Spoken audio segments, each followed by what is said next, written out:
Light descends from above, wreaking havoc across the vast sky, and the proud dragon riders fall like withered leaves.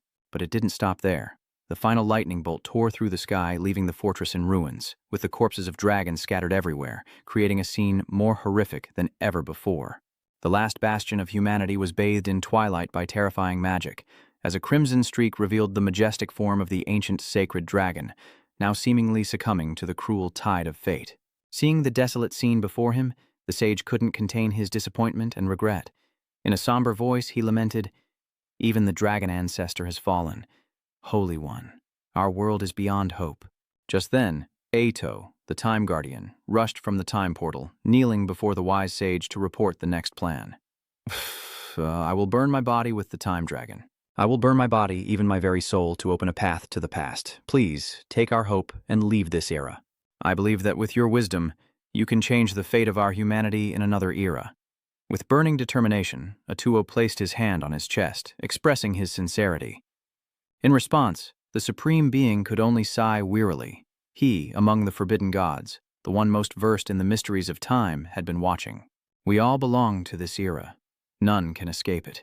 With that, he lowered his staff, unleashing a torrent of magic that formed a vortex around him.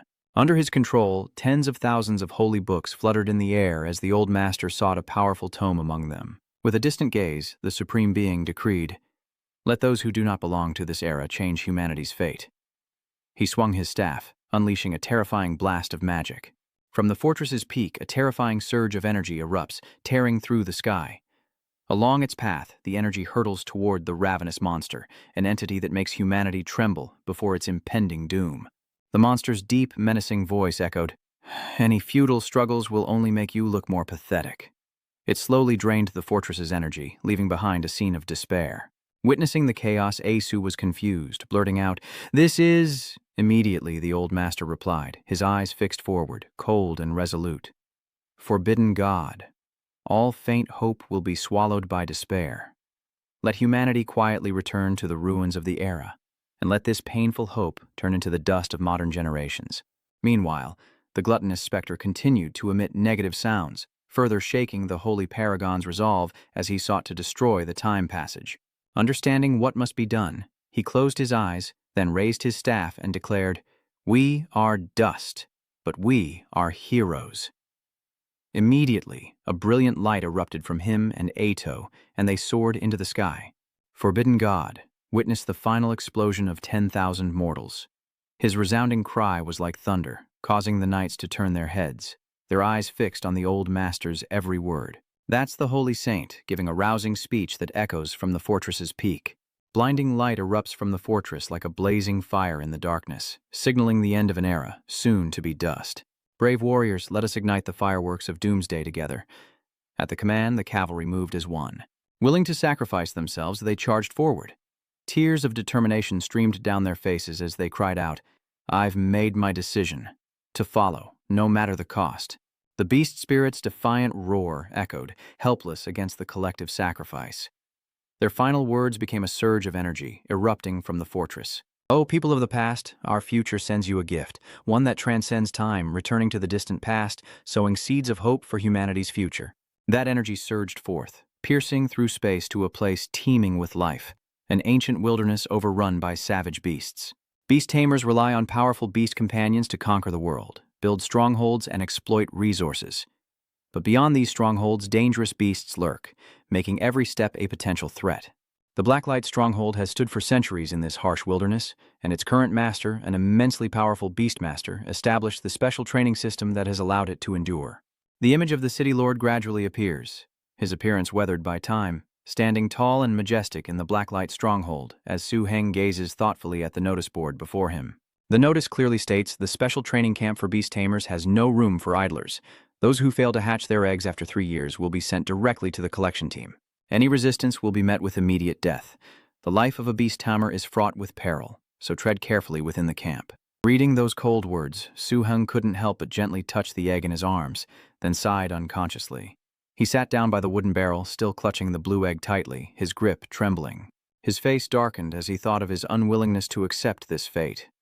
Tomorrow was the deadline of his 3-year term, but the egg showed no sign of hatching, and the more he thought, the more trapped he felt. Looking up at the heavy sky, he muttered, I truly can't accept this. Suddenly, a brilliant light entered his vision, startling him. What's that? He exclaimed. Quick as lightning, a mysterious force shot through his head, and in that stunned moment, the egg slipped from his grasp unnoticed. Exhausted, he collapsed onto the floor beside the pet egg and drifted off to sleep. In his dream, he saw his spirit beast materialize, soaring through the sky with sharp claws radiating incredible power. It circled once, then returned to Su-hung. He could see its face clearly, eyes as red as fire and sharp, powerful teeth. In his dream, Su-hung rode his spirit beast, standing proudly on a great rock between the heavens and the earth. The dream was short-lived, shattered by a voice. Hey, hey, hey! The dream beast vanished in an instant. Startled awake, Su-heng was disoriented when a voice snapped him back to reality, a string brushing his face. He opened his eyes to see Lin Zhen standing before him, shouting, Kid, tell me, did you spend the night here? Trainee dragon masters aren't allowed to stay in the fortress. Su-hung stammered, recalling last night's dream, muttering, So it was just a dream. Are dragons, dragon masters, and beast tamers really that powerful? Lin Zhen, seeing that Su-heng didn't answer, growled, Boy, what are you mumbling about? Am I invisible? He roared, slapping Su-heng across the left cheek. The blow sent Su-heng reeling, clutching his stinging cheek. Lin Zhen grinned maliciously. I heard you were planning to report to the search team today, to go out with those lowly refugees to find food. Su-hung briefly considered violating curfew, and his heart sank. Lin Zhen smirked, sneering, I'm curious, if you're whipped, will you survive the wilderness? His smile was wicked, but just then, Su-hung's pet egg suddenly cracked open with a crisp snap.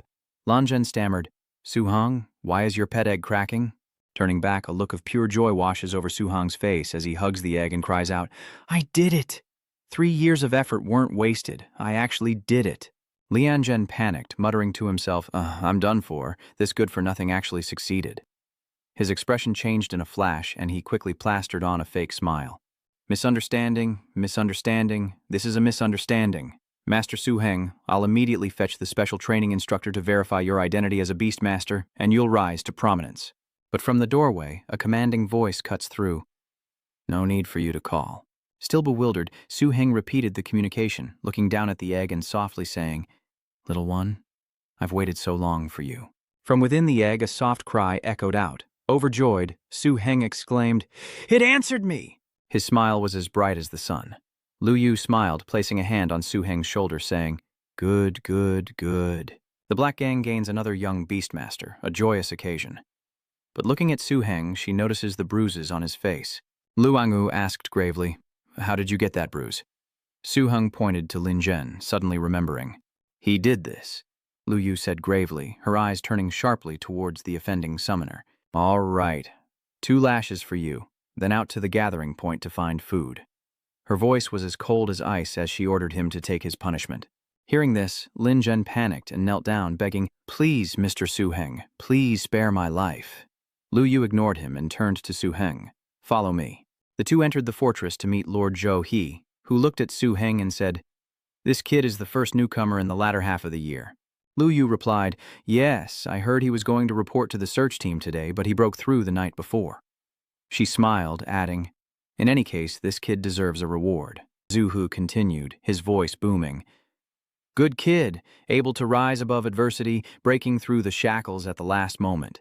He laughed heartily, his eyes sparkling with satisfaction. Not bad, very good. Then, with a serious face, he looked directly at Su-heng, saying, Young man, I'll give you 2 choices. First, if your spirit pet is a scale mark, I'll provide a dragon scale containing the bloodline of a high-level dragon-type creature. It can accelerate the hatching of the scale mark, making it stronger than others of its kind, and there's a small chance it'll inherit a trace of dragon blood, greatly increasing its future potential. Or when you train your second pet, I'll let you choose one from my collection. Su-heng pondered, thinking to himself that a bird in the hand is worth 2 in the bush. He raised his head respectfully and replied, Lord Protector, I think the dragon scale might be a bit more suitable. With a burning resolve, Su-heng placed his hand on his chest and replied, Yes. Outside the Black Lamp stronghold, the outer city was divided into 2 sections, the inner and outer districts. The inner district is home to the wealthy and powerful, a clean and convenient place to live, while the harsh outer district is reserved for the lowest classes. its people crammed together in squalor. In the outer district, within Su Heng's small home, an angry voice erupts. Ouch, ouch, let go! What are you doing? Su Qing, Su Heng's older sister, scolded. You still feel pain? Where were you last night? Su Heng continued to cry out in pain as Su Qing scolded. I went outside the city walls to look for you this morning, but I couldn't get in and had to wait anxiously at the gate. Do you have any idea? When we get back today, I'm going to tear your ears off. Just as the siblings were bickering, a knock echoed at the door. Su Qing turned and snapped, Who is it? The door opens and Zhang Cheng enters, saying respectfully, Greetings, Lord Su Heng. The master has ordered me to deliver this item. Please take good care of it. I wish you the best of luck. The beast successfully leveled up. Both Su Heng and Su Qing stared in stunned silence at the item before them, their eyes sparkling with surprise. With shining eyes, Su Jing exclaimed, Beast taming advancement! She turned and hugged Su Heng tightly, her voice full of emotion. Xiao Heng, you succeeded. This is wonderful. If Mom and Dad knew I succeeded, they'd be so happy. Selling our old house was worth it. My little brother will be a great man. Su Heng hugs his sister, smiling as he replies, Sis, there are still people here. A hint of concern flickers in his eyes. As the siblings embraced, they turned to see a guard enter with a tray of valuables.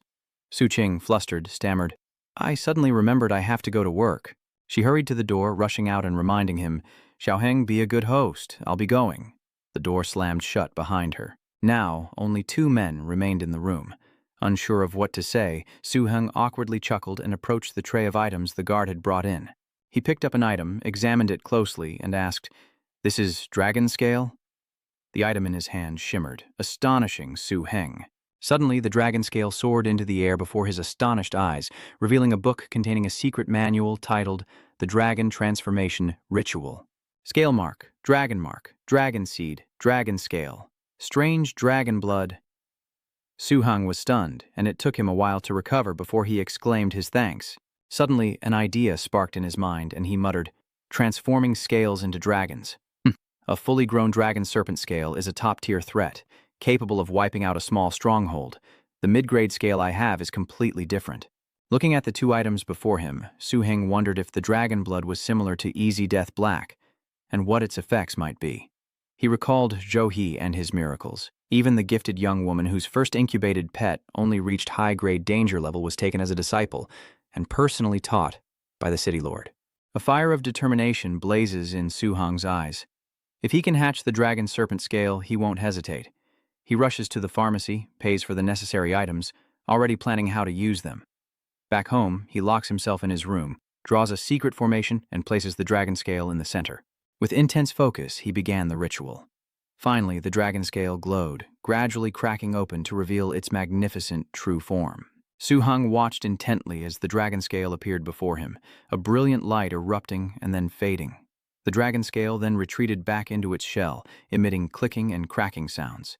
He approached, and Longdai wondered if it was a lynxie or a longxi snake. The next morning, at the training ground, the soldiers were diligently practicing martial arts under Lu Yu's strict guidance. Her sharp eyes conveyed determination as she watched their every move, while below, the soldiers murmured amongst themselves. One spoke up. Su Heng's pet hasn't even hatched, and he's already skipped 4 days of training. Another soldier laughed, gloating. Maybe he's dead at home. Just wait for Commander Lu to deal with him.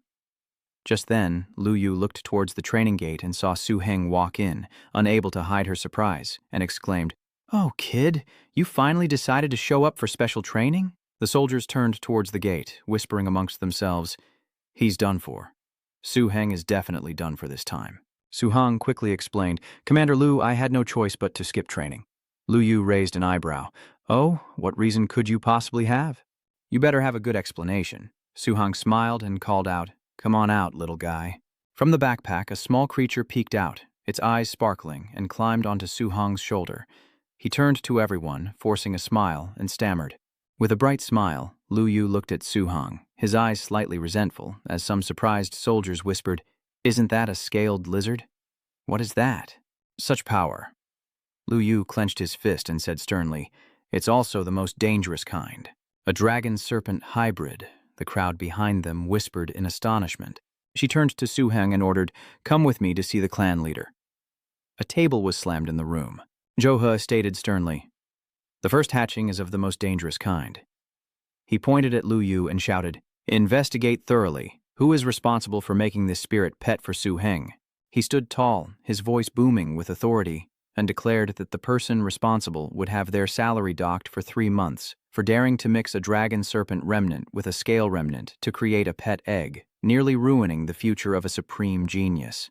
Ju He turned to Su Heng, his eyes filled with warmth and pride. "As for you, these past few years have been tough. But thankfully, you persevered and made it to this day." He smiled brightly, continuing, "If you had received a normal pet egg at the start, or even a high-level dangerous species like Susu, your achievements today wouldn't be so brilliant. No pain, no gain. Starting with this dragon-serpent scale, your future will be second to none." Standing tall, overwhelmed with emotion, Su Heng clenched his fist and declared, "I won't let you down, Master." Chu He nodded, his eyes gleaming with confidence. "I personally established this training ground for beast tamers and never expected someone like you to appear. Not only a genius, but more resilient than anyone. I'm very pleased." He pointed directly at Su Heng, his tone serious but warm. "I ask you, are you willing to become my disciple?" Su Heng was stunned, his eyes wide, his voice trembling with surprise. "Yeah, what?" Standing nearby, Lu Yu thought to himself, after 3 years the master was taking on another disciple, a genius like Bai Su Su. Su Heng placed a hand over his chest, took a deep breath, and replied loudly and firmly, "I accept, Master."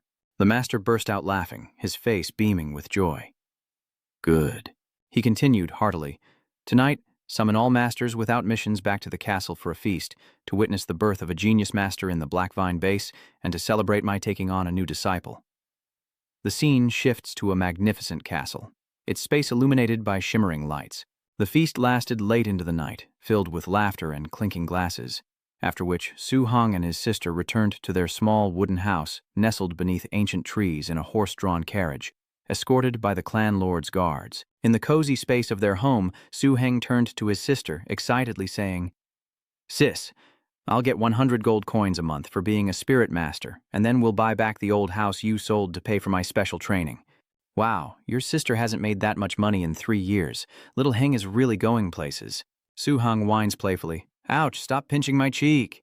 He waved his hand, signaling for her to rest. "Go get some rest, you have work tomorrow." His sister smiled and nodded in agreement. "Okay." Su Heng sat at the table, lost in thought as he flipped through an old book, noting that the biggest difference between ordinary creatures and dangerous ones is their ability to use innate energy. When mastered, this energy creates skills, the deciding factor in a beast's strength. The dragon-serpent scar, a top-tier dangerous species, possesses superior innate energy.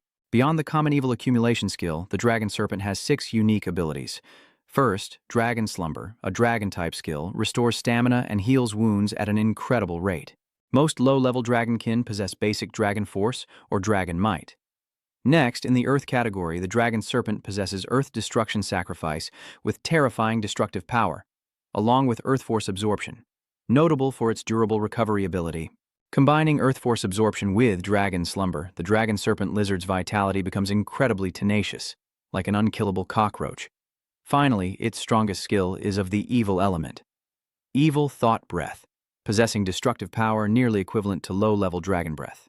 Su Heng stroked his chin, his eyes sparkling as he looked at the coiled dragon serpent before him.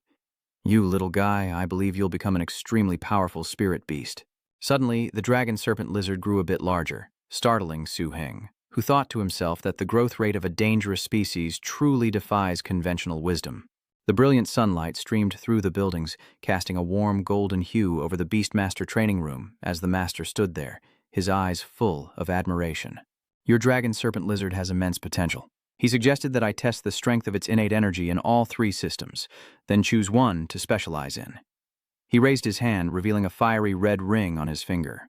"My specialty lies in the dark element," he says, as Su Heng stares curiously at the ring. "This is Master Sia's Spirit Seal, a special item that can house massive spirit beasts in a sleep space, allowing them to quickly recover their strength." Suddenly, a massive spirit beast appears from a bracelet on a nearby girl's wrist, their size becoming enormous as they mature. Because spirit masters often control multiple spirit pets, spirit seals are crafted in various forms: bracelets, necklaces, pins, watches, earrings, pendants, or rings. Ju He waves his hand, and from the ring on his finger, a mighty figure appears. Su-hang's eyes widen in shock as the crimson dire wolf towers beside Ju-he, its powerful aura shaking the very air. With pride, Ju-he gestured to the massive beast. This is a crimson star wolf, a born terror class. I later nurtured it to the peak of high-level terror. This is also my first spirit beast, perfect for testing your dragon serpent lizard. Su-heng was petrified upon hearing this. Suitable? He thought, eyes wide. Ju-he calmly stroked the star-crimson wolf's fiery red fur, explaining that it was a terrifying creature, a perfect combination of pure evil and beast attributes, then pointed to the dragon serpent mark cowering in Su-heng's arms. Bring the dragon serpent here. From now on, it has to rely on itself. Su-heng gulped, sweat beading on his forehead. The dragon serpent in his hand trembled, its tiny body cowering beneath the massive shadow of the scarlet wolf. The scene was a stark contrast. Two were calm, while he and his pet were terrified. Long Serpent turned its head, its glistening eyes pleading with Su-heng, but all he could do was pat it, his voice trembling as he avoided its gaze. It's okay, hang in there. Before he could offer more comfort, he gave a clear command. Star Crimson. Dire Wolf, use your evil desire breath to teach that little brat a lesson, but be careful with the fire level. From the crimson wolf's mouth, a torrent of scarlet breath spewed forth with terrifying force, but suddenly, a shout rang out. Stop! The crimson blood wolf, bewildered, retracted its skill and looked at Ju-he for an explanation, but Ju-he waved his hand, signaling it to stop, his gaze shifting to Su-heng's feet. The tiny dragon serpent was exerting all its strength, its dark purple aura radiating throughout its body, its red eyes gleaming with ferocity as Ju-he watched with a smile. Seems like a smart little guy, he remarked knowingly. Standing nearby, Su-heng couldn't hide his pride, cheering him on. Come on. But the joy quickly turns to awkwardness as Long Sa-tich, overexerting himself, stumbles. Ju-he approaches, bending down to assess Long Sa-tich. This kid has begun to grasp the power of the dark element. This purple smoke is the nascent form of dark lightning. He turned to Su-heng, eyes gleaming as if he'd found a treasure. Long Sheiji's talent is extremely high. He's already beginning to grasp skills just by watching the initial movements. Looks like we don't need the Scarlet Evil Wolf as a model anymore. He raised his hand, bearing the fiery red ring, and collected the Scarlet Evil Wolf into his imprint space. Long Sa-tich breathed a sigh of relief, its eyes sparkling with gratitude. But its joy was short-lived as a massive figure suddenly appeared, causing it to recoil in terror. Shoo! He looked at the new beast, his eyes blazing with excitement. This is a platypus demon beast, a super-class terror combining electric, beast, and demon attributes. Let it play with your little guy. Su-heng recoiled, feeling something clinging to his leg. Looking down, he saw the serpent lizard clutching him, its eyes glistening with tears, emitting pitiful cries for help. Seeing this, Su-heng turned to Ju-he, his voice full of worry. Master, isn't using a super-level creature a bit much? Ju-he listened, his face serious as if considering the matter. True, but then his eyes flashed with excitement, a stark contrast to his previous composure. You're right. Against a prodigy like this, a superclass beast might be too soft. He pointed forward where a massive dragon appeared, its eyes burning red, its body like a raging fire, one of his main forces. The lava tyrant dragon, combining fire, dragon, dark, and rock. It's also my only fire-type spirit beast. Ju-he raised his hands, giving the order in a loud voice. Let's go, lava tyrant dragon. Su-heng and Long Shexi stood beneath the enormous shadow of the summoned creature, Long filled with terror. Su-heng was stunned, while Long Sa-tich's eyes widened and his mouth gaped open, as if he were about to faint. A dragon type, an extremely rare attribute. Su-heng showed a flicker of interest, but Long Shichi trembled beside him, clinging to his leg, tears streaming down. Seeing this, Ju-he laughed and explained, Of course it's rare. You're lucky to have hatched and tamed the dragon serpent mark. Otherwise, how could a rookie like you ever hope to obtain a dragon-type divine pet? Many experienced divine pet masters spend their entire lives dreaming of it. As Ju-he continued to ramble on, the dragon serpent lizard clung to Su-heng's leg, crying its eyes out. Su-heng fell into thought, a sudden idea forming in his mind. The secret of the Nine Suns dragon field must be kept, Ju-he suddenly interjected, cutting off his thoughts. Are you ready? Su-heng and Long Shexi stood frozen, unable to react. The lava tyrant dragon, eyes burning red, assumed a battle stance, its aura threatening to consume everything as the dragon serpent hissed in terror. Ju-he waved his hand, his voice steely. Lava Tyrant Dragon, test his endurance with a bit of dragon might. Su-hung quickly ducked, trying to shield the serpent dragon, thinking to himself how terrifying its power was. He felt like a small boat in a raging river, about to be capsized by this super creature's might. Suddenly, Chu-he put his hand on Su-hung's shoulder, sternly saying, "You brat, don't stand in the attack range." Su-hung was startled, surprised to realize that the power of the Lava Tyrant Dragon was controlled, yet still so terrifying. He lowered his head, long worried, just how strong was it? They both looked ahead. Suddenly, Chu-he exclaimed in surprise, then smiled with excitement, impressed that the little guy was holding his own. Su-hung watches, heart pounding, as the tiny Longji snake strains against the Lava Tyrant Dragon's draconic pressure, while Chu-he observes the tense scene with a glint in his eye, as if adding fuel to the fire. He commanded with excitement, "Magma Tyrant Dragon, unleash more of your power." Instantly, the massive creature roared, and dark purple energy erupted around it, ferocious and all-consuming. Its terrifying dragon might overwhelmed everything in sight, but Long Shichi gritted its teeth, its faint purple aura trembling as it stubbornly resisted. As Su-hung watched from the sidelines, Longshen cheered on his spirit beast with unwavering faith, while he calmly observed before remarking, "The dragon serpent lizard is still holding on?" Suddenly, his eyes widened in disbelief, as if witnessing the impossible. This is the energy emanating from the dragon serpent Mark's body. He laughs heartily, his voice full of excitement. Though still weak, this one used low-level dragon might to resist the Lava Tyrant Dragon's intermediate-level might. Its dragon affinity is unbelievable. Perhaps it can break free of its species' limitations. Following his master's words, Su-hung beams with pride, exclaiming, "That powerful!" His eyes turned to the dragon serpent, filled with faith in his small but promising familiar. Suddenly, as if remembering something, his eyes lit up. "That's right." He turned to Su-hung, asking cheerfully, "Disciple, have you used the 2 dragon scales I gave you?" Su-hung nodded, replying excitedly, "Yes, I used them as soon as they were delivered." Chu-he pondered, nodding in satisfaction.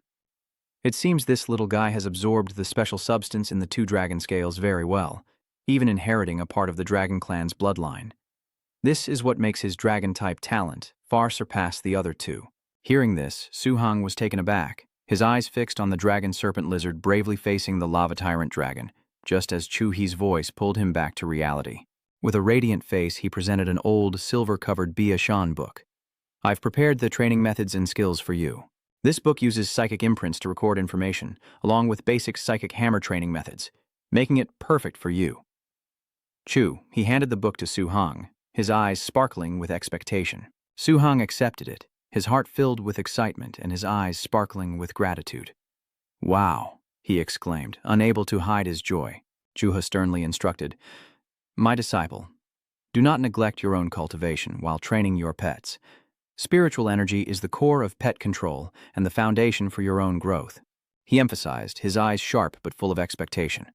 "This book contains not only skills, but also a basic mind-piercing technique I've chosen specifically for you." Grasping the book tightly, Su-hung was overcome with emotion, placing a hand over his heart as he respectfully replied, "Thank you, teacher." After leaving Storm City, Su-hung bought back his old house. Knowing he was now a royal inspector, the seller was immediately more polite. His attitude completely changed. As the sun began to set, Su-hung stood before the grand house, overwhelmed with emotion, as the beaming landlord placed the key in his hand.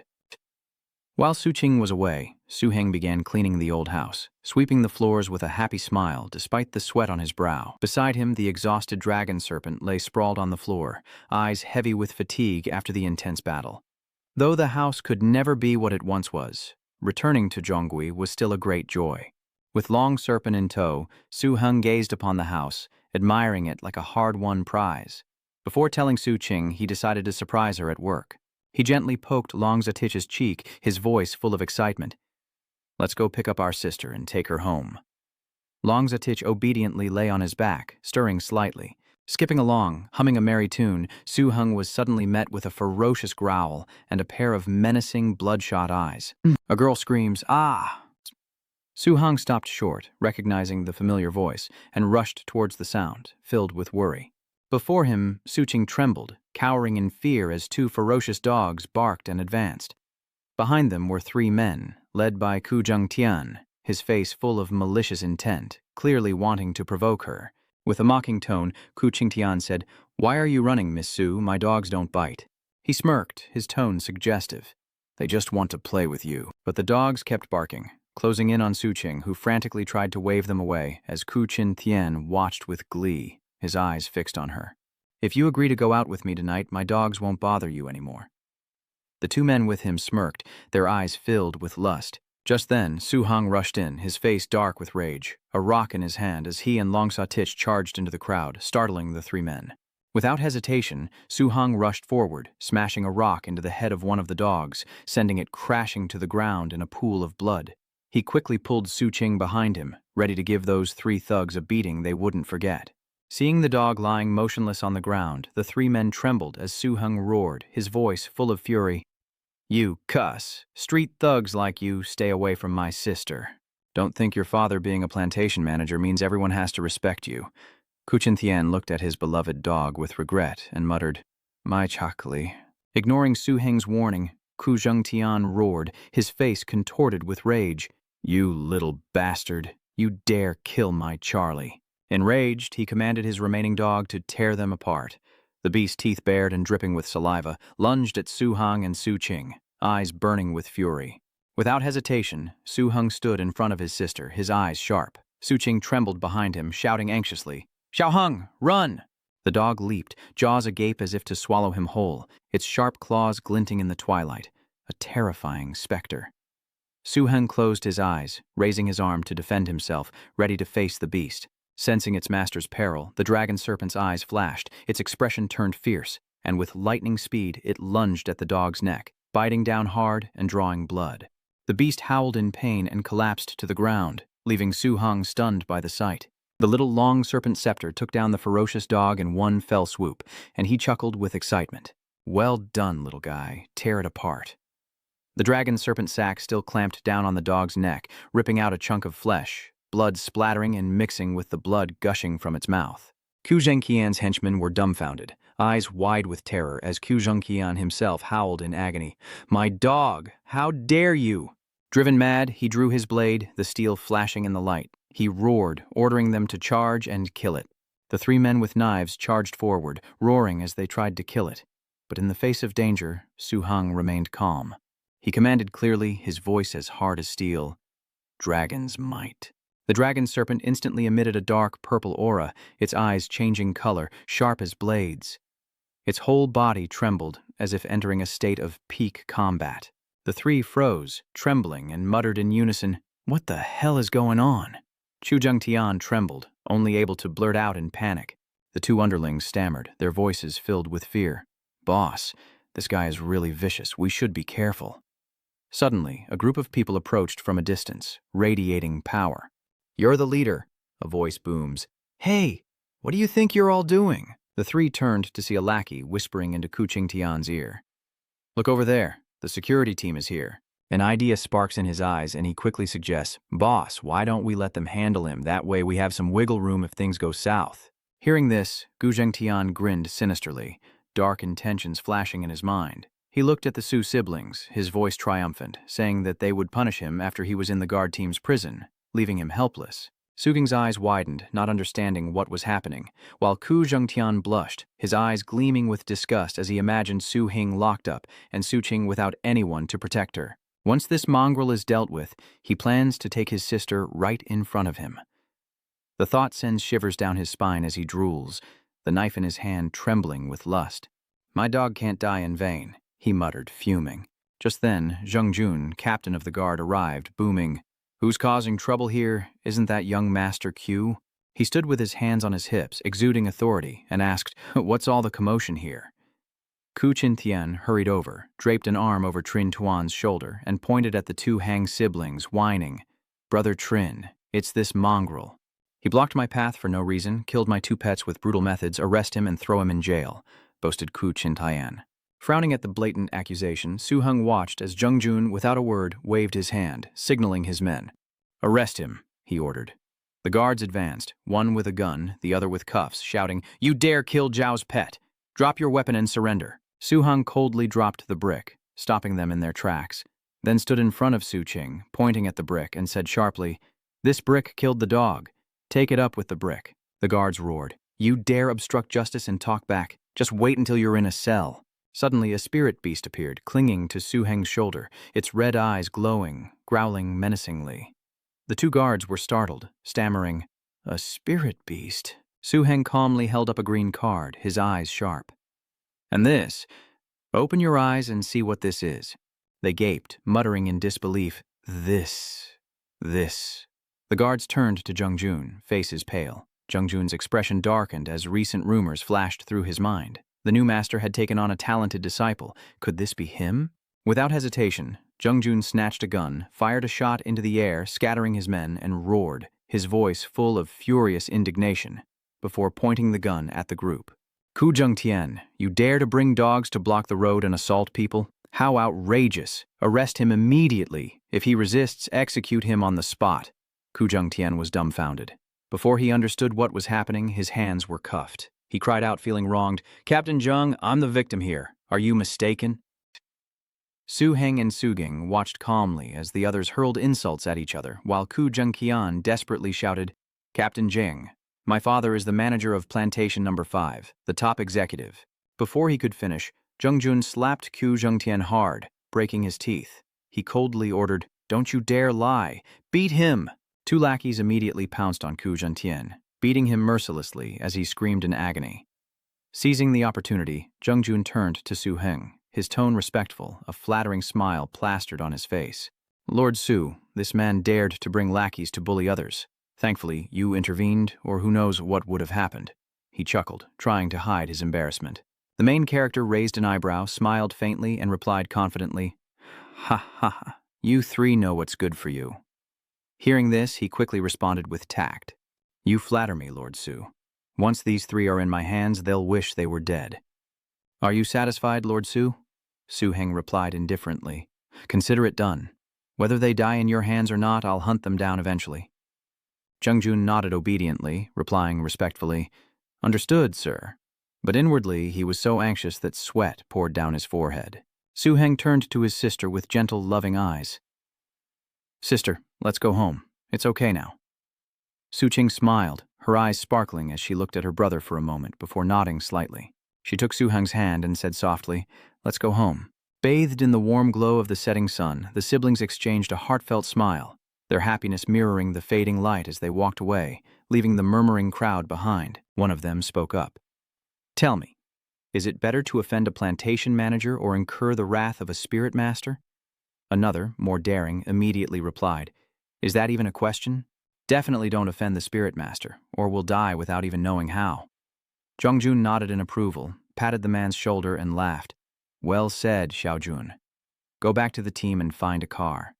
Lao Dong and I will wait here. We'll drag them to the incinerator later." "Yes." The bound members of the 7th Celestial Corps looked at Jung Jun in confusion, his face contorted in a terrifying scowl. He didn't say it, but everyone understood. They were to finish themselves off. Meanwhile, the Su siblings had returned home. Like a child, Su Ting squeals with excitement, overjoyed to be back. Her eyes shone with joy, as if she were living a beautiful dream. Su Heng looked at her sister, a warm smile spreading across her lips. He handed her the keys, his voice steady. "Don't get too excited. Here are your room keys. Buying back the old house is just the beginning. From next month, everything will get better and better." The sisters held hands, their laughter echoing through the house. But then, a knock at the door. Su Heng rushed to the door, calling out, "Who is it?" A voice echoed from outside. "You truly are a forgetful nobleman. I'm Guo, the Deputy Director of Plantation Management." Su Heng turned to his sister as Su Qing stepped out of the house, asking in surprise, "So, it's Vice Chief Quach. What brings you here?" Quach chuckled, his eyes gleaming, and said, "I just received news from the security team that Si Dinton's son has offended Master To. I absolutely have to help with this." He laughed heartily, then continued, "My plan is to send him to Plantation Number 30 to be a simple farmer. It's overrun with wild beasts. Something happens every 3 days, but I think Ku Dingtian as a former manager should be able to handle it. I wonder if Master Su will be satisfied." The language beast beside Su Heng purred softly, seemingly pleased with the idea as Su Heng nodded, his eyes sharp but with a hint of a smile. "The chief is too kind." Guofu beams, his voice excited. I hear your sister is also a veteran agricultural technician at our plantation. How about inviting her to be the vice director? Suching asked hesitantly, tilting her head to confirm. Me? Am I suitable? Vice Chief Guo immediately smiled obsequiously, his tone respectful. Very suitable, very suitable. You're the young master's sister, so of course you're suitable. Come find me if you need anything. Su Hong helplessly watches the two chat happily, while Su Qing, unable to hide her joy, quickly replies, Then I shall respectfully obey. Guofu nodded vigorously, beaming. Indeed, indeed. Su Heng gently stroked the beast's cheek, thinking, It seems that as long as we become stronger, we can have more privileges. Su Heng smiled, pulling out a fragrant bowl piled high with rice, and cheerfully called out, Come on, beast companion, eat up. This is good food from my teacher, meant to nourish you. Eat up. You need to grow big and strong. The beast's eyes widened, its mouth agape in surprise, then suddenly welled up with emotion, letting out a happy purr. Looking at it, Su Heng recalled the 8 levels of beast-nourishing formulas from poor to perfect. The one his teacher gave him was good. For a new beastmaster, this is already a treasure, he says proudly. But the beast only took 2 bites, then pushed the bowl away, its little legs waving, indicating it didn't like the food. Su Heng frowned, wondering if it was the ingredients. He glanced at the pile of fish beside him, suddenly remembering, That's right, the ancient sun dragon scale. He picked up the book on the table, magically opening it to reveal a system panel before his eyes. The book says that when a dragon serpent is born, it will chew its eggshell, and the spirit beast can go without food for a long time. The 3-in-1 mutant leaf contains earth, dragon, and dark attributes, and the dragon serpent mark's nourishment formula can't be divided equally, but needs special distribution. They're picky eaters, preferring live food, especially fish, which the dragon serpent can catch itself. Su Heng suddenly realizes this, his eyes lighting up as if he's found the truth. He patted the spirit beast's head, his voice gentle with a hint of anticipation. I know what the problem is now. We'll switch to a new formula for you. I get a good amount of money from the teacher every month, so rest assured you can eat and drink comfortably, eat a lot, eat well, and grow up quickly. Hearing this, the beast's eyes sparkled as if it wanted to jump up and hug him, gurgling with excitement. In the following days, Su Heng meticulously followed the ancient dragon manual to nurture the dragon serpent. The village loudspeaker announced a new fishing season. First come, first served. Su Heng quickly bought a large, fresh fish, skillfully prepared a new dish, placed it before the spirit beast, and said excitedly, Eat up, little guy. Sure enough, the dragon serpent relic savored the meal with delight, its eyes shining with joy. But then, a terrible problem arose. Helpless, Su Heng watched the money pouch that was once full, now only containing a few coins. No way. It's only the 5th day, he muttered, heartbroken as the last gold coin fell from his wallet, rolling towards the dragon serpent lizard. It looked up at him with innocent eyes, oblivious to his pain, as tears streamed down Su Heng's face. Though it ate all his money, the dragon serpent gecko has broken through to the larval stage, entering adulthood. 1 bite, 1 scratch, 1 tear, and the opponent is instantly defeated. With scales this tough, ordinary people without weapons wouldn't even pose a threat to the dragon serpent. Even 3 armed men wouldn't stand a chance against it now.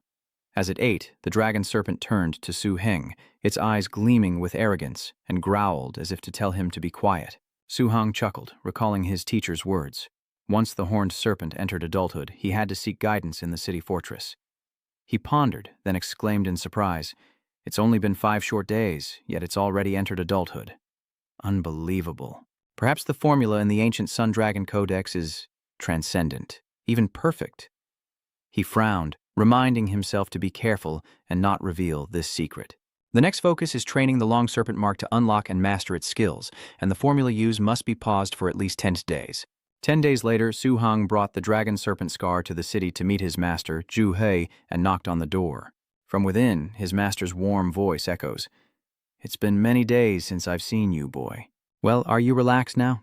Su Heng scratched his head sheepishly, replying, Master, I've been busy nurturing the dragon serpent elixir these past few days, so I haven't been able to practice in the city every day. Moreover, following your formula, the dragon serpent elixir has already entered the initial stage of maturity. Master Zhou, his eyes widened in astonishment. That fast? Su Heng was stunned, his eyes full of doubt as he said, You don't think a few weeks is fast, Master? Master Chu He scolded, raising his hand as if to strike him. Not fast enough? Your 8th senior sister, Bai Su Su's ice lotus staff took a month to mature from its larval stage. How much faster do you want, you little brat? Moreover, her ice lotus staff is a high-grade, dangerous species, 2 grades below your dragon serpent mark. You can hit me all you want, just don't ask about its abnormal growth rate. It seems it not only has outstanding talent, but also a rare innate growth talent. If it has been nurtured to adulthood, it should be proficient in using its skills, right? Any awakened skills yet? Su-heng asked eagerly, eyes sparkling. Dragon's Might has awakened to level 1, unlocking Dragon's Might Intimidation and Dragon's Might Terror. Evil Thought Emission has also awakened to level 1, unlocking Evil Thought Bandit and Evil Thought Bullet. The master's eyes widened in surprise and amusement. Are you kidding me? To have honed your skills to this level in such a short time? Su-heng beams, his eyes sparkling with pride, all thanks to his master's effective teaching. He thought to himself that it was a good thing he hadn't mentioned the Dragon Force Earth Spear and Dragon Human Evil collection, 2 skills he had just mastered last night on the roof. His master nodded, a smile of satisfaction on his face. I knew I hadn't misjudged you. Now let's go to my training grounds so I can see the results. Yes, Su-heng nodded excitedly. The 3 entered the master's training ground, and he turned, his voice deep and commanding. Your treasure dragon lizard performed admirably. If you please me, I'll grant you a spirit artifact. After all, the treasure dragon lizard is getting quite large, making things difficult for you, isn't it? As a beast master, how could he not have his own enchanted artifact? Su-heng turned to his beast, his eyes sparkling with hope, and whispered, Little one, whether we get an enchanted artifact from the teacher depends on you. The teacher raised his hand, a fiery red ring glinting on his middle finger as a majestic spirit beast emerged. Armored rock bear army. The teacher laughed, his voice booming, Play with this little guy for a bit. Su-heng and Long Ji-chi were dumbfounded, their mouths agape in shock. Su-heng stammered, Master, how many terrifying pets do you have? It's always a different one. The master chuckled, Ha ha ha, I don't keep weak pets. As for terrifying pets, I have about a dozen or so. Creatures like the armored rock bear and lava tyrant only make up half of them. Su-heng stood by, drenched in sweat, as Long trembled. All right, kid, want to try imprinting my creature? He asked with a twinkle in his eye. Bring forth your power. It's time for me to assess your training. Its crimson eyes burned with a terrifying aura. Suddenly, the lizard serpent unleashed its hidden power, causing Su-heng to exclaim in astonishment. It's using Dragon Might again! Master Chu-he stroked his chin, his eyes gleaming with admiration. Not bad. Able to fully withstand the power of the armored rock bear in its adult form. He paused, turning to Su-heng, his voice steady. Kid, use some earth energy. Su-heng immediately commanded the serpent dragon to focus all its power, unleashing a dark earth energy blast. A brilliant purple energy gathered in its mouth, forming a powerful sphere that shot towards the armored rock. But with its massive body and rock-hard armor, the armored rock lizard was unfazed. Master Chu. He laughed, his eyes twinkling with amusement. Hey, kid, did you even eat?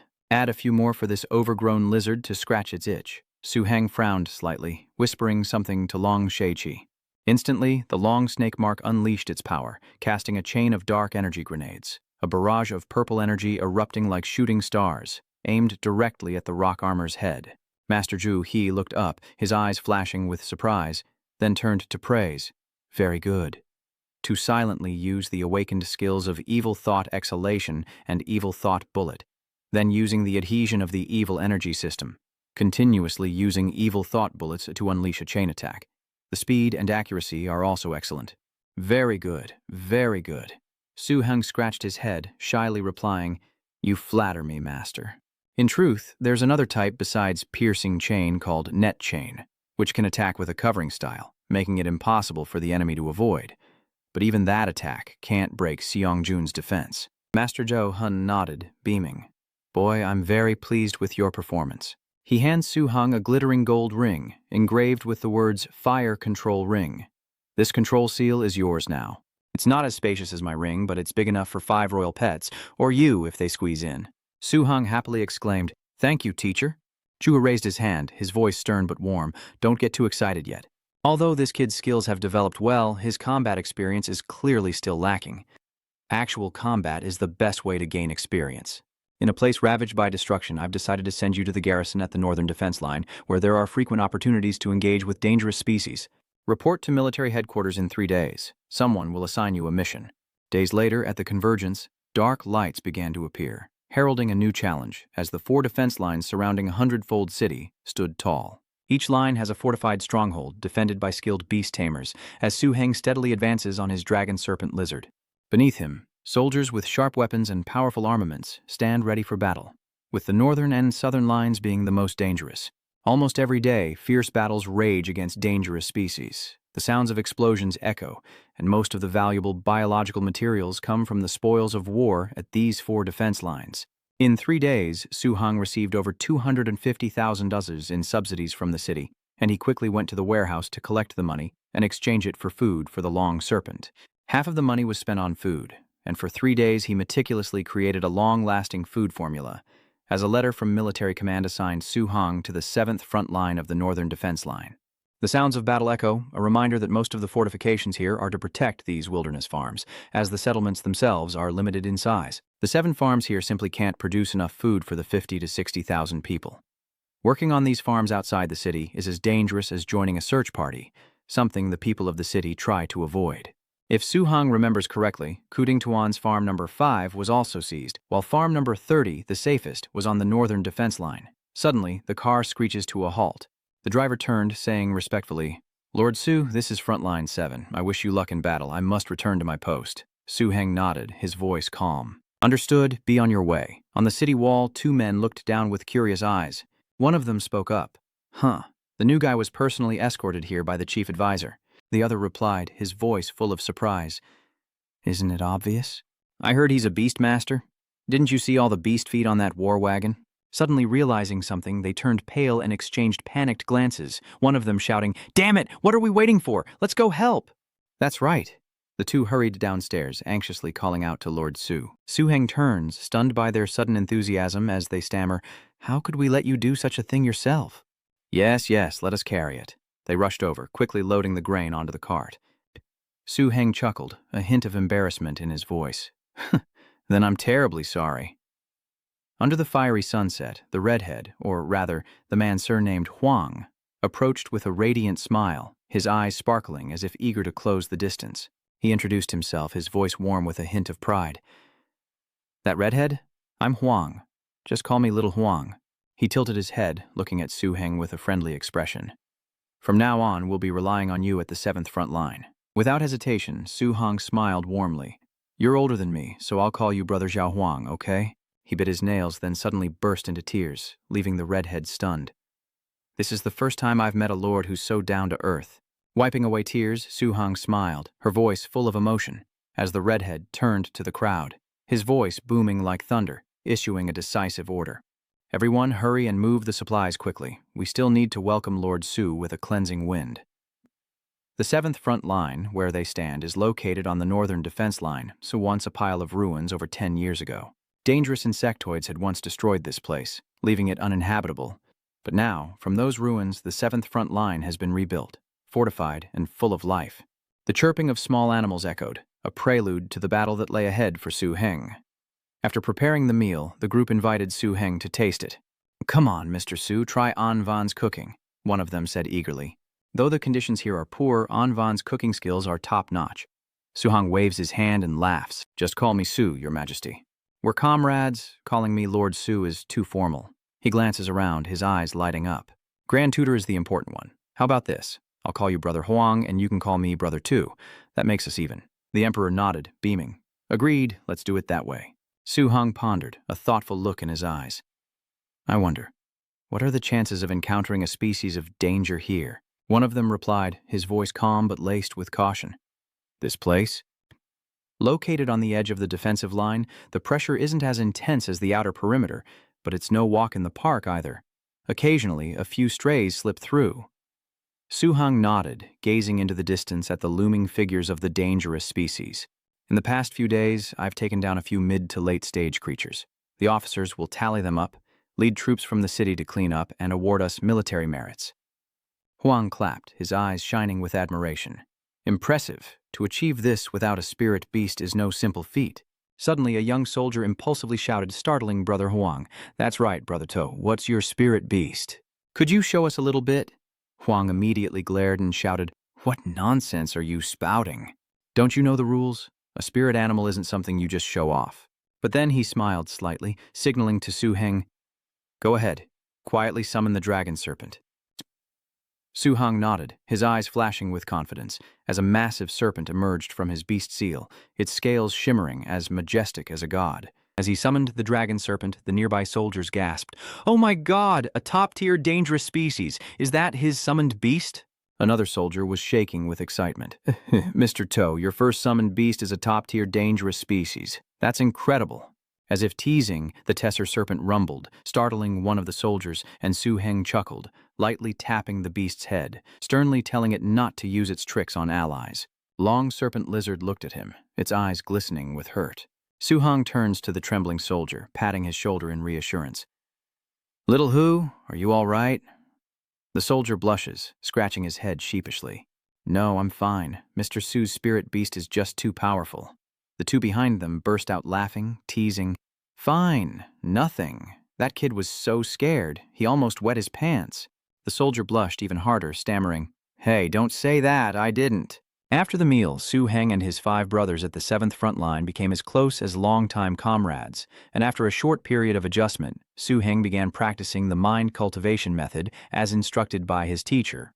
This technique, known as the crystalline breath cultivation method, is divided into 3 steps. The first is to dispel distracting thoughts, building a meditative environment to nurture the crystal in your mind, helping it grow into a radiant gem. Next, he had to coordinate a special breathing frequency to merge his mind and the meditative environment. Based on his current progress, Su Hong estimated it would take about half a year, or a month if everything went smoothly, to achieve the spiritual crystal state his master spoke of. Looking at his hands, Su Hong pondered. So it would take about half a year, or a month if things went smoothly, to achieve the crystal mind like senior sister Bai Su. He imagined this scene as a glittering, translucent monster, radiant and ethereal, like the moon hanging in the night sky. Suddenly, a piercing alarm shattered the silence, startling Su Hong. Huang bursts in, slamming the door, and urgently says, "Tu, hurry, something's happening." The alarm blares, signaling imminent danger. The team peered through their scopes, spotting a horde of scythe armor, creatures whose blades could slice a brick in 2 with ease. Huang narrowed his eyes, his voice low but alert. "Mature danger species." He turned to Su Heng, quickly explaining that crescent blades were common dangers on the northern defense line. A decent insectoid test subject, but their limbs weren't too difficult to deal with. Without hesitation, Mr. Huang shouted, his voice like thunder, "Everyone, prepare for battle. Lao Tu and I will watch from Sniper Tower 1. Back, Tu Ho and Tu Lu. Take sniper positions 5 and 6 on the first floor. Van and Hofus take out the 3 mature ones and leave the fully grown one to Brother Tu." "Yes, sir." The Tongjing team responded without hesitation. A boom echoed as a danger-class sensory skill hit the armor, but the bullet pierced through, lodging straight into the monster's body.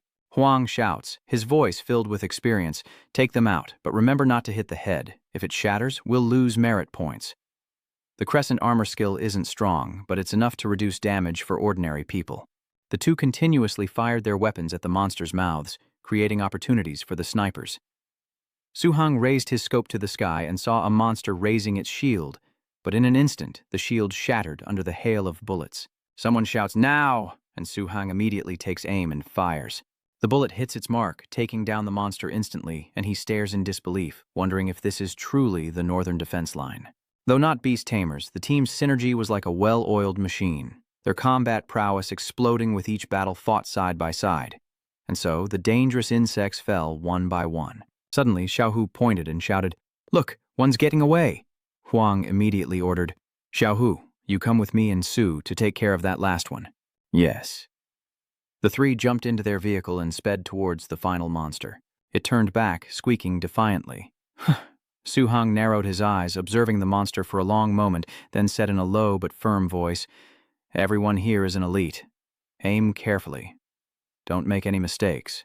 Xiaohu nodded, tightening his grip on his gun. "Yes, sir." Su Hong watched the monster intently, then raised his hand to summon Longza Tich from his imprint, saying, "Use evil aggregation to test this fire first."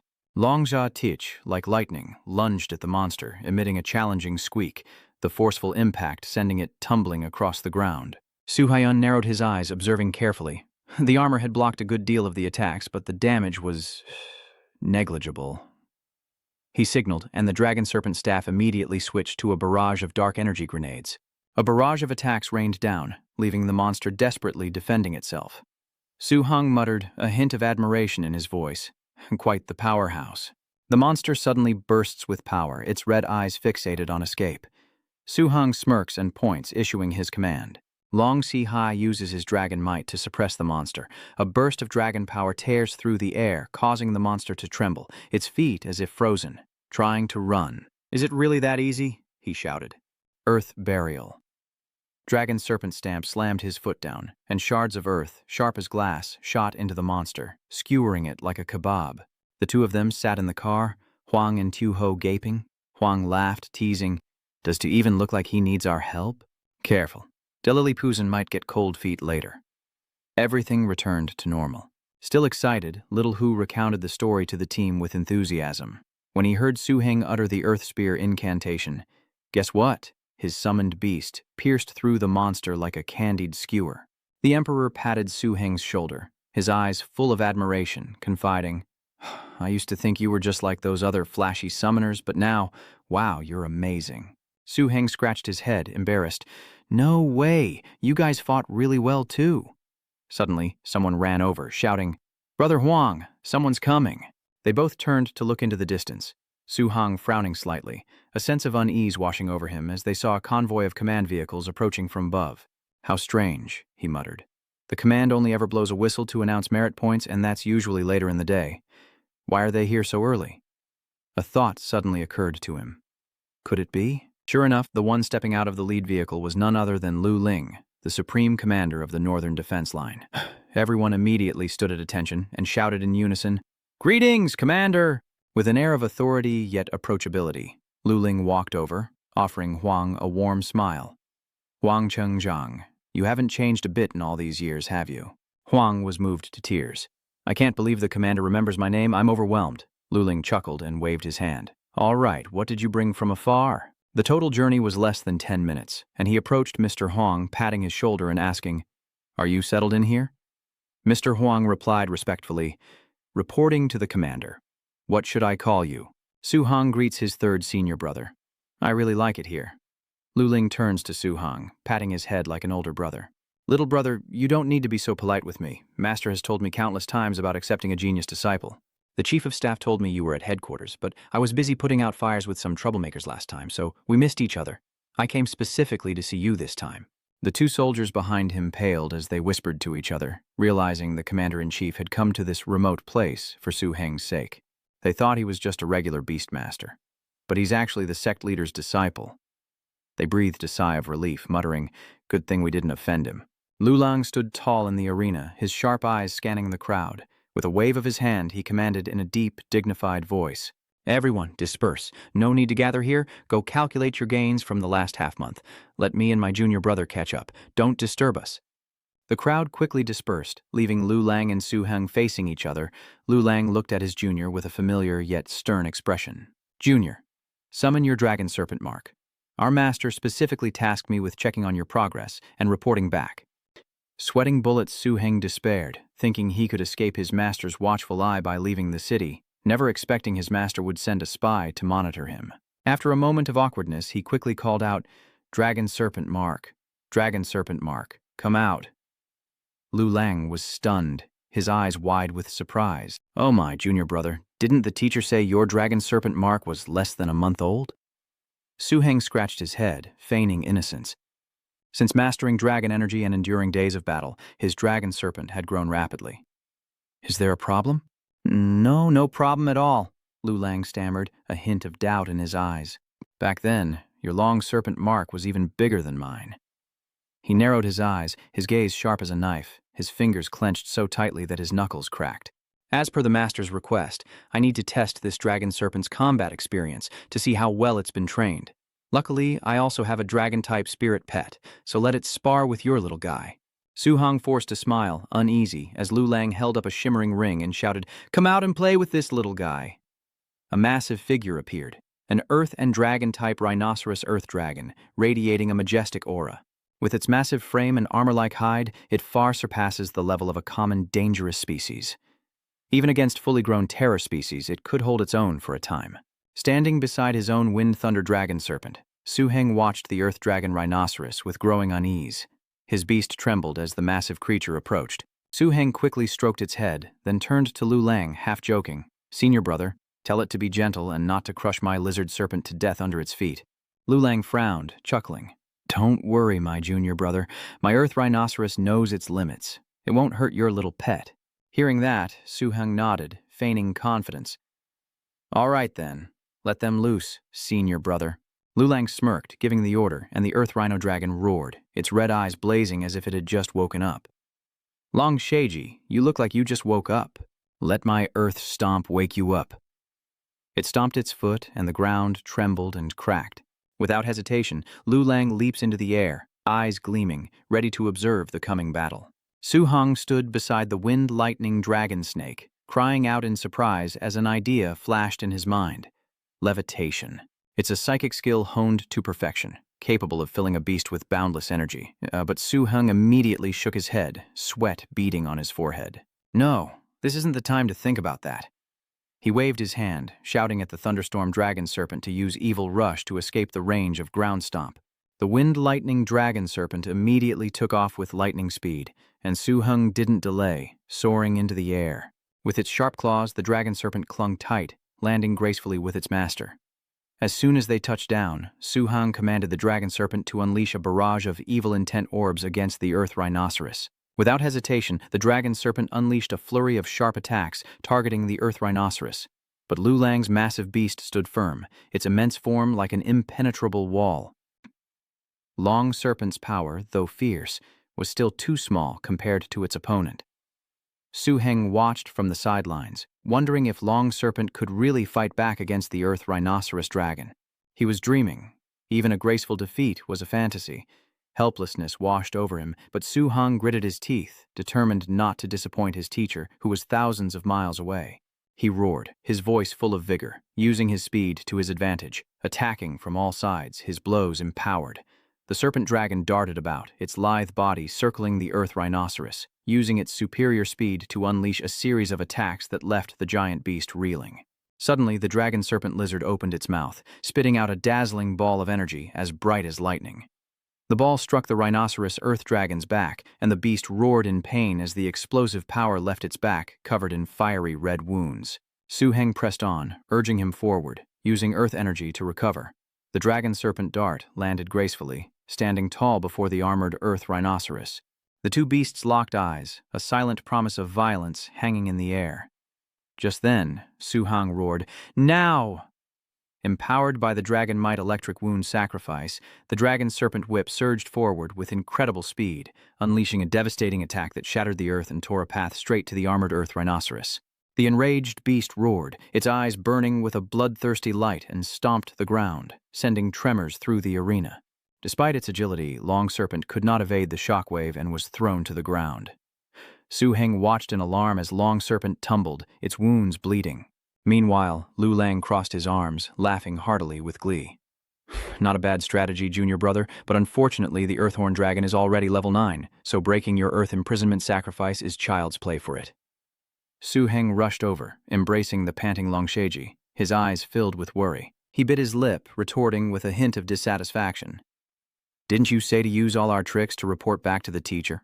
"My fault, but I've grasped some of Long Serpent Lizard's abilities." He patted Su Heng's shoulder, his voice warm. "Very good, junior brother. The master will surely be pleased. The Long Serpent's rate of cultivation and growth far surpasses my own from years past. Our teacher has indeed taken on a formidable disciple." The two walked shoulder to shoulder, laughing and talking. Behind them, the rhinoceros earth dragon and the dragon serpent followed suit, creating a humorous and heartwarming scene.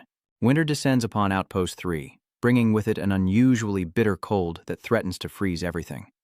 Without walls for shelter, heating, or electricity, the outpost relies solely on thin sleeping bags to withstand the harsh northern chill.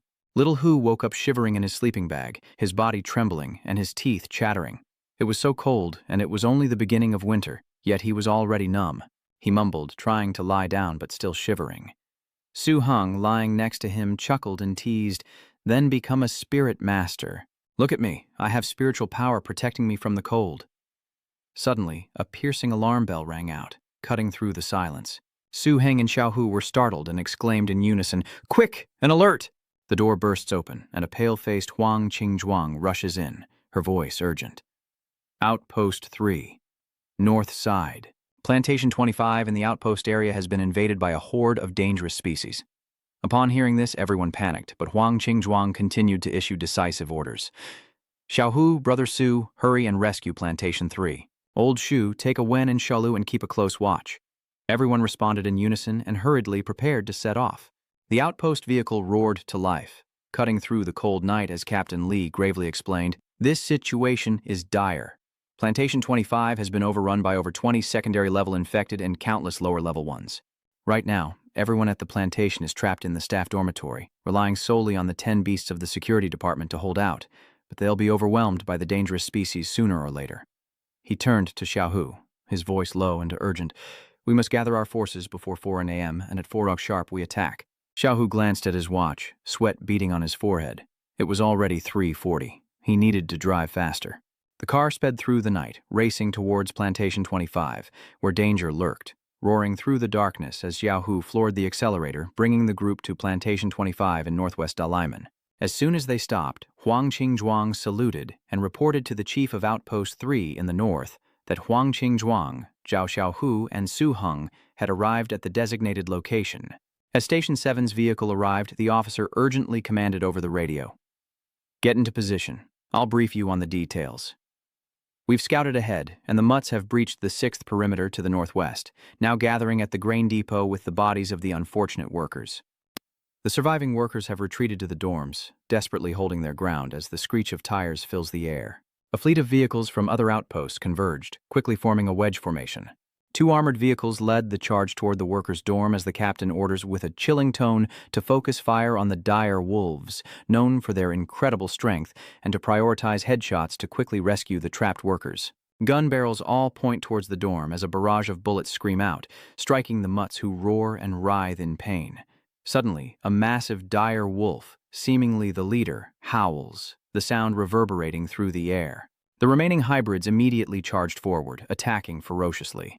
Su Heng stepped forward, his expression grave, and shouted, "Something's not right. Xiaohu, slow down. Keep your distance." Xiaohu was confused, and Huang Qingzhuang frowned, asking, "What's wrong?" Su Heng frowned, his eyes worried. "Did you all hear a strange howl? The teacher once said that poison werewolves have a chance to evolve into alpha leaders, though rare, and this situation is not good." He pointed to the scattered hybrids, his voice low. "What are they doing? The alpha must be commanding them. No wonder such dangerous creatures could break through the defenses so easily." Atop the hill, the alpha poison fang stood tall, its blood-red eyes radiating a terrifying aura as a thick cloud of black smoke suddenly rose, engulfing the vehicles. Huang Qingzhuang panicked. "What is this? Poisonous smoke? Is it poisonous smoke?" Su Heng rushed to the control panel, quickly activating the infrared sight, shouting, "Stay alert, don't let your teammates get hurt." Xiaohu quickly followed suit, gripping the steering wheel, but Su Heng suddenly yelled, "It's not that simple, Xiaohu. Fall back." Outside, the hybrids attacked with savage abandon, tearing at the vehicle's armor when a massive alpha suddenly appeared, flipping a car over. Su Heng cried out in alarm. "Xiaohu, look at that monster!" The team quickly raised their guns, ready to fire, but Su Heng realized something was wrong. The alpha venom wolf's special ability was companionship, meaning there was another alpha.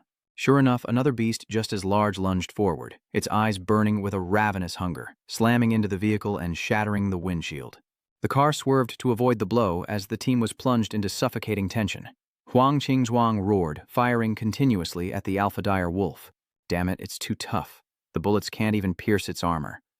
The massive beast crouches, then leaps, landing on the car's hood with terrifying force, shaking the entire vehicle violently. Inside, Su Heng was stunned, his heart pounding, and he shouted, "Long Shay Tish!" Immediately, his beast appeared, its eyes glowing red, facing off against the Dokfulan leader in the tense atmosphere. The beasts roared, their eyes locked in a fierce gaze, before the dragon serpent suddenly lunged, unleashing a barrage of dark energy. Energy spheres screamed through the air, striking the poisonous wolf leader head-on, and the massive beast lost its balance, collapsing to the ground as blood sprayed everywhere. Its massive body lay still and motionless. Su Heng grabbed his radio, his voice urgent. "Commander, this is Beastmaster Su Heng. Cease fire to avoid friendly fire. I'll handle the alpha venomous wolf." From afar, a figure silently observed. His eyes flashed with surprise. It was none other than Zheng Jun, the protector's close aide. He thought to himself that he was indeed a disciple of the master, so powerful even as a trainee beastmaster. He immediately ordered over the radio to stop all aid from the military convoy to Area 10 North. Leave the poisonous wolf leader to Master Su. We'll handle the rest. Don't let them bother him. Su Heng jumped out of the car and nodded to the person on the other end of the line. Suddenly, a piercing scream rang out. Damn it! This poison smoke is too thick. Where is the poisonous wolf leader? Huang Qingzhuang pointed, her voice panicked. Brother Su, look over there. Before them, a massive venomous wolf, its eyes bloodshot with rage, exuding a murderous aura that threatened to tear everything apart. A nearby man, utterly terrified, scattered and fled, shouting, "Mommy! Someone save me!" Su Heng gritted his teeth and roared, "Stop, you beast!" He commanded decisively, ordering the dragon serpent to use its dark powers. The dragon serpent lunged like lightning, its sharp claws piercing the dire wolf leader's neck, blood spraying as the beast roared in agony and collapsed. But in an instant it rose again, its eyes more ferocious than ever, as if the pain only fueled its savagery. The man, thinking the beast was dead, stood up, overjoyed, thanking him for saving him, saying he thought he was about to die. Full of worry, Su Heng roared, "Don't just stand there, run!" But the man's smile suddenly vanished as he glanced behind him, his face turning deathly pale. With terrifying speed, the alpha venomous howling wolf slashed its claws through the man, blood splattering as he collapsed, lifeless. Su Heng stood frozen, his heart aching at the sight of the fallen man. His rage boiling over, he roared, "You damned beast!" Turning to Long Sha Tich, he commanded, "Use Earth Spear Offering." Long Xiaoxi responded, stomping the ground, causing it to crack and split as a terrifying energy surged forth, transforming into a sharp attack aimed at the wolf leader. But the beast remained unfazed, activating its shadow step, dodging the blow with ease. Seizing the moment, Su Heng shouts, "Good chance, Little Hu. Suppress it with fire, push it out of the team's range." Little Tiger and Huang Qingzhuang immediately raised their guns, and 3 bullets screamed toward the target. The wolf leader roared in fury, but Long Sheiqi was 1 step ahead. It lunged, its sharp teeth sinking into the beast's flesh. Su Heng smirked, his eyes cold. "I knew you'd come." Long Sha Tich soared through the air, unleashing its dragon power, focusing all its strength into a fatal blow to its opponent's face. Blood splattered as the wolf leader howled in agony. Finally collapsing, ending the fierce battle, the team quickly boarded the vehicle, leaving the smoky battlefield. Inside, Huang Qingzhuang looked at Su Heng sitting quietly in a corner, his eyes pensive, and asked, "Brother Su, what's wrong? Are you feeling down?" Su Heng fiddled with the ring on his hand and said in a low voice, "I'm just thinking about a few things." Huang Qingzhuang smiled, trying to lighten the mood, saying that normally a dangerous species intrusion of this level wouldn't even require a Beastmaster rescue. "Without you, the casualties would have been several times higher. Mr. Su, you've done a great service this time." He rolled up his sleeve, revealing a long scar, and continued. "See this? It's from my first rescue mission, and that battle was far more brutal than today. Over 50 people died, an armored vehicle was crushed by a silver ape, a particularly dangerous species in its prime, and the crew inside were torn to shreds. Finally, Lord Cao, the Supreme Commander of the Northern District and your senior brother, took actions and subdued the beast. After the battle, he handed Su Heng a bottle of water. 'Here, take a few sips, it'll help.' Su Heng accepted it, nodding slightly. 'Thanks, Officer Huang, I understand.' Huang Qingzhuang sighed, his voice heavy. 'This time it was unavoidable. The people in the base live like duckweed without a place to call home. Who knows if they'll see the sun tomorrow after they go to sleep tonight. Only by becoming a beastmaster like you, Brother Su, can one truly protect themselves.' Su Heng suddenly interrupted Huang Cheng, patted his shoulder, and said softly but firmly, 'Enough. Let's not think about these things anymore. Let's go back, Brother Huang. I want Awen's stir-fried vegetables.'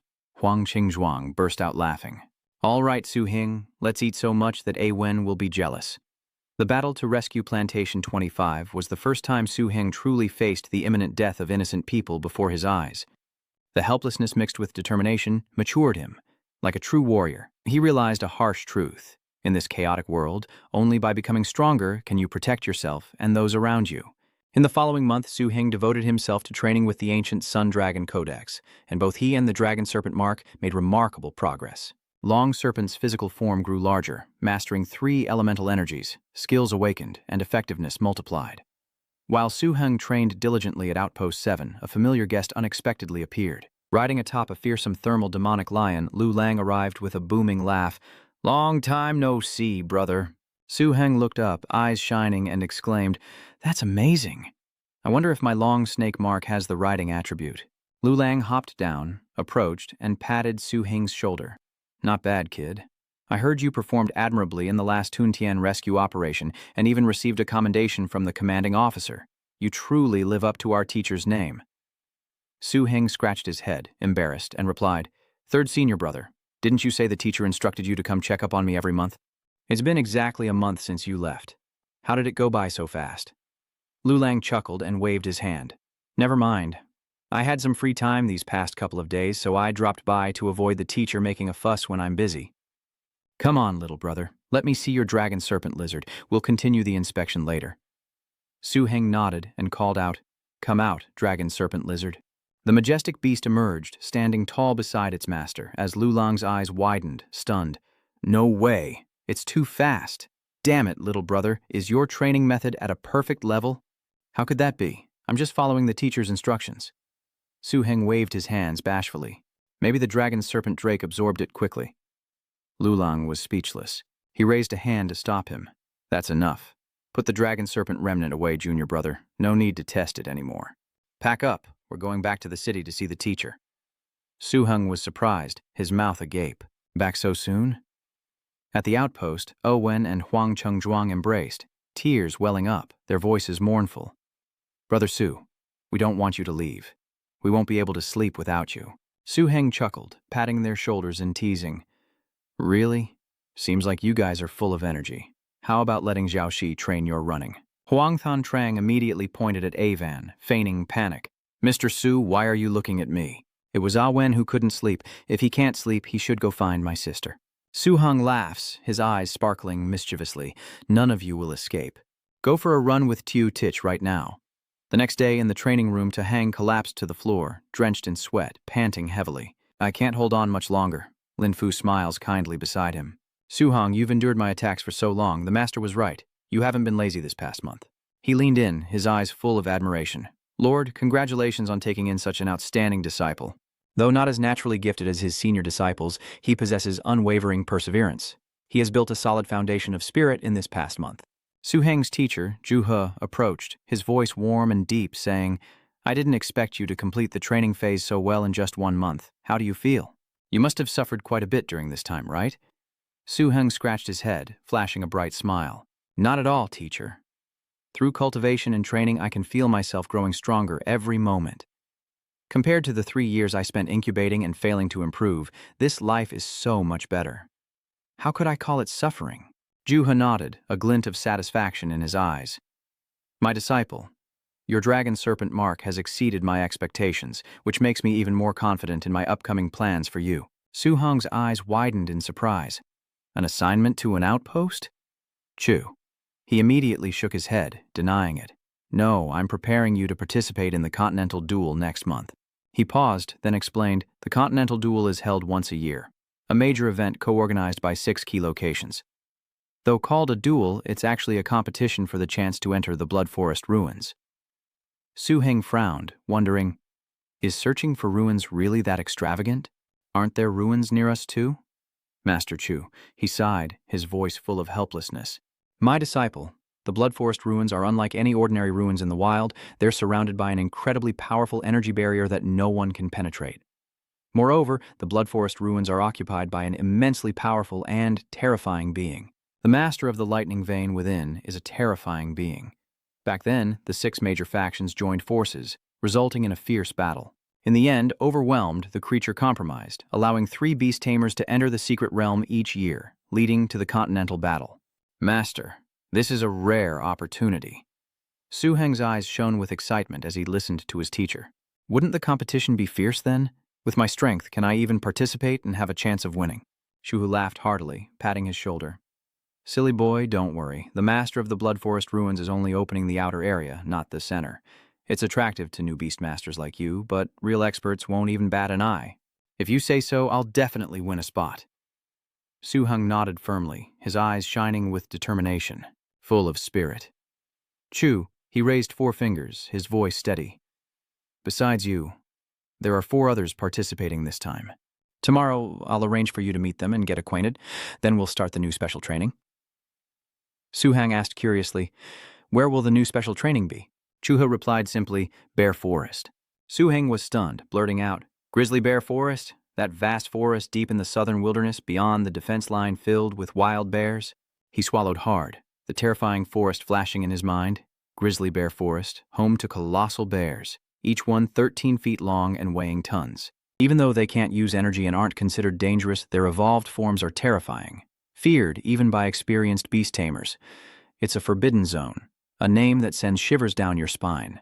He trembled, his voice shaking. Master, isn't Bear Forest a forbidden zone? Shoo. He turned and walked away, his voice calm but full of meaning. You'll understand about Bear Ghoul Forest when the time comes. For now, go back to your room and prepare for a few days. Su Heng stood frozen, fear and curiosity rising within him, and he shouted, his voice echoing in the twilight. Teacher! Under the fading sunset, Su Heng sat in his small house, 2 coins rolling back and forth on the table, his heart full of worries. He thought to himself, before heading to the outpost, the 2.5 million in subsidies had been completely used up, and the next subsidy wouldn't arrive for another half-month. He glanced at the lizard serpent, happily munching on food beside him, and knew that to maintain its current growth rate, food was essential. But this wasn't a long-term solution. He sighed, muttering, I need to find a way to make money. In truth, there was no shortage of ways for beastmasters to earn a living. Those with healing-type pets can heal injuries and cure diseases for great profit, while plant-type pets can work on plantations and produce items for a decent income. Beast tamers with water or lightning affinities can harvest resources in specific areas, but with the ancient Sun Dragon tome, Su Heng believes he can find a more efficient way to nurture his dragon serpent while preparing for the harsh trials of the howling bear forest. Buyers and sellers bustle about, the sound of knives echoing everywhere. Su Heng weaves through the crowd, Longshan thinking he intended to find something using the old Sun Dragon cannon, but after wandering for half a day, he hasn't found anything worthwhile. Suddenly, a commotion at one stall caught his eye, the shopkeeper's knife ringing out sharply. Attention, attention, we're buying Black Master fingers at a high price. Su Heng approached, tapping his finger on the wooden table, and asked curiously, Why are you buying Black Master fingers at such a high price? Do you have any? A red-faced, middle-aged man glanced at him, annoyed. Why do you care? If you have it, I'll buy it. If not, move along and don't interfere with my business. Su Heng paid no mind, his eyes inadvertently glancing at a piece of paper on the counter with the scrawled words, 1 meter of Black Master thread, 83 coins. He quickly calculated that 1G was 83,000, so he was surprised at how expensive Black Master ink was. An idea flashed in his mind. This was a way to make money. According to the ancient Sun Dragon Compendium, Black Spirit ink is refined from black octopus mucus, black cuttlefish ink, and a thickening agent mixed in a 3:1:2 ratio and baked at high temperature for 75 minutes. However, the book also notes that the natural ingredients to create Black Spirit ink are nearly extinct. But this stuff isn't too rare in Black Lamp. If I can make the black ink solution, I can make a decent profit from this deal. That night, in the small house, Su Heng meticulously concocted the dark essence paste. Flames erupted in the furnace, and Long Sheji kicked it twice, making the fire burn even brighter. Su Heng Ching Hung exclaimed with joy, Success! He held the shimmering vial, calculating his next move. In Blacklight, among the 13 departments and 5 bureaus, there was a special organization, a dangerous bioenergy research division specializing in dangerous creatures and their energy. This organization has 3 main institutes and is likely a place to buy large quantities of Black Origin ointment. This deal could make a fortune, but too much Black Origin ointment on the market will definitely attract attention. Black Master Dew is rare and slow-growing, a favorite of certain dangerous species that eat its young leaves. A meter-tall branch yields only a few grams of Black Master oil each year, so suddenly releasing large quantities would make people suspicious of the old Nat Long Dia. Su Heng muttered, The best way is to find a place that buys low, make a quick deal, and leave. He walked through the bustling crowd, stopping in front of the Hongfa Shangjia store, secretly pleased. This is the place. From his bag, Su Hing produced vial after vial, each containing 30 grams of black bamboo fiber, and carefully placed them on the counter, saying confidently, 30 grams, 2.5 million. Are you buying? The shop owner's eyes lit up with delight. We'll buy it, we'll buy it. But then she frowned, her voice questioning, but where did you get so much black spirit sand? Narrowing his eyes, Su Hong held a cold blade to her neck, his voice low. Don't ask questions you shouldn't. The owner, terrified, trembled and mumbled, I won't ask, I won't ask. Su Heng slammed the door and stepped outside, gazing at the money in his hand. He thought, I can't use this money yet. The best way is to exchange it for food for the dragon serpent lizard and then wait and see. He looked up, a flash of determination in his eyes, ready to meet his special training teammates. In the palace, within a vast chamber, tension filled the air. Wang Xun spoke with a hint of sarcasm. I've known Su Heng for a while.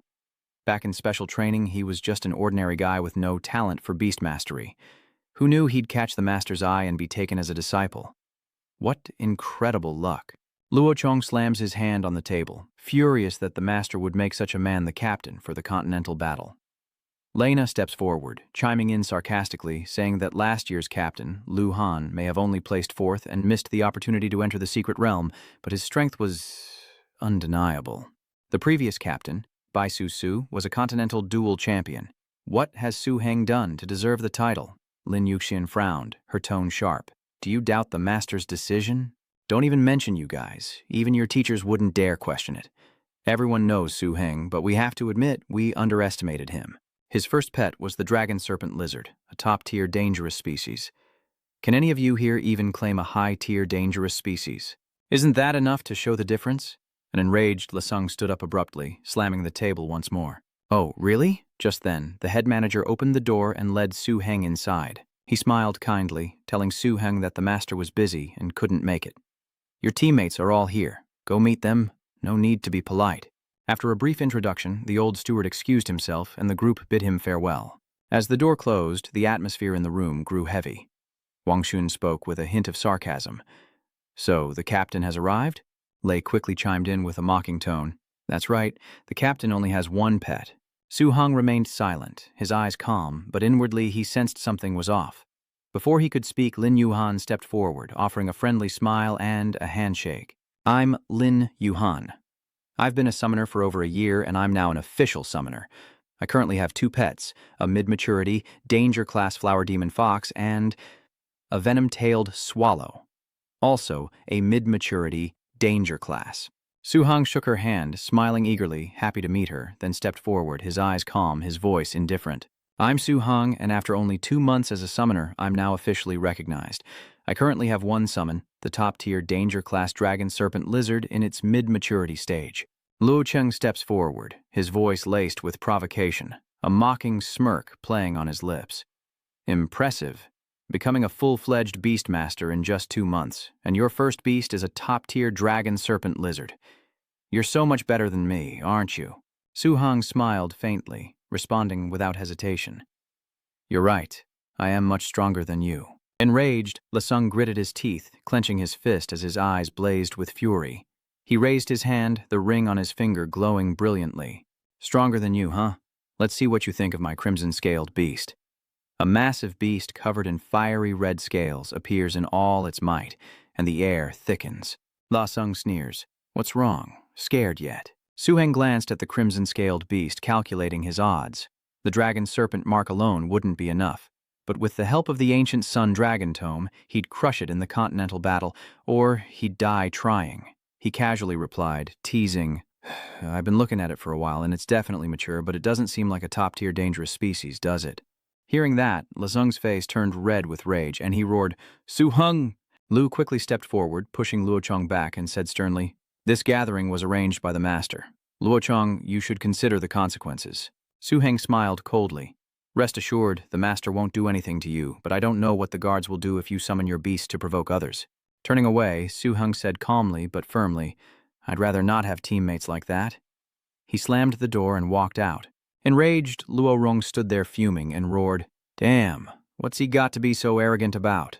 Wang Xun sat perched on a chair and chuckled, Don't worry, there'll be plenty of chances to punish him later. Su Hong climbed the stairs, thinking that these uncooperative teammates were likely a test deliberately arranged by the teacher. Taking advantage of the special training at Kujiang Forest, he would return and become the rightful captain. Under the pale moonlight, Zhang Cheng spread a map before Su Heng, his skilled fingers pointing to a clearly marked spot.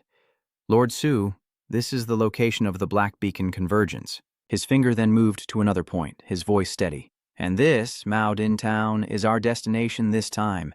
A small to medium gathering point on the edge of the Black Bear Forest. Mao Din Town is less than 150 kilometers from the Black Lantern gathering point, but the road connecting them is only half repaired. The rough, uneven terrain makes the journey difficult, not to mention the lurking danger of encountering rampaging beasts. Zhang Cheng frowned, adding cautiously, "It will take us about 1 to 2 days to get there." Su Heng looked momentarily lost, his eyes revealing a pensive mood. He turned to Zhang Cheng and asked decisively, "Lord Su, do you have any more questions?" Su Heng shook his head and replied coldly, "No, let's go." With that, he turned and left, his figure silent but resolute as the group entered Black Bear Forest, where the Black Convergence Zone was located in the desolate Hoa Nguyen region. The vast Black Bear Forest, dotted with dozens of large strongholds and countless smaller gathering points scattered like stars in the night sky. The armored vehicle comes to a halt, its wheels grinding against the barren earth. Dust fills the air as Zhang Cheng turns to Su Heng, his voice calm. "Lord Su, we've arrived at the foot of the mountain. We'll handle the handover shortly and we'll be staying here tonight." Su Heng nodded, his eyes cold. "Very well." Just then, a voice echoed from the high tower, clear and resonant through the radio. "Hello, this is Anlud, the town chief of Chamen Town. Are you the team from the Black Lamp encampment?" And with authority, Zhang Cheng immediately responded. "I am Zhang Cheng, leader of the 1st Guard Squad, 3rd Platoon, 5th Tactical Team of the Black Lamp encampment. We require rest within the town."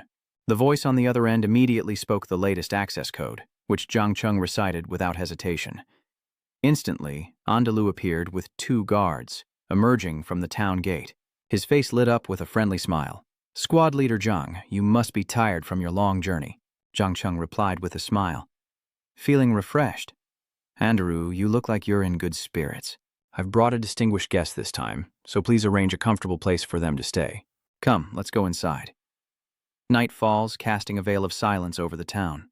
A large chest was slammed onto the ground with a thud. Zhang Cheng turned to Su Heng, his voice excited. "Lord Su, the supplies for your beasts are ready." He pointed to a young man standing nearby, introducing him. "This is Chen Han. He will be your personal guard." Su Heng nodded, replying indifferently, "All right, thank you for your trouble." Without hesitation, he called out, "Come forth, dragon serpent." Like a gust of wind, the dragon serpent appeared, its body lithe, its eyes gleaming with an eerie light. Su Heng gently stroked its nose, smiling faintly. "You've been holding back for a while, haven't you? Go get something to eat." Chen Han and Zhang Cheng stood there, unable to hide their astonishment. "Is this really Lord Su's spirit pet?" Chen Han wondered, his eyes fixed on the dragon serpent. "This favored pet can eat an entire yang?" Long serpent approaches, exhaling a puff of air onto the yang boxes, causing them to burst open, revealing countless items inside. With lightning speed, it sucks all the food into its mouth, a swift and decisive action. Suddenly, the dragon serpent's cold gaze swept towards the 2 men, and Zhang Cheng and Chen Han exchanged startled, worried glances. "Is it looking down on us?" Beneath the dim lights of Chanim Town, Chen Han approached, offering Su Heng a friendly smile. "Lord Su, Chan Neum is not like the Black Beacon Proving Ground. There's no curfew here, and the nightlife is incredibly rich. My comrades are planning to unwind at the Chan Neum bar and would like to invite you along. What do you think?" Su Heng shook his head slightly, refusing outright. "You guys go ahead. I'm not going. If you can find me a guide, I'd like to take a walk around town." Just then, a gentle knock echoed as Anna, a young girl with her hair tied up, entered with a carefully wrapped package of local specialties. "Mr. Su, you're looking for a guide." She suddenly felt guilty, quickly lowered her head and stammered. "I'm sorry, sir, Anna didn't mean to eavesdrop. Grandfather Andalou asked me to bring you these local specialties." Chen Han immediately burst out laughing, pulling Anna closer. "Lord Su, I can vouch for her. This girl is Andro's granddaughter. No one is better suited to be our guide." Su Heng looked down at Anna with a calm gaze, nodding. "All right, thank you for your trouble." Guided by Anna, Su Heng strolled along the winding paths of Chain, its homes displaying a unique architectural style, unlike the Black Lamp Gathering Ground. The roofs are often triangular, square, or rectangular, creating a dynamic, multi-dimensional feel. According to Anna, the Cham people favor dark brown roofs, a tradition deeply rooted in their culture. Hundreds of homes and shops alike dot the mountainside, blending into the majestic scenery, and in the distance, a stone watchtower stands tall like a small fortress, both an ancient relic and the seat of Cham's municipal government. Anna tugs at Su-heng's sleeve, excitedly asking, "Mr. Su, there's a beast fight in Chain tonight. Would you be interested?" Su-heng raises an eyebrow, a spark of curiosity in his eyes. "Beast fights?" Anna nodded, her eyes sparkling. The town guards and citizens occasionally capture wild beasts, and these beasts are pitted against each other in fights that draw huge crowds. If the beast dies in the arena, its meat will be distributed among the people. Today, there's a match unlike any seen before in Jane. That beast will face a wild tiger, and it's drawing a huge crowd. Hearing this, Su-heng pondered. Even though wild tigers are just ordinary beasts, these ferocious creatures are born with a savage nature, and watching it fight might be helpful for nurturing his dragon serpent. He nodded, his voice full of excitement. Let's go see it." Anna cheered happily and immediately led the way. When they arrived at the ticket booth, the middle-aged vendor recognized Anna and teased, "Oh, Anna, do you have a boyfriend now? Where did you find this handsome man? Is he new around here?" "I've never seen you around here before." Anna blushed, annoyed. "Barina, don't say things like that." Then she quickly turned to pull on Su-heng's hand. Her voice hurried. "Let's go in," said Mr. Su. The two entered the arena, immediately attracting curious glances from the surrounding crowd. Anna beamed, her smile as bright as a blooming flower, and turned to the crowd, thanking them, but saying that today wasn't a good time, but next time for sure. Standing beside her, Su-heng thought to himself that Anna seemed well loved in Chain. Just then, a middle-aged man with a weathered look approached, his voice booming. "Well, if it isn't our honored guest and Anna, what brings you to my humble abode today?" Anna quickly chimed in, her eyes sparkling. "Uncle, I'm with this honored guest. Get us the best seats, or I'll tell Grandpa." The man looked surprised, his eyes glancing at Su-heng. Seeing the shimmering imperial Tudor ring on his hand, he was shocked, realizing this was someone he couldn't afford to offend. Immediately, he flashed a warm smile, bowing low. "Honored guest, welcome to the Chain Arena." "It's an honor to begin the fight, host," a voice boomed through the arena. "Ladies and gentlemen, esteemed guests, the Chain Arena is about to begin." Welcome, everyone. The crowd erupted in cheers, a roaring wave of excitement as the host gestured towards the ferocious tiger in its iron cage. As expected, the garrison brought in a wild tiger, over 3 meters long and weighing over 300 pounds. Its roar reverberated, shaking the very air, and the crowd erupted into a frenzy. "This wild tiger is ferocious, a true beast only caught by the best hunters. Let the games begin." Anna cheered excitedly, waving her hands. "Go, go, MC!" "Calm yourselves, audience, and allow me to introduce its opponent." "Admit it, I've never seen such a bizarre beast fight. Hopefully, this little guy who was caught by accident will surprise everyone." Suddenly, a crate flew into the arena, its lid popping open to reveal a dazed, treasure-seeking beast, disoriented as if waking from a deep sleep. The wild tiger slowly approached, its eyes sharp and its presence terrifying, as the treasure-seeking beast panicked, leaping away only to immediately fall to the ground. The crowd roared with laughter, never having seen such a run. Su-heng was stunned, wondering if it was really that thing. The tiger roars, leaping forward, charging straight toward the treasure-seeking beast, which cries out in fear, backing against the wall with nowhere to run. The tiger slowly advances, ready to finish its opponent as the crowd cheers wildly, amazed by its speed and unexpected comeback. "That's incredible. What kind of beast is that?"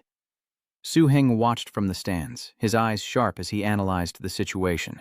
According to records in the ancient Sun Dragon Codex, among the dangerous species there are 4 rare systems that only appear in legends: the mystic, miraculous, relic, and mythic systems. An ordinary beast couldn't possess this speed and reaction. Adding to that the golden mark on its forehead and its agile physique, this little beast is a treasure-seeking beast of the mystic lineage. Treasure-seeking beasts are rare, high-level, non-aggressive danger species, but possess the unique ability to seek out treasures and consume them as food. Its traces are only found in secret ruins. "I can't believe I've found one here. I can't miss this opportunity," Su-heng thought, his eyes flashing with determination. Su-heng turned to Anna, his eyes gleaming with determination. "Anna, I want to buy that little beast. Is that possible?" Anna bit her lip and replied, "Mr. Su, that little beast was sold to the arena master by a hunter, and he owns this arena. The beasts here are his property, so I'm afraid I'll have to trouble you to come with me to see him." Together they entered the old man's office, a simple room filled with the smell of tobacco and the tense atmosphere of the arena. Anna pleaded anxiously, "Please, can't you grant this request, even if it's for my friend? I know the arena rules. Unless one side is injured and unable to fight or even dies, the fight can't be stopped." She turned to Soo-heng, her eyes almost pleading, "Please, I'm begging you." The man called Uncle scratched his head, looking embarrassed. "It's really not about the money. Anna, come on, you know how it is. I bought that little beast for 2,000, I'll give you 4,000, is that enough?" Anna pleaded, but the old man just smiled wryly and shook his head. "Come on, Anna. Even my father never broke the arena's rules." Heng, who had been silent, suddenly spoke, his voice deep and captivating. "Sir, you're worried about the betting slips and admission tickets, aren't you? As a valued guest, I understand this beast isn't considered rare, but you misunderstand me. I have my reasons, and I don't want you to break any rules. I have an idea. See if it works for you." Just then, the loudspeaker blared. The crisp sound cut through the crowd's roar. "Attention! Due to unforeseen circumstances, the beast fight is temporarily suspended." The crowd erupted in uproar, their shouts like crashing waves. "We paid for our tickets." I was watching seriously. Will this arena even stay open? I'm not coming back next time. Brad, the arena manager, stepped forward, raising his hand to calm the crowd, his voice booming, "Please, esteemed audience, don't get excited. Hear me out. First, entrance tickets will be refunded threefold, and all bets will be returned. Secondly, today's beast battle will be replaced with a special match unlike any other. We've invited a new challenger. Under the bright lights, Soo-heng emerges, calm but radiating power. The audience was stunned, and whispers spread. "What?" As a beastmaster for many years, I've never seen a fight like this. "Very well." Just then, the wild tiger roared, a terrifying shriek echoing as it lunged at Soo-heng, its sharp claws glinting under the lights. The crowd held its breath. Some cried out, "He's going to die."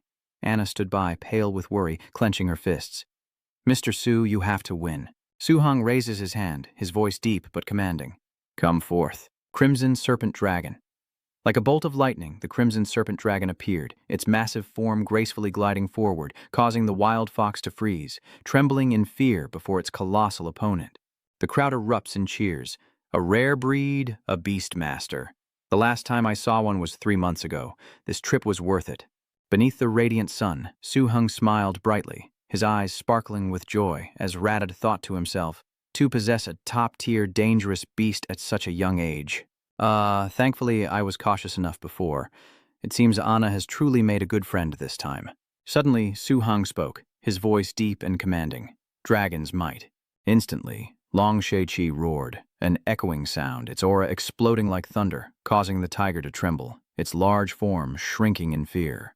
It stammered, begging, "Don't kill the tiger." Tiger was wrong, truly wrong. Suddenly, the group was stunned as a small figure flashed past at terrifying speed. It was the treasure-seeking beast. Observing, Soo-heng realized that despite being only in its early development, its reactions and speed were incredible. A truly mysterious species. Without hesitation, Soo-heng commanded, "Use evil convergence. Go forth." The dragon serpent instantly lunges, its body twisting like lightning as it pursues the treasure-seeking beast. The little beast panicked, crying as it ran, its weak cries carried away by the wind. Soo-heng decisively ordered, "Enlightenment, Stage 2, accelerate." Long Serpent immediately obeyed, its speed exploding as it roared with a deafening cry, but the treasure-seeking beast couldn't escape. Suddenly, the dragon serpent roared, stomping its foot and creating a shockwave that shook the earth. But the treasure-hunting beast nimbly dodged, narrowly escaping. Undaunted, Soo-heng commanded, "Dragon Might, Stage 2, Suppression Strike." The dragon serpent instantly unleashed the technique, its body swirling into ethereal purple mists that engulfed the space. Below the stage, the crowd gasped, exclaiming, "Terrifying! Is this the power of a beastmaster? If the defense squad faced his beasts, they'd be annihilated." The treasure-seeking beast was exhausted, tears streaming down its face, and it froze, unable to move as the massive, ferocious dragon serpent approached. The dragon serpent easily picked up the small beast and brought it back to Soo-heng, who smiled triumphantly. "You won't escape this time." The treasure-seeking beast whimpered weakly, its voice filled with helplessness, while at the arena management office, Rad was beside himself with excitement, his eyes shining brightly, declaring it was truly astonishing. "Master Tamer, it's the first time I've seen a young tamer train such a dangerous top-tier beast."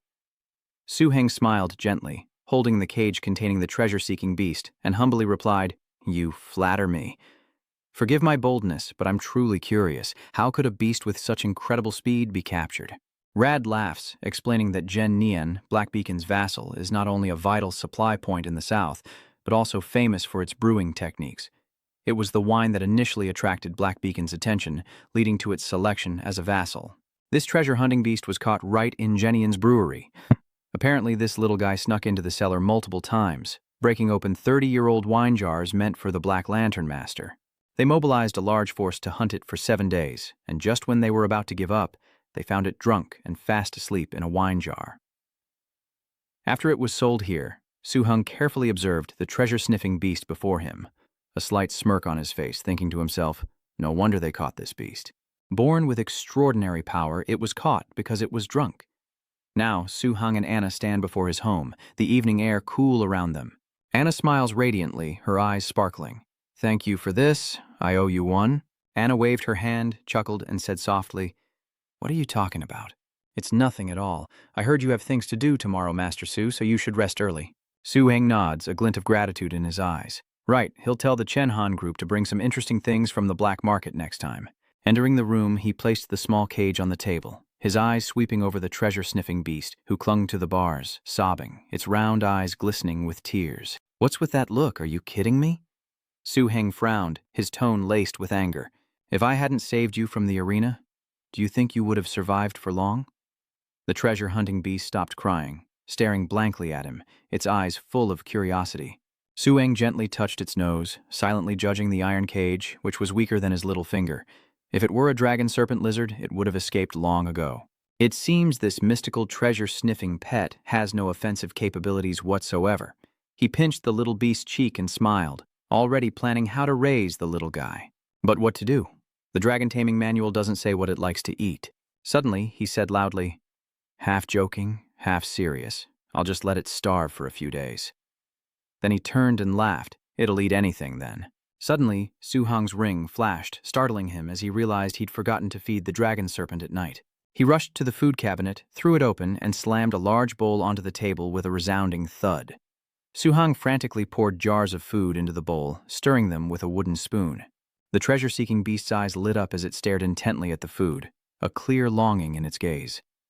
Su Heng wiped the sweat from his brow, muttering, 3 times the usual amount should be enough to last until Din Tan Town tomorrow." He immediately summoned the dragon serpent lizard, the massive beast appearing and standing before the food basin, devouring it ravenously, while the treasure-seeking beast, its stomach growling but unable to eat, turned away, sobbing. Seeing this, Su Heng was slightly worried and quickly coaxed, "You want to eat too?" The treasure-seeking beast nodded eagerly, its eyes shining.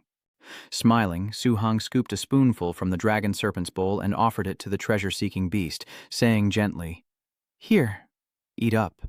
The treasure-seeking beast eagerly accepted, devouring it with delight, its eyes sparkling with happiness. The serpent tilted its head, surprised by the scene unfolding before it.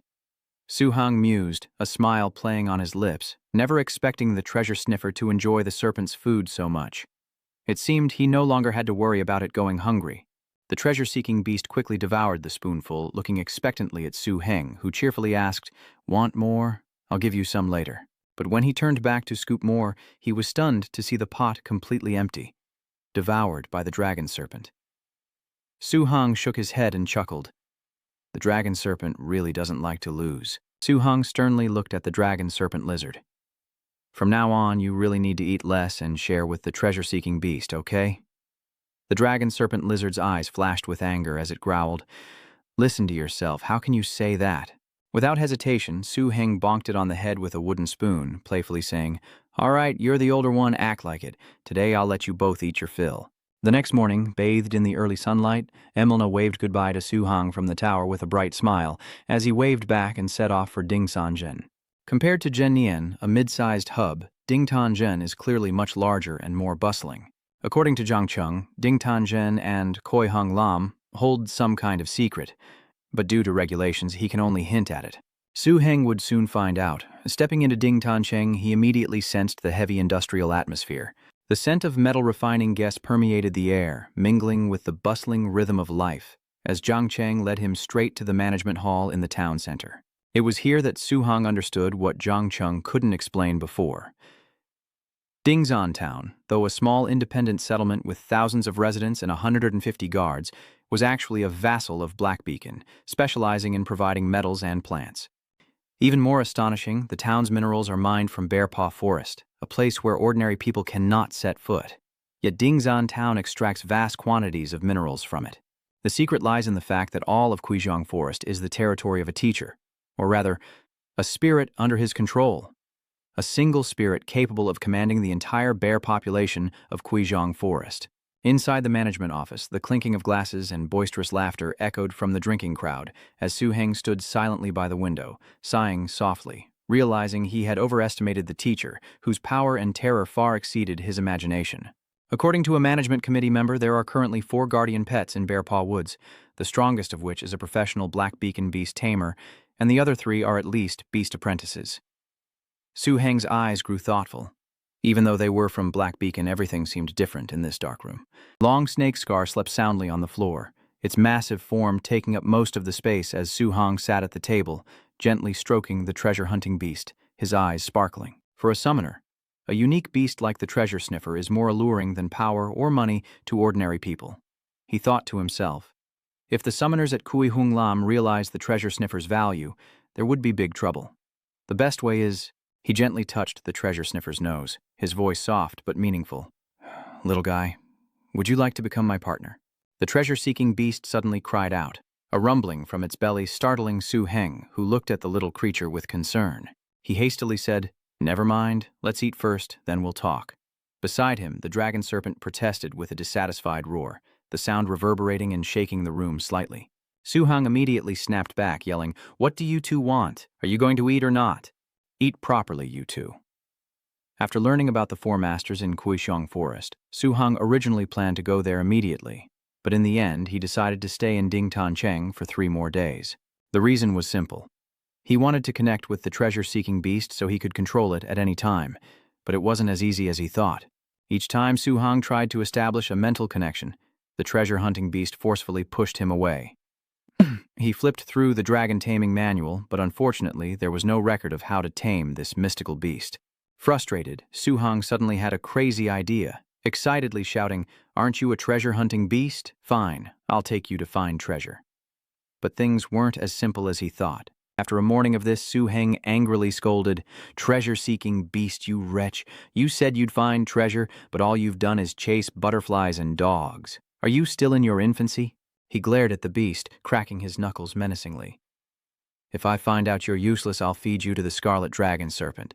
The treasure-seeking beast cried out in protest, then quickly used its power to search, pointing ahead and calling out repeatedly. Su Heng's eyes lit up as he excitedly asked, did you find it? But when he turned around, he was stunned to see it was just a roadside restaurant. He was confused, asking with a doubtful tone, didn't you say there was the aura of treasure here? The treasure-seeking beast nodded repeatedly. It cried out excitedly, and Su Heng thought to himself, a glimmer of hope in his eyes. Could it be real this time? It seems to possess a mysterious energy. He chuckled, picking up the beast. He didn't want to go. Who knew what worthless trinket they'd find, only to feed it to the dragon serpent? Hearing this, the treasure-seeking beast panicked, pointing towards the shop and crying out incessantly. Su Heng raised an eyebrow, pointing, you want to go that badly? You really want that treasure? The beast nodded, whimpering expectantly. He smirked, his tone half-joking. But why should I help you find treasure? The treasure-seeking beast immediately deflated, its eyes filled with sorrow. Su Heng chuckled. But I like being a good person and doing good deeds. So how about you agree to one request of mine? Hearing this, the treasure-seeking beast was startled. Images of chains and whips flashed through its mind as it cried out in fear, its tiny body trembling. Su Heng burst out laughing, his eyes sparkling as he looked at the trembling treasure-seeking beast. So, that's what you were worried about? Don't worry, it's just a mental link, not subjugation. Hearing this, the treasure-seeking beast was immediately refreshed. Its eyes lit up and it raised its tiny hand. Su Heng also reached out and the two slapped hands as a promise. He carefully tucked the little beast into his backpack, muttering, without affection as a foundation, establishing a psychic link is indeed difficult, and even if it succeeds, it's easily rejected. But a spiritual link is different. As long as me resists, everything will go smoothly. Inside, the bartender shook a cocktail shaker, the rhythmic sound filling the air before placing a drink on the counter.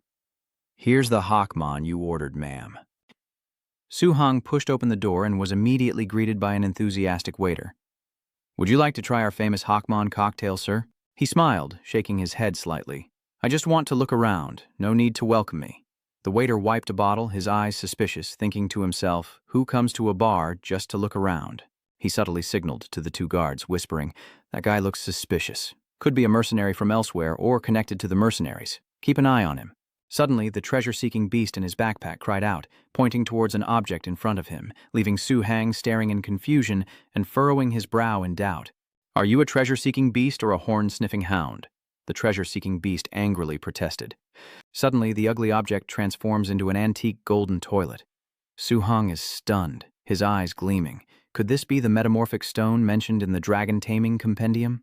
He thought to himself that the path to evolving a beast into a dragon was arduous, requiring harsh materials, and the transformation stone was a core item. He was overjoyed, patting the treasure-hunting beast's head, his voice full of gratitude. "I can't believe I'm seeing something I never dared to dream of. Thanks to you, treasure sniffer.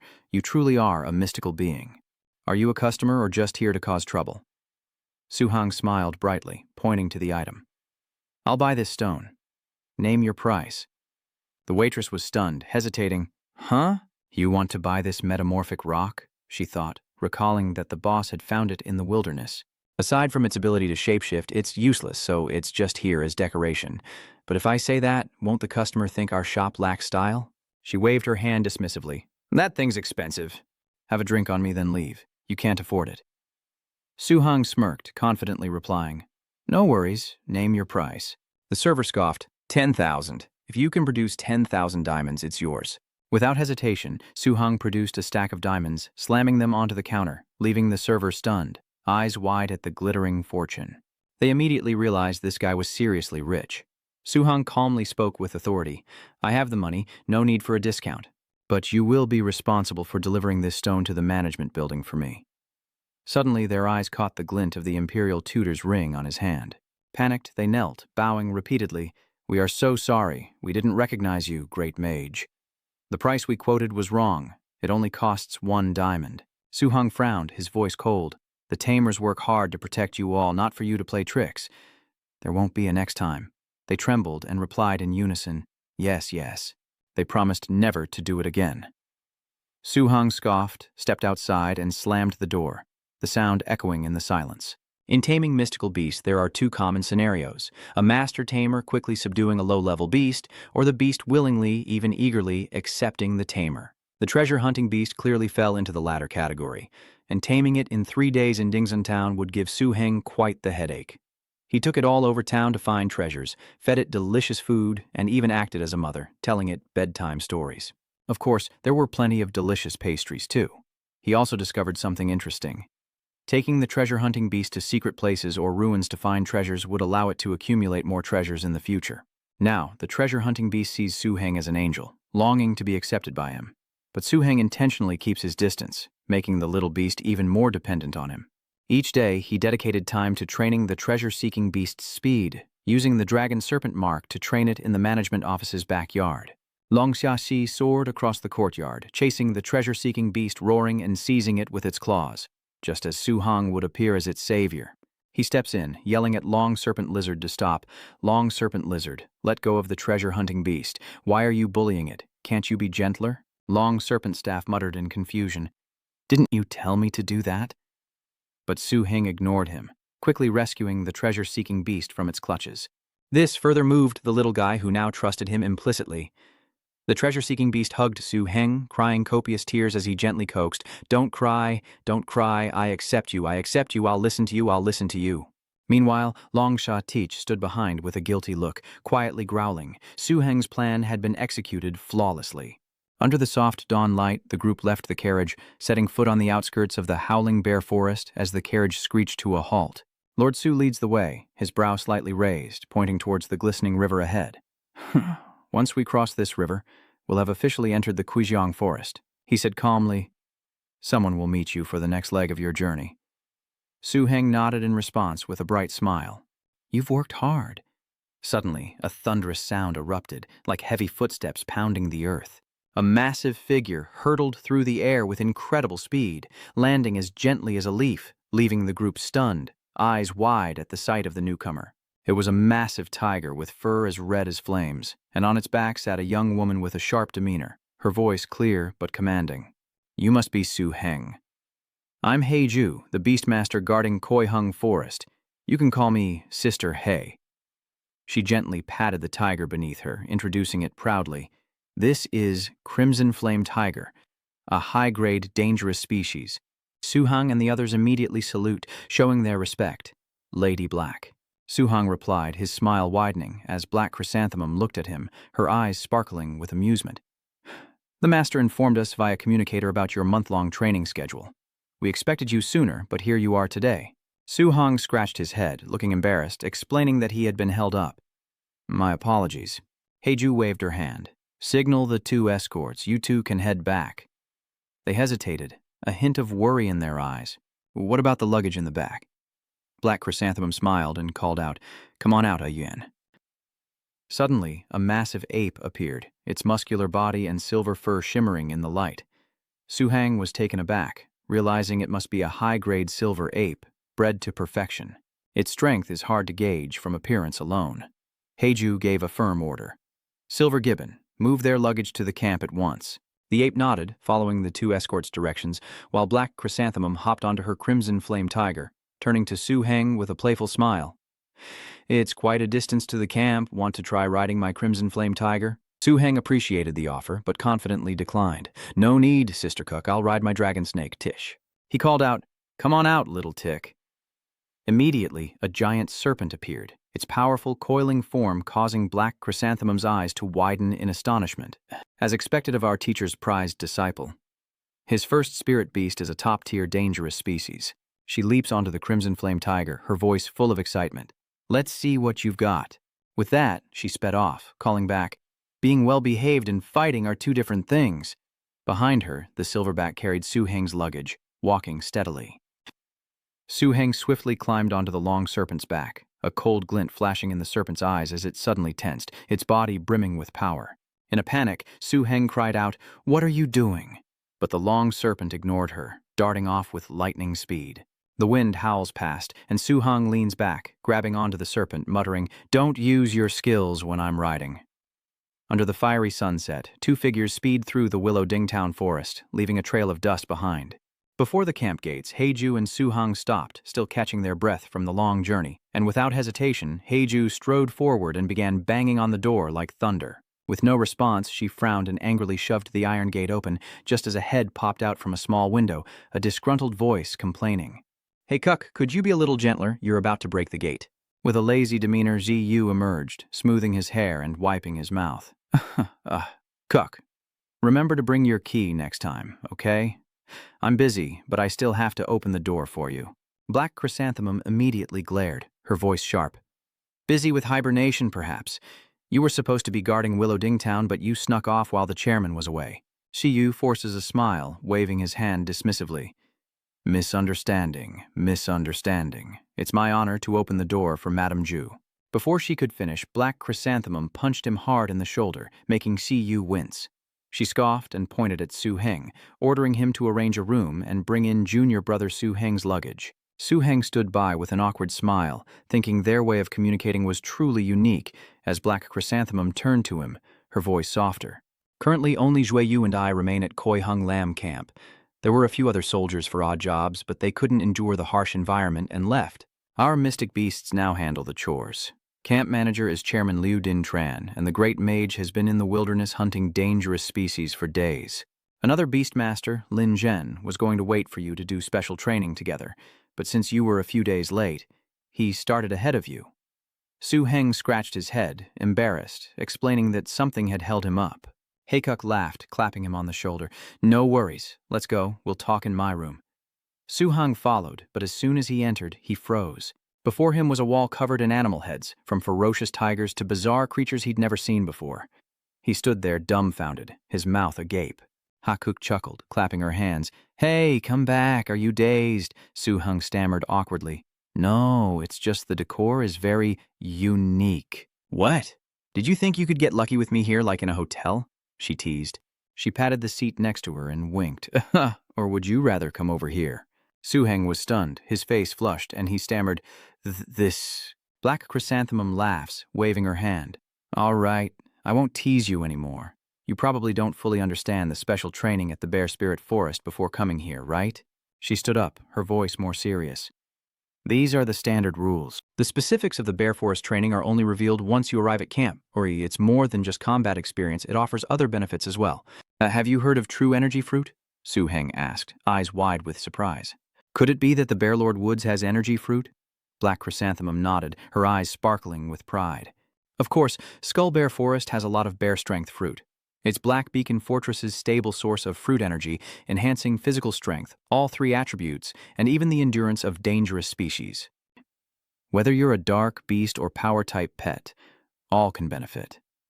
She stepped forward, yanking the curtain to reveal a map covered in symbols. Her finger traced the surface as she continued, explaining that obtaining the fruits wouldn't be easy. The fruits in the forest were all guarded by the Gray Bear Pack. Using the leader's token, a pet can challenge the owner of a strength fruit tree, and these guardians rarely refuse. If victorious, the pet will receive a strength fruit. But if anyone other than a Black Tower beast tamer dares to take an energy fruit, the Gray Bears will relentlessly hunt them down until our own beast tamers are exhausted. Inside the forest, roars echoed, and the earth seemed to tremble. Suheng's dragon serpent was facing off against a giant roaring bear. As Lin Zhen watched with interest, it seemed this brute bear was ready to accept the challenge. If the dragon serpent Mark defeats it, he'll obtain a bear power fruit. Suheng sighs, shaking his head. I don't think it'll be that easy. Lin Zhen chuckled, adding, This bear only accepts challenges from opponents it deems weaker. To get the bear power fruit, you must face real danger. Just then, the grizzly roared, its terrified sound echoing through the forest. Long Serpent's Mark stood motionless, eyes sharp, when suddenly the bear roared in anger, golden lightning crackling around it.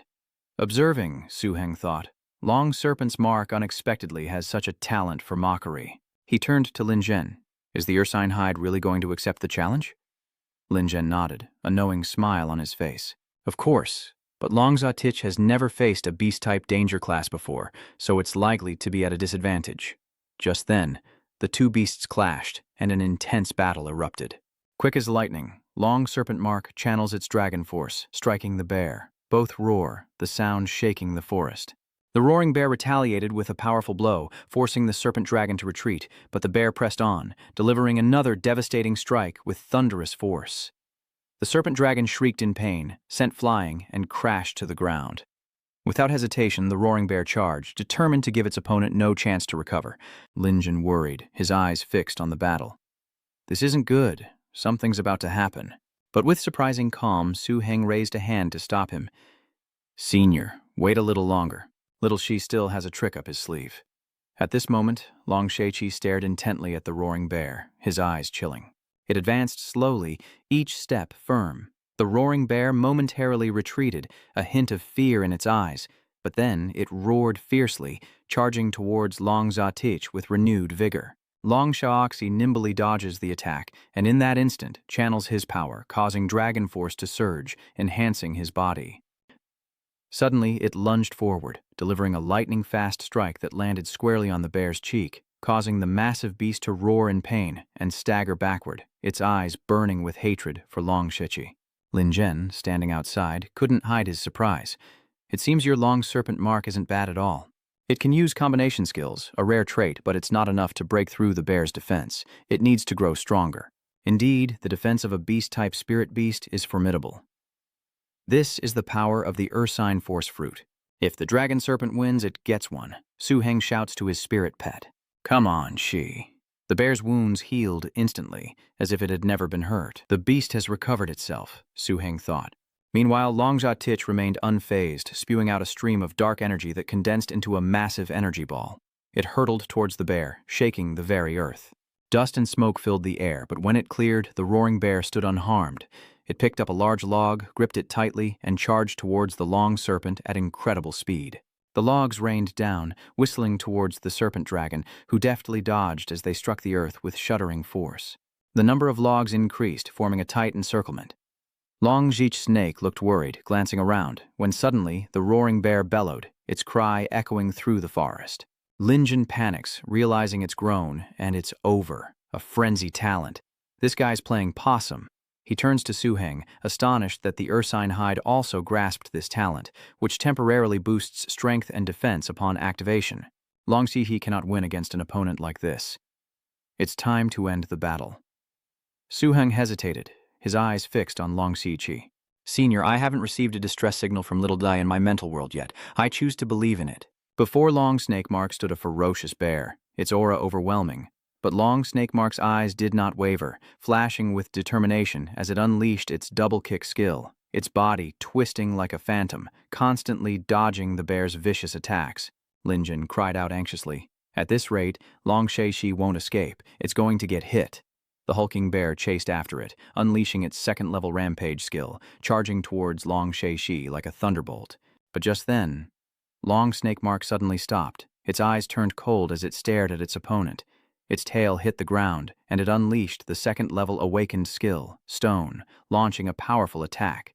The grizzly bear didn't have time to react and was knocked over, tumbling across the ground and crashing into an ancient tree. Long Zhi tilted its head, its playful eyes seeming to laugh in mockery, while a stunned Lin Jun burst into hearty laughter. Damn it, is that bear an idiot? Why can't I find a pet like that? Su Heng, clinging to a branch, waved his hand, laughing. Heh heh heh, just luck, pure luck. Lin Jun scratched his head, looking embarrassed. Sorry, I forgot your current psychic energy isn't enough to upgrade yet. Hearing this, Su Heng could only force a smile, his eyes still shining brightly. Suddenly, Lin Jun whistled, and a black shadow flashed across the sky as a giant falcon landed, its wings shimmering crimson.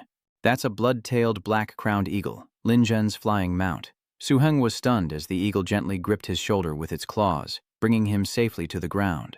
Lin Jun stepped forward with a smile. Indeed, you are the disciple my master is most proud of.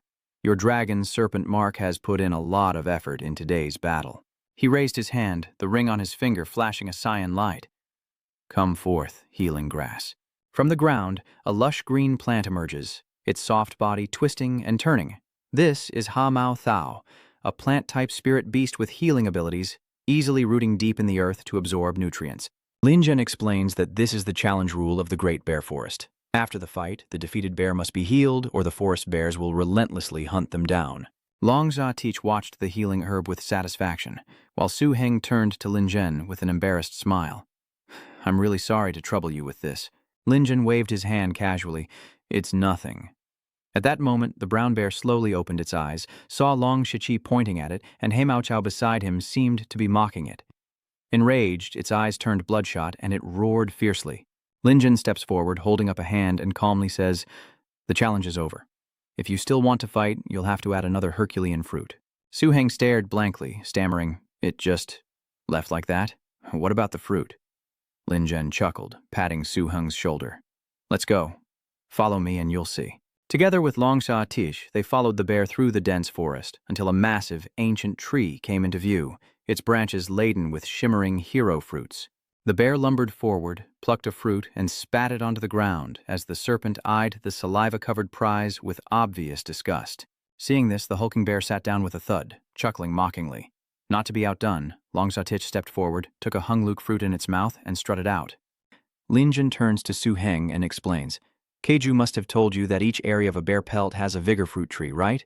The center of that area is the territory of the entire bear pelt tribe. Su Heng held the tiny vigor fruit in his hand, frowning. This is a vigor fruit? It's much smaller than I imagined. He looked up at Lin Jun. Senior, how do I use this? Lin Jun laughed, replying, Just eat it directly. Once picked, the fruit's arcane energy will dissipate within minutes. Without proper preservation, it's best to eat it quickly for maximum effect. Inwardly, he admired. This kid's really lucky. Su Heng waved to the dragon serpent lizard. Open wide. But the lizard flinched, remembering the bear spitting out the fruit and, sweating, quickly turned its head away, clearly not wanting to eat. Su Heng's eyes widened as he yelled, What kind of face is that? This is good stuff. He then turned to Lin Jun, his face pained. Senior brother, is there any water? Lin Jun was annoyed, lines appearing on his head, pointing at him. Are you planning to cut it into pieces? Finally, Su Heng carefully washed the heroic fruit and gave it to the dragon serpent scarab, saying, "Here, eat this." The dragon serpent scarab reluctantly took the fruit, chewing it thoroughly, its eyes gradually lighting up. Lin Zhen observed, thinking aloud, "Junior brother, prepare yourself. We'll have the long serpent lizard absorb the heroic fruit here, taking in all the energy before we leave. Otherwise, it'll be a huge waste." Su Heng blankly scratched his head and began to prepare.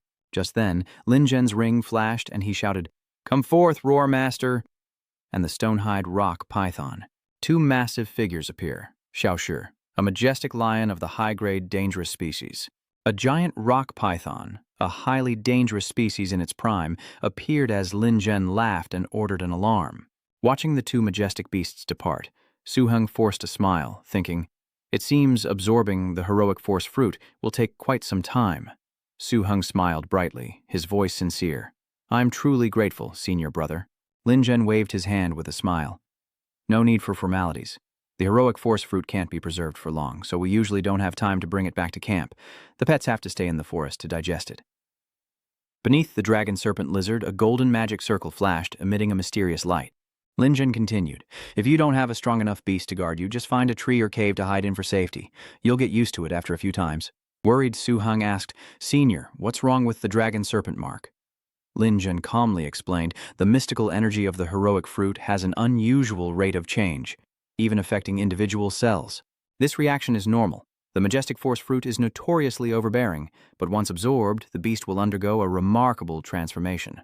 Suddenly it roared, the sound echoing through the forest as Su Heng, riding on its back, realized that in the past 13 days, the long serpent lizard had not only grown in size, but was also approaching late-stage maturity. In terms of strength and endurance, it matched, even surpassed, a fully grown dragon serpent lizard. He smiled, recalling how the dragon serpent lizard, with its innate talent for provocation, had challenged and defeated bear after bear, astonishing even Lin Zhen. The dragon serpent brought back a bounty of strength fruits, 8 or 9 in 13 days, leaving Lin Zhen speechless, having fought over 20 bears with a 50% win rate.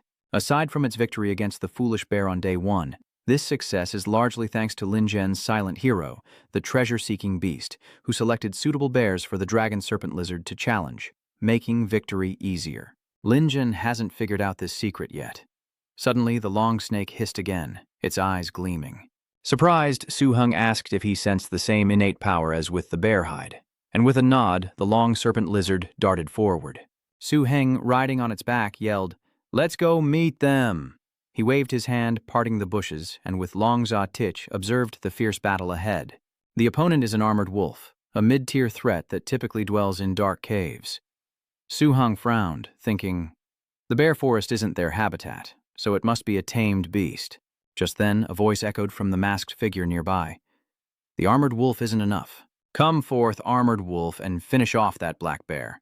Su Heng watched the battle intently, lost in thought. The armored beetle, a particularly dangerous evolution of the armored wolf, has almost no weaknesses, and is comparable to a top-tier threat, even stronger than Black Chrysanthemum's Crimson Flame Tiger. He watched the armored beetle lunge forward, its body a lightning strike against the black bear. With a single blow, the bear coughed up blood and collapsed into the water below. Su Heng and Long Shoji were stunned, thinking to themselves, it won so quickly.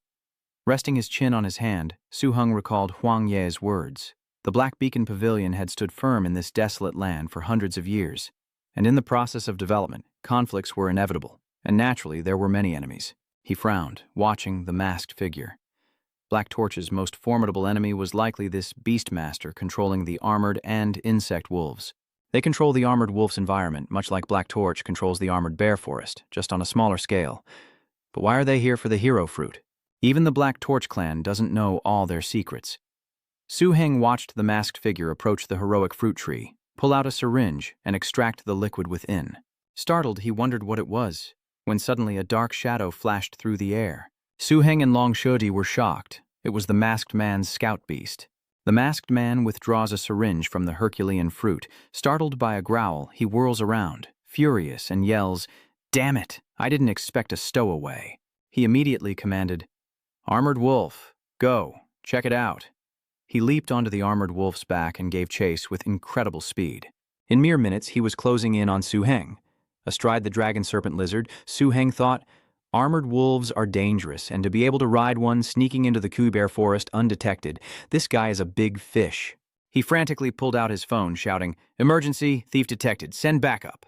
But before he could finish, the phone died. Staring at the blank screen, Su Heng gritted his teeth. Dead battery. He'd grown complacent, relying too much on his teacher's reputation. Frustrated, he thought, damn it, even if I die, I have to get the message out. Riding on Long Tich's back, Tahang shouted, "Come out, Tam Bao Thu!" At the same time, the long serpent lizard used its skill to escape at breakneck speed, causing the masked man to glare and roar as the armored beetle wolf used its skill to hunt down the white rat and its trash beastmaster. Suddenly, the armored wolf stopped, its eyes gleaming with cold light as it unleashed its 5th-level Black Streak assassination skill. Su Heng was startled, a flicker of surprise in his eyes. He turned back and shouted, "Use Evil Barrage, Serpent Lash, and remember to run straight into the bushes in the forest." Long Tich roared, spreading his wings and flying with terrifying speed. Su Heng thought to himself that even with the enhanced effect of the second stage speed attack, it still couldn't compare to the Black Line Strike, but the advantage was that the second stage speed attack could change direction flexibly. If you want to play hardball, then crash straight into the big bushes, and it'd be best to lure senior brother Lin Zhen here. The armored wolfhound was hot on his heels, but unexpectedly stepped on a broken branch, slamming headfirst into a tree. It falters, frustrating the masked man. The test subject is fast. He quickly recalled the armored insect and summoned a magnificent blue-furred tiger crackling with electricity. A dangerous, 3-elemental electric beast. He leaped onto its back, pointed forward, and the tiger sped off, rapidly closing in on Su Heng. He unleashed a light binding skill, a blinding ray aimed at the dragon serpent lizard. It dodged, but the light grazed it, leaving a bloody wound. Su Heng frowned, thinking to himself that the armored tiger worm was extremely dangerous and had definitely reached the complete stage, while the treasure-hunting beast on his shoulder trembled, its eyes filled with fear. Su Heng touched Long Tich's wound, realizing that at this rate it would die of exhaustion even if they weren't caught. Suddenly, an idea struck him, and he laughed. "Treasure-seeking beast, quickly lead us to the territory of the Kuibear leader." The treasure-tracking beast closed its eyes, focused, then pointed in a direction, and Su Heng shouted, "Let's go, we're getting help." Long Shasi suddenly veers, catching the masked man off guard, as Su Heng declares, "Shasi, don't just run, use earth thrust to call them out." Long Serpent roared, unleashing its skill, and sharp stone pillars erupted from the ground, blocking the masked man's path as he yelled for the armored wolf to clear the way. The ring on his hand flashed crimson as the armored wolves reappeared, smashing through the stone pillars and clearing the path. He continued the chase, sneering, "I don't believe you can escape me." Suddenly, the light-fixing tiger stopped, and the masked man, no longer in sight, ordered, "Light-fixing tiger, find him now." The tiger stared ahead, startled, its body trembling. The masked man was astonished. "What's wrong?" From within the dark cave, a pair of eyes gleam with a cold light. He stammered, What is it?" A massive bear emerges, its roar shaking the forest. The masked man panics. It's the leader. Seeing the leader of the Ursine Boar's charge, he hastily ordered, "Electric armored tiger, run." He worried that the giant bear leader could summon the entire horde, and without their teacher's token, no hunter could stand against all the bears in the forest. Su Heng gave a decisive order. "Long Serpent, let's go back to camp and get senior brother Yu Yu. If we delay, the energy of the bear strength fruit will be depleted." Suddenly, an attack came from nowhere, a flash of light like lightning.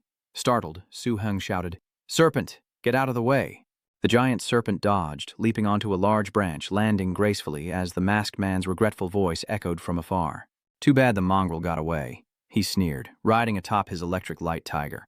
"Kid, my lightning shadow tiger has activated its tracking skill. Even if you're 10 times faster, I'll find you." Su Heng frowned, thinking, tracking skills. He's really something. The masked figure continued to mock, using the Ursine brute leader to stall me while he escaped to deliver the news. A clever tactic, but does he know that for a beastmaster of my level, avoiding an Ursine brute is child's play? "Unlike you, whose only spirit beast is Xilin," he commanded, "the electric light tiger is counting on you." The tiger roars, leaping toward Su Heng, but just as the electric light tiger pounces, the dragon serpent lizard unexpectedly unleashes its second-level dragon might. Su Heng thought to himself, thankfully he had the treasure-seeking beast's illusion talent, making his opponent think the dragon serpent lizard was just a normal Qilin. Even though Dragon's Might couldn't directly attack, it was enough to buy them time. Su Hong quickly threw a smoke bomb, thinking to himself that it was fortunate he had prepared it in advance. An explosion rang out, and thick smoke covered the area, leaving the masked man only able to see Su Hong and the dragon serpent Mark darting away. He laughed, his voice full of arrogance. "Ha ha, still trying to run? I think you're trying to become a spirit," he ordered. "Lightning Flash Tiger, use lightning to chase them down and finish them." He gave chase, yelling, "Kill the little bastard first, then deal with his trash pet." As the electric tiger pounced, Su Heng's heart pounded, and he screamed, "I'm done for!" Just then, the ring on his hand flashed, activating his 6th-level fire control ability, summoning a fiery shield that enveloped Su Hong. The lightning tiger was instantly repelled, roaring in pain. Secretly lamenting, Su Heng was drenched in a cold sweat. "Why didn't you tell me the fire shield could protect me? I'll be scared to death if I'm not beaten to death." The masked man stared, his voice full of surprise. "It's sealed power. Only top-tier dangers in the maturation phase can activate the survival ring. A mid-tier danger? Even I don't have something this good." "Just who are you?" Su Hong shouts. "Dragon Serpent Mark, what are you waiting for?" "Run!" But the masked man's ring flashed and he roared, still wanting to run. "I don't care who you are, you won't be reporting anything. Come forth, white mountain lion." A snow-white lion appears, exuding a fierce aura. As he fled, Su Heng muttered, nearly in tears, "Just how many beasts does this guy have?" "Don't push your luck," the masked man sneered. "You little bastard, I don't care who your master is, you're dead today." Suddenly, the dragon serpent stopped, and the masked man smirked. "What's wrong? Not running anymore?" Su Heng turns back with a devious smile. Does he know this spirit beast? He looked up in astonishment at Lin Zhen's wine spirit beast. In the sky, Lin Zhen descends on his summoned beast, his eyes sharp. He laughs. "Who dares to strike my junior brother in Kuishang Forest?" The masked man, riding a white mountain lion, roared. "You dare stop me?" Lin Zhen sneered. "Stop you? Not only do I dare to stop you, I dare to kill you, you mongrel from Cinderfire Stronghold." Hearing the words Crimson Arson, Su Heng fell into thought. Crimson Arson, or the Crimson Arson Convergence, was an ancient and powerful force, and the eternal enemy of the Black Beacon Guard. Unlike Kuiseong Lin, their leader has a deep connection to the territory of the beast spirits, especially wolves. No wonder his beast spirits are armored wolves and insectoid armored wolves. The masked man sneered. "Your bark is getting bigger, kid, but your bite is still weak," he commanded. "Tear him apart. Let's see if he's still so tough when he's dead." Lin Zhen laughs. "Ha ha, perfect. Let's see if I have the ability to kill you." He snorts, his ring flashes, and the plateau rock python and shadow panther appear. A massive serpent and a sleek black panther appear, their presence overwhelming. The armored beetle wolf lunges, but Su Heng cries out, "Senior!" Just then, a massive, fiery arm appeared, punching the armored wolf in the snout and sending it crashing to the ground, startling the masked figure. "Well, what is that?" Beside Lin Zhen, a figure engulfed in flames emerges. The fire heat poison male is especially dangerous, possessing poison, martial arts, heat, and bewitching magic power. Su Heng's eyes widened in surprise, realizing that senior brother Lin Zhen's lava earth python was just a feint, and the fire heat poison male was the trump card. Using magic skills to lie in wait. Truly cunning. He clenched his fist, contemplating the fearsome nature of a 5-element familiar.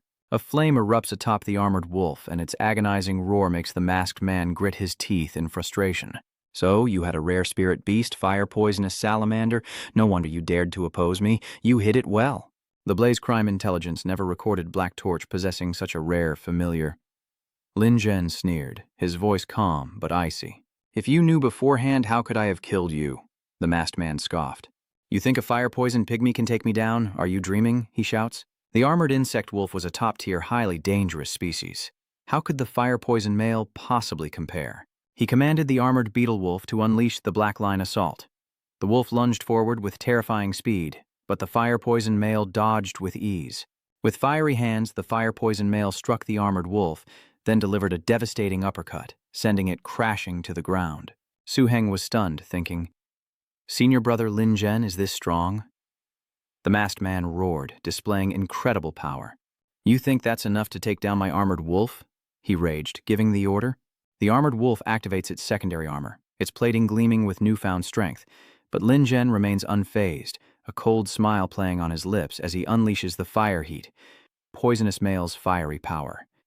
Heat, motion, fist, star flame. The flames on the fire heat. Poisonous male's hands erupt as he charges towards the armored wolf.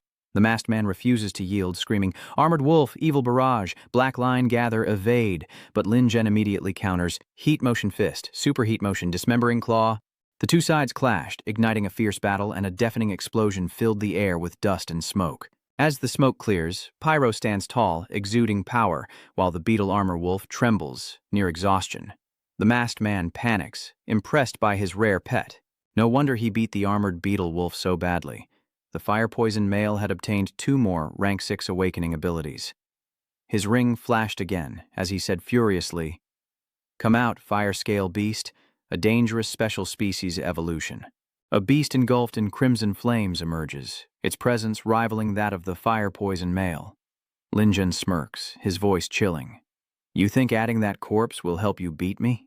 The masked man sneered, adding, "I don't need to beat you, just stall you until someone comes to kill you." He pulled out his phone, quickly sending a message. "I've got Lin Zhen down to half health. Anyone interested in collecting his head?" In a corner of the forest, the fierce battle raged on. Su Heng turned worriedly. "Senior brother." Lin Zhen retorts, eyes sharp. "Indeed, as suggested, you've notified Chief Shu. Now we'll see whose people arrive first." Su Heng frowns, adding, "Or another way." Lin Zhen laughs. "Dare you?" The masked figure scoffed. "Why waste words?" The fire-scale beasts surround them. The fire-scale beasts leap forward in a fierce attack, and Lin Zhen shouts, "Hold them for 4 seconds." The fiery poison man unleashes his fiery poison fist, a super fiery poison explosion. He slams the ground, causing it to crack, sending sparks flying in all directions, attacking the fire crime town people. The masked man roared, unleashing his power crossbow crown, as the fire-scale beast countered with a fire team attack. The two collided, creating a thick white smoke. They retreated, but from within the smoke, the dragon serpent lizard suddenly emerged. The masked man glared. "That damn guinea pig daring to come forward?" Su Heng sneered, his beasts already surrounded. At that moment, the long serpent Zek spat out a dark orb of malevolent energy, followed by a barrage of earth spears. The masked man watched the dark orb approach and cried out in despair. A deafening explosion erupts, filling the air with smoke. And from within, a fearsome beast emerges, a fully mature top-tier Black Star Battlefoot. The masked man, riding atop it, laughed. "Too bad for you. My people got here first. With Hot Se killing Lin Zhen, that Shu won't be able to stop us." Hot Su, the savior of Cinderfire Town, riding the mature stage top-class Perilous Seed, tailed Devil Warlock, unleashes 3 venomous needles aimed straight at the dragon serpent lizard. The Black Star Warfoot roars, charging towards Su Heng. Lin Zhen cries out in alarm, "Junior, watch out!" The blazing poisonous man swiftly shields Su Heng, blocking the attack. Blood flows from the poisonous man's body, but he stands firm. The Black Star Battlefoot roared, unleashing its signature giant foot technique, raising its foot to stomp down. But just then, a voice rang out. "Crimson flame, tiger flame, protection." And a brilliant flame sent the Black Star Battlefoot flying.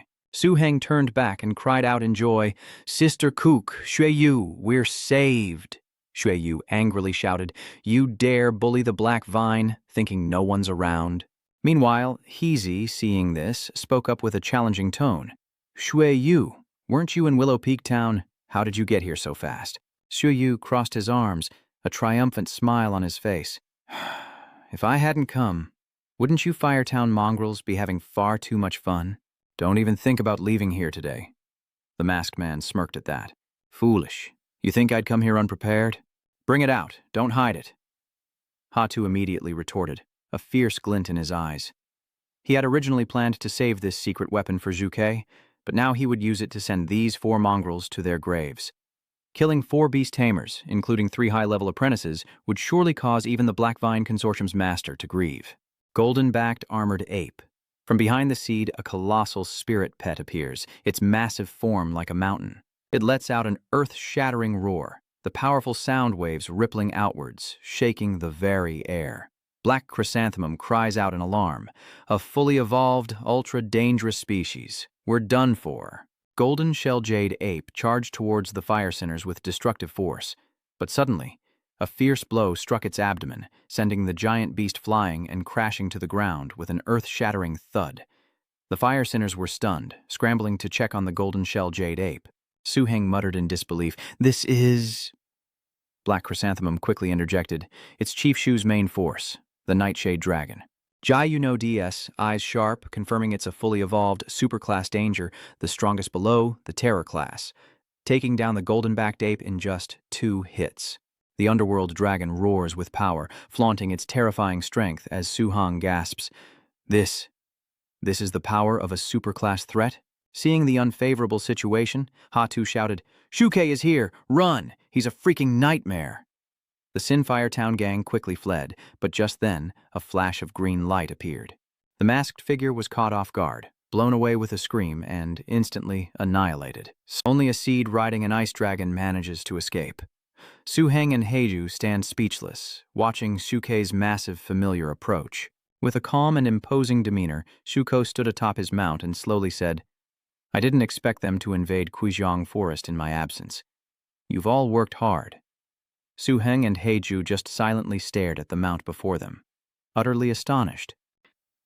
Suddenly, Shuke noticed that the Earthrock python had died, and Lin Zhen sat beside his own spirit beast, his eyes filled with unspoken grief. Xiaoyu offered a quiet comfort as Shuke frowned and asked, "Who did this?" Lin Zhen quickly replied, "It was the earth dragons of those thieving mongrels." Shuko stood atop his mount, silent for a moment, his eyes cold before he issued a command, his voice deep and powerful. "Heiju, lead everyone back to camp to assemble immediately." Hearing this, Heiju spoke up loudly, "Leave the rest to me." Shuke nodded, turned, and left, his deep voice echoing, "Leave the rest to me." Moments later, in a hidden corner of the Howling Bear Forest, the Tinder Village group gathered, the atmosphere heavy. He roared in frustration. "Damn it, a perfect plan ruined by one bastard." Leiju, Lintu, and Ma Zheng didn't even get a chance to act. Shuke probably wiped them out already. Damn it, we need to stomp those intelligence agents into the ground. They couldn't even find Zhueyu and the other hybrids in the Bear Forest, only reporting Heiju and Lin Zhen. Another man sighed, his voice laced with frustration. "It's too late for talk like that now. We've been caught by Zhuke. The mission's a failure for sure. Let's just send word back to the camp so they can prepare." The Black Viper squad is not to be trifled with. The other two raised their hands in agreement. The masked man frowned, asking Hazizi, "What about the old man?" Hazizi snapped, "Don't bother me. Decide for yourselves." Suddenly, the ground shook violently, accompanied by resounding booms. The Sinfire Town group was startled and shouted in unison, "What's going on?" From afar, a figure riding a spirit beast appears, their presence overwhelming. The only girl in the group cries out in alarm, "It's Shuke! Run!" They scrambled away, not daring to look back. Later, at the Black Vine camp, the courtyard was littered with the corpses of countless dead beasts. In the meeting room, Shuke stood tall, his voice calm but cold. Most of the intruders were killed, with only a few insignificant ones escaping. Black Chrysanthemum worriedly said, What if they lure us away from the mountain? That'd be dangerous." Shuke held the report and slowly replied, "I've checked the areas. The losses weren't that great. Only a fraction of Quishang Lin's hundreds of heroic strength fruits were taken, but Xiangpai lost hundreds of creatures, so it's considered a pretty heavy loss for the Quizhangpi bears. The leader of the Colossus Bear Forest will surely be furious, but you don't need to worry about what happens next. Launching an ambush on Sinfire Town, I'll leave it to the leader of the Ursine Woods." Heh. Shuka turned to Lin Zhen, adding, "Lin Zhen, you've suffered a great loss. I'll report the situation to the Black Marsh sect and get you compensated with a rare and dangerous pet. As for Heiju and Zhueyu, your timely rescue counts as a merit. I'll report it, but the reward will be up to the sect leader." Zhueyu sighs in relief. Good thing he didn't ask about me leaving my post at Quizhang Forest. But suddenly, Shuke throws a file at Zhueyu's face, angrily shouting, "I almost forgot. Aren't you supposed to be at Liuding Town? Why were you at Grizzly Bear Forest?" Heiju covered her mouth, snickering, as Zhueyu awkwardly pointed at the two, retorting, "I came to rescue Lin Zhen and Su-heng." Shushu frowned, his voice cold. "Don't play dumb. I don't want to argue with you. Get back to Liuding Town immediately." Shichifu gets up, scratching his head and muttering, I'm going. Shuke turns to Su-heng, his voice deep but no less solemn. This time, the fire beacon bandits' plot was exposed, thanks in no small part to you, Su Heng. You deserve the credit, and I'm sure the sect leader will reward you accordingly. If I were in the Guizhong forest right now, I wouldn't let this go. How about this? The camp warehouse has plenty of treasures. You can pick a couple. Su Heng smiled, raising his hand. If it weren't for senior apprentice Lin Zhen's timely arrival, I might not have survived. Please, give the reward to senior apprentice Lin Zhen. Hearing this, Shuka burst into laughter, delighted by the harmony between the younger generation. Rest assured, you'll both be compensated. Lin Zhen's reward will be decided by the sect leader, so don't try to pass it on. With that, he stood and gestured. Let's go, I'll take you to the vault. Su Heng scratched his head, smiling awkwardly. Chief Shu, can we wait until Mai Hong makes her choice? Today isn't a good day for me. As night fell and the fortress grew quiet, Su Heng sat in the library, engrossed in his reading, his heart filled with excitement. He muttered to himself, I've stalled for half a day, that should be enough. It would be a waste to choose a treasure without consulting the ancient Sun Dragon Codex. Unbeknownst to him, the wind and lightning dragon snake was also present, curled up and fast asleep. As Su Heng flipped through the pages, he mused that his pet's evolution was one and the same: to become dragons and reach the pinnacle of the food chain. Suddenly he paused, frowning in confusion. The path to becoming a dragon is fraught with peril, requiring the aid of countless rare materials for even a sliver of a chance. Just then, the treasure-seeking beast unexpectedly appeared.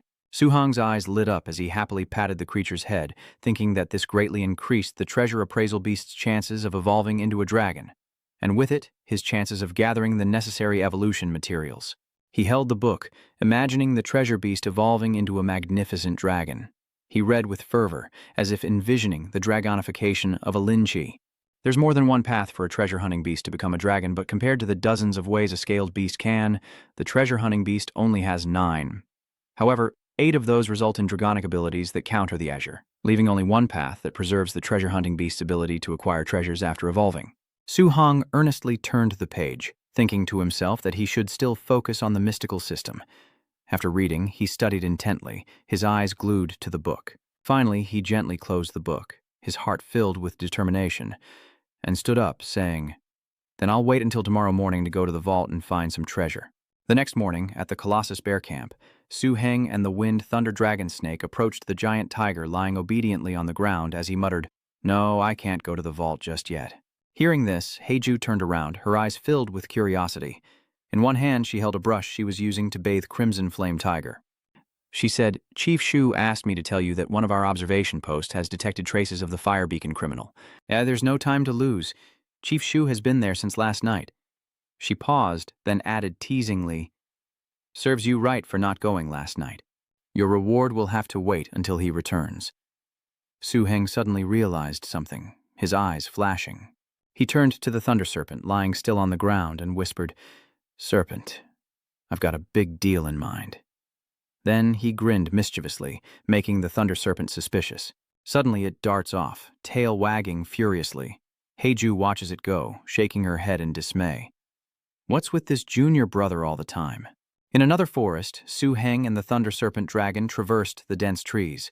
Su Heng thought to himself, Black Chrysanthemum is bathing the awakened Scarlet Flame Tiger, but surely no one is taking care of the Rampage Bear's pelt. Suddenly, a strange light flickered in his eyes, as if a bold idea had just occurred to him. Could it be that this special method has been compromised, and the Koi Hung Lam's bears have suffered heavy losses? With that thought, he quickened his pace, leaving the bandaged-tailed wind-lightning dragon serpent to lag behind. Su Heng continued to ponder. The ancient Sun Dragon tome recorded a suitable place for the bear clan, coupled with their gentle nature. If the treasure-seeking beast could find the ingredients, the chances would be even greater. He quickened his pace, his voice full of excitement. Who said the only way to get the Bear Force fruit was through fighting? Long Serpent Trace, we must seize our remaining time in the Ursine Woods and take another step forward. Come, Azure Dragon. Upon hearing this, the wind-lightning dragon serpent tilted its head in confusion, its eyes sparkling with doubt. Ultimately, a heartwarming scene unfolded. Su Heng, the giant Hung Bee, and the wind-lightning dragon serpent sit together, enjoying a barbecue under Su Heng's guidance, smoke rising around them. Thanks to the treasure-sniffing beast, the dragon serpent, and a special method from the ancient Sun Dragon scripture, the trio shared a delicious and laughter-filled meal, while Sister Shang meticulously bathed the ape cubs, reaping quite a few spoils. Besides 3 bear-strength fruits, there were also some rare bird eggs, all greedily swallowed by the dragon serpent Mark. The previously joyful atmosphere filled with laughter between humans and beasts enjoying a warm moment. But as dusk settled, an unexpected event unfolded. The once playful bear suddenly turned ferocious. Its eyes burned red as fire, staring intently at the azure dragon as the system panel flashed, displaying the bear's 4th-level roar skill. The bear charged forward with a deafening roar, startling Su Heng and the treasure-seeking beast, and as it lunged, Su Heng shouted a warning to the azure dragon. "Azure dragon, it seems our method is working, so it wants to reward you with a fight. You have to try your best." Hearing this, the azure dragon was furious and turned to face the bear. It raised its sharp claws, and the system immediately displayed the beast system's 4 severing claws skill. Long Zha Tich refused to give in and immediately retaliated, but the wound on its tail had not yet healed, making it slower. Su Heng muttered worriedly, "This is bad. Long Sheiji's tail hasn't healed yet." Seizing the opportunity, the bear slammed its head into Long Sheiji's head, catching it off guard and sending it crashing down in pain. Not stopping there, the giant bear raised its claws, seizing the ancient dragon serpent, causing it to fall with panic in its eyes. Su Heng witnessed this and shouted, "Dragon serpent, just admit defeat. We can't win. Your wounds haven't healed." The 2 beasts glared at each other, eyes full of animosity. The bear's cold eyes grew even more menacing as it raised its sharp claws, aiming to strike the ancient serpent. Fortunately, with its solid 6-pack abs, the ancient serpent managed to block the blow in time. Suddenly, a brilliant purple light flashed, blindingly bright. The system appeared again, displaying the Dragon Might, Dragon Capture, and Battle Beak skills. Unexpectedly, the dragon serpent lizard evolved, radiating a powerful and awe-inspiring aura. Overjoyed, Su Heng watched as Dragon Serpent Claw activated Dragon Might, Dragon Capture, and Battle Beak, causing the bear to shrink in fear and flee into the forest. Su Heng smiled brightly at the dragon, reaching out to stroke its head, saying with satisfaction that it had unlocked its 4th-level ability. Sensing the warmth of his hand, Long Sheishi happily accepted the affection, its eyes sparkling with trust. Overjoyed, Su Heng exclaimed, "I can't believe you won with your innate Dragon Might skill, already awakened to level 4. But before he could celebrate, Long Sheishi was suddenly thrown out.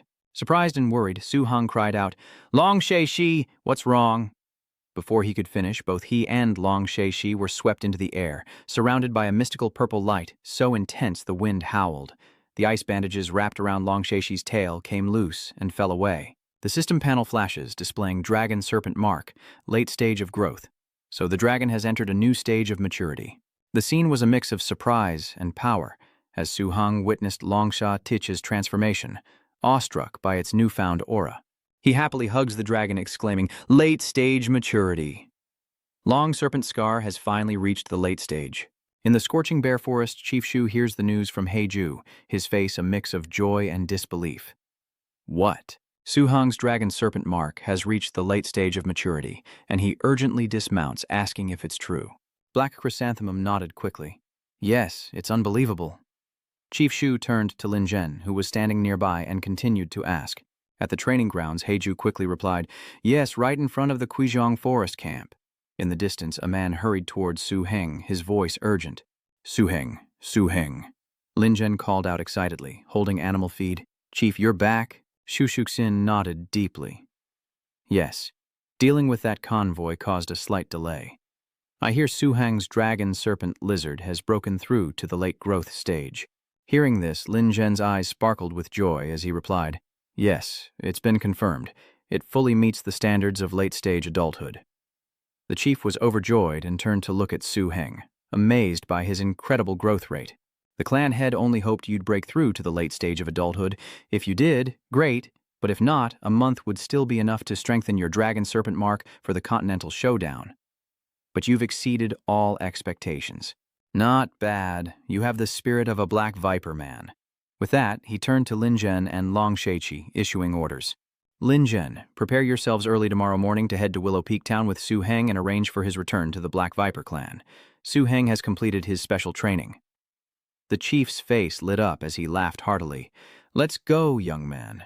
I'll take you to the vault to choose your reward." Hearing this, Su Heng's eyes widened and his jaw dropped as he anxiously replied, "Chief Shu, you've only just returned. Why don't you rest first? Tomorrow will be fine. The chief looked up, his sharp gaze cutting through him as he retorted, delaying any longer would be breaking my promise. I promised you 2 items, but now I'll add 1 more as compensation. In the Colossus Camp's warehouse, only Su Heng, the treasure-sniffing beast on his shoulder, and Chief Shu entered the magnificent vault, as if seeing something incredible. Su Heng's eyes lit up like stars as he exclaimed, I can really choose anything I want? The chief turned back, a generous smile on his face, with what seemed like tons of gold shimmering behind him, and even more behind that. Go ahead and choose whatever you want. Hearing this, Su Heng excitedly rushes towards the gold, shouting, Yes, sir! Inside a room overflowing with gold and jewels, only Su Heng and the treasure-sniffing beast on his shoulder stood in awe of the magnificent hoard. He exclaimed in astonishment, This is the Quishong Forest's vault. With a glint in his eye, he knew Quishonglin was vast, encompassing forests, lakes, streams, valleys, temples, and even mountains, each area holding different rare materials. But he could only choose 3. Su Heng snaps his fingers, calling the treasure-seeking beast to attention. Hey, wake up! Startled, the beast snaps out of it. Do you remember what I told you last night?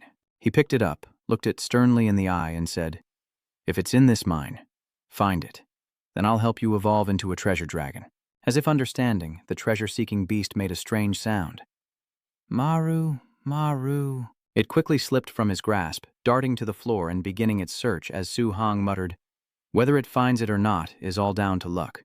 But suddenly, a strange glint appeared in his eyes as the treasure-seeking beast climbed onto the goddess statue, perched on her chest, looking playful. Su Heng angrily shouts, Treasure-seeking beast, you better be honest, or I'll have the dragon snake eat you. Now go find it. Before it could enjoy itself, the treasure-seeking beast was startled and cried out, Maru, Maru, before scurrying away. In Willow Pavilion Town, a man holding a piece of paper gently reminded, Easy, easy now. Then he raised his voice, Careful. That's a treasure of Lord Imperial Preceptor. Everyone around worked diligently, not daring to slack off as Lin Zhen looked at Su Heng, his voice low but full of concern.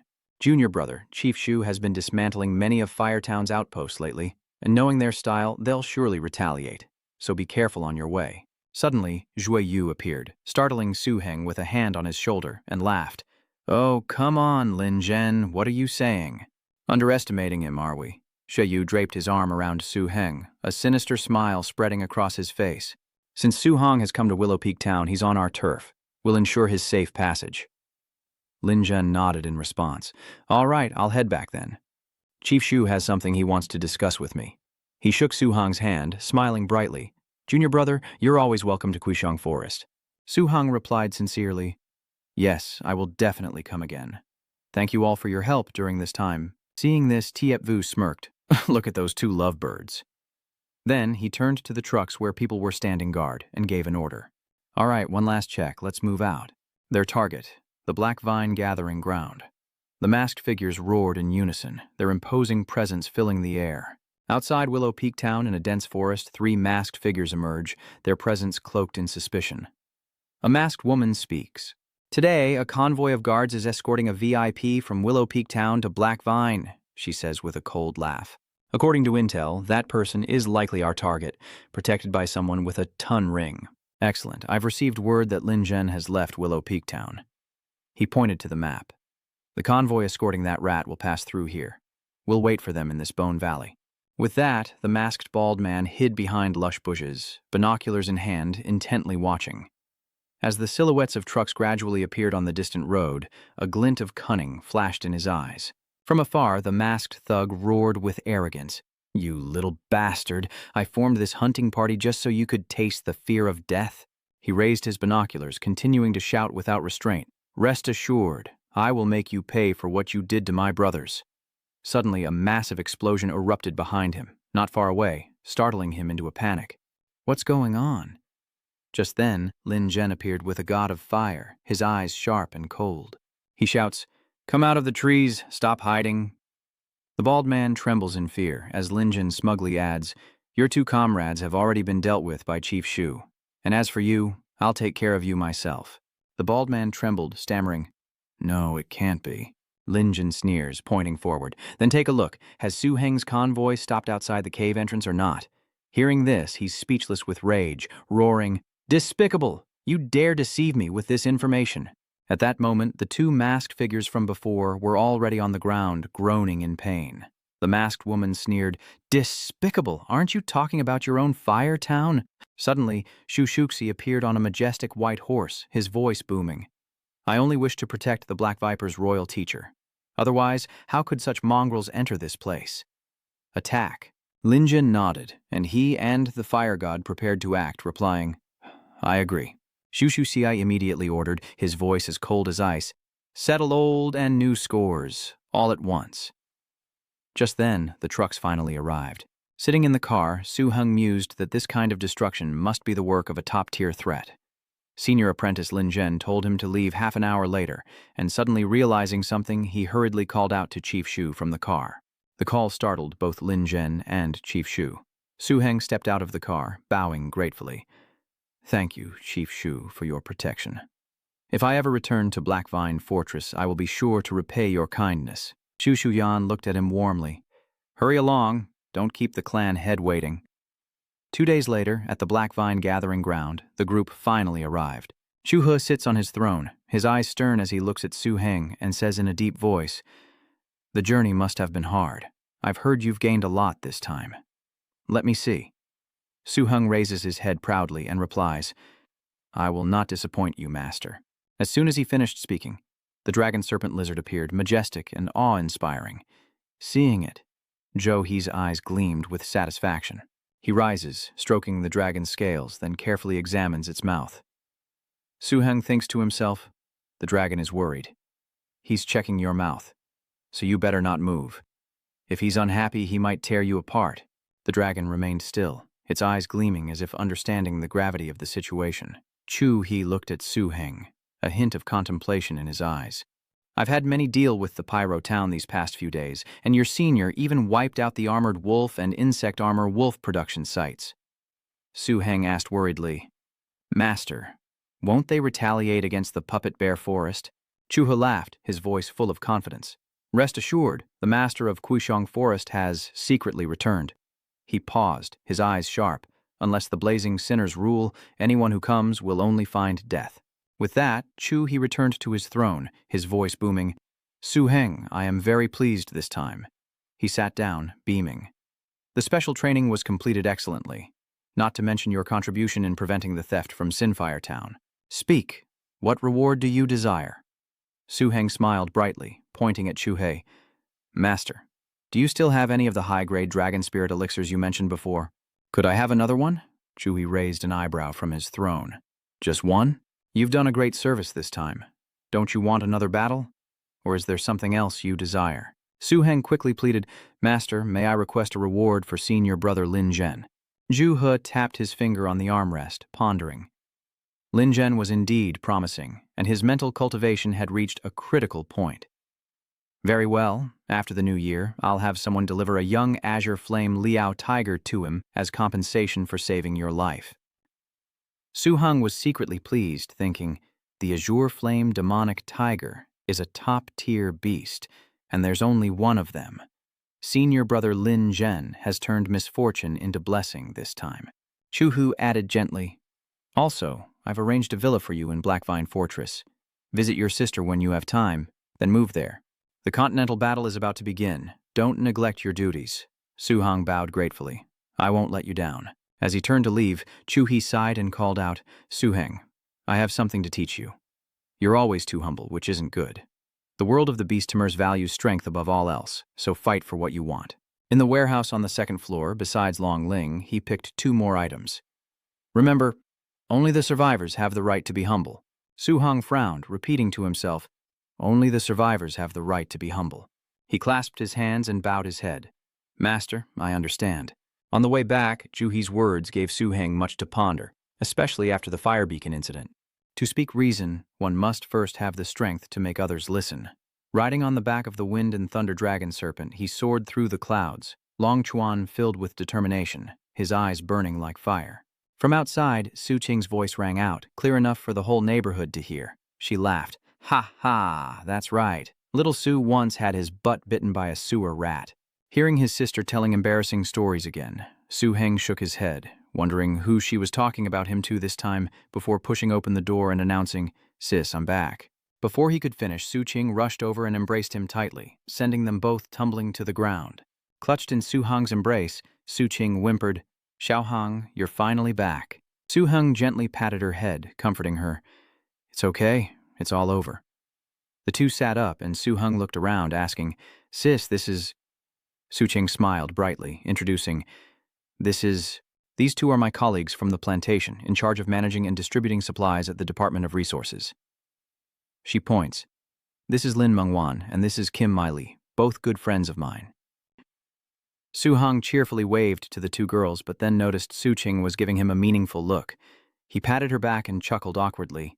"Sis, don't tell me you're thinking of—" Pulling him aside, Su-ching whispered, "You little rascal, our parents died early. You need to make me proud and get settled down so they can rest in peace. I've already picked someone for you. Wide hips are good for bearing children. They helped with this meal too." She crossed her arms, serious. "Someone like you, away from home so often, needs someone independent." Su-heng awkwardly scratched his head. "Sis, I'm a little tired. Can I go rest in my room and skip dinner?" Su-ching glared at her brother, and despite Su-heng's best efforts to refuse, he couldn't sway his sister's decision. The awkward dinner finally ends when Su-heng summons the treasure-seeking beast, and the little creature immediately captures the attention of the three women. Late that night, Su-ching instructed her brother, "Xiaoheng, you must escort my two good friends all the way home, understand?" He nodded with a forced smile. "I know, sis." On the way back, Kim Miley spoke softly. "So Su-heng, you really didn't need to walk us home. We live close by." Su-heng scratched his head sheepishly. Kim Miley pointed, "See? It's just across that road. Very close."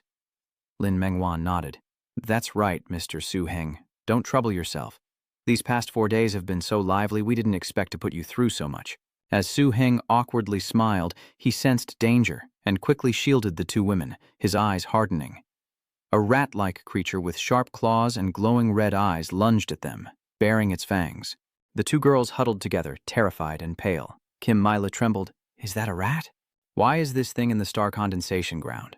Su-heng calmly explains, "It's a low-level threat, a greenhorn brutal beast." Lin Mengwan was shocked. "Can a savage beast really be that big?" He replied grimly, "It must have mutated after eating a beastmaster's corpse. Brutal beasts live in packs, you two fall back. A blast rings out, debris flies, and the savage beasts advance with fiery red eyes." The three of them were terrified, and Kim Miley, holding a basket of chicken soup, suddenly remembered it was mushroom chicken. No wonder these beasts love this stuff so much.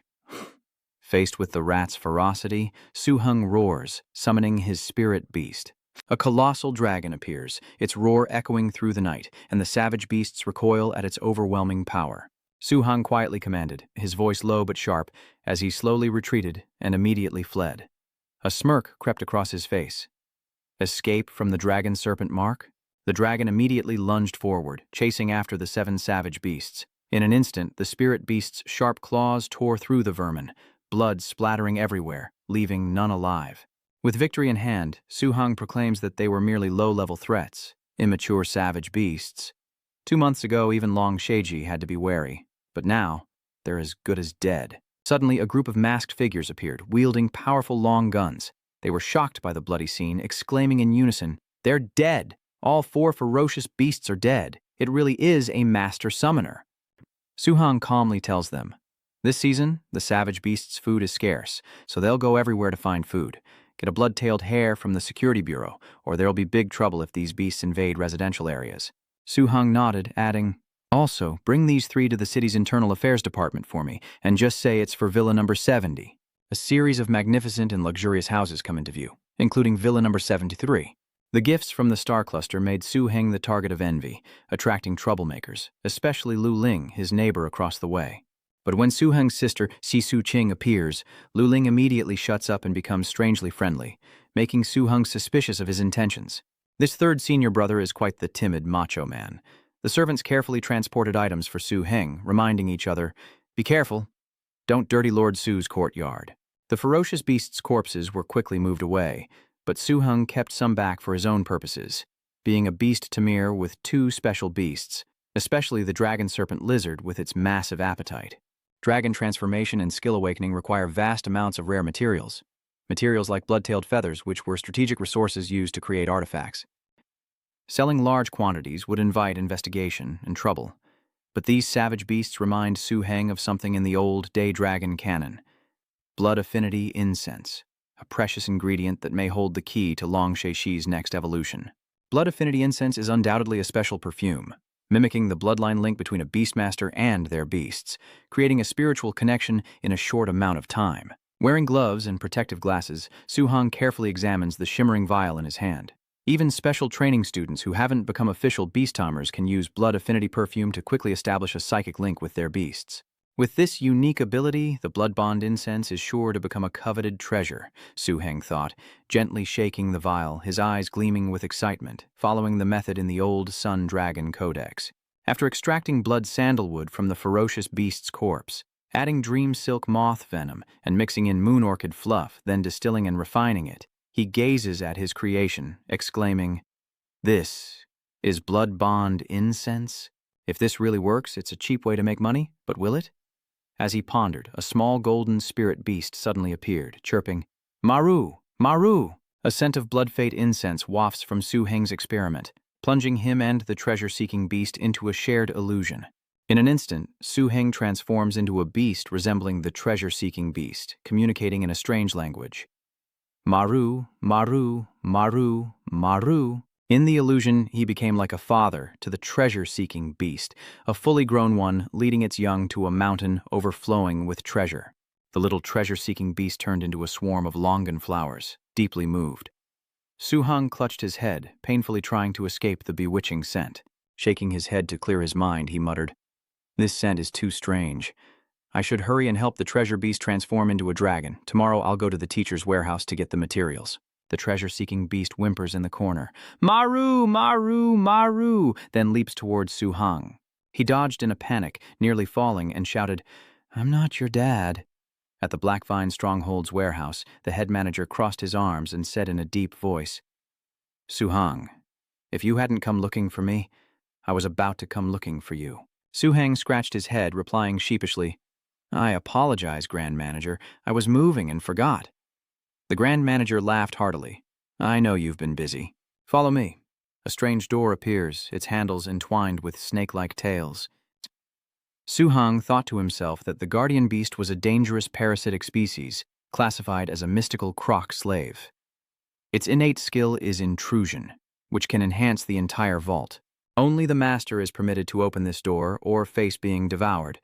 This is on a completely different level than Chief Shu's vault. As the door slowly opens, the head manager speaks with a deep, meaningful tone. The second-floor warehouse is considered an important place within the Blackvine confluence. I've followed the master for years, but this is the first time I've seen him allow a low-level beastmaster to choose 3 items at once. Su Heng, don't disappoint him. Su Heng placed a hand over his chest and respectfully replied, "Yes. Thank you for the master's kindness, and thank you, Grand Manager." Entering the vault, Su Heng couldn't help but be curious. Far from Chief Shu's warehouse, Blackvine's second floor, condensed from the Earth's essence, resembled a vast library.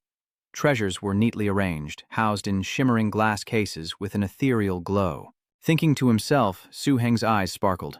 Don't disappoint the master, probably meaning not to take too much, but he's not stupid. Suddenly, an eye with many tentacles appeared before him, a probing kind of danger.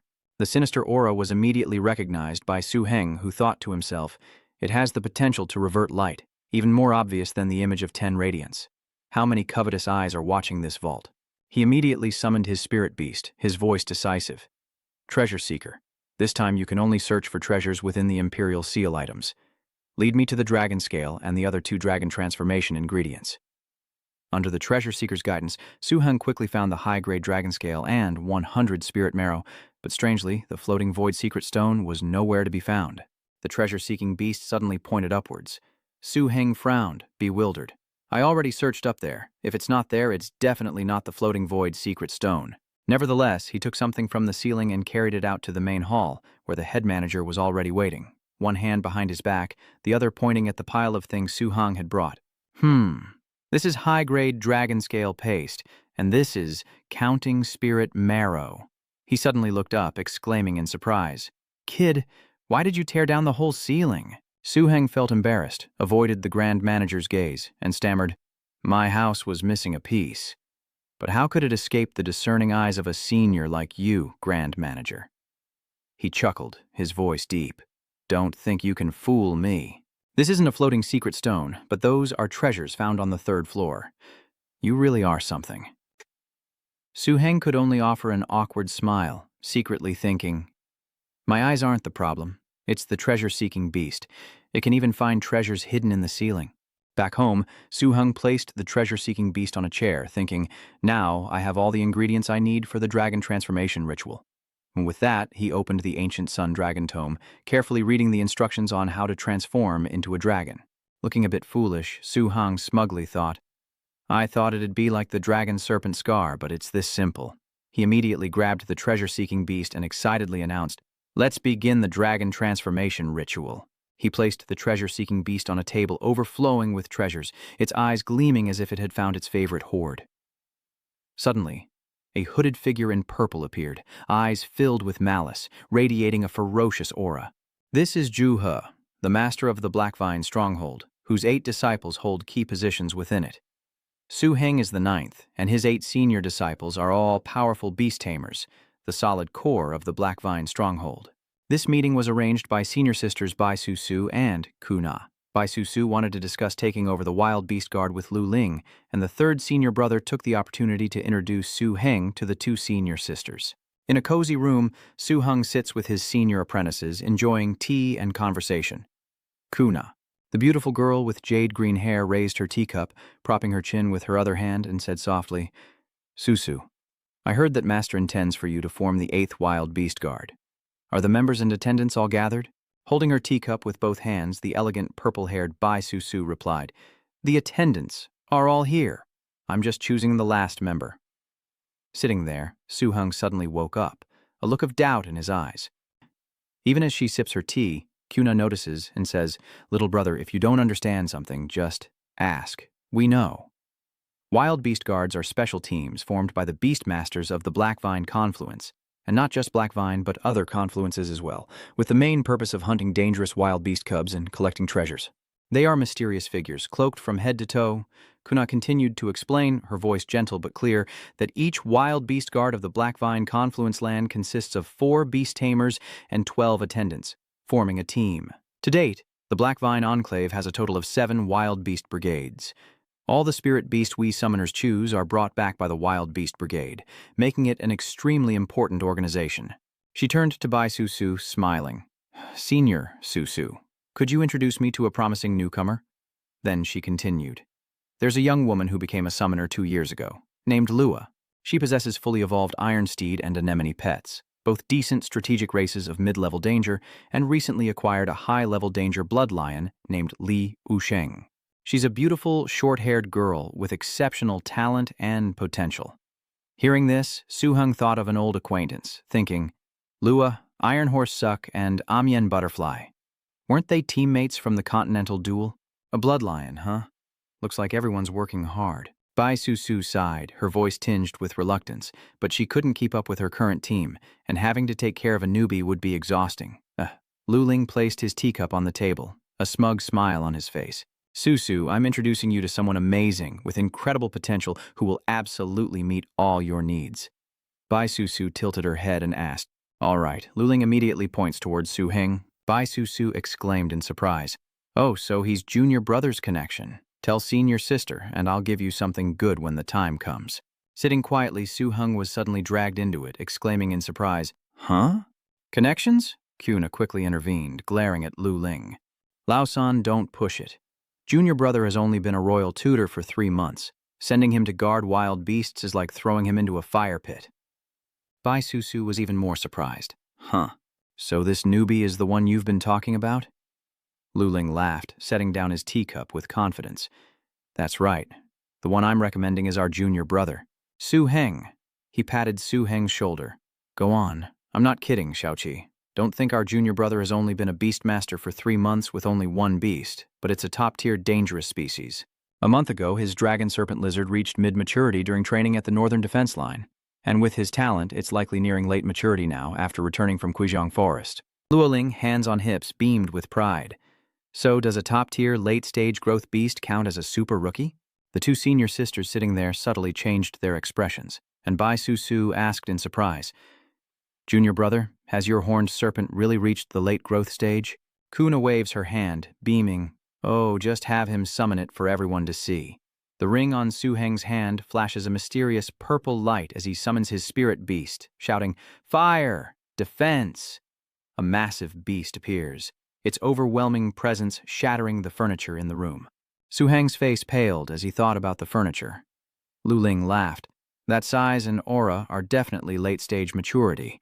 I knew our junior brother was capable." Su Heng hastily replied, embarrassed, "Not at all. It only reached the late stage yesterday." Kuna teased, "Junior brother, this senior sister thinks you lack practical experience, so come to my wild beast guard. I'll guide you in real combat." Recognizing her intentions before he could react, Bai Su quickly interjected. "Seventh sister, your wild beast guard is already full. I'm still short one person." Kuna chuckled, teasing, "All right, just kidding. The junior brother is yours." The two played along, ignoring Su Heng, who stood there thinking he hadn't agreed to anything. A knock sounds and Lu Ling wonders, "Are we busy today?" A young man enters, searching. "I'm looking for Su Heng, Jolly's son." It turns out Su Heng planned to sell the blood aroma at Jolly's store to prepare for the Continental battle, intending to exchange all of it for diamonds to quickly increase the dragon serpent mark's power. Blood essence aroma is a new medicine never seen in the Blackvine Convergence Hall, costing a staggering 100,000 per bottle, so Su Heng only dared bring it to a pharmacy, but the results were disappointing. Today, Tim secretly sought him out, his voice urgent. "Lord Su, I want to buy more than 10 bottles of blood aroma." Su Heng replied calmly, "It's been over 10 days since I started selling it, and now you want to buy more than 10 bottles at once. I don't do business like this, Jai." The team leader's father clasped his hands carefully and hurriedly explained. "You misunderstand, Lord Su. I'll pay in cash, and I'll take as much as you have." "Lord Su, each of these cards has 1,000,000 on it, prepared by my father." Su Heng suddenly had a strange thought. Why was everything going so smoothly? At the shop, the transaction went surprisingly well. Tim, ever the cheerful one, said, "So, Lord Su, we have a deal. Feel free to come to me anytime you have something new." Su Heng nodded in response. "Thank you for your trouble." But as he left, Jolly's face darkened and he glared at his son, Tim, who looked startled. Jai smacked Tim upside the head, yelling, "What are you standing around for? Get over here and help." Rubbing his head in pain, Tim wondered, "Dad, why did you tell Master Su that they were sold?" "You just put them in the cabinet." Su Heng's vials of affinity aroma were still in the cabinet, but Ji lied on purpose. Tim continued, worried, "So many affinity aromas. We're doomed if we can't sell them." Ji smirked calmly. "You're still green, kid. Even veteran beast tamers need this when acquiring new beasts. Once word gets out, demand will skyrocket." Tim chuckled, rubbing his head. "Dad, you're not a beast tamer. How do you know it's so good?" No sooner were the words out of his mouth than he received a sharp rap on the head. Jai scolded, "You're hopeless. Do you even know who Master Su is? That's the genius disciple of the Fortress Lord, a top-tier summoner, and they can even make perfume with effects like this. We'd have to sell everything we own to get our hands on something like that." "Business? All you see is short-term gain." My heart weeps. "Dad, hey, we can talk this out, right? Please don't hit me." The scene shifts to the senior disciples' room. Lu Yu stands on the platform, his voice ringing out, making it clear that this Continental duel is about the honor of the Black Viper Soul Hall, and a great opportunity for each of them. If they win fame, their path as Spirit Masters will be even wider. "Remember, we're a team, so we must support each other, got it?" The disciples roared in response, their morale soaring. Lu Yu nodded and continued, "Very well, everyone, get in your vehicles and prepare to depart. Wangxuan, you and Luochong will be in Vehicle 3. Lona and Lin Yuxian will be in Vehicle 2. Su Heng, you and your sister will be in Vehicle Number 1. The team will move out immediately, decisively, and ready for the journey ahead." Wang Xuan growled, "Why aren't we riding with Chief Instructor Lu? Why does everything good always go to that Su Heng?" Lu Chong quickly reassured him, "Brother Wang, that kid's only been a beast tamer for a few days. The Chief Instructor probably fears we'll bully him. Don't worry, we'll have time to teach him a lesson." The convoy begins to roll out. The Continental Duel Arena is a bit further from the Blackvine Gathering Ground than the Koei Bear Forest, but thanks to the smooth roads, it'll only take about 2 days to arrive. This time, in addition to Blackvine Fortress, Crimson Feather Town, Needlethorn City, United Eagle Fortress, Anarchy Town, and Flowing Brocade Town are also participating. Each faction has its own methods, making the outcome unpredictable. The convoy traveled through various lands, eventually stopping at a forest with numerous tents already set up. Seated in the command chair, Lu Nungu declared, "Team 3, you're on night watch and camp duty. Teams 1 and 2 fetch the food and drinks." The group responded in unison, their spirits soaring. "Yes, sir." As Su-heng prepared the food, he thought the special training would take a while to heat them all up. Suddenly, he exclaimed, his eyes shining brightly. "Huh. Is that the treasure-seeking beast? Wonderful, come on out." The little treasure-seeking beast appears, its eyes sparkling. Su-heng exclaims excitedly that it's dragon scales, high-grade dragon bloodline dragon scales. But then, chin in hand, he wonders if the treasure-seeking beast gained the ability to fly after swallowing the void honey crystal. The human and beast embrace affectionately. A truly heartwarming sight. Su-heng looks at the treasure-seeking beast thinking, how fortunate. Lu Yu claps her hands, shouting, "Feed the beast masters first. We need to maintain their condition." Then she turns to the others and asks, "Where's Su-heng?" Luo Chong, while chopping food, retorts, "Where did that bloodscale beast come from? Just a mixed breed with a mixed beast." Hearing himself insulted, the treasure-sniffing beast angrily cried out, "You dare look down on me, you thief!" Su-heng coughed, thinking to himself, a bloodscale beast is just a crimson scale, scaled armor, or fiery scale beast, dangerous species born with scales. And a mixed bloodscale beast is the offspring of a scale beast and another dangerous creature of the same type, often paired with a mixed breed, making it quite weak, a dog's mouth speaking human language. It seems I have more than one detractor, he thought to himself as he stroked the treasure-seeking beast's head, his eyes gentle. Wang Xun stood akimbo, his voice full of contempt. Doesn't a mixed breed go with a mixed beast? The Continental duel is about to begin, and he doesn't even know how to feed them on time. Tsk, tsk, Wang Xun sneered, wondering what kind of ability these mediocre beasts could possibly have. "Come on, let's feed our beasts. Forget about him." A series of mighty spirit beasts appear. The fierce-armored Highland lion, a quadrupedal beast resembling a lion but with a far more ferocious aura. The steel-armored beetle, clad in armor as hard as steel. The iron-hoofed horse. The almond butterfly. The blood lion. The scarlet flower demon, and the electric-tailed swallow. From birds to beasts, each creature possessed a terrifying form, heightening the tension in the air as Lin Yuxin spoke, her voice gentle but firm. Director Lu instructed, "We represent the Black Vine Convergence Zone, and as a team, we must be united. Bad-mouthing others isn't a good look." Ignoring him, Luo Chong summoned his spirit beast, a creature ablaze with fiery energy. He sneered, "Being a team means the strong carry the weak, and dragging dead weight will only hold us back. In the end, you'll still have to rely on me." Suddenly, Luo Chong's spirit beast recoiled in fear. Su-heng appears, followed by the dragon serpent mark, majestic and awe-inspiring. The dragon lunges forward, mercilessly throwing Luo Chong's spirit beast far away. Enraged, Luo Chong shouts, "Hey Su, what's your problem?" Su-heng feigns surprise and asks, "Were you calling me?" Enraged, Luo Chong grits his teeth. "Are you trying to provoke me?" His blood-fiend river spirit beast roars, exuding ferocity. Su-heng calmly feigns an explanation. No, it's just a misunderstanding. You see, since I didn't give the order, Long Serpent just isn't in a good mood. Perhaps someone spoke ill of him. Instantly, the dragon serpent crushed the armored warrior's head into the ground, prompting a feigned cry of alarm from Su-heng. "Oh my God, Longsheiji, why would you do that? You're making things difficult for me."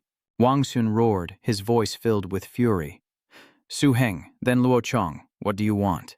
"We're a team, don't you know you need to work together?" Su-heng replied with a smile, using their own words against them.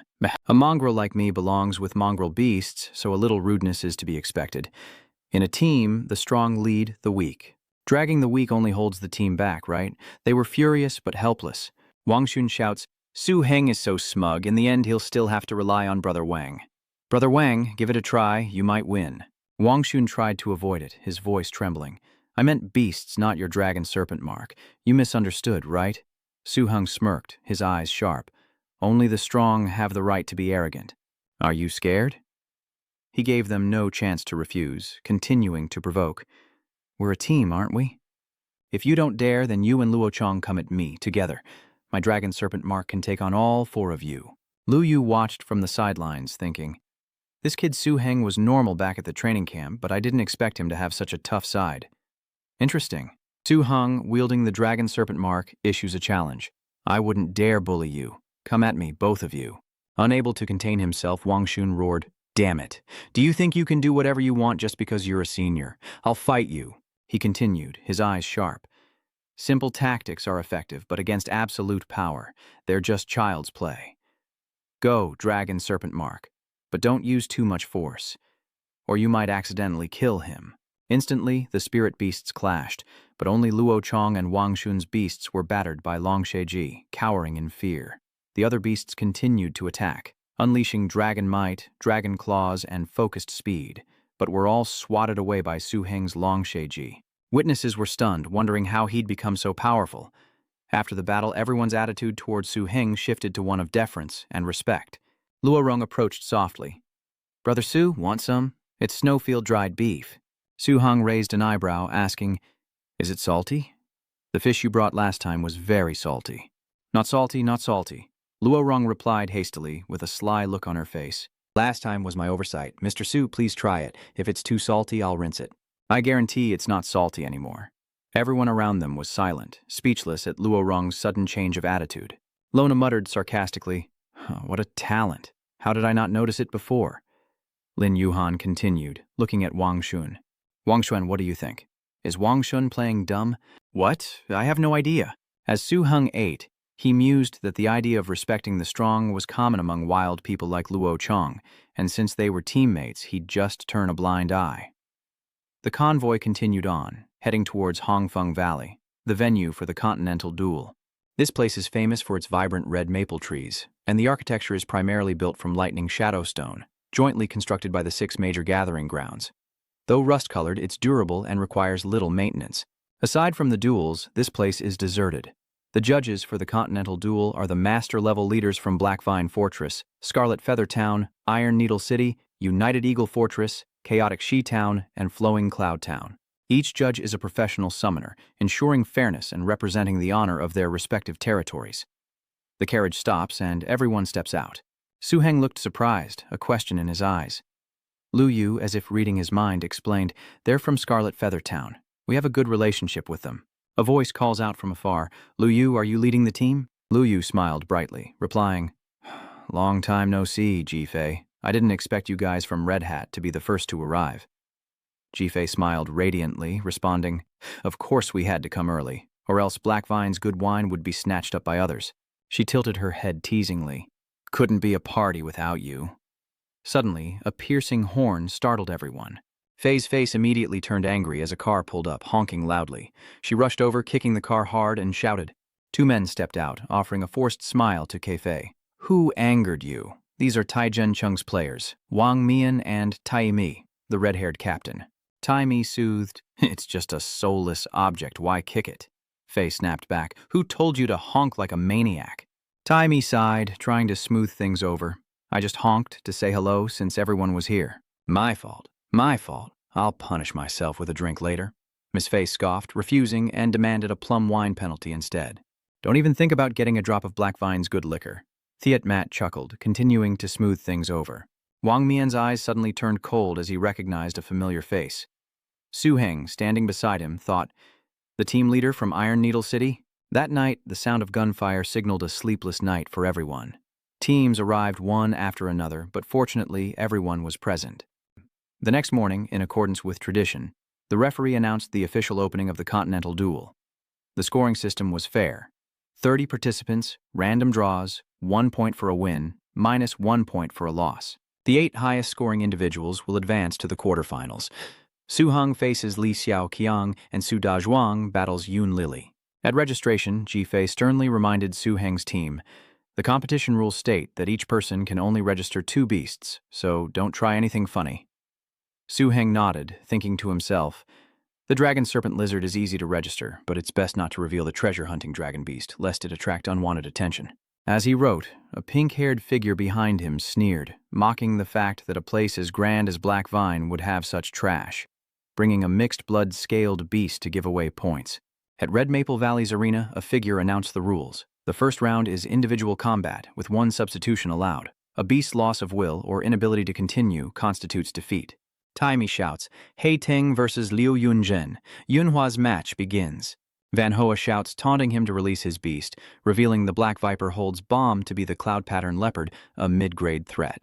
Su-heng calmly replied, "Who's the weak link here? I doubt you could beat Luo Chong with that mid-level beast." Van Hoa confidently retorted with a proud tone, "Kid, don't worry. Even though you only have a mixed-blood scaled beast, I won't bully you. I'll stop when our friendship ends. As a beastmaster, cultivating the heart is important. Even if I'm much stronger than you, you still have to dare to fight." The audience erupts, many disgusted by his arrogance, shouting, "Dangerous, my ass! Just fight already, stop wasting time." Su-heng summons his spirit beast, and the sharp-eyed dragon serpent lizard appears. Even it seems to look down on their opponent, but the oblivious Yunhua doesn't notice, asking, "A lizard with no fighting spirit, it can't be a high-level species. Yeah. Yunwen, attack." His spirit beast charged forth, a fierce display, but before it could reach the dragon serpent lizard, it was sent flying. Yunhua panicked, breaking out in a cold sweat, stammering, "What? What kind of trick did he use?" From his position as referee, Thietmat announces that Su-heng has won the round and invites Yunhua to summon his second spirit beast. Unafraid, Yunhua loudly accuses the referee. "I protest!" He's cheating. Tai Mi scoffs, "Kid, can't you even recognize the top-tier dangerous species, the dragon serpent lizard?" How absurd. Yunhua wondered in disbelief. Long serpent lizard, isn't his spirit beast a mixed-blood scaled beast? He grits his teeth, voice resolute. "So what? I won't give up." He summons his tailed beast, but the result is the same. It's easily swatted away by the dragon serpent mark. The stands erupted in chaos, with many shouting, "Unfair, we protest," as Black Viper Citadel sent out another beastmaster with a top-tier dangerous species. That's right, and it's in the late growth stage too. Luo Rong, now a fan of Su-heng, shouted in support, not that it mattered. Even if his dragon serpent mark isn't fully mature, it's not against the rules. If you're so capable, go tame a top-tier beast yourself. "Jealous, are you?" he said, turning to the man in purple with a smug look. "Let's be honest, our Su is just too good. He grew up among beasts, and on the day he became a beastmaster, they lined up for him to choose. You know? What is a genius? What is true power? Just look at Su-heng." Lona glanced at Wang Xun, noticing his pale face, and quickly said, "I swear I'm not as dumb as Su-heng. I would never be like that, and I can't associate with someone like him. I don't know him."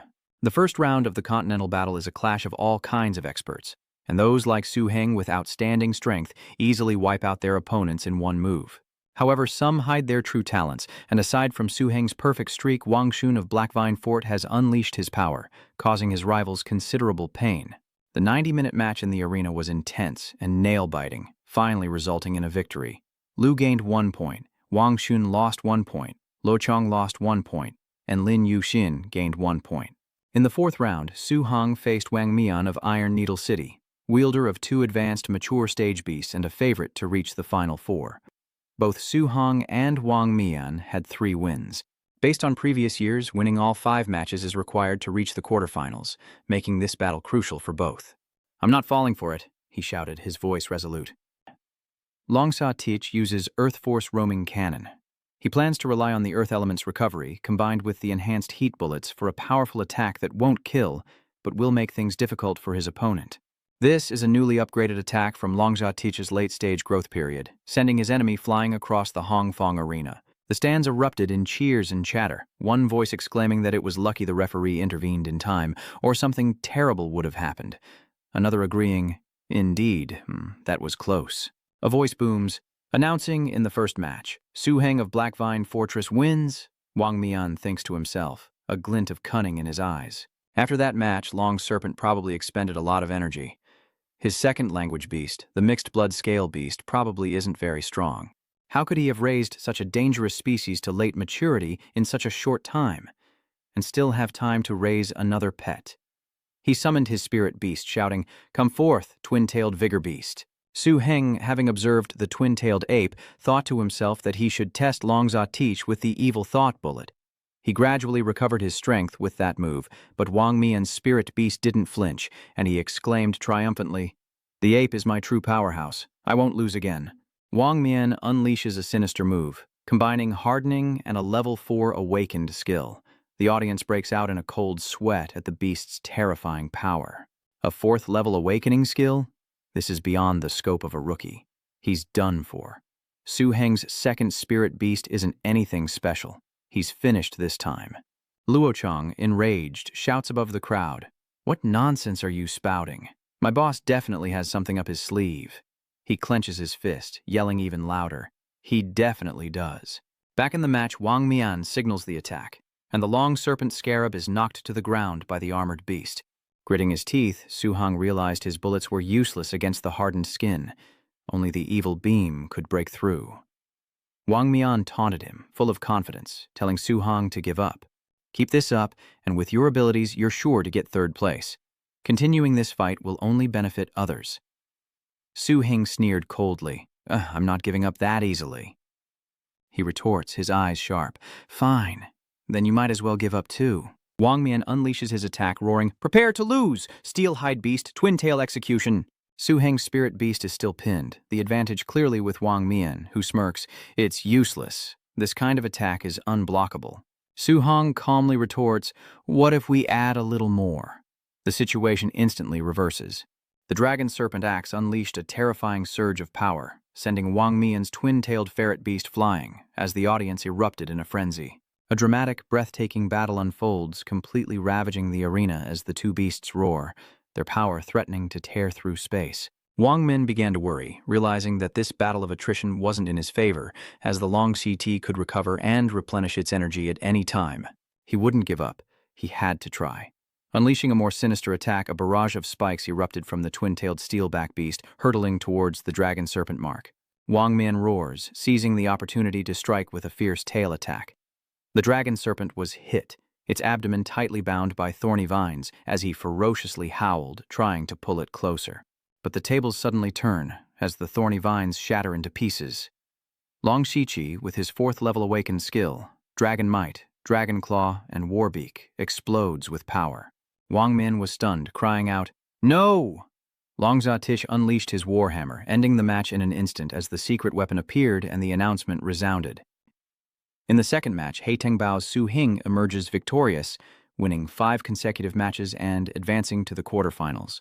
The teams entering the quarterfinals are Blackvine Fortress, United Eagle Fortress, Flowing Cloud Town, Red Hat Town, and Chaotic Residence Town, each with a master from the Great Condensation Grounds. Unfortunately, Tai Zhencheng's Wang Mian was eliminated by Su Heng's Dragon Claw. Of the 6 remaining contestants, 3 won and 1 lost, earning 3 points.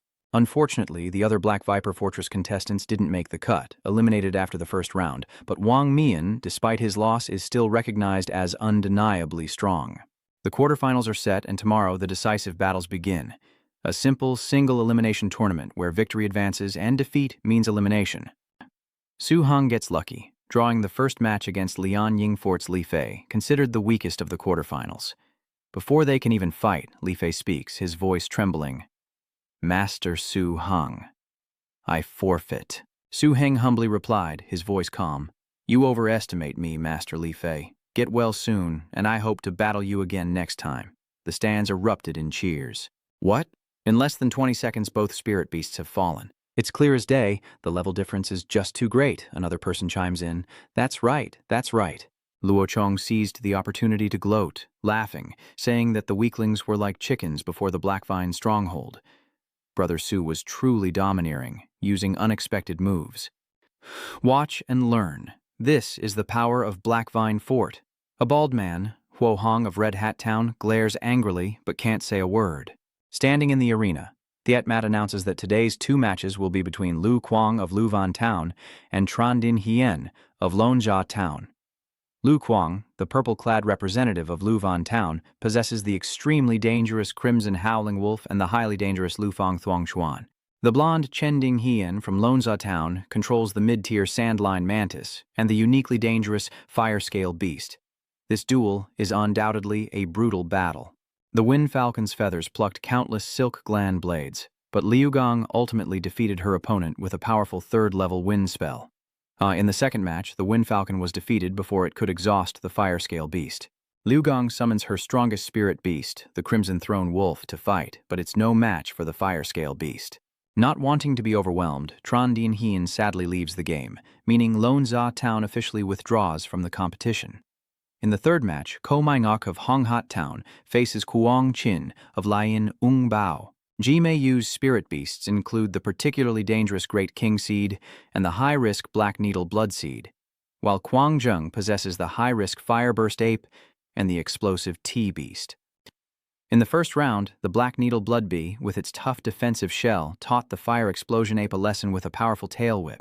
But unexpectedly, the Fire Explosion Ape grabbed its tail and threw it to the ground. Just when everyone thought it was over, the Fireball Beast landed a fatal blow, turning the tables. In the second match, Kwang-Chin summoned the explosive T-Beast, intending to attack with fire, but Komine Gok's Great King Seed simply threw his opponent to the ground. Kwang-Chin's unlucky loss sends Lian Ying Fort's Ji-Mei-Yu into the semifinals, while a green-faced Wang Mianzai laments the unfairness of it all. First, he had to fight the pervert Su Heng, who had a top-tier dangerous species, and after barely recovering, he was beaten again. Now he has to face Huo Hong of Hongxia Town, who is no less of a monster than Su Heng. Gritting his teeth in frustration, what choice did he have but to accept? His spirit beast was already being torn apart by Huo Hong's fire blast. Standing below the stage, Huo Hong, full of vigor, shouted, "Hey, you from Black Vine, Mr. Su, we're the only two undefeated ones left. Stop hiding. Let's fight. Dare you?" Su Heng thought to himself, a sense of unease washing over him. Crazy? Why are they targeting me? Did I want to draw lots for rice? But before I could answer, Luo Rong spoke up. Dare? Why wouldn't I dare? Lianung called him trash, and Hung flew into a rage. Enraged, Su Heng grabs Luo Chong by the collar, yelling that it's all his fault for offending them. Luo Chong quickly tries to explain. Brother Su, let me explain. Su Heng throws a punch to his face, roaring that there's no explaining to do. Finally, he steps off the stage, facing Huo Hong.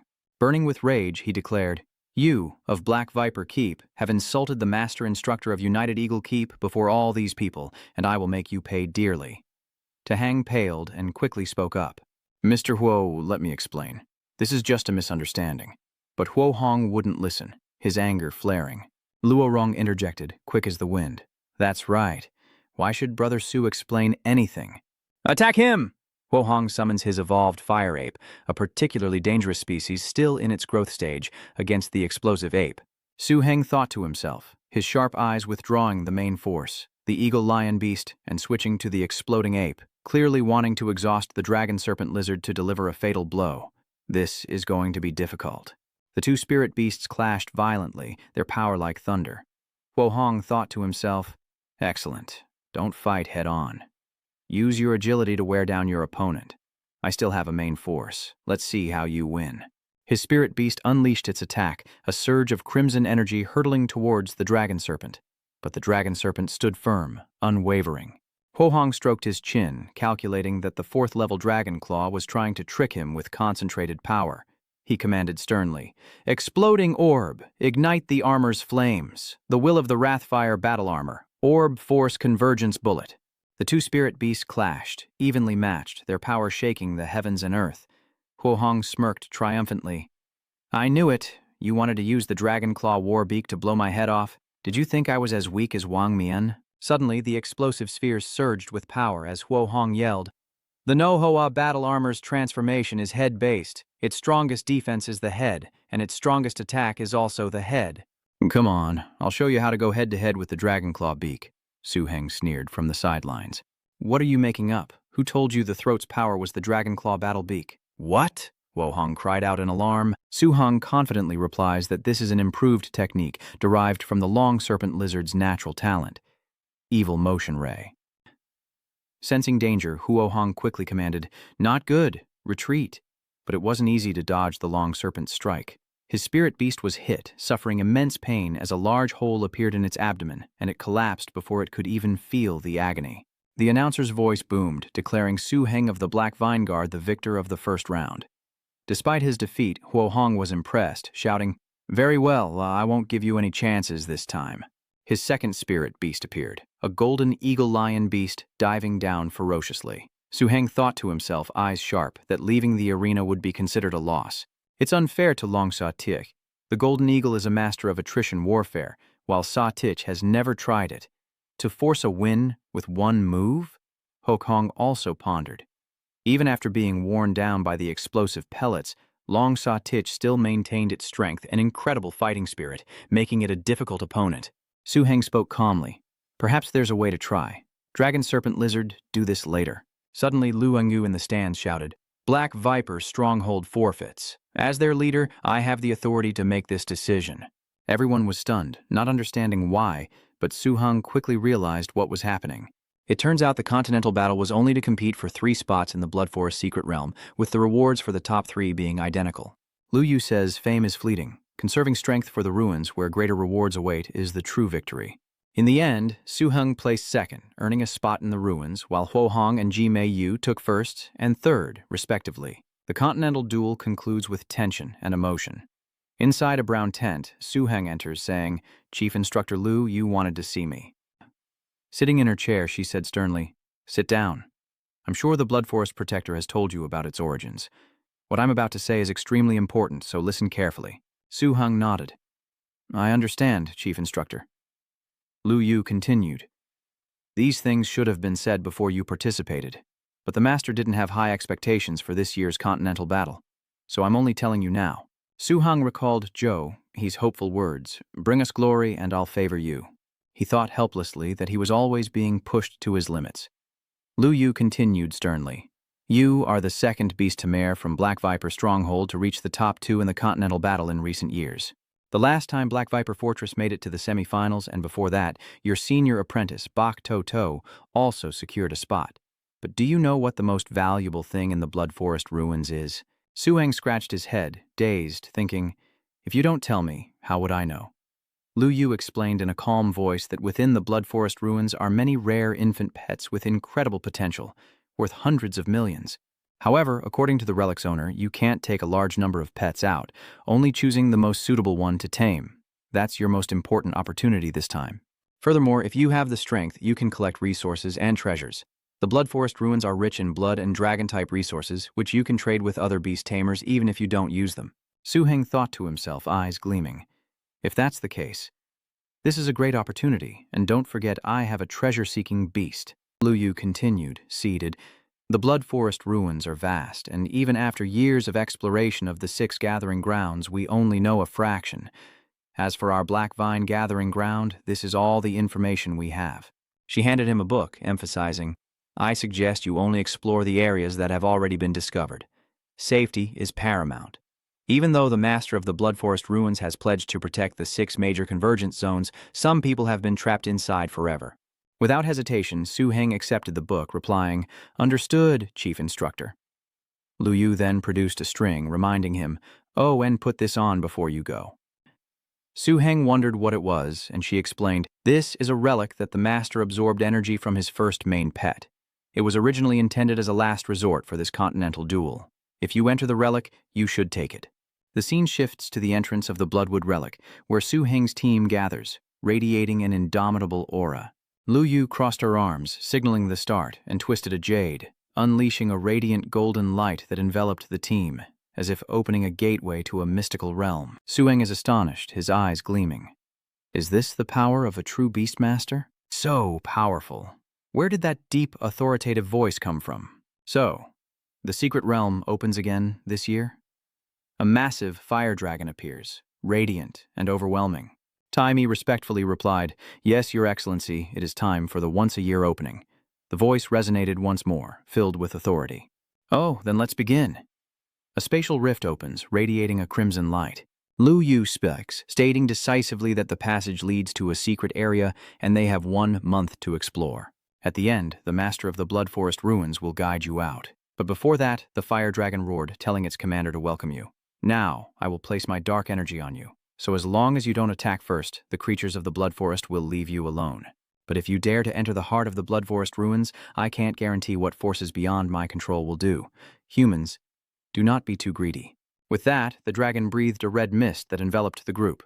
They vanished in an instant, landing hard on a stone slab. Greeting them was the Bloodstar Tyrant Dragon, its form colossal, its eyes burning crimson. Ji Mei Yu cried out in alarm.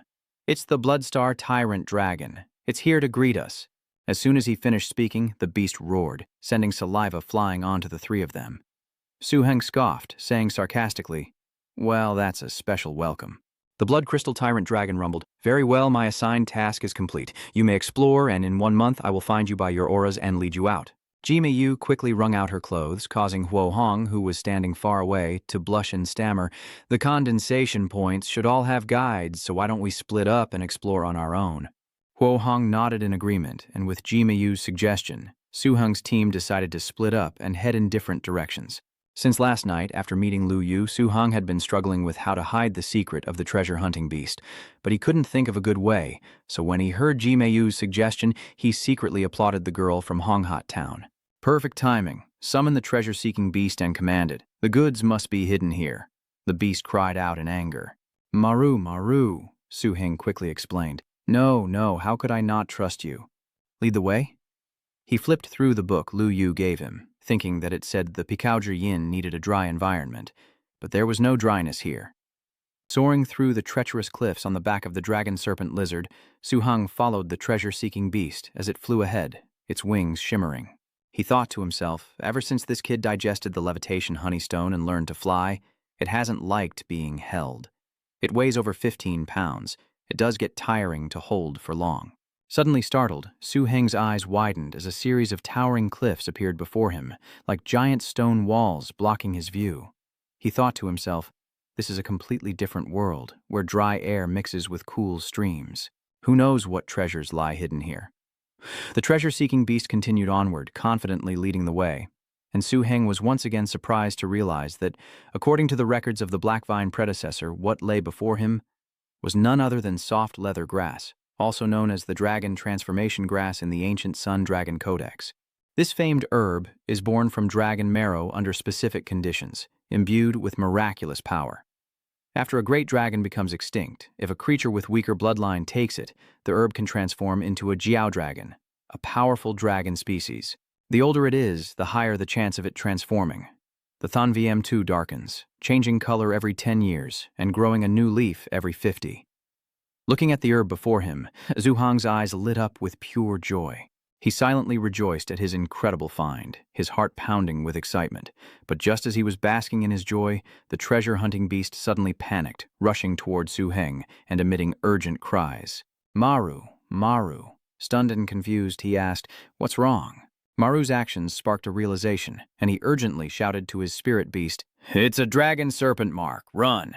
The two quickly hid behind a nearby rock face as Su Heng silently cursed his carelessness, filled with regret. Where there are metamorphosing flood dragons, there are hunting grounds, and even fully grown metamorphosed dragon steeds to protect them. How could this place go unnoticed? Suddenly, a strange figure appears in the distance. Squinting, Su Heng's heart pounded as he recognized the creature as an Oikapmo, a top-tier predator with water, lightning, and poison affinities. And this one appeared to be fully mature. It lunged toward the metamorphosing grass, its eyes gleaming with greed. But then, from beneath the water, a crocodile spirit suddenly burst forth, its sharp teeth clamping down on the Ole Capmore. Hiding behind the rocks, Su Heng covered his mouth in shock, realizing it was a deep-sea crocodile, a water, dark, and power-type beast, surely at its peak. He's done for. He glanced at old Capmo, thinking, its strength is not to be underestimated, but against this crocodile, it's truly done for. The two ferocious beasts clashed, vying for the transformation grass with earth-shattering force, both powerful and evenly matched as Su Heng watched from behind the rocks, awestruck, his eyes wide, drinking in every moment. Is this the battle between apex predators? He marveled, his mind racing. But just as he thought the electric eel couldn't turn the tables, the hair on his neck stood on end. A terrifying surge of electricity filled the air. He cried out in alarm, "That voltage is terrifying!" The electric eel descended, unleashing a brilliant, unstoppable lightning bolt. The crocodile monster in the water couldn't dodge in time and was instantly roasted. Hidden in the shadows, Su Heng couldn't help but cry out in pain. He shook his head, stunned by the unexpected turn of events. It seemed that danger lurked everywhere in the blood forest, and the jiao grass was likely beyond his reach. But it wasn't over yet. Just as Su Heng thought the Ule Hamo had won, the seemingly defeated crocodile demon suddenly rose again. It lunges from behind with lightning speed, and before Su Heng's astonished eyes it tears off Ole Hamo's leg with a single bite. As Su Heng watched the brutal battle unfold, he thought to himself, how fierce, leading with a big move, then countering to push the opponent to the brink. Battles between beast tamers must be like this. Before him, the crocodile spirit dominated the Oikapo. The two beasts were engrossed in their chase, seemingly forgetting the precious transformation grass lying alone by the cliff. Seeing a golden opportunity, Su-hung muttered, "They're far enough away. Why not take advantage of this?" Without hesitation, he quietly approached, swiftly snatched the Huajiao herb, and carefully put it in his bag. He whispers triumphantly that while the process was a bit hazy, at least he got it, and now the most important thing is to run as far as possible. He bolted, his feet a blur, a triumphant grin plastered across his face. A true opportunist. Back to the battle. The Black Thunder armor had become bait in the crocodile demon's sharp teeth. The crocodile growled, chewing voraciously, but suddenly paused, its fierce eyes darting around, as it realized the transformation grass had vanished. Roaring with fury, the crocodile spirit immediately lunged toward Su-heng, as the mind-protecting beast cried out in alarm, "Maru! Maru!" Perched on the exhausted Long Xia-chi, Su-heng panicked, wondering why the crocodile was still in pursuit after all this distance. Then facepalmed, realizing his mistake. "I underestimated the allure of the dragon transformation grass." No hesitation. Su-heng held up the metamorphosing dragon grass and commanded, "Open wide."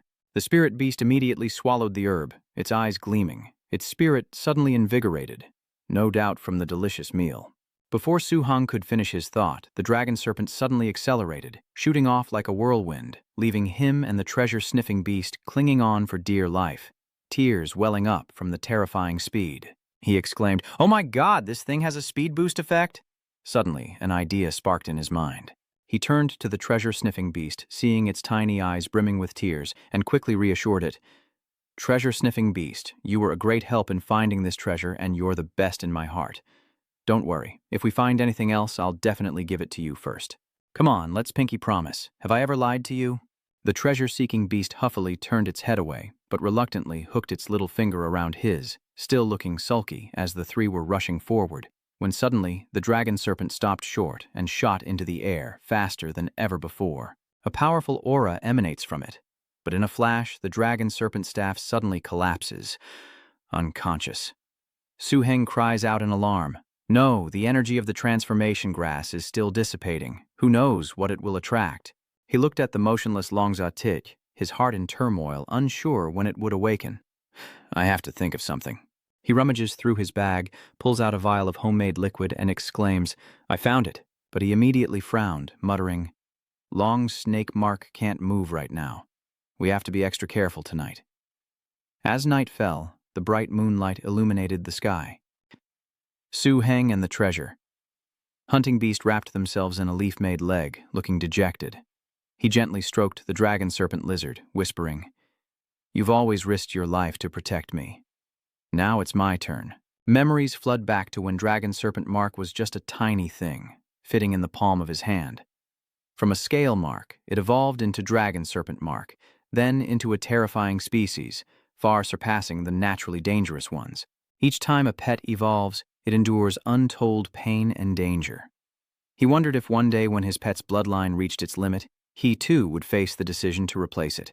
Those spirit pets that can't keep up with their masters become burdens, no longer assets.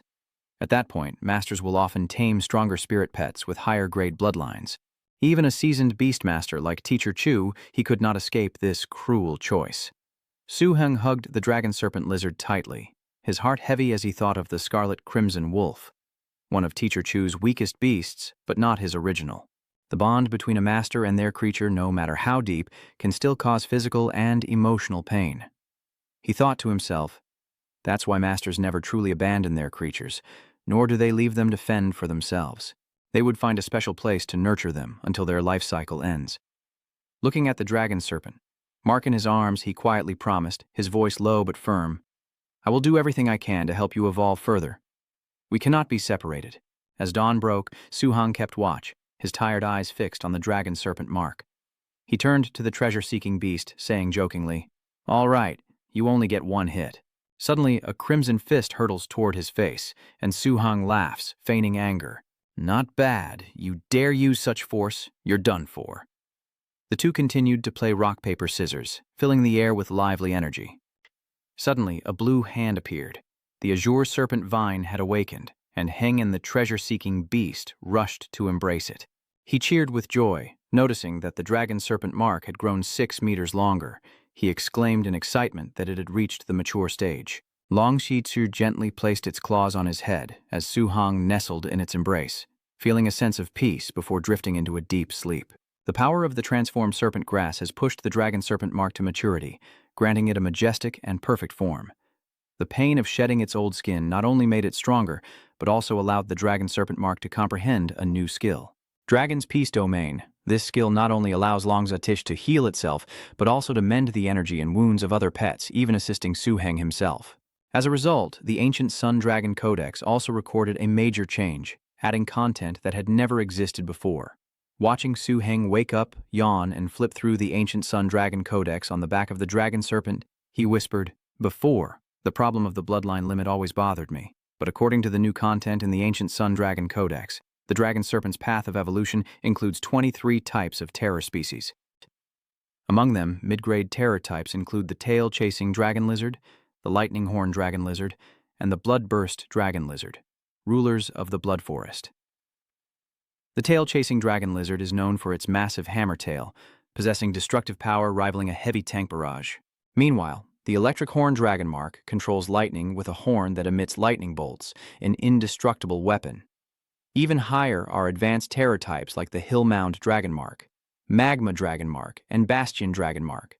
In particular, the fortress dragon mark is a mobile war fortress of the steel and fire elements, possessing a flame storm skill that terrifies enemies. Su-Heng pondered these powerful beasts, then muttered, "An ordinary beastmaster, even a big shot like my teacher, would be overjoyed to get just one evolved beast like that." Under the pale moonlight, Su-Heng rubbed his head, a look of confusion in his eyes as he pondered which bloodline would help his dragon serpent tick reach the pinnacle of power. Suddenly, the page in front of him trembled, flipping open and stopping right before his eyes. Startled, Su-Heng exclaimed, "This is from the Blood Forest ruins." Holding the book, he reads intently.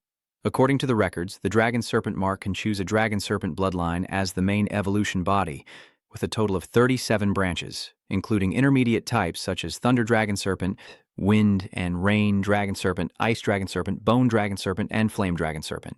Among them, the Thunder Dragon Serpent possesses the power of thunder, water, and dragon, capable of riding the clouds and wind, as majestic as a divine dragon. However, Su-Heng frowned and shook his head. While flashy, this skill was impractical and unsuited to his fighting style. So he decided to eliminate it, turning his attention to the Dragon Serpent bloodline with only 11 branches, including the Earth Vein Dragon Serpent, Vine Dragon Serpent, True Dragon Serpent, Lightning Dragon Serpent, and Wind Lightning Dragon Serpent.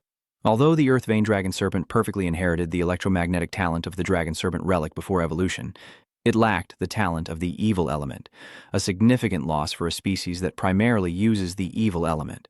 Meanwhile, the Wind Lightning Dragon Serpent reigns supreme, a perfect fusion of dragon, wind, darkness, and lightning. It's considered a near-perfect terror, capable of riding the wind and clouds with terrifying power. So Hung mused that while the Fortress Dragon Serpent was powerful, it was too cumbersome. It seemed the Storm Lightning Dragon Serpent was the optimal choice. He decides to sacrifice Earth-based defense for flight and sharper attacks, and to transform the Dragon Snake into a Wind Lightning Dragon Snake, he must prepare a ritual. "With the direction in mind, let's get going," he exclaimed, a wide smile spreading across his face, listing the necessary items. A bloodline crystal from 2 high-level, terrifying dragon species, 5,000 miller of dragon blood essence from a wind lightning dragon species, a complete yin wind stone, a complete lightning attracting stone, and 1,500 wind lightning essences. Immediately, he and the dragon serpent mark soared toward Crescent Moon Plains. Riding on the beast's back, Su-Heng gazed into the distance, only to sigh in disappointment. "Did I use up all my luck? I haven't found anything worthwhile in 3 days," he muttered to himself. According to CEO Luke's map, passing this area would lead him into unexplored and dangerous territory. He commanded the treasure-seeking beast to activate night vision, a new skill it had acquired after processing the documents. It cried out, "Maru, Maru!" Thanks to soul energy, the treasure-seeking beast shared its treasure vision with Su-Heng. Focusing intently, he suddenly asked, "What is that?" Below ground, 2 azure dragons were chasing a strange log. Squinting, Su-Heng recognized the blazing fire dragon beasts, who had just caught a tree root. But this tree could walk? The ferocious beasts lunged, causing the tree to cry out in anguish. Suddenly, Su-Heng felt an inexplicable sense of familiarity. Where had he seen that tree before? Sitting on the long snake lizard's back, he quickly flipped through the book, stopping at a page. His eyes lit up, and he exclaimed, "Found it. It's an energy-absorbing tree." According to the ancient Sun Dragon Compendium, energy-absorbing trees are extremely rare, almost extinct, and originate from the void, growing by absorbing energy from space. Their lifespan is endless. At the end of their lives, they turn into saplings, drift into the void, and wait for the energy tide to activate them, creating a cycle. The seeds of energy-absorbing trees often enter the world through void fissures, making them even rarer. The unique thing is that they can't reproduce. Su-heng closed the book, unable to hide his joy. Dreams really do come true. Sensing the attention, the scarlet snake dragon turned to look at him blankly. Su-heng thought to himself that although the energy-absorbing tree has no fighting ability and is easily caught by the scarlet fire dragon beast, its energy is heaven-defying.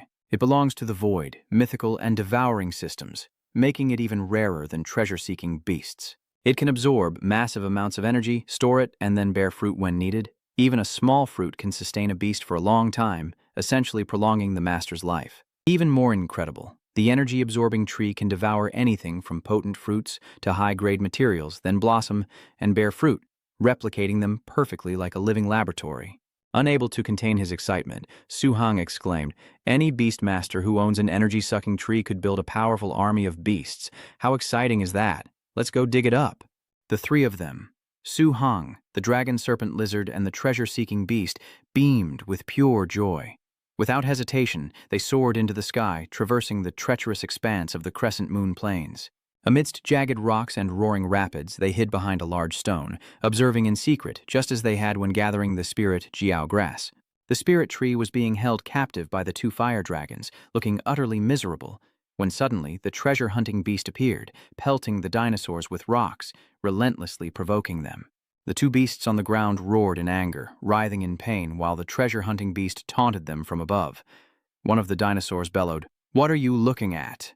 At the same moment, the spirit tree wept, clutching its head and trembling in fear as a stone hurtled towards it. The spirit tree nimbly dodges, causing the rock to slam into the tail of the dinosaur, which roars in pain as blood spurts out.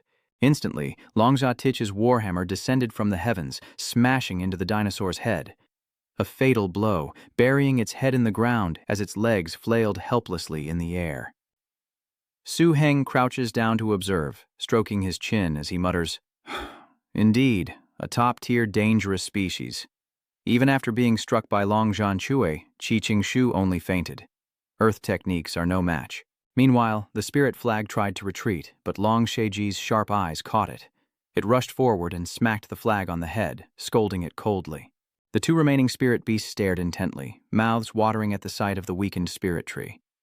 Su-heng interjected, "Don't stare. Just do it quickly." The two spirit beasts immediately pounced, mercilessly hacking at the spirit tree, and the treasure-seeking beast leaped joyfully into the air. As night fell, the group gathered around a fire, boiling a pot of water. Su-heng looked at the spirit tree and said, "Come on. If we succeed in bonding, the dragon serpent scar and treasure-seeking beast will have nothing to worry about." In that instant, as Su-heng's soul energy linked with the energy-sucking tree, a bizarre scene flashed in his mind. The spirit tree, clad in black, sunglasses on, microphone in hand, crooning, "Oh, baby, I'm a tree from the deep mountains." A fully grown, energy-sucking tree, carefree and able to walk. The tree was noticed during the move and immediately captured, filled with fear and dread with no one to help. Six Eyes stared in disbelief, nearly falling over. He paled, thinking, "This tree can sing?" Then, turning to the spirit tree, he spoke, while the two spirit beasts looked on in dismay at the prospect of losing their food. "The high-energy plant part of the treasure-hunting beast, and if you like the dragon serpent lizard's share, you can have that too." He then poured out a pile of food from his bag and asked, "Is it good? As long as you're my beast, you'll eat without worry in the future." He suddenly turned to tease the two beasts. "Though it's tasty, the tree says it doesn't agree." "Well, your dinner's gone." The energy-sucking tree ate it all. Naturally, the spirit tree was immediately attacked relentlessly by the two spirit beasts.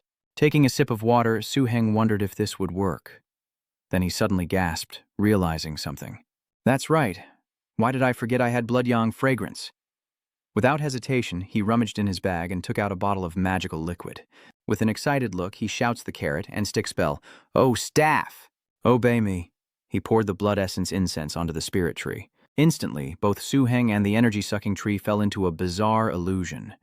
In that space, Su-heng felt himself transform into a fully mature energy-sucking tree, suspended in the void, innocently gazing at himself. In the illusion, he encountered a vibrant sapling, the energy-draining tree itself. As a tree, Su-hang chose to take root in the void, tending to the sapling like a devoted father, treating it as his closest kin. But in reality, they looked like two fools dancing wildly in a surreal space, as Su-hang coaxed, "Come on, little tree, agree." The star spirit tree called out, "Papa," reaching for him with its tiny hands. Suddenly, a blinding light erupts, separating the two, and Su-hang cries out, "Huh?" The spirit tree suddenly towers over him, and his eyes glint as he realizes it's nearing the late stages of maturity. The psychic energy from the illusionary forest makes his eyes light up, a sign of a stable cultivator. Su-hang smiled, proud that his reputation as a half-genius was now rock solid, and asked the tree, "Can you replicate the high-energy plant you ate earlier with your current energy?" Both he and the tree pondered deeply. Suddenly, the star tree shook itself, and two fruits, one emerald green and one ashen gray, rolled to Su-hang's feet. He picked them up for a closer look, then glanced at the treasure-sniffing beast whose eyes were also shining as it rushed to the spirit tree, excitedly chirping, "You're the best." Su-hang smiled brightly. "So fast. It seems the food problem has been solved." The spirit tree took Su-hang's hand and placed it on its chest, a blinding golden light erupting and pulling them both back into the illusion as it spoke, "Today is my 1200th birthday. Copying food is so tasteless." Su-hang stood there, sighing in dismay. "Tree, go on. I can create all the energy fruits from the Blood Forest ruins." "Master, take it. An appetizer, an appetizer." Su-hang's eyes flashed gold, and he immediately escaped the illusion. He found himself sitting on a rock, a book in one hand and a gray fruit in the other. Surrounded by curious spirit beasts, he muttered, "This one's the color of iron, shaped like a bomb, while that one's pale green, sparkling with strange dots completely different from what Lu described. According to the special training manual, the iron marrow fruit looks like an iron ball, unrelated to energy, but it's a genuine energy fruit, extremely rare." Su-hang rested his chin, lost in thought. According to the Black Lantern condensation records, the Blood Forest ruins are the only place where iron marrow fruit is produced on a large scale. But he mutters that the iron marrow fruit remnants have been occupied by the extremely dangerous horned, armor-piercing beetle. Outsiders can barely get their hands on even one. He tossed the gray fruit toward the dragon serpent lizard, saying with a smile, "Now that we have the energy-absorbing tree, isn't it like bringing the Blood Forest ruins with us?" According to him, the greatest effect of the iron marrow fruit is that after a pet eats it, a hard, iron-like membrane will form on its body. And for scaled creatures like the dragon serpent lizard, their scales will be reinforced with an extra layer of protection. Longtooth just swallowed the gray fruit, but strangely, nothing happened. Su-hang turned to the spirit tree, frowning. "No change? Looks like we need to do a bit more," he said, as the spirit tree shook even more intensely, as if trying its best. Su-hang looked at the treasure-seeking beast with a mischievous smile. "Want to play a game?" The treasure-seeking beast cheered, "Maru!" He tossed another iron marrow fruit toward the dragon serpent lizard. It immediately devoured the energy tree after swaying for a while, then collapsed, seemingly exhausted. Heng stroked its head, observing closely when suddenly a powerful aura of purple energy emanated from its body, signaling a transformation to a new level. He stroked its tough scales, pleased, thinking that a swipe of its claws now had at least 70 to 80% of his power. This defense was enough for the dragon serpent lizard to reach mature scale armor. Flipping through the book, Su-hang muttered that he didn't expect Long Sheshi's defense to mature first. He looked up at the energy tree, his eyes shining, thinking that if the energy-absorbing tree could also transform into a dragon, according to the old Sun Dragon Codex, it could evolve into 3 top-level terror species. Shield Dragon Beast Guard, a defensive type, uses the tree as its core, converting absorbed energy into a sturdy shield. Dragon Taming Beast Guard, an offensive type, also uses the tree as its core, transforming energy into sharp blades. The third type is a top-tier support dragon, taking on 2 enhanced attributes and increasing the effectiveness of all energy fruits produced, even if it costs half the tree's energy. Su-hang muses that compared to the previous 2 dragon transformations, the third type is the most suitable for his path, despite its weaker defense and combat abilities. Within the Blood Forest ruins, the Black Tomb Forest defies all rules, and after consulting the ancient Sun Dragon Codex, he shares with the treasure-hunting beast the ingredients needed for the tree to absorb energy and transform into a dragon. Surrounded by towering, snow-covered mountains like a thick white blanket, Su-hang strode across the soft snow, observing everything, but only received a disappointed shake of his head. Having scoured Crescent Moon Plains without success, he sighed and decided to head towards the Black Grave Forest, near the Blood Forest Ruins center. The Wind Thunder Dragon Snake carried Su Heng to a desolate clearing filled with rocks and dry bones, the vegetation of the Black Tomb Forest a dark red, almost black, exuding an eerie aura. The entire forest looked bleak, like a gloomy graveyard, many times more dangerous than Crescent Plains. But despite the dangers and troublesome insects, Su Heng was determined to seize this opportunity. Su Heng pondered, recalling the words of Senior Hawk. The Black Grave Forest contained countless bones of terrifying dragon species, and some had even collected an astonishing treasure, dragon bone transformation, a treasure that only grows on dragon corpses of varying levels. The reason Su Heng mustered the courage to come to the Black Grave Forest was simple. With the energy-absorbing tree's help, the remaining essence of the transformed flood dragon grass within the dragon serpent lizard has finally been completely digested, and it has now officially entered the mature stage, becoming a mighty wind-lightning dragon serpent. The wind-lightning dragon serpent stomps on a small skull, crushing it under its power. Su Heng observes, muttering, "With level 4 enlightenment skills, dragon might and dragon spirit range attacks, we're qualified to explore the Dark Tomb Forest." But just as he finished speaking, he was startled by the vast, dark abyss before them. Su Heng frowned, wondering, according to Luzong's map, this should be a stream, so why is it a ravine now? He quickly flipped through the golden book, carefully checking, dried streams, ditches turned into ravines over 10 meters deep, only a terror species could do this. Su Heng shuddered, muttering, "Do we continue forward?" Despite some hesitation, he urged them on. Half the time to explore the secret realm was already gone. They just needed to find the treasure. And be more careful. The wind-lightning dragon snake soared across the chasm on its massive wings. Unbeknownst to them, they passed a stone tablet warning of the Blood Forest restricted area, and upon entering, they were immediately confronted by a giant serpent. Without hesitation, the wind-lightning dragon serpent lunged, striking it down as Su Heng consulted his book, shocked to discover it was a high-level, dangerous species. The 6-marked strange python. He shook his head, muttering, "We haven't even been here half a day, and we've already encountered more dangers than all of last week combined. This place is nothing like any map." Lost in thought, he didn't notice the awakened monster, its eyes now bloodshot, tongue darting out menacingly, ready to strike. Startled, sensing the danger, Su Heng grabbed the treasure-hunting beast on his shoulder and shouted, "Run!"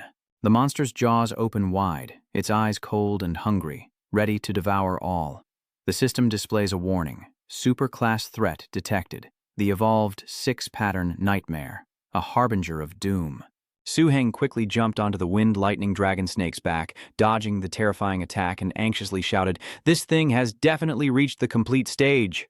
Quick, run!" The wind-lightning dragon snake changed direction and flew away. So, Heng guides them into the dense forest, seeking a place the beast can't reach.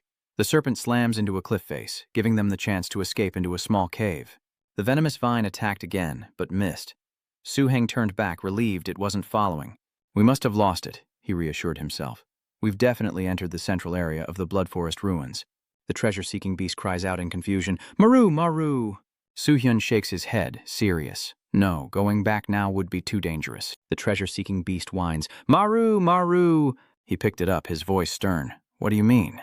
"The dragon-type treasure we've been searching for half a month is just ahead, and thanks to the energy-sucking tree, the treasure-seeking beast has entered its mid-growth stage.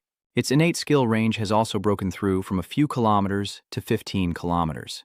This time, the treasure that the treasure-hunting beast sensed is more than 10 kilometers away. Only a short distance, but with dangers lurking, the road ahead promises to be anything but easy." The deeper Su Heng went, the more astonished he became. Guided by the treasure-hunting beast with every kilometer, he felt an increasingly terrifying power, as if an invisible beast were roaring in his ear. The pressure from that terrifying presence kept other dangerous creatures at bay, bringing Su Heng some luck, but also causing him great anxiety as he and the treasure-hunting beast ventured deeper into the Dark Tomb Forest. A radiant golden light emanates from the treasure-hunting beast as it flits around him. He turns to it and asks, "How far to the treasure?" It chirps in response, "Maru, Maru." Realizing the danger, Su Heng muttered, "The dragon's might is terrifying. Only 4 kilometers away, and it's already pushing the treasure-seeking beast to its limit." He thought to himself, this area must be the territory of one, or even a pack of terrifying beasts. The Black Tomb Forest is constantly shaken by deadly threats from dangerous species. Yet Su Hong resolutely presses on, not out of recklessness, but because he places his full trust in the treasure-seeking beast. Guided by the treasure-hunting beast, the wind-lightning dragon snake led Su Hing to a massive cave, its entrance over 10 meters high, the interior reaching over 20 meters, resembling the lair of a terrifying dragon species, and littered with countless white bones. He exclaimed, "This cavern is huge!" Amidst the white bones, a crimson pool shimmered like congealed blood. Unable to contain his excitement, Su Hong shouted, "A dragon blood pool! I can't believe it actually exists." He ran toward the pool, where several dangerous creatures lingered. Though not as intelligent as humans, these terrifying dragon-type insects possess a primitive civilization, and the dragon spring blood pool is a symbol of that energy-based civilization. To nurture their offspring, some dragons create a special breeding ground called the dragon spring blood pool, which enhances their potential androconic bloodline. But it's created in a barbaric way, using the blood, essence, and even the lives of countless other dragons. "What are you waiting for? Drink up," he added, his voice full of excitement. "This is a dragon-type treasure." The wind lightning. Dragon serpent and treasure-seeking beast's eyes lit up as they immediately rushed to the lake, gulping down the crimson liquid. As Su Hong watched the two spirit beasts lost in thought, he knew there was no time to delay. He shouted, "Energy-sucking tree, come out here." And as he spoke, a bizarre tree emerged from the shadows. It radiated a crimson energy, majestic as a forest god. But moments later, it stood dumbfounded amidst the white bones, muttering, "Tree's rich, so rich." Without hesitation, it plunged into the dragon marrow blood pool, greedily sucking up the crimson liquid, and in mere minutes, the scrawny tree transformed into a towering behemoth, its leaves lush and its vines sprawling, soon draining the entire pool. Su Heng exclaimed in shock, "Is it copying?" The treasure beast was eager to jump in, but as the water receded, dozens of glittering crystal stones appeared at the bottom of the lake. Su Heng couldn't believe his eyes. So much dragon marrow blood essence? According to the ancient Sun Dragon Codex, dragon marrow blood essence isn't a natural treasure formed from the dragon spring blood pool, but requires the life force and blood essence of at least a terrifying dragon-type descendant. In terms of rarity, it's only slightly inferior to the bloodline crystal that the dragon serpent needs, yet this lake contains nearly 100 pieces of dragon marrow. He pondered carefully, muttering that to condense so much dragon marrow, it couldn't just be 3 to 5 dragon descendants, but probably at least 10 terrifying dragon species offering their essency and life. He stated with certainty, "This is an existence we can't afford to provoke. Let's get out of here now," Su Heng commanded. But just then, the treasure-hunting beast suddenly transformed into a giant egg. He froze, realizing it had triggered the blood dragon spring's taming energy. Leaving now would not only waste an opportunity, but could also seriously injure the treasure-seeking beast. He regretted it, thinking he should first retract the energy-absorbing tree and wait for the treasure-seeking beast to complete its purification before running. But when he touched the tree, Su Hong noticed something strange. Beneath the tree, 2 mysterious crimson eggs with brilliant patterns shimmer into view. He exclaims, "Dragon serpent eggs. This may be our greatest opportunity within the Blood Forest ruins." He turned and shouted, 10 minutes! Eat what you can, cram in what you can." "Time's up. Whether or not the heart treasure beast completes its taming, we have to run." Overwhelmed with fear, Su Hing prayed, "Teacher, Blacklight clan ancestors, please bless my safe return." But he immediately steeled himself, gritting his teeth. "I absolutely won't let the Black Tower treasure down this time." Suddenly, he collapsed to his knees, biting his nails and muttering, "Damn it, damn it." Seeing the Wind Thunder Dragon Serpent collapse, he gritted his teeth in anguish. "Couldn't you have taken more? How much dragon marrow blood is left?" Even so, after filling a bag with dragon marrow, he knew time was short, and he had to leave this dangerous cave immediately. Su Hong stood up, slung his backpack over his shoulder, and prepared to leave. Suddenly, a sound tearing through space stopped him in his tracks. Turning, he saw the storm lightning dragon serpent gnawing on a set of crimson scales. He smiled. Armor from a top-tier terror?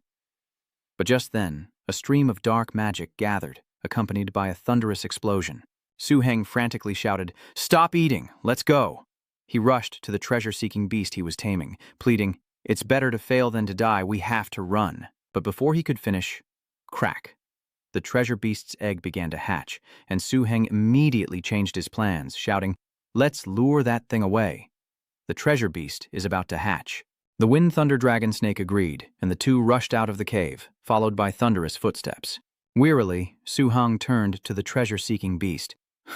You sensed this thing? A massive green dinosaur blocked their path. Su Hong muses, with this thing protecting it, maybe we can wait for the treasure-hunting beast to be tamed. But as soon as he finishes speaking, a terrifying surge of energy is unleashed, piercing through the blue dinosaur. Bam! It's hurled into the cliff face, sending cracks through the rock and dust billowing. From within the smoke, a crimson dinosaur emerged, mouth agape, roaring.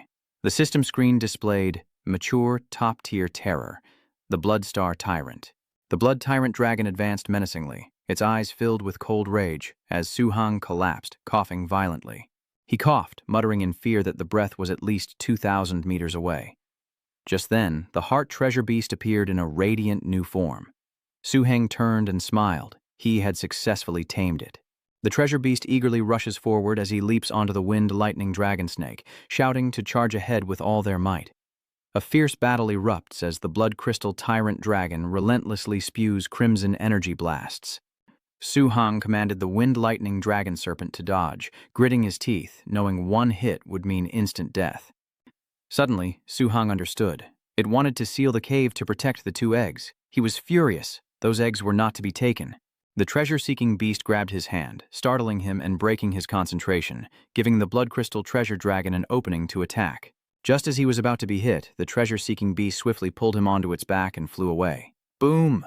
A massive explosion erupts. The system announces successful taming of a mature, high-risk species, treasure dragon beast. Before Su Hong could react, it shot up to 40 meters. The treasure dragon beast responded, "Maru, Maru." It circled a few times, leaving a trail of golden light, then shot straight into the sky. Su Hong shouted, "Treasure-seeking beast, are you crazy? Those two eggs are treasures. They might hatch into something amazing. Descend quickly."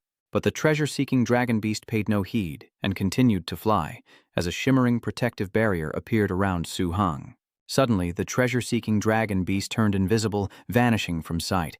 He was astonished. Innate concealment. Was this the benefit of taming its bloodline? Ignoring the blood-fiend tyrant dragon's attacks, the two flew onward. Su Hong sighed. That was too close. Luckily, the treasure-seeking beast was tamed in time. At this speed, it should be enough to deal with the blood-fiend tyrant dragon, right? Su Hong carefully observed, probing the blood essence tyrant dragon, which roared and spat out a cluster of energy beams mixed with lightning, radiating extreme anger. One grazed beneath the treasure-seeking dragon beast, severing a feather. Su Hong was terrified, his heart pounding, realizing he almost met his ancestors. He gritted his teeth, muttering, "Damn it, 2,000 miles away?" Suddenly, a barrage of energy balls rained down from behind. The system displays a notification. Innate skill. Blood hell. Su Hong panics, realizing he's in danger, but luckily, the treasure dragon beast activates its innate skill. Godspeed, dodging attacks at the speed of light, creating beautiful, brilliant golden streaks. Satisfied, Su Hong even stuck his tongue out at the blood-fiend tyrant dragon, infuriating the beast, which roared and gave chase as they flew into another forest, where trees bore dark purple leaves. A turquoise river cut through the landscape, and a gentle breeze brought an unusual peace. But flying too fast, Su Hong and the treasure-seeking dragon beast got dizzy and tumbled to the ground. He panted, looking at the treasure-seeking dragon beast. "I'll remember your contribution this time, but if you don't learn how to brake, we're never flying again." The treasure-seeking dragon beast responded, as did Maru, not wanting to be outdone. Exhausted, Su Hong turned to the Wind Thunder Dragon Snake. "Dragon Snake Remnant. Keep watch. I need to calm down." He slept straight through until nightfall. Thanks to the energy-draining tree, the treasure treasure-sniffing dragon, had fully recovered its strength. According to the ancient dragon tome, after taming, the treasure dragon beast possesses 3 abilities. Treasure-seeking, an innate skill that helps it discover treasures. The treasure-summoning ability can lure hidden treasures into the open, and its mystic premonition senses danger, allowing for timely evasion. In short, the treasure dragon beast isn't much of a fighter, but when it comes to poking around and finding treasure, it's absolutely top-notch. In addition to its stealth and speed, after taming its bloodline, the treasure-seeking dragon beast also gained the Dragon Soul skill, a mystical ability of the dragon race. Similar to Zhangui in the classics, it allows the user to pick up the souls of nearby dead dragons and use them through special psychic energy. In a purple-leafed forest beneath towering mountains, Su Hong and the treasure-seeking dragon beast paused by a lake where a crocodile devoured slim-like creatures brimming with energy. Hearing Su Heng's laughter, it looked up, only to realize the tree next to a treasure had vanished. The crocodile roared in anger, but Su Heng just smirked. With a treasure-hunting dragon beast, I'm unstoppable. The Hoa Jiao grass was just an appetizer. This time, all the treasures will be mine. He realized the time to leave the Blood Forest relic was near. In the dim light of the Blood Forest, Su Heng sat on the ground, brow furrowed, hand on his chin, deep in thought. According to the head instructor, beast masters entering this secret ruin are not allowed to take young pets out unless they have been tamed and bonded with, otherwise the ruin's gate will block any attempt. He sighed, his mind in turmoil. How am I supposed to survive if I run into a terror-class beast? He muttered, his eyes glancing at the 2 glittering dragon eggs beside him, exuding mystery. Turning his head, he looked at the 2 languidly lying spirit beasts, their eyes shining and as if they wanted to swallow the eggs whole. Su Heng frowned, his voice full of dissatisfaction. You 2 are really something. All you know is eating. He pointed at them, annoyed. Don't you think about helping me out? How can he get these 2 eggs out of here? The Bow Dragon Beast and the Wind Thunder Dragon Snake just licked their lips, eyes gleaming as if they wanted to swallow the eggs whole. Su Heng glared at them, annoyed, and snapped, Enough, they're not as good as energy fruits. Why don't you just say frying them would be better? Suddenly, an idea sparked in his mind. Su Heng's eyes lit up as he turned to the energy-absorbing skill. That's right, I've got a way. He chuckled, recalling his first encounters with the great green python and the deep pool crocodile. The dragon serpent lizard, a near 8-meter-tall spirit beast, was no longer the size of a small truck. These creatures swallow their prey whole, their stomachs breaking it down into energy and nutrients, and that's the key. He glanced at the wind-lightning dragon snake, watching it lick its lips before swallowing 2 eggs whole without hesitation. Afterwards, it lay on the ground, rubbing its belly with a satisfied look. Su Heng stood with his hands on his hips, looking at the beast with distaste. Then, without hesitation, he put the dragon serpent scar into his storage ring. Without God or ghost knowing, that's what you call a trick. He muttered smugly, then reached out and plucked a blue-green apple from the energy absorption tree. The azure ice fruit was key to his plan, as the bewildered guardian dragon beast, wind-lightning dragon snake, and even the energy absorption tree looked on, clueless. The dragon serpent's stomach, being that of a carnivorous dragon, is strong enough to digest even steel, let alone eggshells. Combined with the blood marrow acquired earlier, the outer shell will be even more fortified. Smiling to himself, Su Heng knew this plan hinged on the energy absorption tree's ability to replicate the blood forest fruit's energy over the last decade. He crushed the apple, and the blue liquid flowed down, soaking into the 2 eggs inside the dragon serpent's belly. Even after processing, the frozen azure fruit was still a top-grade ingredient.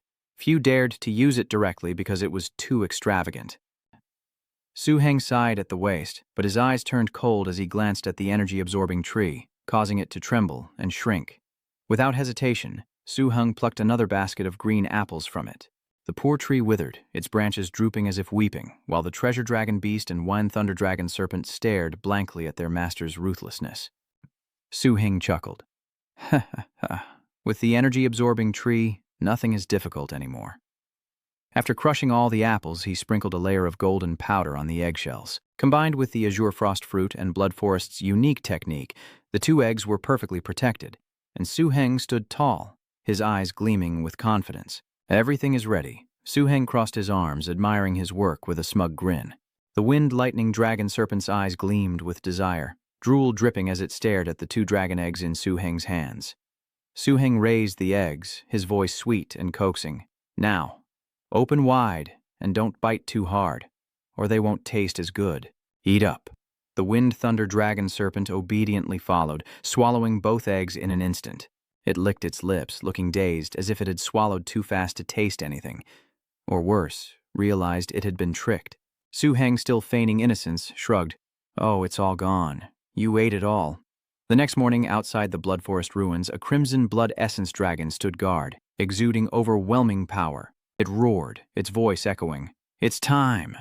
You 3 humans bring out everything you took from the secret realm so I can see if there's anything forbidden. If it's all in order, I'll lead you out of here. Those going with Su Heng are Huo Hong and Jimei Yu. The blood-fiend tyrant checked Jimei Yu's bag first, nodding, Oh, you're compliant. Then it nodded at Huo Hong. You're compliant, too. When it came to Su Hong's turn, he pulled out a massive backpack, many times larger than the others' bags, leaving everyone stunned, with Huo Hong and Jimei Yu gaping in disbelief. Su Hong chuckled sheepishly, scratching his head. I may have gathered a bit too much. The blood crystal tyrant dragon scrutinized Su Hong's bag, while Huo Hong and Jimei Yu muttered, ineligible, ineligible. But the dragon sighed, concluding that while it was a lot, it was still within the rules, as the other two grumbled about the unfairness. Su Heng could only chuckle to himself. He really did manage to hide it. The red dragon continued, his voice steely. Next, summon your beasts, including those captured in the secret realm. I'll check for any forbidden pets. Su Heng cursed inwardly, his heart pounding. Huo Hong was checked first, and her blood moon magic wolf passed inspection. Jimei Yu's bloodthirsty mad talisman was also approved.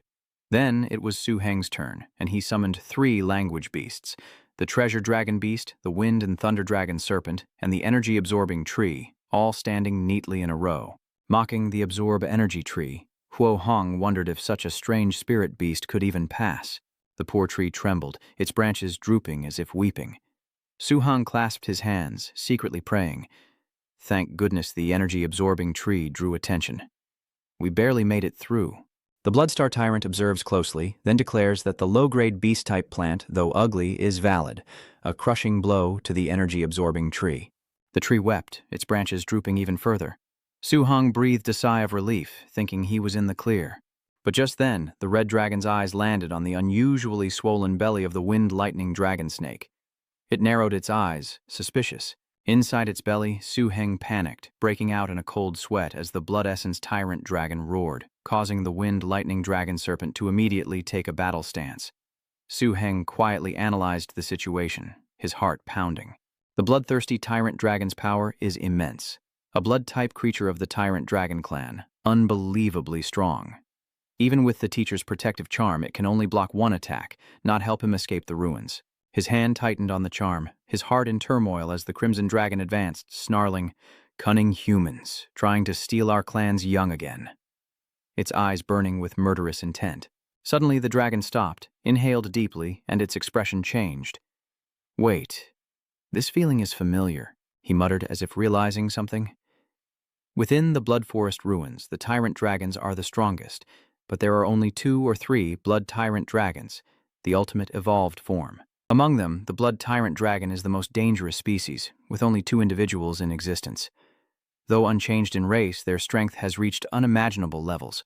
One once stood against the entire clan, while the other, a fair and benevolent leader, was respected by all. But not long ago, a bloodthirsty Tyrannosaurus, once the strongest warrior with unmatched talent, grew dissatisfied with his title. It challenged the chieftain, using underhanded tactics in the fight, gravely injuring the old leader who has yet to recover, resulting in its banishment from the dragon territory. Rumor has it that after being exiled, that Bloodstar Tyrant Dragon claimed a vast territory in the Northwest Secret Realm, far removed from the clan's lands. It madly hunts other dragon species, building blood pools to train its offspring, defying the guardian deity's ban. Each bloodthirsty tyrant dragon is only allowed to challenge the chieftain once, and it failed.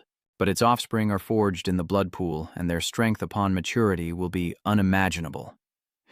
Seeing the blood berserker dragon suddenly stop, Su Hong frowned, secretly wondering, why does he have such a strange feeling?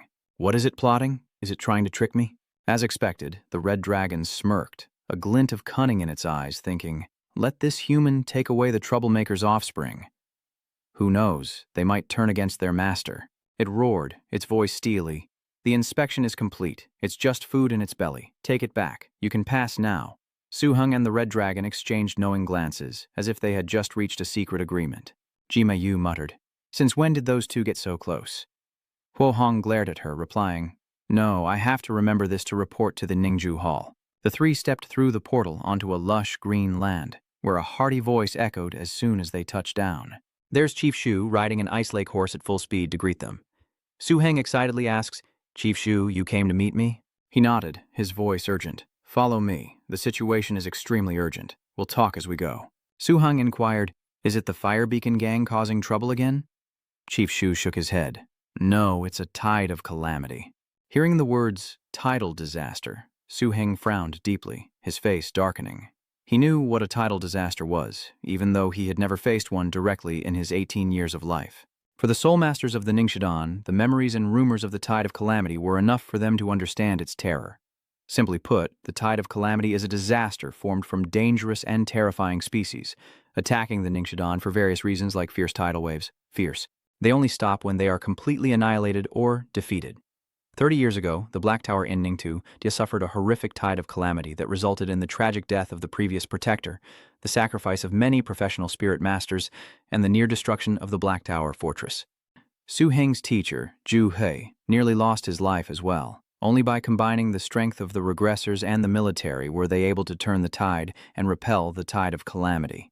With his merit and superior strength, Zhou He was elected as the new master, and Chief Shu reassured him, "Su Heng, you don't need to worry too much." He explained, "The scale of this disaster is only moderate, not comparable to the one 30 years ago. The sect leader has formed a team consisting of Su Heng's senior disciple and nearly 10 Black Torch masters to find the source of the disaster and resolve it completely, avoiding a larger outbreak. If the threat isn't extinguished early, the convergence point could become as vulnerable as it is today. However, before searching for the source, the chief ordered the 4 lines of defense to be withdrawn to the front line." Chief Heo sighed, lamenting the loss of the farmers' hard-earned crops, as Su Heng worried, his voice low. "If Dundian is affected, is my sister in danger?" He said sternly, "Chief Heo, let's hurry back to the condensation site." He nodded, leading the way to the front wedge. Su Heng responded, "Yes." It would take at least 2 days to travel from the Blood Forest ruins to Chain. Yeah, even with the strong strides of the dragon serpent lizard and the ice fox horse, their speed was only comparable to that of a car. They would travel for a while, then stop to let their beasts rest, eat, and recover. During one of these water breaks, Su Heng secretly led the dragon serpent mark away from Chief Shu and towards a thicket near a small stream. The beast regurgitated 2 eggs and other swallowed items, hiding them in a secret place found by the treasure dragon beast. Su Heng didn't distrust Chief Shu, a respectable elder, but he wasn't ready to reveal that he'd stolen the young pets from the Blood Forest ruins. Su Heng had no intention of hiding anything. Instead, he generously shared some energy fruits with Shu Kei to replenish Bingu Magu's strength, an act that made Shu Kei think highly of the younger man, and he unreservedly taught Su Heng many things during their rest. Of course, Su Heng wasn't foolish enough to summon the energy-absorbing tree in front of him. That night, at Chan Nem, Su Heng sat on his spirit beast, his eyes wide with astonishment. Tranquil Foot is now a bustling and solemn military stronghold, and the guards at the gate cheer at the sight of Shu Kei. "It's Chief Shu, open the gates." The heavy city gates are raised. Shu Shu rode in on horseback, calm and collected. "Let's go." Without a word, Su Heng glanced at Feng Lei Longshui and nodded slightly. The 2 of them and their mythical beast walked on, their shadows stretching long in the moonlight, like a silent army entering the city. Suddenly, Su Heng stopped, wrinkling his nose at a strange scent, and muttered as he looked around, "That's odd. What's that smell?" His eyes darted around, finding the source. Tons of fresh meat piled high, emitting a pungent odor. Where did all this raw meat come from? Surprised, Su Heng asked about it. Shu Kei chuckled, explaining, "Rations for the march. These are necessities for the army." Su Heng swallowed hard, nodding. While beast tamers need specially formulated rations to maximize their strength, this raw meat was just basic sustenance. "You'll find out then," Shu Kei replied with a smirk. "Let's go, we have company waiting." Later, in the meeting room, everyone gathered, and Gao Zun, the chief Yushi of Black Void City, wearing a communication device on his ear, stood up and announced, "This is the command center of the Black Beacon Guard.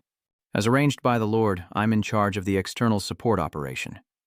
Shua Yu, sitting next to him, added with a faint smile, "Gao Zun was once a professional beastmaster, the head of the Black Lantern Beastmaster Group, and is now the chief of Black Void City." Su Heng frowned, muttering, "Black Void City."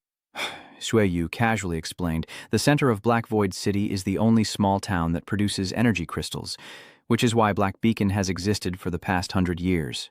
Gao Zun, known for his cruelty, stands guard there, alongside Jia Yuping, a master of poisons who once single-handedly used 6 top-tier threats to severely injure a low-level terror."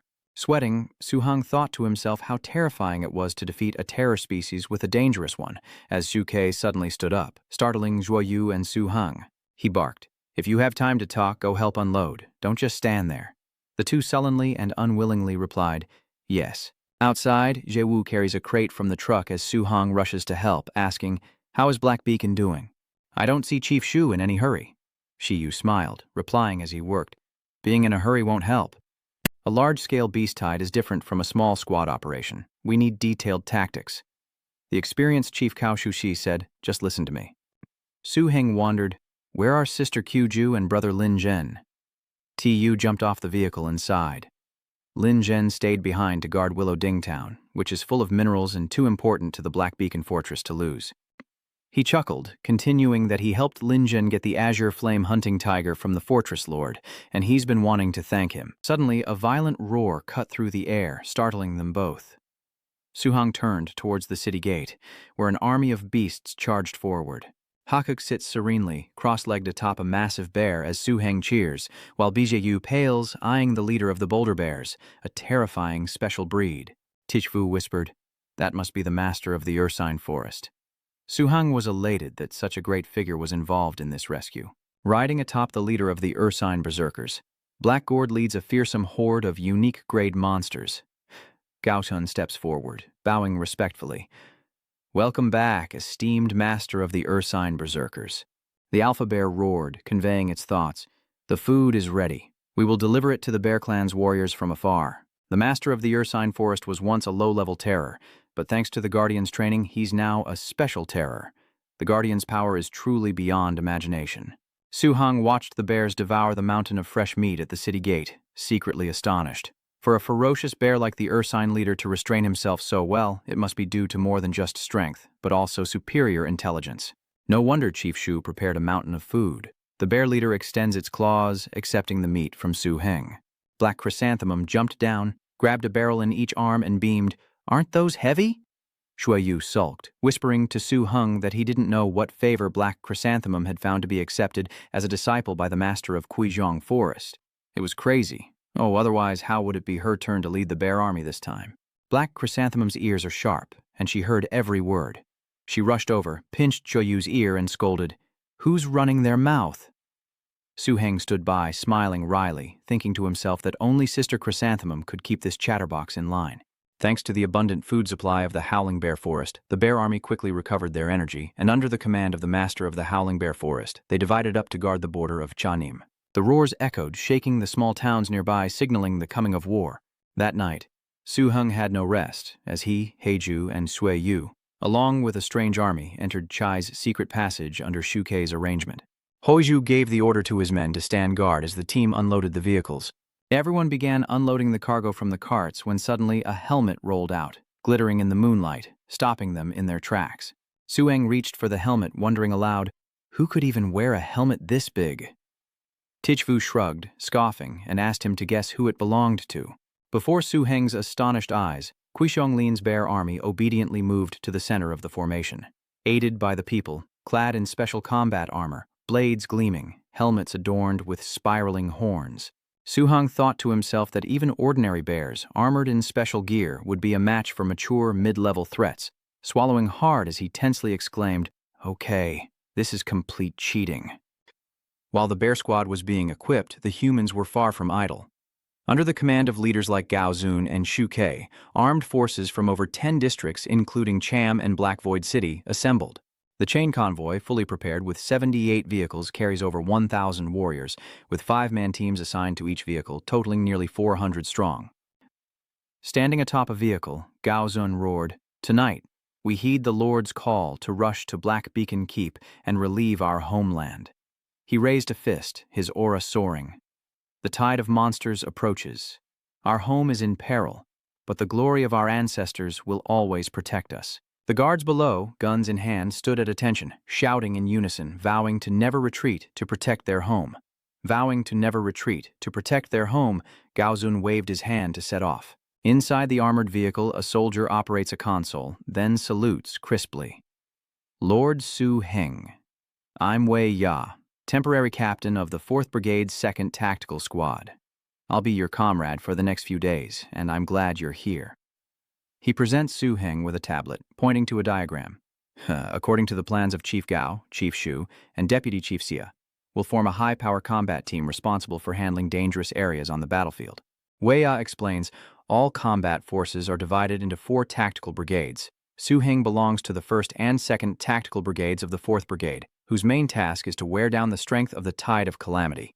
Su Heng took the tablet, nodded slightly, and thought to himself that his task was much easier than CU's in Tactical Team 1, who was in charge of the main mechanical forces. Chief Shu had cleverly placed him in a safe position. According to the battle plan, Tactical Team 4 was weaker and incomplete, yet Su Hong still felt the pressure weighing down on him. He looked up, his eyes thoughtful. Yeah, Tactical Team 4's mission is the easiest, only responsible for assisting in cleaning up the stragglers. He thought to himself, I hope this goes smoothly.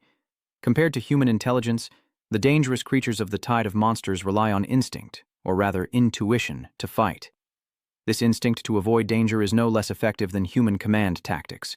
Lord Zhu, he led the elite force, spearheading the attack directly into the heart of the tide to test their strength, while Black Beacon Fortress deployed new defenses, temporarily protecting the city walls and trapping all the dangerous creatures inside. According to the battle plan, the Colossus Bear's main force only moved out after the reinforcement army was deployed. Gao Zun's plan is clear. The mechanized corps leads the way, directly confronting the tide of monsters, drawing out the mid to high-level combat units lurking within. Then the beast tamers will enter the heart of the battlefield. Finally, under the protection of the main force, the mechanized troops would rush straight to the city walls, coordinating fire with the Black Lantern Fortress's defense forces as the military vehicle rolled along the mountain road, its headlights struggling to pierce the thick darkness. Weya said sternly, "To execute this plan, we must reach the Black Beacon before dawn, preventing the tide of calamity from growing larger." Traveling from the base to the Black Beacon is no short trip. To arrive before dawn, they must cross through the danger zone. Suddenly, the vehicle shook, and an observation screen on the roof revealed a colossal monster standing amidst the advanced terror tree forest. Through the lens, Su Heng's face paled. The monster's oppressive aura was so strong that ordinary threats would have already fled. With a professional beast tamir present, even dangerous areas become less daunting. Or so he thought until another monster appeared before the gigantic puppet. A massive, ferocious bear devastates a section of Tier 2 terror species forest, the grim crescent moon bear. Su Hong was stunned, witnessing two terror-class beasts clash up close for the first time as the golem grinned with a sinister smile. The demon moon bear felt a slight itch, but its opponent had already raised both hands to the sky, where several brilliant fireballs appeared, the giant demon puppet's innate skill. Demonic purple light. The Moon Reaper bear took a direct hit, its roar echoing through the forest as Su Heng watched it writhe in agony, a chill running down his spine. He thought to himself how terrifying it was that even the Tier 2 Devil Moon Bear couldn't recover from the terror puppet's attack.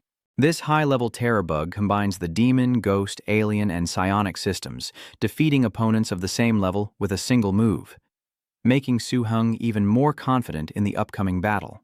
Under the overwhelming presence of the Terror Colossus, the convoy crossed the danger zone unhindered. To avoid frightening the soldiers, Gao Zun led the monster 1,000 meters away from the convoy. Behind the Thunderhammer battle rhinos, though lacking the sharp horns of their common brethren, lies incredible destructive power. Each impact carries a terrifying force, enough to crush any foe. Positioned at the rear by Gao Shun, the Thunderhammer War Rhinoceros served as a mobile fortress, protecting the convoy from beasts that slipped through the giant puppet ogre's pressure. The road ahead is the most dangerous part of our journey to Blacklight Fortress, so be careful and ensure we get through it without casualties. He glanced at Shu Ke. You brought enough supplies, right? Shu climbed onto the roof of the vehicle, nodding confidently. Rest assured. He raised his hand high, and a brilliant, multicolored light flashed. Come forth, everyone. Immediately, a series of summoned beasts are called from another dimension. The Yellow Sand Dragon, the Wind Keelan, and the Wind Demon Child. Looking through the observation lens, Su Heng was astonished. With the addition of the colossal demon puppet and Thunderhammer Battlehorn, Gao Zun had summoned 6 terrifying spirit beasts. He was momentarily stunned, not expecting Gao Zun's strength to be so frightening. Suddenly, the forest and mountains ahead were covered in glittering blue crystals like ice, crystals larger than the convoy itself. Su Heng was worried. These didn't seem natural, and he couldn't shake his unease. The vehicle tilted violently, nearly overturning, and Su Heng cried out in alarm as a monster emerged from the blue crystals, shattering the earth. Not just one, but a whole series of them emerge, their numbers growing exponentially, bringing with them an overwhelming aura. Su Heng looks at the glittering crystals, puzzled. How could such a thing exist in a dangerous area near Black Beacon Keep?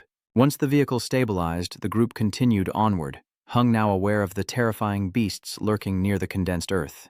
Only after asking Tichvu did he learn that this was the magma rift plain discovered by the Fortress Lord 30 years ago. A hidden magma rift valley, whose discoverers are all dead. And so Black Tortoise Fort hid this secret for many years. The monster that appeared was a lava dragon, ruler of the lava plains, who feeds on energy crystals. Even the original master didn't realize such a terrifying race existed only 120 kilometers from Black Beacon. Luckily, the master was the first to escape alive. The Star Rock dragons, apex predators of their kind, are beings of unparalleled and terrifying power, bound by an ancient pact with the Black Beacon Lord to keep the peace. Without this pact, even a powerhouse like Gaozun wouldn't dare lead his mighty Dao lords through their territory. Yet the notoriously fierce and bloodthirsty lava rock dragons are always ready to attack, treaty or not. Therefore, with a stern expression, Gaozun rallied all his key forces, ready to suppress Su Heng. Su Heng gripped the communicator, frowning slightly, lost in thought.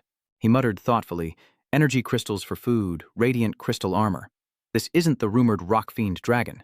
According to the Great Sun Dragon Tome, this creature is clearly a rock-seat dragon, an extremely rare dragon race, one famed for its near impenetrable defenses. No wonder he couldn't find any records of this species, even after scouring his master's library. It turns out, on Blacklight Jewel Star, the rock-thrown dragon is known as the Lava Rock Dragon. He gritted his teeth, a resolve forming within him. Once this is over, I'll find a way to tame the rock dragons." Suddenly, a series of loud noises from outside startled Su Heng. Sweat rolled down his forehead as he thought, "Damn it! Is a battle about to begin?" He quickly composed himself, knowing he couldn't let the Black Torch Squad face the savage rock dragons head-on. Simple minds, but overwhelming power. Such a battle would be a needless loss. Chaozun silently hoped that Chief Shu had brought enough supplies this time, took a deep breath, and shouted into the communicator to hold the line.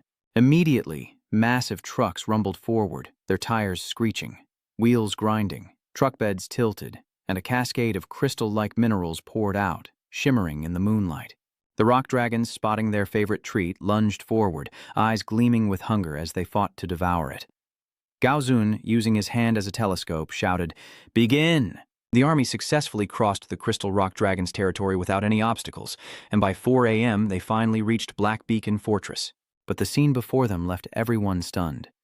Beneath the city walls, countless dangerous creatures gathered, forming a terrifying wave of calamity. The horde's screams echoed relentlessly, composed mostly of rare species, their numbers terrifying. Beasts and insects dominated their ranks. Occasionally, powerful creatures spew brilliant flames toward the city walls, met by fierce counterattacks from the defending soldiers, resulting in a brutal, uncompromising clash. The reinforcement army, with 2,000 soldiers and hundreds of combat vehicles, quickly draws the attention of the cataclysmic tide. Finding their attacks on the wall ineffective, they immediately turned their attention to the newly arrived troops, and the vehicle operator, sensing the change, quickly reported to the commander via radio. At 2 o'clock, 2 tide creatures are advancing towards us, mainly insect and beast types, the most dangerous being the ringblade boar and the elegant insect wolf. On the screen, the 2 tide creatures appear clearly, their cold eyes staring at the army as if ready to tear everything apart. Gao Shun clenched his fist, his face as dark as the storm clouds gathering above. He steeled himself, his sharp eyes scanning the chaotic battlefield. Just a group of top-tier horrors. Nothing to fear. He roared into the comms, "All troops, listen up! While the tide is gathering, seal off the walls in front of Black Beacon and fire anchors from 50 meters. Be careful. Do not collide with the city walls. We and the city's defenders cannot fail." With a decisive gesture, he signaled the summoners and ground forces. The high-level firepower unit moved into position, ready to annihilate the monstrous creatures. Every soldier straightened their backs and roared in unison. Under command, they charged towards the tanks, gun barrels raised high, locking targets, locking mana, firing, locking mana, firing. The cannons roared, and hordes of low and mid-level pets fell amidst the smoke and fire. But the colossal beasts leading the tide, their power immeasurable, stood firm against the artillery barrage. They're called terror breeds, and their power defies all expectations. Su Heng clicked his tongue, muttering in annoyance. Damn it, normal firepower is like a mosquito bite to them. He realized they were facing a 7th-level enlightened being, a gigantic puppet wielding the light-filtering disc. Standing beside him, his eyes gleaming with joy, he exclaimed, "The Commander-in-Chief is taking action. The imposing Feng Motong approached the giant puppet, creating a massive, dazzling, magical orb. Su Heng tensed, sweat rolling down his forehead, analyzing. Use the light wave to slow it down, then exploit Feng Motong's damage skills. But their opponent was no pushover, a carnivorous plant beast with a lightning-filled abyss between its giant petals. Su Heng realized that high-level horrors were indeed as perceptive as humans. They seemed to anticipate the plan, targeting the Wind Demon Child's skills directly. Just then, the lightning hammer armor, gleaming with electric light, stepped forward, shielding the giant magic puppet and the Wind Demon Child with a solid barrier, the 5th-level lightning dust shield. The shield took the full force of the attack, unscathed. Su Heng was astonished. This was the power of a perfect pet. The Thunderhammer Warframe excels at defense, paired with 2 terrifying damage dealers, while the gigantic demonic puppet's control abilities can easily take down the 10 most terrifying species. The Wind Demon Child's magic orb grew larger and larger, then exploded violently when thrown at the enemy, creating a terrifyingly huge blast. Gao Song shouted, "All Beastmasters, summon your beasts. Those skilled in control, secure the mobile unit." Su Heng immediately summoned the dragon serpent lizard, his majestic creature plunging into the battlefield. Facing the overwhelming tide of monsters, this was sure to be a long battle. Even though heavy artillery can't stop the horde's terrifying power, it's still effective against low to mid-level creatures, preserving the army's strength and increasing their chances of victory. An encirclement is established, turning the battlefield into a giant meat grinder, crushing the enemy's fighting power. But Gao Zun's face grew even darker as he slammed his fist on the table, telling Zhuiyu and Su Heng, "The dark power of the Calamity Tide won't allow this machine to exist for long. In the next battle, only summoners like us can hope to turn the tide." He ordered them to defend the mobile position, wiping out the enemy in the air and on the ground. The battlefield erupted into chaos as war machines, familiars, and the tide's creatures clashed like waves crashing ashore. Multi-legged insect swarms emerge from the ground while maggot-like creatures fill the sky, spewing acid and explosives like living shrapnel. The dragon serpent unleashed its might, tearing apart any approaching tide beast. Wei Ya, clad in rigid military uniform, shouldered his rifle, firing relentlessly into the enemy, heedless of the smoke and dust engulfing the battlefield. The person next to Su Heng smiled faintly, their eyes sparkling with gratitude. "Lord Su, it's fortunate that your dragon serpent mark is an ally, or we'd be doomed." Su Heng was startled and glanced over, quickly pushing the person next to him away. At that moment, a crimson beam tore through space, slicing through the hem of Su Heng's robe, leaving a piece of fabric fluttering down. He bit his lip, sweat pouring down his forehead, thinking, the dragon serpent relic is too conspicuous and has been targeted. Fortunately, Gao Zun acted in time, saving him from the clutches of death amidst the chaotic battle. From the smoke, a crimson tiger emerged, radiating savage power. The previous attack was its masterpiece. The bloodthirsty fiend tiger, an extremely dangerous species of complete oddity, possesses strength and defense that rivals any opponent, despite its naturally weak constitution. Su Heng, arms crossed, watches with a sharp gaze, ordering to keep their distance and use evil thought bullets, not to fight it head-on. Long Xiaxi nods, unleashing a lightning-infused energy blast from its mouth, striking the bloodthirsty evil tiger and triggering a cataclysmic explosion behind it. Long Xiatich stood tall, its body flashing like lightning as it charged towards the bloodthirsty evil tiger. The two beasts collided, claws and fangs clashing violently. In an instant, the red tiger was thrown back, crashing into a nearby mountain, sending rocks flying, but from the mountaintop, 4 more red figures appeared. Su Heng gritted his teeth and took a few steps back, counting quickly. 1, 2, 3, 4, plus the one that was just hit, makes 5 in total. If they can't win, they bite. How immoral. The bloodthirsty tigers surrounded the dragon serpent, pouncing as one, aiming for its wings, tearing and biting with savage fury. The dragon serpent roared in anger, unleashing its swift strike technique, its sharp claws flashing silver as it slammed down on the shoulder of a bloodthirsty tiger, channeling its dragon force to tear it apart. Each tiger was torn apart, writhing on the ground, screaming in agony before collapsing. The dragon serpent flew back to Su Heng, landing gently, its wings fluttering slightly.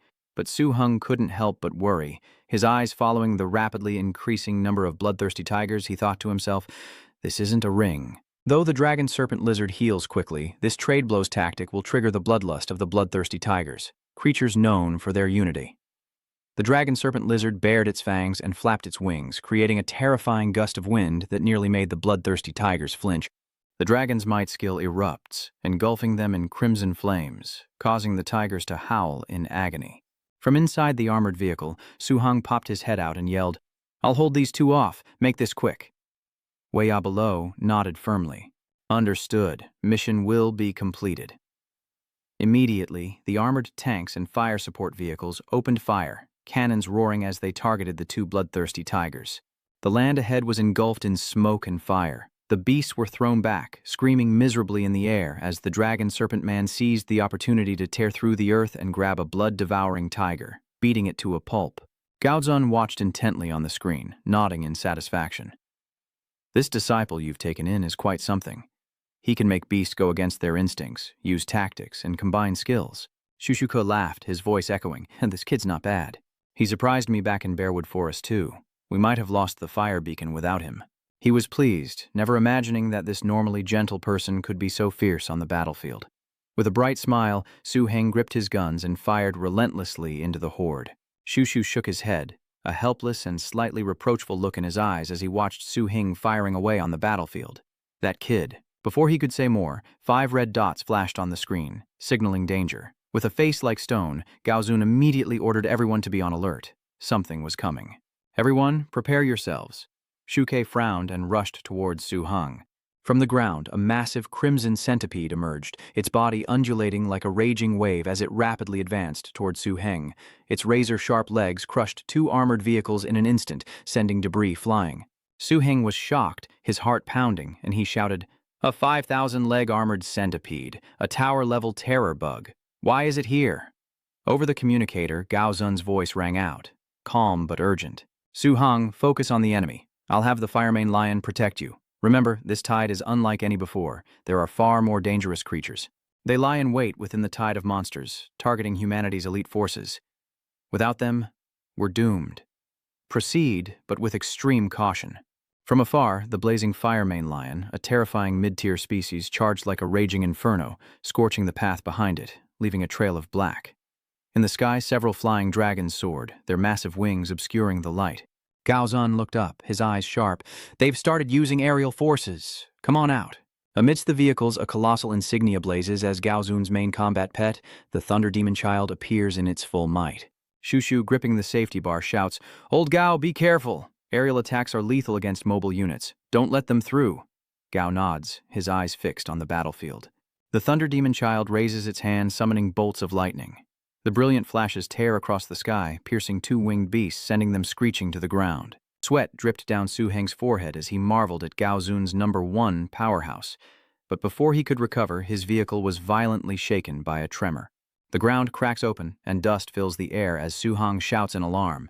"We're doomed!" The aerial forces were just a cover. The real damage is underground. From the earth, a level 7 awakened Terra Eater emerged, its massive form like a living wall, unleashing searing red beams that corroded everything they touched. Nearby soldiers were instantly incinerated in agony as the 5,000-foot steel armor stood tall, its eyes blazing like torches, and roared menacingly. Su-hung, witnessing the chaos, felt suffocated by the tension. "Damn it, at this rate, the mobile unit will be annihilated." "Hurry, Longshashi, lend a hand," he exclaimed, eyes wide, heart pounding. Unlike ordinary spirit masters, if the mobile squad is attacked, today's warriors have only one fate: death in battle. A smear of red on Long Za Tich's chest cuts through Tu Hang's thoughts. Gritting his teeth, he ordered them to fall back. Protecting them was the summoner's mission. A psychic energy shield, the dragon scale armor technique, enveloped them both. Su-hung raised the communicator to his ear, his voice trembling but firm. "Everyone, the tide of ears is upon us. All we can do is scatter the high-end combat power within the tide. Make sure you don't get taken out by those terrorist bastards. This battle will drain us all, and whether it's me or you, someone is going down. Give it your all," Gaosong roared, a fire of victory burning in his eyes. "Everyone, finish this today. I'll be in the rear, bringing glory home." All the Beastmasters in their radiant support armor gave their all, fighting alongside their beasts. Amidst the army, they were beacons of light, shining brightly in the smoky battlefield as Su-hung gasped for air, muttering helplessly, drenched in sweat. "Damn it, even with me and Tichvu we can't fight against such terror." He looked towards Long Sheiqi, his loyal beast struggling against the killer earthworms, when suddenly a pained roar echoed from Long Sheiqi, making Su Heng jump, his heart pounding. From afar, Heiju, riding atop armored bears, leads the mighty Warbear Legion. Ju has been saved. The leader, Kui Xiong, steps forward, facing the Sati earthworm, and delivers a powerful blow, severing several of its sharp claws. Debris flew, the earth shook, and from dusk till dawn, Gaozun, Su Heng, and the Black Beacon captain worked in perfect harmony, eliminating over 200,000 dangerous creatures. As the sun sets, the horrific battle finally comes to an end, but the cost is far too great. 3 sides of Black Beacon Fortress's walls crumbled, 20% of the civilians were affected, and hundreds of thousands of soldiers were lost forever on this land. Nearly 100 spirit masters participated in the battle, but only 39 survived. It will take Black Fortress at least 3 years to recover from this disaster, but within crisis lies opportunity. Each terror corpse is a treasure trove. Blood, flesh, scales, and bone armor are all precious materials for crafting rare artifacts. If Black Beacon makes good use of these spoils, its future will reach new heights. In the healing ward, Long Serpent lies on a bed, tended to by a high-level healing spirit beast, the light powder flower, its shimmering petals gently mending his wounds. Su Heng leaned against the wall, smiling. Looks like Long Sheiqi is enjoying himself. He turned to Lin Yuhan, his eyes full of gratitude. Junior sister Lin, your spirit beast is amazing. If Long Sheiqi is injured in the future, I'll come to you for help. Lin Yuhan wiped the sweat from her brow, offering a tired smile. Okay, but my light pollen flower is still small, and to fully heal a dragon serpent mark several times its size, it's shrunk quite a bit. The door bursts open, and a man enters, bowing respectfully. Lord Su, Lord Huo requests your presence in the meeting room. The master has returned. Hearing that the cause of the tide of calamity had been found, Su Heng jumped up, rushed to the main hall, and seeing Chuhi's familiar back, exclaimed, Master, you're back. Chua nodded, his voice deep and steady. He's back. With everyone assembled, Chuha slammed his fist on the table, his eyes sharp. Now that we're all here, let's get down to business. Our search for the source of the tide of calamity was strange. Su Heng, chin in hand, repeats the word eerie as Chu. He slowly recounts the tale, his voice haunted. This time, Sao Nian, your senior brother, and I ventured to the source of the tide of calamity and discovered a massive fanged abyss nearly a kilometer in diameter and hundreds of meters deep, the mark of a colossal mountain-like creature. We ventured deeper to investigate, but found no trace of the creature. Until, just as we were losing hope, we sensed something moving beneath the abyss. Deeper down, we found dozens of terrifying and dangerous creatures guarding strange maggot-like beings, black and covered in dense holes. Each hole can unleash psychic energy, controlling dimensional horrors like puppets, attacking black lanterns and local summoners. Their power isn't too fearsome. Beyond the hardened armor of the especially dangerous species and the mental attack capabilities of the ultra-dangerous psychic species, the two of us joined forces to eliminate all the dangerous creatures in the abyss, and finally brought back something. Shuhu placed an object on the table, resembling a still-beating heart, its crimson veins pulsing softly in the dim light as everyone stared intently. Su Heng was stunned, but suddenly a sharp, needle-like pain pierced his brain. He clutched his head, sweating profusely as a voice echoed in his mind. Calamity, the mind's disaster, has existed for millennia. A scourge of extinction, the twilight of cities, humanity's only hope. The crimson sun rises, and only destruction can begin new life. The terrifying dream fades, replaced by Chu-Hee's urgent calls. Su Heng, Su Heng, Su Heng. Su Heng's vision blurred, and he startled, nearly collapsing. Chuha quickly caught him, asking worriedly, "What's wrong?" Su Heng, his vision darkening, waved weakly. "I'm fine. Probably just too tired from not resting enough lately. I couldn't rest until I saw you return safely." Chu. He sighed, his voice heavy with concern. "I've troubled you all this time. Go and rest, and if anything else comes up, I'll have your seniors let you know." Standing at the door, drenched in sweat, Su Heng's mind was still reeling from the dream he just had. He thought to himself, never would he have imagined that the old Sun Dragon Codex came from the future. From the final battle where humanity was destroyed, the monster egg that He brought back was not the true source of the tide of calamity. The starting point of this dark age was the nest, a forbidden existence, a terrifying weapon of war. After the nest hatches, it spawns the colossal creature you saw, using vast amounts of matter and energy to produce a dangerous bioarmy. Unlike natural reproduction, the nest's legion doesn't need to mature. They are born complete, fearless of death, and absolutely obedient to the nest's will. Even more terrifying, the time it takes to create them is extremely short. The one the teacher destroyed was just a multi-headed creation, a tool to control dangerous creatures. In the former timeline, humanity was completely wiped out by the nest. Su-heng punched the wall, roaring, "Damn it." He clutches his head, mind racing. How could he tell his teacher? How could a new spirit master like him explain any of this? Suddenly, his eyes widened as he remembered something. Wait, he thought as he quietly opened the door, his gaze fixed on the wound on Ju-hee's hand. That wound isn't normal. It could only be caused by a womb-like structure enveloping a monster egg. The nest uses a special energy to incubate the egg, which is a great remedy for the tide of calamity, but extremely poisonous to beast tamers. Once this energy seeps into the blood, it mixes with soul energy, life and death, corroding the summoner's essence until death. According to the old Sun Dragon Codex, the injured will only live for 2 months. Low-level summoners last a year, and professionals like Ju-hee can hold on for 2 years. But the antidote wouldn't be discovered until 10 years after the tide of monsters. So Heng, deep in thought, clenches his fist, knowing that selling all his blood ties and using his savings could buy the ingredients for the antidote.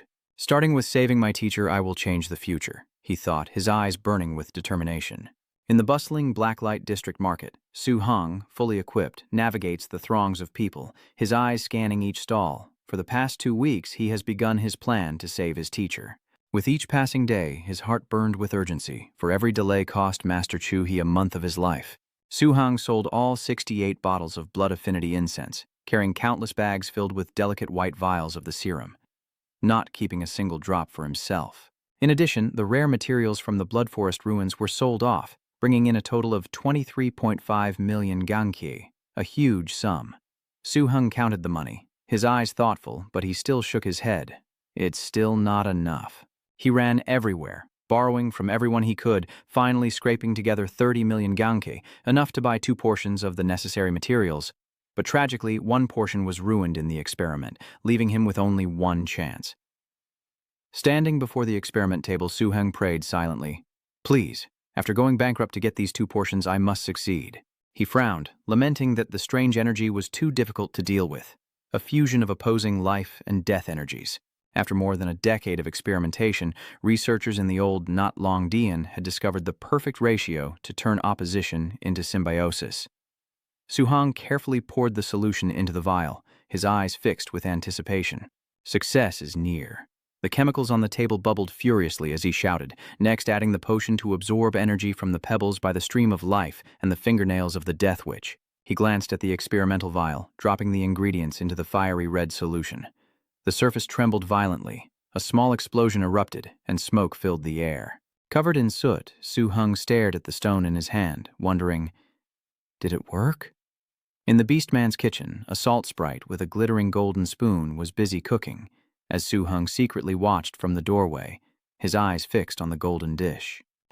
He mused that it was a seasoning elf, a rare type of spirit beast, not strong in combat but possessing outstanding culinary skills, whose dishes far surpassed any chef in the Black Lamp Syndicate, leaving Su-heng in awe.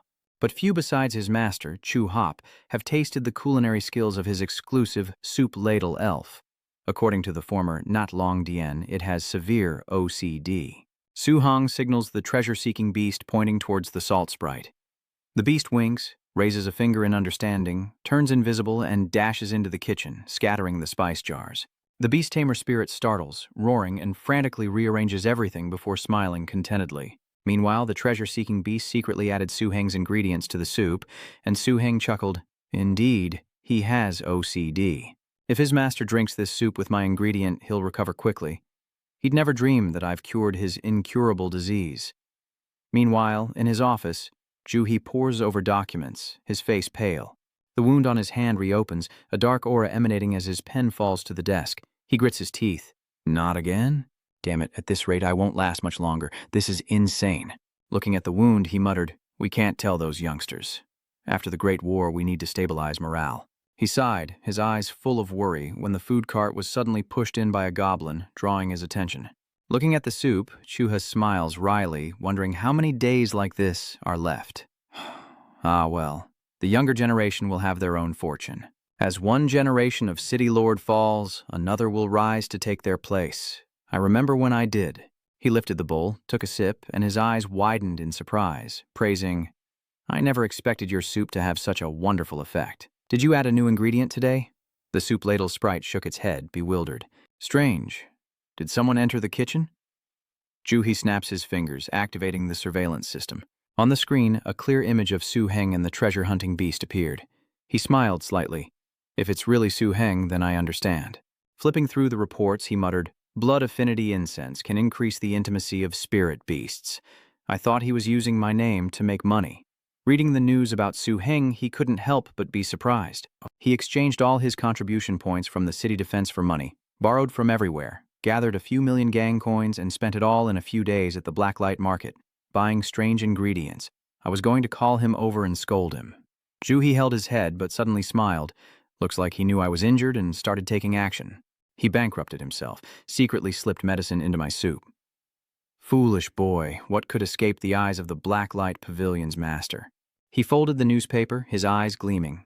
Blood aroma was already miraculous, but it could also heal wounds that professional healers couldn't. Just how many secrets are you hiding? He wondered, gazing out the window, knowing that even at the cost of everything, he would save his master. Su Heng is no ordinary man. Meanwhile, at the Black Lamp Market, Su Heng is trading items with Lu Yu, placing a pile of materials on the table. Fire essence roots, red lantern hands, ice lotus fruit, and ice condensation gel fruit. Lu Angu shook his head. "You should have come to me sooner to check your gains from the Blood Forest ruins, but there was much to handle after the city defense. Judging by this bag, your harvest this time doesn't seem too good, does it?" Su Heng chuckled, pointing to the long serpent behind him. "This is just the first backpack. The rest was too big, and it's on the back of the dragon serpent," Su Heng replied casually, his voice full of confidence. Lu Angu followed his gaze, eyes widening in astonishment at the massive backpack on the wind-lightning dragon serpent. Did this kid ransack the Blood Forest ruins? She wondered, as the spoils Su Heng brought back likely exceeded the total gains of all previous participants combined. "With this performance, I can hold my head high in front of the sect leader." Lu Yu nodded in satisfaction, her eyes scanning the items. "Well, this is something. The quantity is barely enough, but I wonder about the quality." She waved her hand, smiling as Su Heng pulled items from his bag. As Su Heng presented a crimson horn, Lu Yu gasped, clutching it tightly, exclaiming, "A bloodline Zudo dragon's horn. I've seen it before. It still contains the residual soul of Yu Shu." Before she could recover, Su Heng continued to pull out more items. "This is the eyeball of a dark-type giant dragon, and this is a century transmutation dragon herb." He beams, presenting a starfire spirit stone and 2 high-level horror eggs. Lu Yu is stunned, frozen in place, remembering the master's instructions before Su Heng arrived. No matter what he brings, only pay 20,000 contribution points. Even the chairman couldn't earn this much in 3 years managing the Grey Bear Forest. She internally protested, thinking the master was too biased towards Su Heng, but looking at the pile of items before her, she estimated it was worth at least 100,000 contribution points. Beaming, Su Heng asked, "How many contribution points did I get for Instructor Lu's special training?" Lu Yu replied, raising her hand, 20,000. Su Heng's eyes widened as he exclaimed, "That much?" But Lu Yu paled, clutching her head. "Wasn't it supposed to be 20,000? Disappointed, Su Heng muttered, "True, this gathering place hasn't been rich since it became a stronghold." He waved goodbye and left. Lu Nu slammed the door, roaring, "Don't bully people like that. Even a good disciple is still mine. Why let Su Heng bully me?" She angrily swept things aside, resolving, "No, I have to go to the fortress master and reason with him." Faced with the furious Lu Yu, Johi was momentarily flustered, thinking he had inadvertently stirred up jealousy by favoring Su Heng. He quickly explained, 2,000 is reasonable. After all, we can't reveal the secret that Su Heng cured my illness. But when Lu Yu placed the list of ingredients on the table, Johi understood everything. How would he explain this to the master of the Blood Forest ruins? Su Heng wasn't a looter. To show his gratitude to his beloved disciple, Juhi decided to personally lead Su Heng into the treasury, taking whatever he wanted except for a few symbolic contribution points. He looked at Su Heng, eyes gleaming, thinking that even 20,000 points was too cheap. These items would attract attention and endanger Su Heng. As his master, I must protect him. Chu. He raised his arm, smiling as he asked, "Why do you think my arm suddenly recovered?" Su Heng smiles. Master is a professional healer, so his recovery abilities must be better than most. Ju, he is silent, his eyes twinkling with amusement. Keep pretending. Keep pretending, he thought to himself, frowning and feigning ignorance. I heard from the steward that the materials you need aren't in the vault. Su Heng nodded. I exchanged some items from the Blood Forest ruins for contribution points, and I wanted to find materials in the storage, but they weren't suitable. I was hoping to see if I could exchange for something from you, Master. Juha smiled, said nothing more, and turned to lead the way. Follow me, then. Heng followed closely behind, and they arrived at a room, prompting Heng to curiously ask, Master, this doesn't seem like a place for treasures. Juha stopped before a large painting hanging in the corner, its mystical light captivating all who looked upon it. He touched the painting and said in a deep voice, The treasure painting opens the door to a world of riches. The painting ripples like water, and a grotesque face appears, saying with a smile, As you command, Master. Su Heng cries out in surprise as a powerful gust of wind suddenly blows from the painting, causing their robes to flutter. Chuhu calmly explained that the treasure painting was the only race-level pet above the terrifying species, but unfortunately it had no attack power and was only used to store items. Let's go. I'll take you in for a look. He stepped through the painting. Su Heng followed, astonished by the vast space within, as Ju He led the way, his voice calm. Although the treasure painting lacks offensive capabilities, its defenses and security are unparalleled. Without permission, even destroying the painting won't grant access to this space. To destroy the painting treasure, one would need to be at least a terrifying level. This is my entire treasure trove. Take your time choosing. I'll wait outside. Call out its name when you're done, and the treasure painting will take you out. Oh, and I suggest you look over there. Following the direction of Ju Heji's hand, Su Heng's eyes were drawn to the glittering gemstones, their enchanting light captivating him, and he muttered, I have clearly arranged for materials beneficial to the dragon serpent scale, but I want all of this. He sighed, thinking that 20,000 contribution points probably wouldn't be enough, when his goal was to find materials for the dragon serpent scar and the dragon transforming energy-absorbing tree. Suddenly, a massive golden beast materialized from the palm of his hand, a Malam Mai. Su Heng looked at it gently. Looking for treasure, dragon beast. Hearing this, the golden beast sniffed a few times, paused, and cried out. It points towards a polygonal box placed high above, distinctly different from the surrounding treasures, emanating a dark, ominous smoke as if concealing an incredible secret. Following his gaze, Su Heng's eyes lit up, exclaiming that the cracks weren't real, but rather an abundance of spatial energy. It had to be the crystallized bloodline of a void dragon descendant. He was astonished. He didn't expect his master's treasure trove to contain such a thing. Just then, Mama started calling out, My. Su Heng turned questioningly and approached another treasure with the beast, pointing to a green gemstone and asking, Is it this? The treasure-seeking beast nodded and chirped. Su Heng reached out and the crystal instantly turned into a wisp of emerald smoke. He marveled. No wonder it's needed for the dragon serpent mark to evolve into a higher form. Even as an inanimate object, its power is astonishing. He turned to the treasure-seeking beast and calmly asked, Are there any other materials? The treasure-seeking beast shook its head, and after a moment, Su Heng emerged from the vault. Juhu is surprised. You're already done choosing? He thinks to himself. I know my disciple too well. Everything prepared for Su Heng could be used. Otherwise, how could he have chosen so quickly? He patted Su Heng's shoulder, smiling, and said, Come, let me see what you've chosen. Su Heng replied happily, Yes, I chose 2 items. I don't know if I have enough contribution points to exchange for them. Juhu crossed his arms, gazing at the 2 items, and said sternly, Lightning Wind Essence and Void Dragon Descendant Crystal are both very dangerous materials. Mishandling them could cause big problems. Are you sure you want to exchange for these? Su Heng stammered, worried. Crap, it's probably not appropriate for me to take these things directly, given my status. Are you sure these are the only 2 things you need? Su Heng quickly nodded. Yes, these 2 are enough. Even more contribution points wouldn't be enough.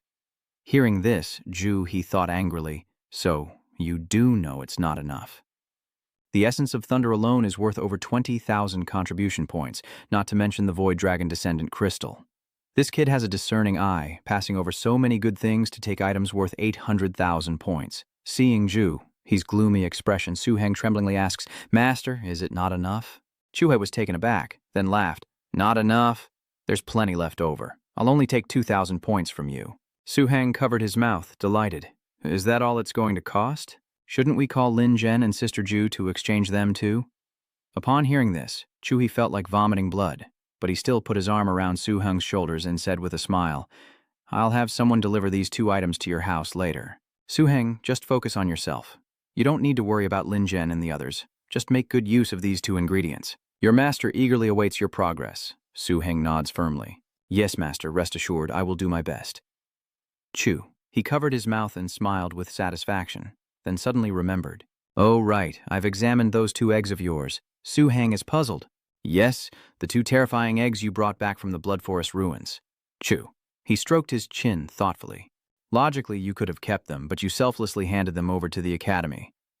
Special Instructor Liu came to me, wanting to return the 2 red eggs to you, but I kept them. The nurturing and development of the blood dragon spring is unlike that of normal beasts, making them prone to ferocity. If you're not careful, the master's soul will suffer irreparable damage. This is a problem only professional beast tamers face, which is why I kept them. The vitality of these 2 eggs far exceeds that of a high-level ice terror. Their master seems to have broken free from his shackles. Kid, you're lucky you didn't meet their master, or 9 lives wouldn't have been enough to escape." He frowned, pinching Su-heng's cheek as he continued. "But right now, the situation with these 2 eggs isn't optimistic. The nurturing process in the blood dragon spring was interrupted for too long. Their vitality is fading, and if we don't find a way, they'll die soon. What a pity. I wonder if the old Sun Dragon Codex has a way to save them." Seeing his gloomy expression, he worried secretly. Could this kid be taking this too hard? It can't be that bad, can it? But then he realized, of course, this was the first time he'd seen the eggs of such terrifying creatures. He clapped Su-heng on the shoulder and laughed. "Silly boy, a disciple's business is the master's business. Don't be sad. Your master is already saving those 2 eggs. Follow me." They entered a room, and as the door opened, a thick cloud of black smoke poured out, spreading like a gloomy mist. In the center of the room, 2 dragon eggs were tightly bound by iron chains, suspended in mid-air. Red crystals swirled around them, casting an eerie light, and Su-heng gasped, witnessing this scene for the first time. These massive chains connect to huge stone pillars above, suspending the corpses of 4-eyed red dragons impaled by 3 sharp swords. "Calmly, Ju," he explains. "I'm using the 4-direction pillar artifact and a large number of terrifying corpses to simulate the effects of the blood dragon spring, helping the 2 eggs recover their vitality. So, the effect is quite promising." Su-heng was stunned, his eyes fixed on the dragon corpses on the pillars, which looked like haunting decorations. He noticed Ju-he approaching a large tarp, covering something. He thought to himself, the dragon's tail is terrifying. Even with special materials blocking it, it still makes one tremble. Suddenly, Chu-hu flipped over the tarp, revealing a massive heart. On closer inspection, it resembled a person sitting with their knees drawn up, and behind them a pair of crimson eyes glared at them. It's the corpse of a Blood Knight dragon's heart. A high-level terror and an ominous aura surrounds Su-heng, causing him to raise his hand to block it. "Chu," he laughs. "Dragon glue to block the spirit. Very good." Suddenly, he grabbed Su-heng's hand, his fingers slicing a small cut, and a drop of blood floated from his palm, falling into the box containing the 2 dragon eggs. Chewy explained. "Beast tamers subdue beasts by crushing them with spiritual power, forcing them to submit, or through a high degree of intimacy, leading them to willingly sign a contract. I'm using your blood to incubate these eggs, making them easier for you to tame later." Hearing this, Su-heng thought, with my current abilities, forcibly subduing a terror is a pipe dream. I didn't expect my master to expend so many resources to help me. The 2 stood in silence, watching the bizarre scene unfold as the dragon eggs were nourished by Su-heng's blood. Beneath the Blood Knight dragon's corpse, its crimson eyes still seemed to watch as Joe. He chuckles. "These eggs won't hatch for a while. A year or 2 at best, 3 at worst. I'll periodically replenish their energy. When they hatch into dragonlings, I'll give them back to you." Touched, Su-heng said with a trembling voice, "Master, when these 2 dragon eggs hatch, I only need 1. I can't use 2. You can tame the other one." With arms crossed and a hearty laugh, he said, "Silly boy, stop talking nonsense. Even if this bloodthirsty tyrant dragon hatches, it'll only be a special kind of terror. With my strength, even a high-level terror would only give me a little boost. Keep your good intentions. Who says you can't use 2 dragons? Watch closely. From Chuha's palm, 2 colossal fire beings materialize, causing Su-hang to exclaim in astonishment. This is the extreme fire heat of senior brother Lin Zhen, and the fire being kneels before He laughs, saying this isn't just extreme fire heat, but a second evolution of it. A special kind of terror. It has broken through the shackles of its race, achieving high-level strength among the advanced terrors. I summoned you to tell you that 2 of your kind can be trained to combine their attacks. If trained correctly, they can combine offense and defense, creating power far beyond fighting alone. Juha turned and left, his deep voice echoing, "Go now, boy. Cultivate slowly, and one day you will become truly strong." Su-hang smiled brightly and replied, "Your disciple will remember your teachings, master." "By the way, do you know about the lava Bloodrock Valley?" he asked, opening the large door, his eyes sparkling with curiosity. As Chuha walked away, he replied, "Increasing your intensity like that means you've probably reached the level of a high-grade beastmaster. Frankly, your talent is rare. But you brat. Even a high-grade beastmaster can only tame dangerous species, at best touching the top-tier dangerous species. The lava-inherited dragon is a superclass danger. This step is too risky, not good." He laughed and patted Su-heng's head hard. The 2 entered a room, and Chu-hee sat across from him, his voice serious. "The lava dragon is too much for you. I know you're ambitious, and your first spirit beast was already a top-tier threat, but the path of a spirit master cannot be rushed." Su-heng confidently replied, "But I have blood affinity paste, lots of it." Ju-hee stroked his chin, pondering that there might be a chance. But the rock-cleft valley is more complex than he thinks. Many masters have sought the lava dragon to enhance their blacklight orbs, but to this day, only your 5th and 6th senior sisters have managed to tame them, even among the local masters. The guardians of the lava dragon clan have established a rule. The vast amount of gemstones in the lava cleft are not a result of their habitat, but rather the product of a terrifyingly picky species. If not for its docile nature, it would have caused a lot of trouble. This rule is about protecting the species. He paused, then continued. There are 2 ways to tame a young rock lizard dragon. First, like your 5th senior sister, defeat its parents with a unique terror. The second way is like your 6th senior brother, mastering 3 of the 8 innate skills of the cub in 10 days. Hearing this, Su-heng's heart was in turmoil, and his eyes were contemplative. Chuha chuckled. "Now, do you understand why I wanted to suppress the rock lizard dragon race? Heidung says few beast tamers can tame them." Suddenly, Su-heng stood up, slammed the table, and declared, "Master, give me 3 days. I still want to try." Shuha was surprised. "Could you have a new idea about medicine, like the bloodline wall? If you're so determined, I agree. For the next 3 days, feel free to use the medicine room and equipment in Bao City. Just don't waste anything." Before Su-heng could speak, Chuhai interjected, "No need to say more. Get ready. I have official business to attend to." Su-heng left the room, gently closing the door, thinking, "My teacher is so thoughtful, guessing I've had a lucky encounter but not mentioning a word and welcoming me with open arms. Such trust is precious." He was moved, his eyes glistening as he walked down the long corridor. "The disaster grows stronger, so empowering my teacher is urgent. This time, no matter what happens in the cleft of rock, I must reveal the secret of the ancient Sun Dragon Codex and the method of dragonification."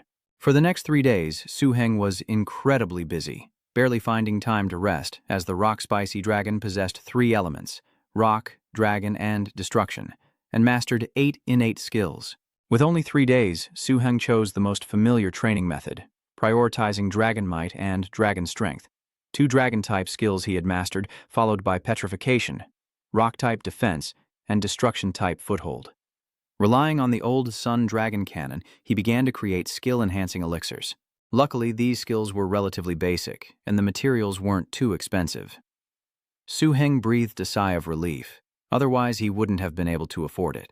Having overcome every obstacle, he finalized the training formula, remembering to prepare a portion for his teacher. Riding the dragon serpent mark to an empty field, Su-heng was greeted by Ju-he atop a giant red wolf who said in a warm voice, "Disciple, you've come more than halfway. Rest a while." He stepped down and patted Su-heng's shoulder. "Your dragon serpent steed is truly enduring." It used its skills along the way, without losing any strength. Su-heng laughs, his voice echoing, It has no other ability besides patience. Hearing this, the dragon serpent steed huffs in displeasure, glaring at him reproachfully. The two rested on a large rock, and Chu-Hee tossed two massive drumsticks to the Crimson Star Wolf, saying, "Eat up!" Then, turning to Su-Heng, he asked curiously, "I'm curious how the dragon serpent mark recovers its strength, since you stubbornly refused to bring extra provisions." Su-Heng crossed his arms and playfully stuck out his tongue. "I have my own plans." He reached out his hand, and a small tree flew out of his palm. But it's as agile as a living creature, with limbs that move freely. He snaps his fingers, commanding, "Energy-sucking tree, time to eat." The energy-sucking tree happily extends its branches, revealing countless shimmering, colorful stones above it, and the dragon serpent gleefully lunges forward, eyes wide and tongue flicking. Shu seriously asks, "Is that all?" Su-Heng turns back with a bright smile. "It's okay, teacher. It's only a dozen or so energy stones, enough for the dragon serpent lizard to burn through." Chu stroked his chin thoughtfully. "Can I have one?" Su-Heng, watching the happy long Shei-Chi and the energy-absorbing tree, called out, "Energy-absorbing tree? Exchange for E13 stone. Food for beast-type spirit wolves." Chu. He was shocked. Jumping to his feet, it could even define different types of stones. Su-Heng grabbed a golden fruit, replying excitedly, "Yes, there are a few kinds for now and more to come later." He smiled brightly, but covered his mouth with a sly grin, thinking, I shouldn't rush to excite him. If he knew these things could also create energy stones, I wonder if he'd go crazy. "My disciple, your pet is formidable. It's only a special grade danger species, yet it's already producing such miraculous stones." Catching the star. Crimson Wolf's expectant gaze, Su-Heng was speechless as Ju-Hee continued, praising its nutrition, pure energy, and exquisite taste. Incredible. He turned, but Su-Heng had vanished, busy plucking fruit from the energy-draining tree, sneezing as if someone were talking about him. After a while, Su-Heng, his arms full of colorful jelly fruits, cheerfully said to the star Crimson Wolf, "Eat up. I have plenty more." The wolf pounced, eagerly devouring them, while Chu-Hee held a green jelly fruit, pondering, innate beasts are dependent on food. Who knows, these stones might be a great help in the Lava Rift Valley. In that valley, 3 lava rift dinosaurs roar, their eyes coldly observing their surroundings. Riding the Crimson Star Wolf, Ju-Hee calmly states, "At first, I only needed to fight those 3 rock tyrant dragons and be done with it." Su-Heng covered his mouth, laughing, "Running so fast, I wonder how much psychological trauma they'll have." As the dust settled, he wondered, is this the terrifying presence in Rock Rift Valley?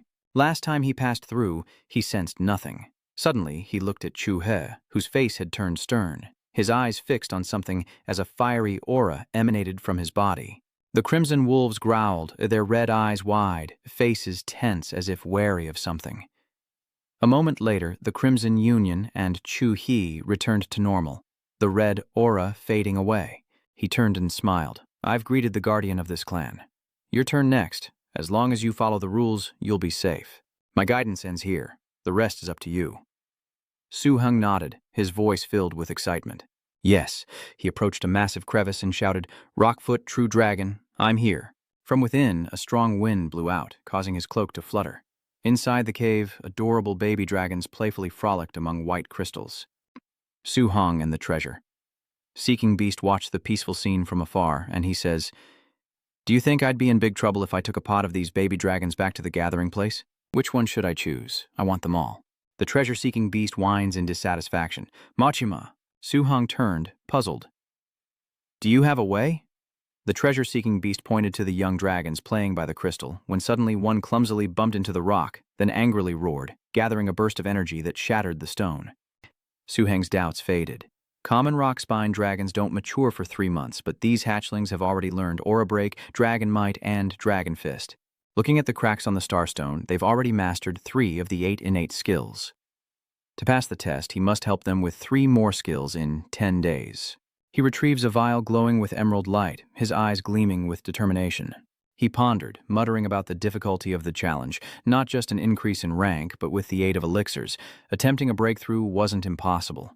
Moreover, the rock-based petrification defense combined with the dragon-based acceleration skill creates a promising combination. "Kid, your parents agreed to let me be your teacher. For the next 10 days, I'll help you learn 3 skills. How about that? Having fun?" Hearing this, the young dragon's eyes flashed with vigilance, growling softly as its small body tensed, ready to resist. Seeing this, Su Heng simply smiled, a brilliant red light flashing from his hand, like a flame erupting in the air. With a sinister smile, he looked at the young dragon and said, "You've got a personality, don't you? Refusing to listen, huh? How sixth brother does it, I don't know. But we all have our own plans."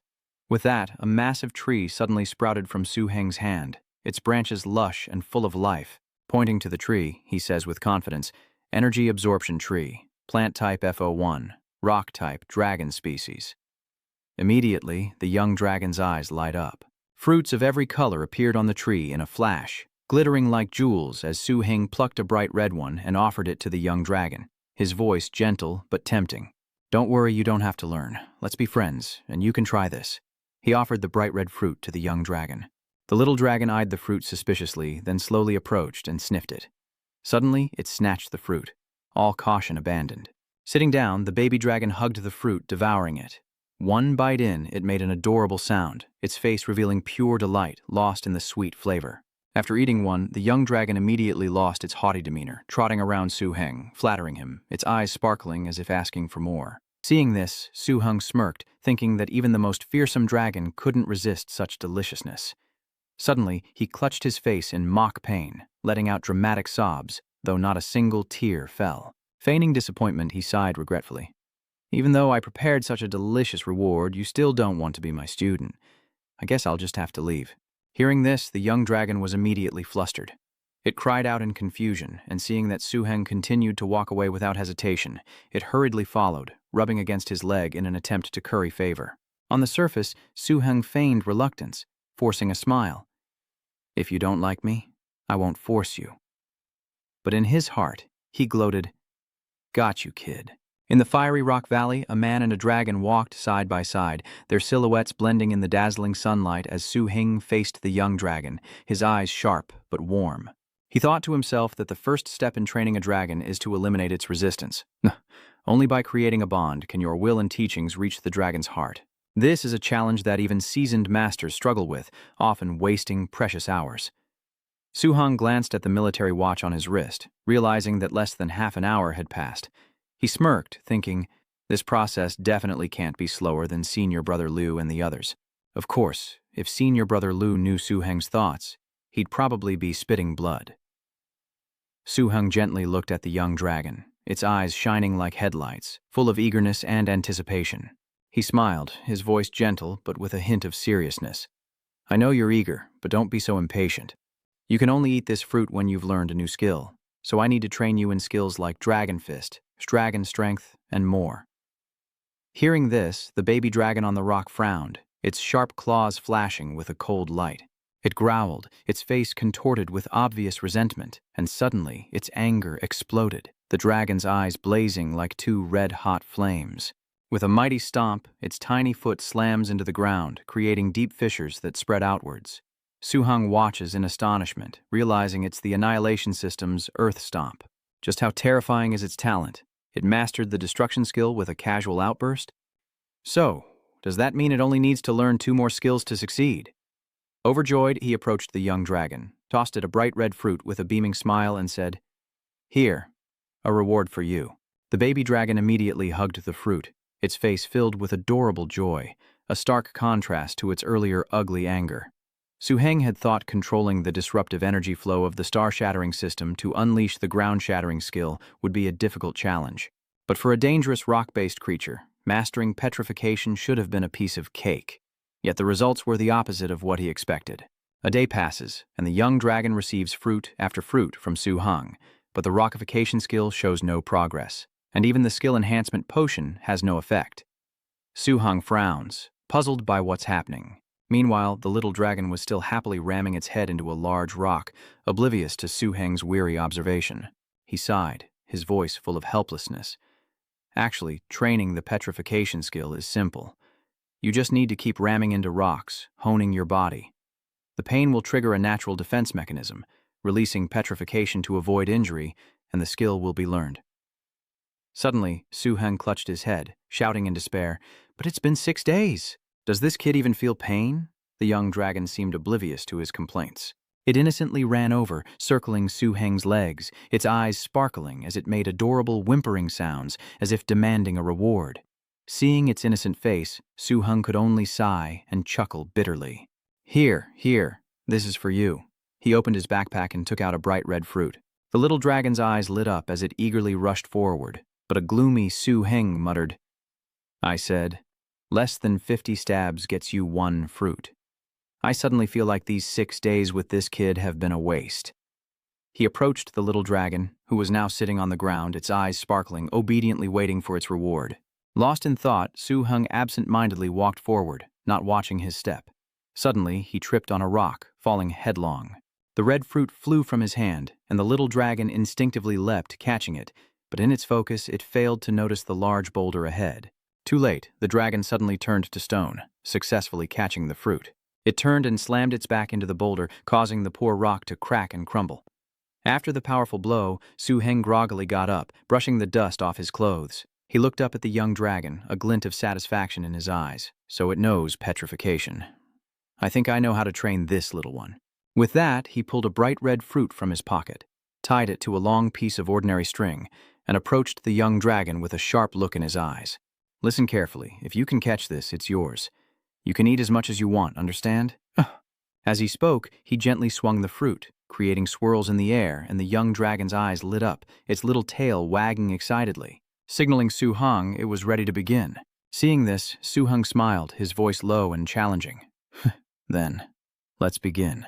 Oolong raised an eyebrow, a challenging glint in his eye, and nodded in response as Su-heng began to whirl the rope faster and faster, like a miniature tornado kicking up dust. He calculated that the 4-meter rope, combined with the boy's stride, meant he couldn't catch up without activating his skill. With that thought, he hurled the fruit.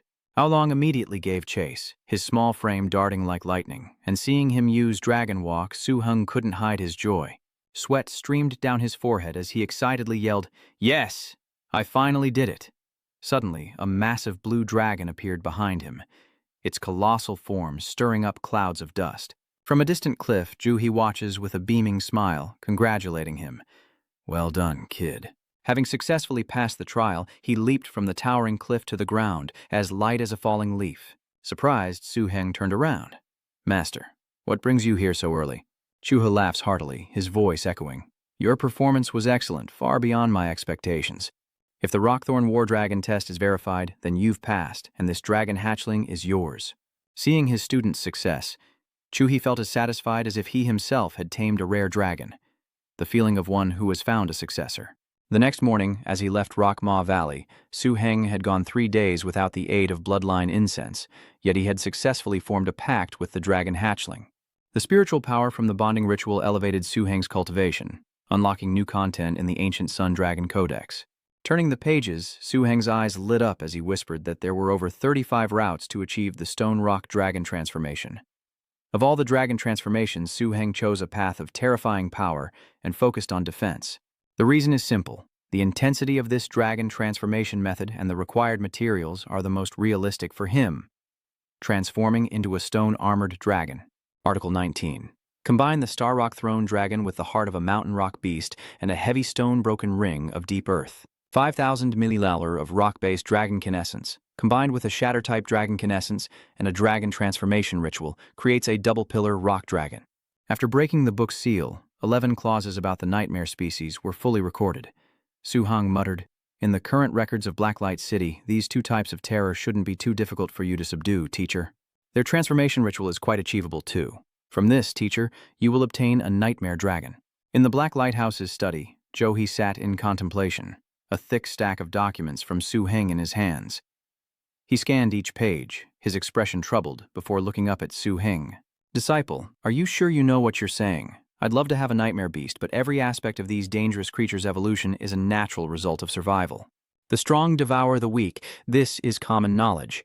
Special resource energy can increase the power of dangerous creatures, but to reach the level of transformation you speak of, that's a bit of a tall tale. Teacher, have you ever heard of a treasure-seeking beast?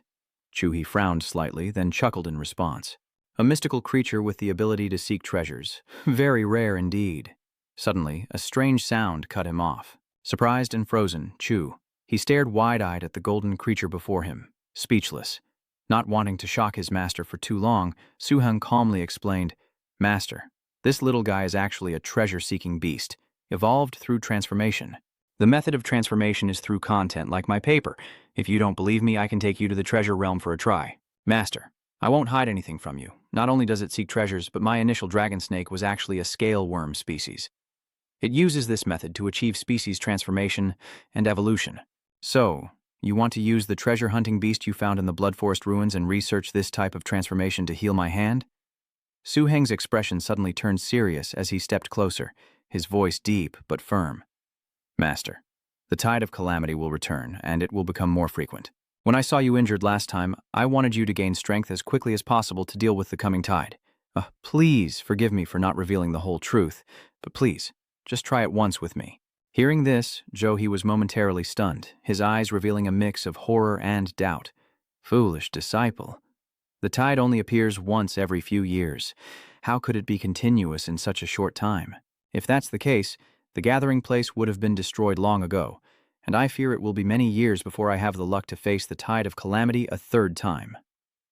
Su Heng was unwilling to accept this, and spoke urgently, but was interrupted by Juhe.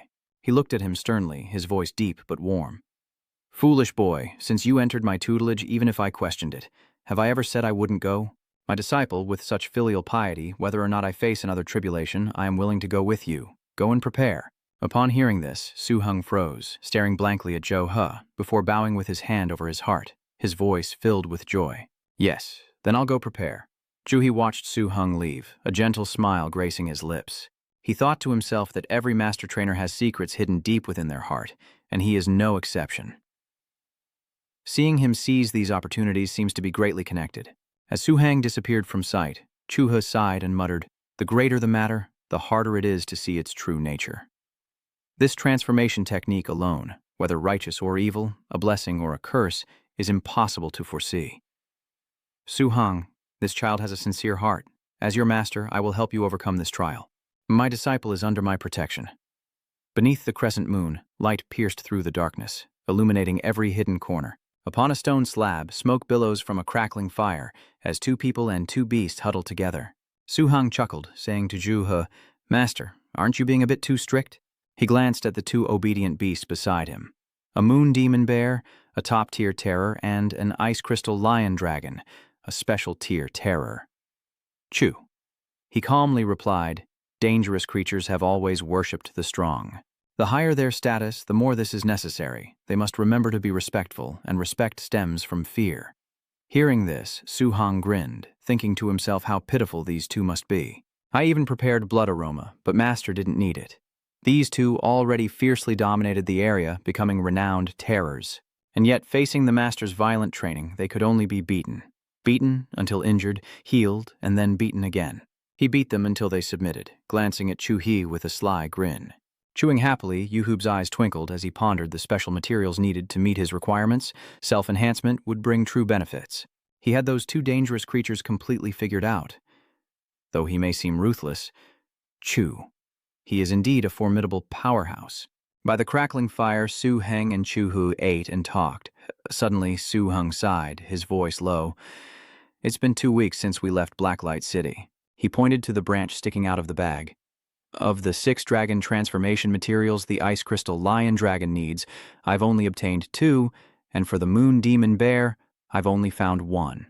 My disciple, the gray sand desert is vast, but I only know of so many materials. If you want to gather them quickly, you can't limit yourself to this area." He chewed slowly as he continued. After all, even nightmare beasts are hard to find in this tiny place. Chu He thoughtfully recalled the past, placing his hand on his chin, and said seriously, "The Gray Sand Desert belongs to our Black Beacon City. It may seem vast, but it's just a corner where a meteor once fell. The Gray Sand Desert is surrounded by the 4 great perils: Skywind Ridge, Cloud Dream Marsh, Crimson Dragonfire Mountain Valley, and the Evil Severance Abyss. To leave, one must pass through one of them." Closing his eyes, memories flooded back. In his youth, he ventured beyond the borders to a vast world. Had his efforts not been fruitless, he wouldn't have returned to the homeland. The image of Ju Hyop from the past, standing with the star-crimson wolf on the cliff, looking into the distance, is vividly clear. He continued, "Of course, that process wasn't entirely useless. The trained beasts are the result of my short time taming them. Do you remember the life-restoring dragon heart from that world? It was also taken from the Grey Wild Desert. Chu-hee's past self appears, a sharp spear in his hand, piercing straight into the mouth of a crimson beast. He reached into his robes, his voice deepening. To find the transformation materials this time, I'm afraid we'll have to venture into the outside world. This is a map of the outside world that I traveled for many years to obtain. Before Su-heng's astonished eyes, the scroll left Ju-hee's hand, emitting a faint golden light as it floated in the air. He continued, "Though just a simple map, it reminds me of a vast world, and to never forget my respect for it." Within the map, a massive continent appeared, with vast forests, boundless seas, and locations of dangerous beasts meticulously recorded. Pointing to the map, Chu-he asked if he could locate the Grey Waste Plains, leaving Su-heng puzzled. Chu-he chuckled, pointing to a spot on the map. "Here, in the Emerald Grandlands on the peninsula known as Aishan. Our Grey Waste Desert lies just beyond the Aishan Peninsula. With the vast scale of the Grey Waste, it's just a tiny, unrecognizable dot on this 4-square-meter map." Chu-he continued, "The place I want to take you is the Asia Peninsula. In Tianfeng territory, almost every mountain bears the mark of a tribal overlord. A fleeting image of a colossal white skeleton, mottled with dried blood, flickers in Su-heng's mind amidst the swirling dust. Chu-he. Riding on the back of the star-crimson wolf, he turned his head to look at him. On the back of the dragon serpent lizard butterfly, Changfeng was the bridge leading out of the heavenly wind territory, the shortest path. Within this maze of wind, there are traces of the yin butterfly clan. Suddenly, Su-heng looked up, startled. Above them, a flock of orange-red birds swooped down, unleashing waves of sonic attacks. But the attack fails as they are enveloped in a golden light, blocking all attacks. An ice crystal lion stands beside them, unleashing a beam of power that instantly petrifies one of the birds. The remaining birds, witnessing their comrades frozen, panicked. Chu-he hurriedly pointed at the ice crystal lion dragon, his voice low and urgent. "Slow down!" Before them, grotesque, writhing shadows wearing stark white masks glided like specters, black smoke swirling around the sound-sensitive butterflies, dragging them into the night. Chu-he raised his hand, a radiant orb emanating from his palm. Golden halos appeared in the sky, sucking the birds in like a whirlwind, as he turned to Su-heng, teaching, "My boy, killing a few Yindai birds isn't hard, but once the Yindai clan discovers their members have died abnormally, they'll swarm out to hunt down the culprit. Kill one wave, then another, until they're all gone. Remember this when you leave the butterfly graveyard." Su-heng nodded, his eyes firm. "Understood." With Ju-he leading the way, the two continued onward. In half a month, they traversed over 10 treacherous peaks of Tianfeng Lin. Through fierce battles under Chu-hop's guidance, Su-heng underwent a remarkable transformation. He'd grown thinner, his skin weathered by the wind, but his muscles were harder, his eyes sharper. He was completely reborn. And under his command, Su-heng's 4 dragons had also grown stronger through rigorous training. Whether spirit beast or dragon beast, all have benefited greatly from Ju-he's guidance. Most notably, the salt dragon serpent has unlocked 6 levels of dragon might, a terrifying skill. It penetrates the enemy's brain, causing instant death. It also unlocked the evil favor halo speed, allowing it to move at lightning speed. Earthburst. Sacrifice causes the dragon beast's tail to smash the rocks, sending them rolling like waves, its dragon power heavy, exuding an aura that terrifies other beasts and gradually reveals evil thoughts, as 4 level 5 skills unleash a brilliant purple power from its mouth. As for the Stonehide dragon, under the pressure of battle and the urging of the fruit, its power exploded, growing almost daily. Chu. He once said that in his long 60 years he had never seen a kid evolve so quickly. What surprised Su-heng the most was the abundance of life in the heavenly wind ridge, which helped his absorption tree achieve a significant evolution, with its root-based elemental control skills reaching level 2. The fruit's properties allowed for root extension, creating diverse control effects like ice and steel. Finally, under the frigid sky, it was ready for battle. Su-heng, wrapped tightly in blankets, his face pale, shivered. "Master, your seeds are too extravagant." Chu, he smiled, his eyes twinkling with amusement. "Kid, you still need to train more?" He pointed into the distance, his voice ringing out.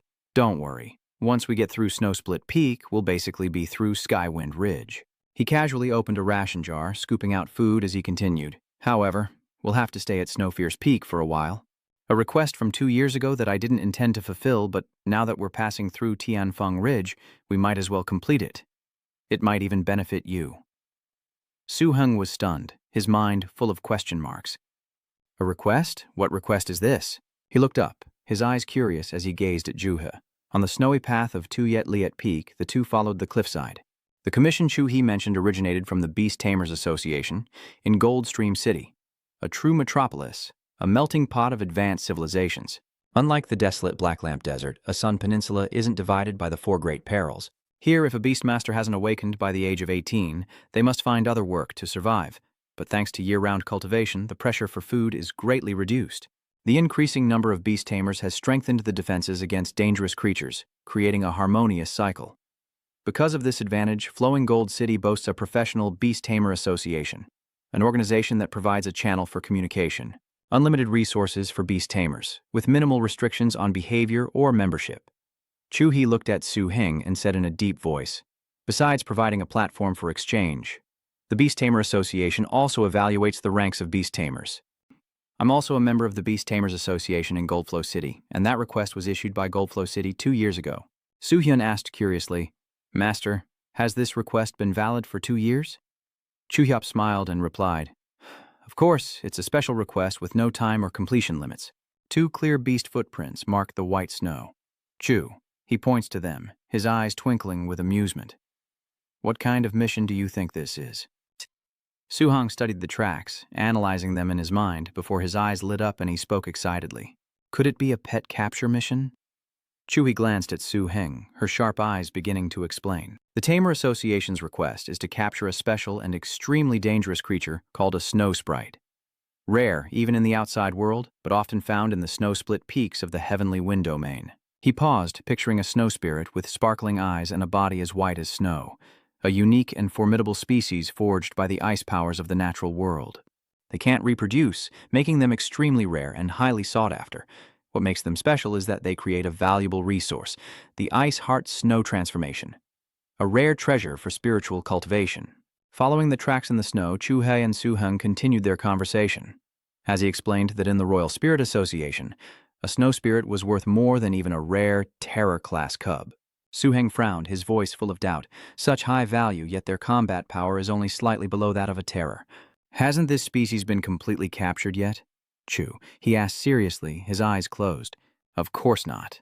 The Beast Tamers Association would never kill a snow sprite. After obtaining the Ice Crystal Heart, these dangerous creatures are released back into Snow Rift Peak." He crossed his arms and smiled. "Let's try to catch one later." The larger the snow spirit, the more crystallized ice it contains. He glanced at the footprints, his eyes gleaming. As for the smaller ones, most were released not long ago.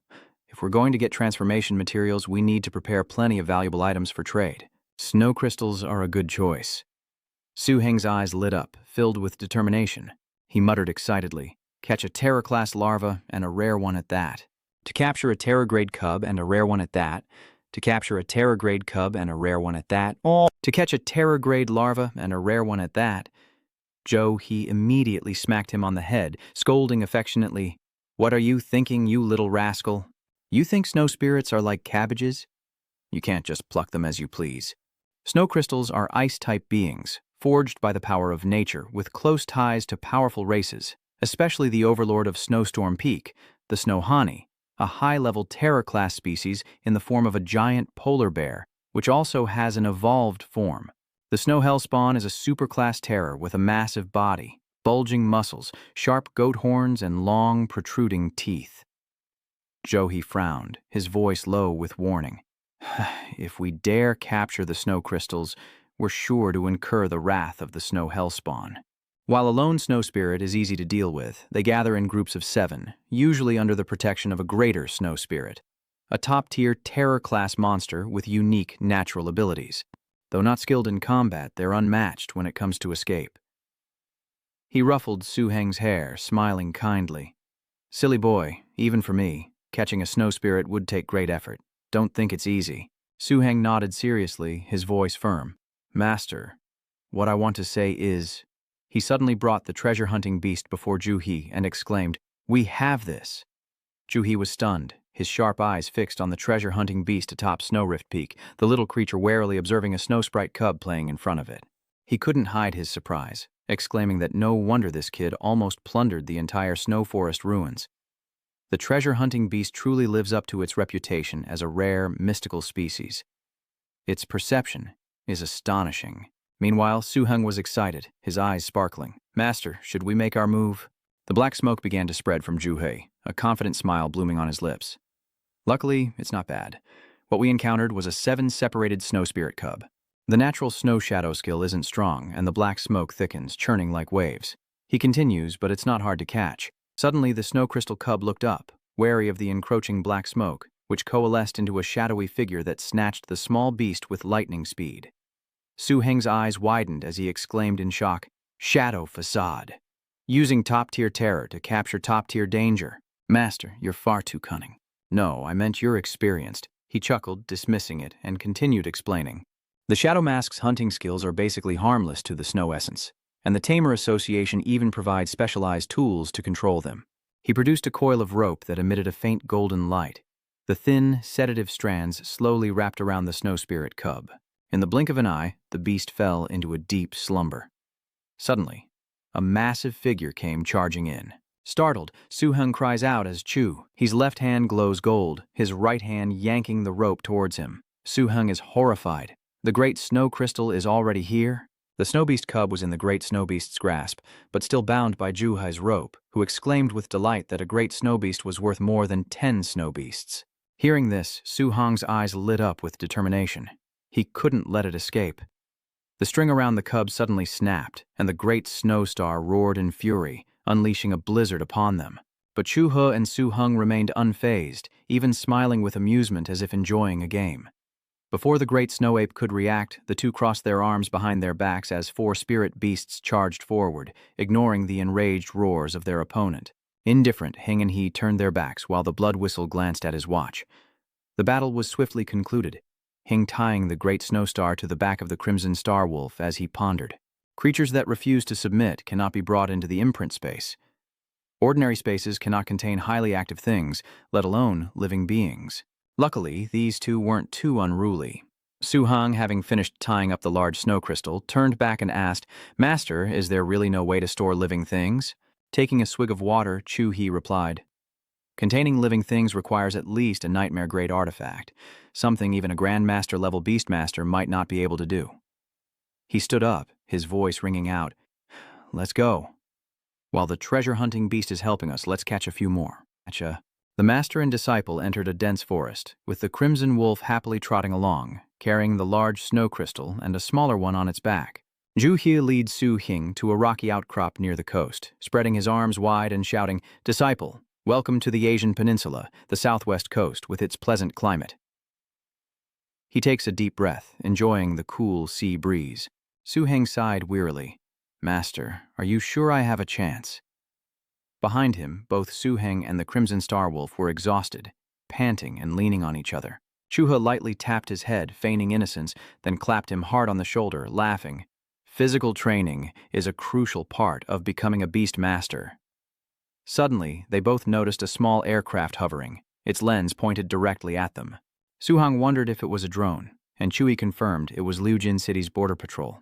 A voice echoes from the drone. "This is the Liujin City border checkpoint. Please present your identification. Without proper verification, remain where you are and await border patrol." Chua calmly pulls out his badge, holding it up to the aircraft. "I am a professional beastmaster of the Liujin City Beastmaster Association." The plane responded respectfully. "Welcome to the inner city of Liujin City, professional beastmaster. The city entrance is 70 kilometers to your southwest. I will accompany you. Please contact me if you have any requests." Chua put the card away, muttering, "When did Liujin City's security reach this level?" Su-heng curiously asked Chu-he, "What's wrong?" He was quietly observing their surroundings, a hint of surprise in his eyes. Liujin City, the bustling center of the southwestern Asian peninsula, is home to nearly 1 million people. A colossal beast compared to Blacklight City. The defensive systems of Goldflow City can only be described as terrifying. Massive walls, dense spikes, and powerful fortresses at regular intervals. But the further they traveled along the 70-kilometer road, the more astonished Chu-he became. The once prosperous Lu Kim Thun is now devoid of traffic, as the two summoned beasts quietly make their way. On either side of the road were botanical gardens scarred by war and poison. As they approached the city gates, the crowd buzzed with discussion, their eyes fixed on the two figures. "Is that a fully evolved, terror-grade, crimson nightmare wolf? And he's a new face I've never seen at the Beast Tamers Association." What are those white flowers on the Crimson Wolf's back? Oh, heavens, they're all snow crystals. Su Heng frowned slightly, clearly sensing the crowd's curiosity. It seemed that a professional beastmaster and a terrifying level beast were not a common sight in Flowing Gold City. Suddenly, a middle-aged man with neatly combed hair approached them, respectfully asking, "Esteemed one, are you a beastmaster of our Liujin city?" Calmly, Zhou He presented his card. "I'm a professional beastmaster from the Liujin City Beastmaster Association." The middle-aged man scratched his head, looking embarrassed. "Sir, normally you could enter the city with just your badge, but Liujin City has recently suffered a great calamity." Zhou He was stunned. "What?" The man waved his hands, trying to smooth things over. "Sir, I apologize, but we require a local professional beastmaster from Liujin City to vouch for you. Otherwise, I'm not authorized to let you in." Su Heng narrowed his eyes, feeling a strong gust of wind as a voice echoed from afar. "No need. I'll vouch for him." A blue beast descends, bearing a short-haired girl as the crowd gasps in awe. The Jade Scribe's pet, a terrifying superspecies, the Azure Jade Wind Phoenix. The middle-aged man rushed over as the striking green-haired girl gracefully descended, her sharp eyes scanning the two masters. Ling Hong, the girl with jade-green hair, spoke softly, her voice clear and confident. Chu Heiyu smiled warmly in response. "It's been a while, hasn't it?" Standing beside her, Chu He nodded, a hint of nostalgia in his eyes. "Indeed." Ling Hong turns to a nearby middle-aged man, her voice decisive and authoritative. "I'm his guarantor. Expedite his entry into the city and don't waste my time." The middle-aged man quickly placed his hand over his chest and bowed respectfully. "Yes, Commander Jade." Zhu He raised an eyebrow at Ling Hong, a flicker of doubt in his eyes. "Jade Commander, aren't you a high-ranking member of the Spirit Master Association? Why join the Goldflow City Army Workshop?" Ling Hong tilted her head, her whole body radiating a shimmering aura like the light of a full moon. She replied, her voice steady but not without pride, that it was because of this tide of calamity. "It wasn't just me.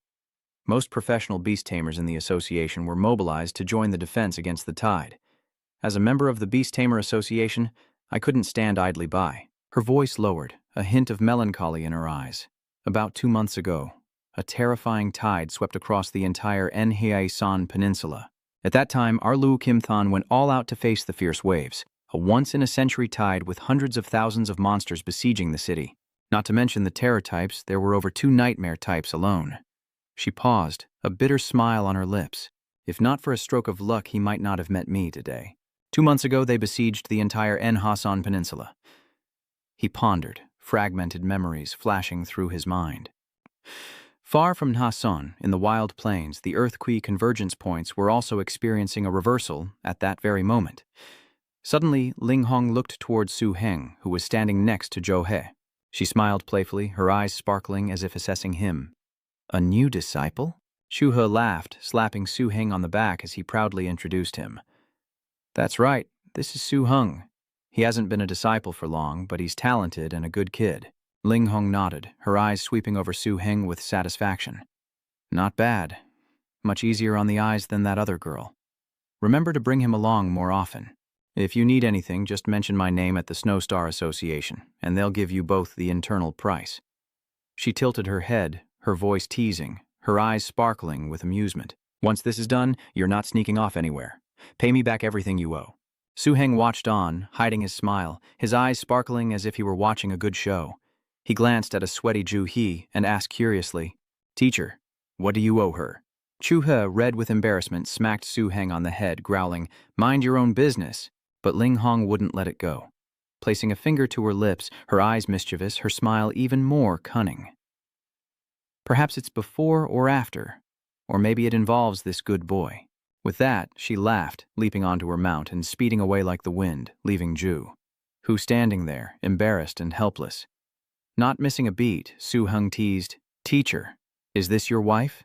Zhu put his hand to his forehead, a hint of unease in his eyes, but remained silent, emboldening Su Heng to press on with excitement.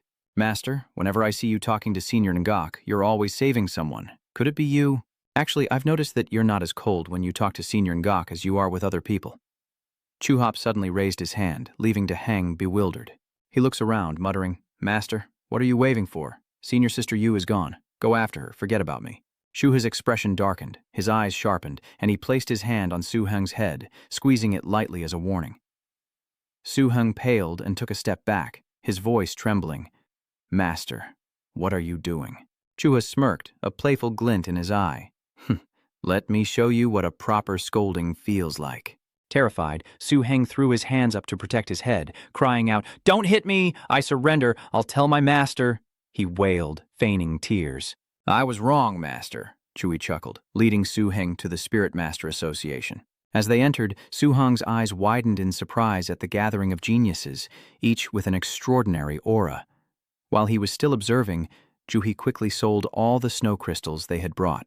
Indeed, this opportunity couldn't have come at a better time. After the tide of calamity, the summoner's strength was greatly diminished, and the demand for snow crystals to restore spiritual power skyrocketed, driving prices sky high.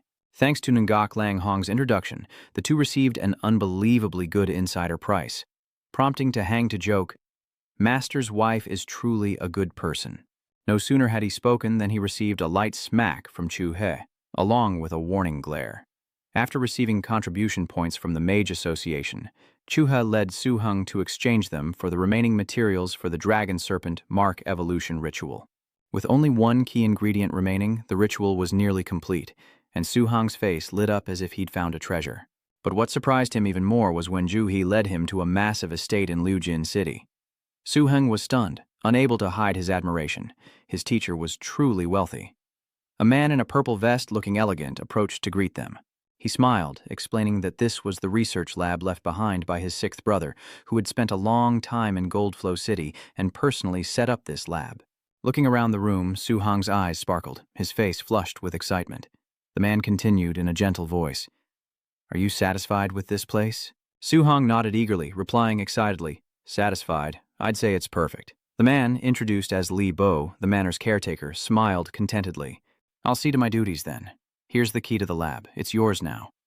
Su-hong took the key, beaming, and thanked him profusely. Inside the lab, Su-hong carefully poked at a glowing object, his eyes intensely focused as he muttered, "The evolution ritual for the terror species and the dragon transformation ritual are vastly different. In reality, with just the two main ingredients, wind and lightning, the dragon serpent relic already has a chance of evolving successfully, but this method has a very low probability of success. The books say the other ingredients are only for creating a precursor drug.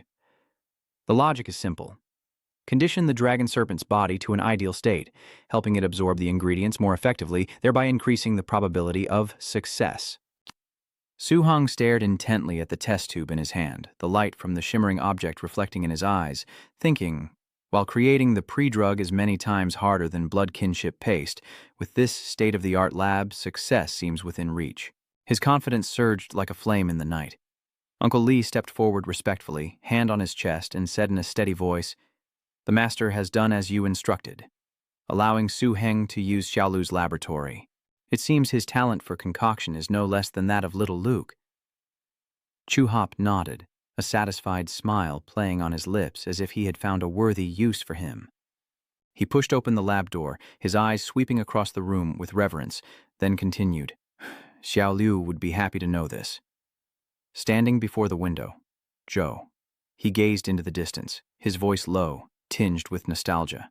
He turned to Li Bo, who stood behind him with his hands clasped, and said, "When I took Su-heng as my disciple, his performance was indeed astonishing, but frankly I didn't understand him at all. At times I even doubted his talent." He chuckled softly, a hint of playfulness in his eyes. "Do you know why I still decided to take him as a disciple?" Li Bo shook his head, his voice respectful, but curious. "I truly don't know what's in your heart, master." Zhu placed his hand on the window pane, his eyes distant, lost in the flow of memories. "Because when I looked at him then, I thought of Chen Qin. Both were extraordinarily gifted, able to endure hardship, much like I was in my youth.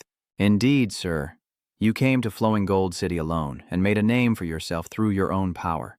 Your beast-controlling prowess, wealth, property, and even the Beastmaster Association had to respect you. Sam Tan was indeed like you back then, making a name for himself in Lu Kim Than, surpassing his peers, and was considered your successor. It's just a pity." He paused, a hint of sadness in his eyes, "that the heavens are jealous of talent." In Lebac's memory, Sam Tan was a confident and radiant young man with shoulder-length hair and a green cloak. He couldn't help but look at Hang, who was working diligently in the lab, wondering if he could reach the heights of Sam Tan Namsua. Shuhu frowned, his voice low and thoughtful. Compared to Chen Qin, he probably can't measure up. Sometimes I fear I lack the perseverance to guide him. Master, you are the strongest among your subordinates, and the one who has been with you the longest. Elder Li was astonished, his eyes filled with disbelief.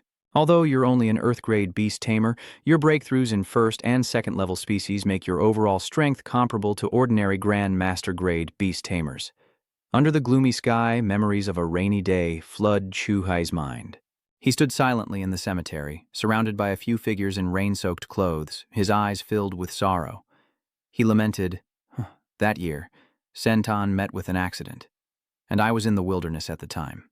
If I had been in Willow Gold City, perhaps I could have saved him, and spared myself this torment.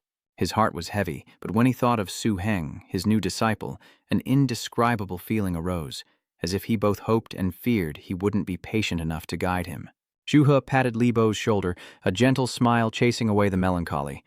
Let's go. We old men should give the youngsters some space to do their thing. Li Bo chuckled. It's like inviting the master into the house. Inside the lab, Su Heng, wearing protective glasses, focused intently on the shimmering blue test tube in his hand. A surge of electricity erupts from the desk, illuminating the corner of the room.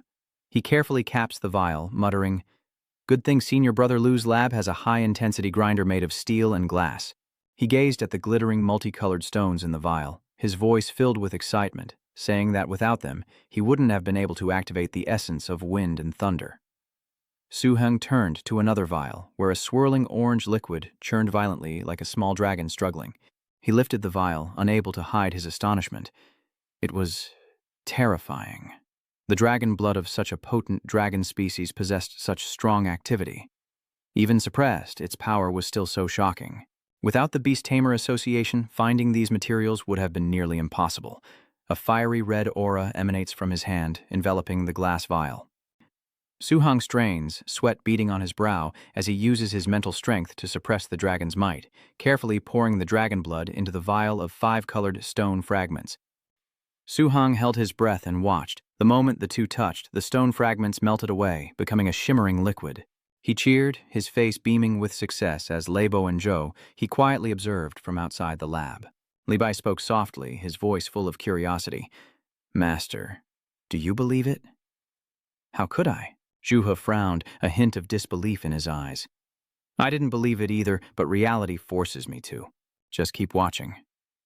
Inside the room, Long Zatich stood tall, massive yet friendly, nuzzling against Su Heng with affection. Su Heng opened his arms, his voice gentle but firm. "The evolution process might be a little painful, but if you want to keep seeing the world with me, this step is necessary. Do you agree?" Longsha nodded, its eyes shining with determination, and Su Heng brought the vial closer. Without hesitation, it coiled the vial into its mouth and crushed it. Instantly, a red light flared in Long Xiaoxi's eyes. It roared in pain as the earthmark gleamed around it, and its body convulsed as it collapsed to the floor. Su Heng was startled, his heart clenching. But moments later, the serpent dragon trembled and stood, its eyes still resolute, as if ready to face any challenge ahead. Su Heng looked at the serpent dragon, his eyes filled with worry as he saw its body shaking from the effects of the drug. The drug's effect is overwhelming, like a storm of wind and lightning tearing through Long Serpent's cells and crushing its bones. This evolution is a trial of life and death. He gritted his teeth, his voice firm but laced with heartache. "Don't be afraid, my friend. I'll share your pain."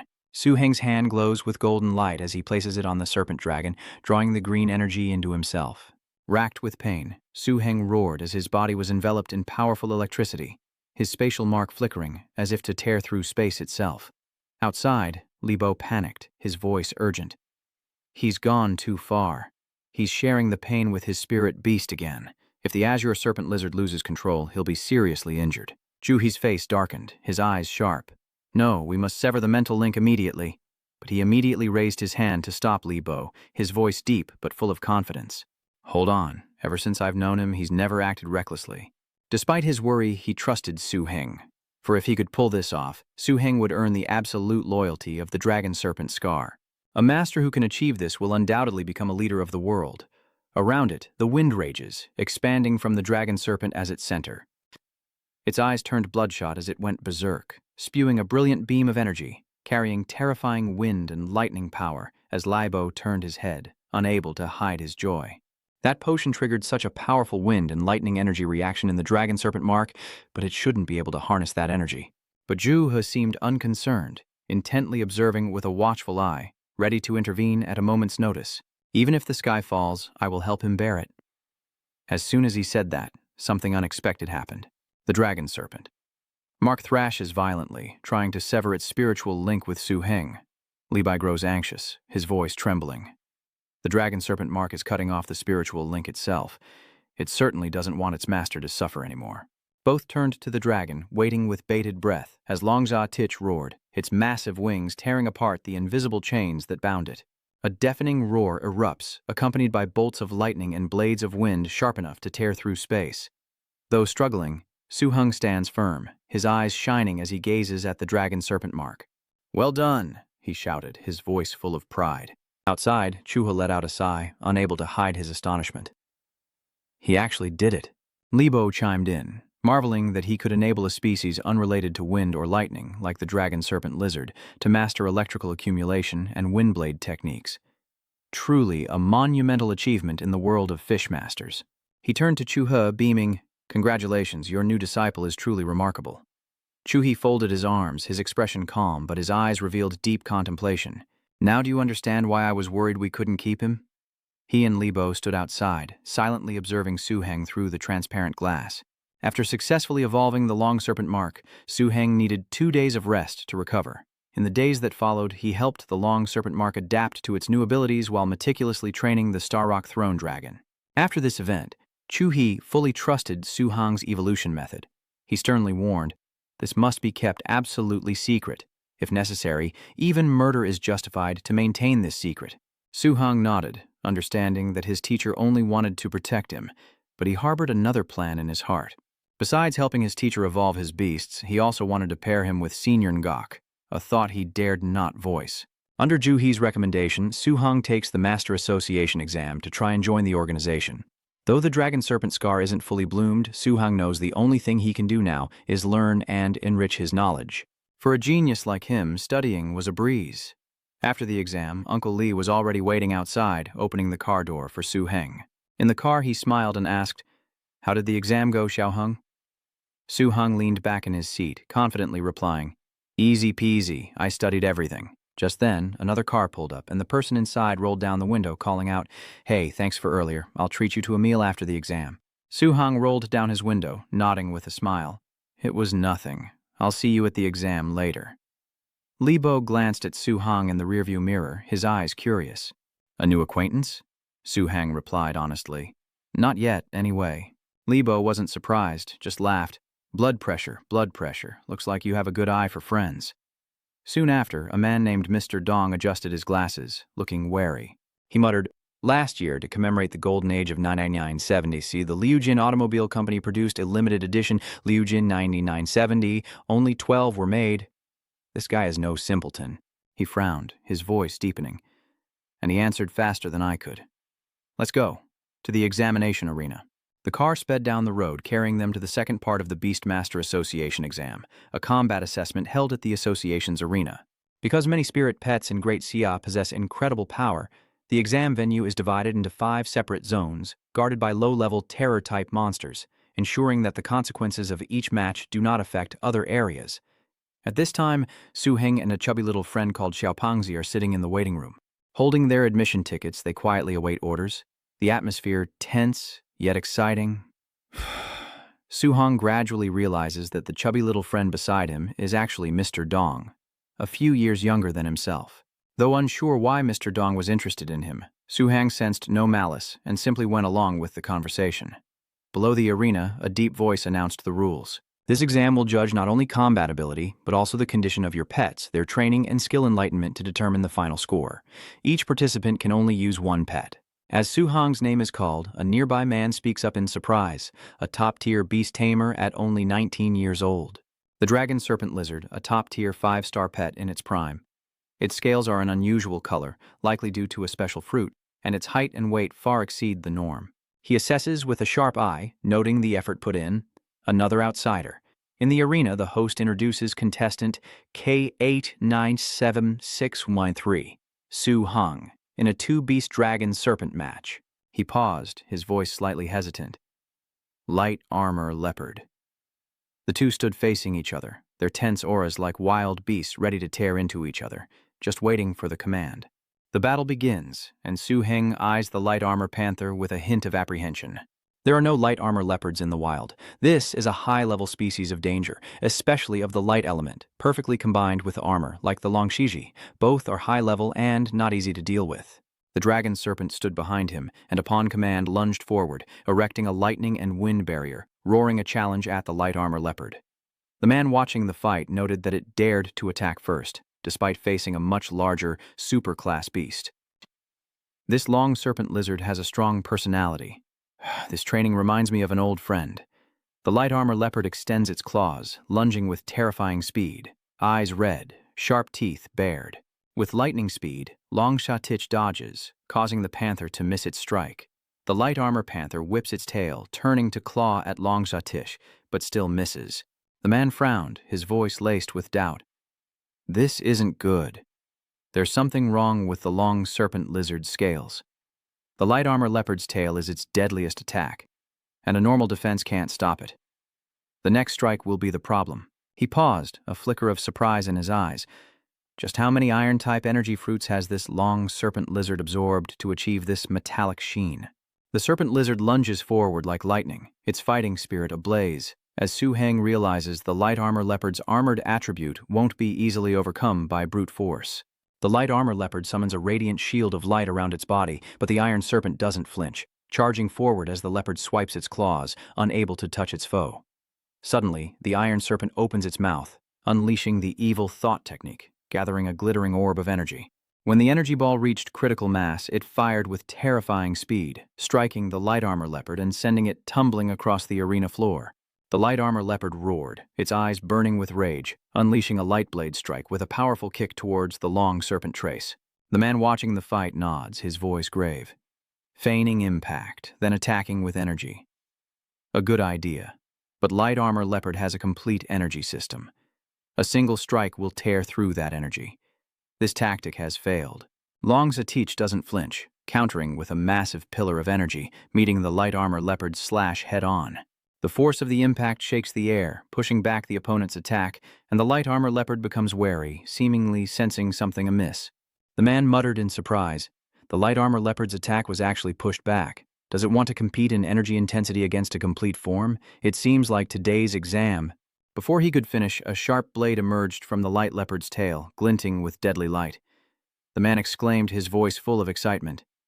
What? This dragon serpent can multitask, controlling two different skills from different systems simultaneously. This requires extremely high elemental affinity and superior mental control. How could a half-year-old dragon serpent do this? He mused, his eyes gleaming, acting purely on instinct, without its master's command. Such a beast is forever the summoner's most reliable support. He concludes that this kid has found a treasure. Meanwhile, Su Heng paused, muttering, "Using that move. It seems like after the fight with Hui Hung Lam, it's taken a liking to using rock spears to stab opponents from behind." The light armor reported a hit, and howling in pain, it frantically jumped back. Fueled by rage, it roared, unleashing a light sword technique and charging towards the serpent dragon. The serpent dragon was struck, spitting out a mouthful of blood and staggering. The man watched with a sharp gaze, knowing an ordinary long serpent lizard couldn't withstand such an attack, yet its injuries were slowly healing. He was astonished, wondering how this long serpent lizard's defense and recovery could be so abnormal. Giving his opponent no time to breathe, the serpent dragon immediately retaliated, unleashing its deadly dragon might. The light armor leopard hastily went on the defensive, but the serpent dragon's aura was overwhelming. The man stood up abruptly, declaring, "End the match!" The referee announced, "You have passed the test. Take Long Shatich to the back for treatment." Su Heng nodded in response. "Yes." Inside the treatment room, Long Shatich endures the discomfort as a beast-tamer frog licks its arm to heal it, while Tu Heng analyzes the light armor leopard's earlier outburst. "If I'd activated the wind and lightning attributes, I probably could have dodged it. We wouldn't lose if we met it in the wild." Hearing this, Long Shatech's eyes lit up, and he happily nuzzled his head against him. Just then, a beep sounded from the watch, announcing the results. Full cultivation state, full enlightenment skills, full fighting will, -1 point of combat experience, for a final score of 99 points in the sparring test. Lord Dong walked in with a beaming face and an excited voice. My friend, congratulations. A high score on the combat exam, truly admirable. Su Heng scratched his head, laughing. Just lucky to pass, or wouldn't I be injured like this? He looked at Mr. Dong, a hint of suspicion in his eyes. Clearly bullying me. Arranging a complete body as my opponent, a total beatdown. I'll head over there first, he thought, wondering how Dong knew so quickly as test scores were supposed to be confidential. How does this East kid know so fast? In the car, Butler Lee laughed heartily. Ha ha, only 1 point was deducted. Passing the exam is now a certainty. Su Heng nodded and asked, How is the city? Did the old man announce not long ago that he'd completed his commission and returned? He tried to appear calm, but deep down he already knew. The master had finally completed the commission? He must have obtained the cerebral nucleus of the brain fiends. Master has finally acquired a component for dragon transformation. Back at the villa, Chu He presented Su Heng with a large crate. Take a look at this thunderstone. Su Heng stared at the box, a flicker of hesitation in his eyes, unsure. Wait, is this the brain tissue of an ice demon? He looked up to see Chu He smiling, his eyes sparkling with anticipation for the lightning stone. The reward was for completing the commission, but as Su Heng's dragon transformation material stalled, he simply thanked his teacher. Chu He flicked his forehead, laughing. Stop being so sentimental, brat. Hurry up and finish. Master Lu wants to see what Dragon Serpent Scar's dragon transformation looks like. Still curious, Su Heng asked, Master, can't we just buy thunderstones in Goldflow City? Do we really need to get them through commissions?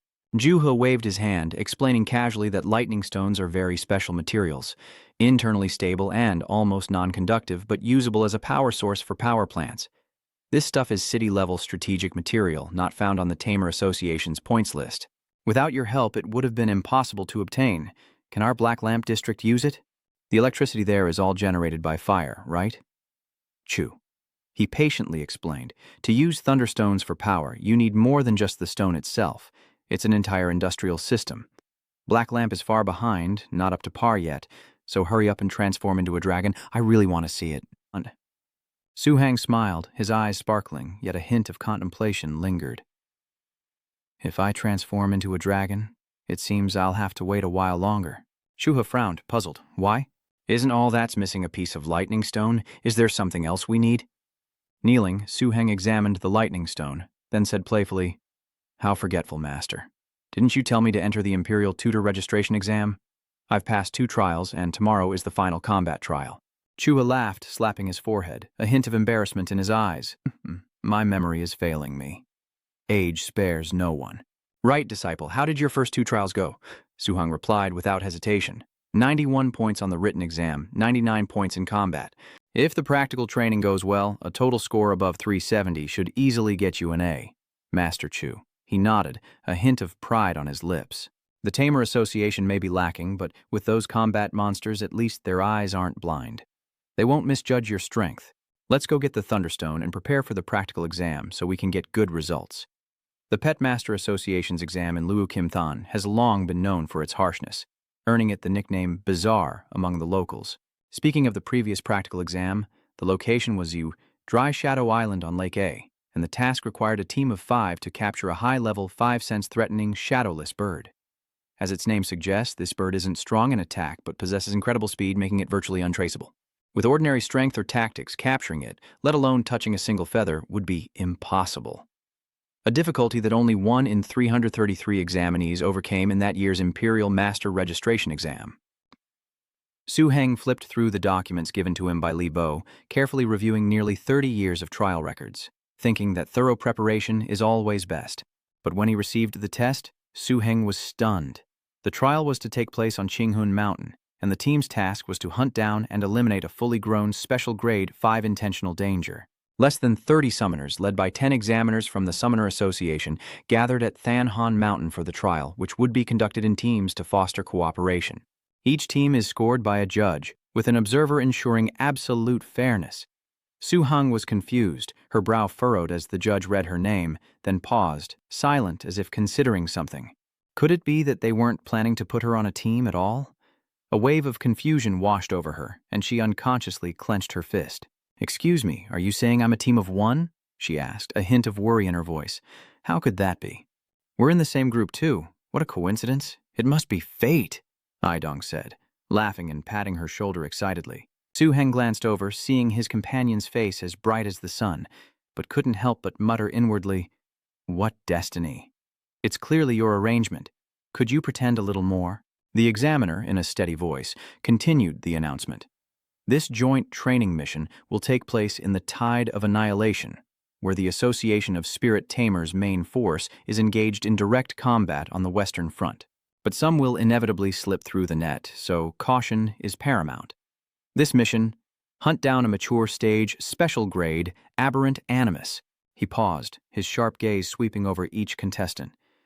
"I will do everything in my power to protect you, but every year trainees die during this mission, even examiners, so do not be reckless." Hearing this, Su-heng nodded slightly, considering her options. For the current Longshe Shi, even a fully mature special class level 5 beast would be nothing, let alone a beast in its growth phase, but she still had to be careful not to reveal her hidden trump card, the wind and lightning attribute. "This time it looks like I've got it in the bag," she thought, a slight smile gracing her lips. The girl beside the examiner, Yun Lan, spoke unexpectedly, her voice cold but authoritative, announcing a different trial mission for them than the other groups. They will hunt a special grade, 5 intent hazard, while you hunt a fully grown high grade. Both Dong and Su-heng were stunned, their mouths agape in shock. "Oh, come on, Van Lam, isn't this bullying? High-level dire beasts," Mr. Dong exclaimed, sounding dissatisfied. "I brought my Crimson Iron Soul Protector," Yun Lan replied, as casually as if she were talking about breakfast. "Ha ha ha, who told you and Su-heng to team up? Of course you too, and call me Judge. I'll deduct a point to help you remember." Hearing this, Idong's face fell, and he nearly burst into tears. "No, please, Van. Oh, I mean, esteemed Judge." In the swaying car driving along the cliffside, Ngai Dong muttered to himself, his voice full of resentment. "This trial mission is a bit wicked. I thought you were only a little stronger than me, but I didn't expect you to be so strong that you increased the difficulty of the mission." He sighed, looking dejected as if he'd been scammed. "If I'd known, I wouldn't have teamed up with you." Su-heng remained silent, resigned to his fate, propping his chin up as he gazed absently out the window. He couldn't shake the feeling that something was going to happen on this trip to Mount Than Han, even if it was just a small disaster, full of unknowns. In another vehicle, Yun Lan and Zhou He shared a more somber atmosphere. Zhou He frowned slightly and spoke, "Isn't this association's trial a bit cruel for the newcomers?" Van Lam didn't deny it, her sharp eyes scanning the misty mountain scenery outside. "It's been hundreds of years since the last disaster struck Asa Island. Based on our predictions, this disaster won't be easy to quell." Her voice lowered, carrying a rare solemnity. "You know that the enchanters in the association are all cowards now, only knowing how to abstain from meat, not daring to go to the battlefield." She paused, a flash of determination in her eyes. "From now on, even the rookies must face the harsh reality. This trial, including the examiners, will likely result in nearly a third of casualties. If we're not cruel to them now, they won't even have a chance to survive later." "Has it really gotten this bad?" he asked, his voice low with concern. Yun Lan nodded, her eyes fixed on the misty mountains outside. Things could only get more serious. But with him here, at least they could ensure that the examinees wouldn't be massacred. She replied, her tone sincere, but with a hint of solemnity. Zhu He smiled faintly, a touch of nostalgia in his eyes.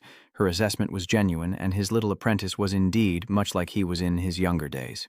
Incredible talent, sharp skills, even Than Lu Kim couldn't produce such a youth. He paused, then added firmly, "I'm certain he'll surpass me."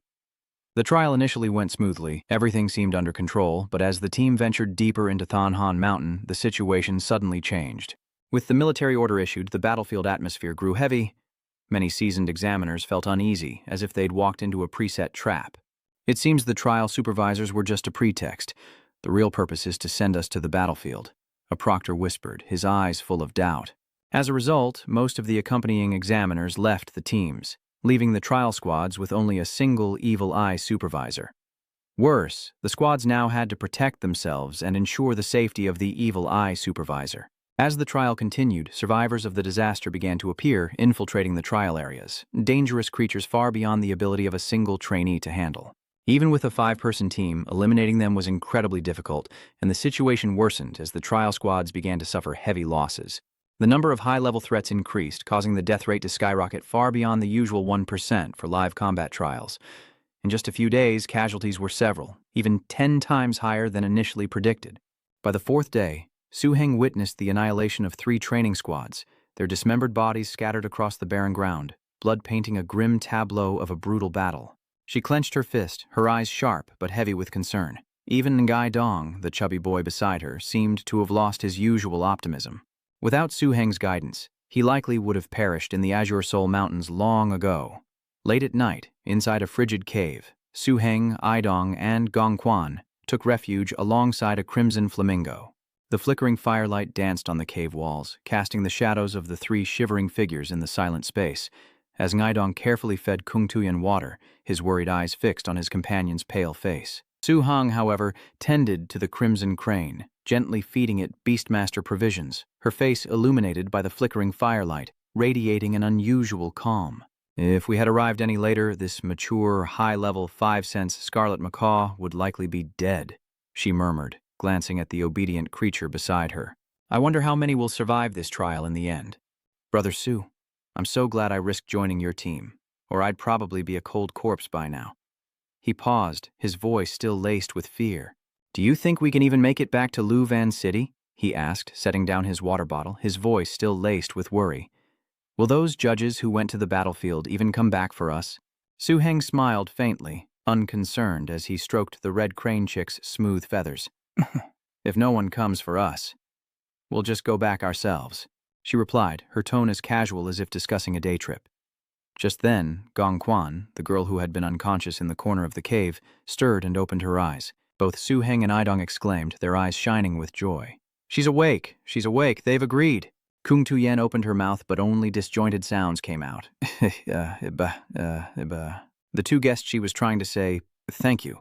Idong sighed, a hint of regret in his eyes. A beautiful girl, tragically mute. Despite her difficulty, Gongquan persevered. Thank you. After becoming a spirit master, I learned telepathy. I was so tense I forgot. I'm so sorry. Her voice was weak but filled with determination. Su-heng and Mr. Dong exchanged a look of surprise and admiration. Gongquan's team, except for her, was completely wiped out by a super-class dire beast. Fortunately, she escaped on a weak flying beast, only to jump from the frying pan into the fire. Using her flying pet to traverse the Thanhan Mountains, she was quickly targeted and relentlessly pursued by a mature, flying, ultra-rare beast until she reached the area where Su-heng lay in wait. Idong, unable to bear seeing others suffer, begged Su-heng to help, and the hidden dragon serpent He ambushed the superclass beast, completing the trial and saving Gongquan. For the next 3 days, Su-heng led Idong and Gongquan through the Qinghun Mountains, avoiding powerful beasts thanks to the treasure-hunting dragon beast's senses. Despite her weakness and constant hunger, Gongquan was incredibly considerate, offering all her food, water, and even beast feed to Su-heng, fostering a bond between the 3 in their hardship. The cave where they now stood was perched precariously on a hillside, once the lair of a special grade 5-intent bear, but now it belonged to Su-heng. The cave's former owner was violently driven out by the dragon serpent, and the 3 now huddle around a fire, its warmth chasing away some of the chill and danger of Thanhan Mountain. With a stern voice, Su-heng scanned his 2 companions. Next time, remember to replenish your strength on time, and don't give me all the food. I've calculated it. The current supplies are enough for us to last a while. If we're lucky, I can take you both back. Kung Tu-yen lowered her head, her face flushed with embarrassment. I'm sorry. I've caused trouble for everyone again. Lini spoke with a worried tone, just as a strange sound echoed in the distance, like rocks tumbling down a mountainside. Sensing something was amiss, Su-heng narrowed her eyes as Idong, ever the coward, hid behind a rock, his voice trembling. That sound. It's not one of those scary monsters, is it?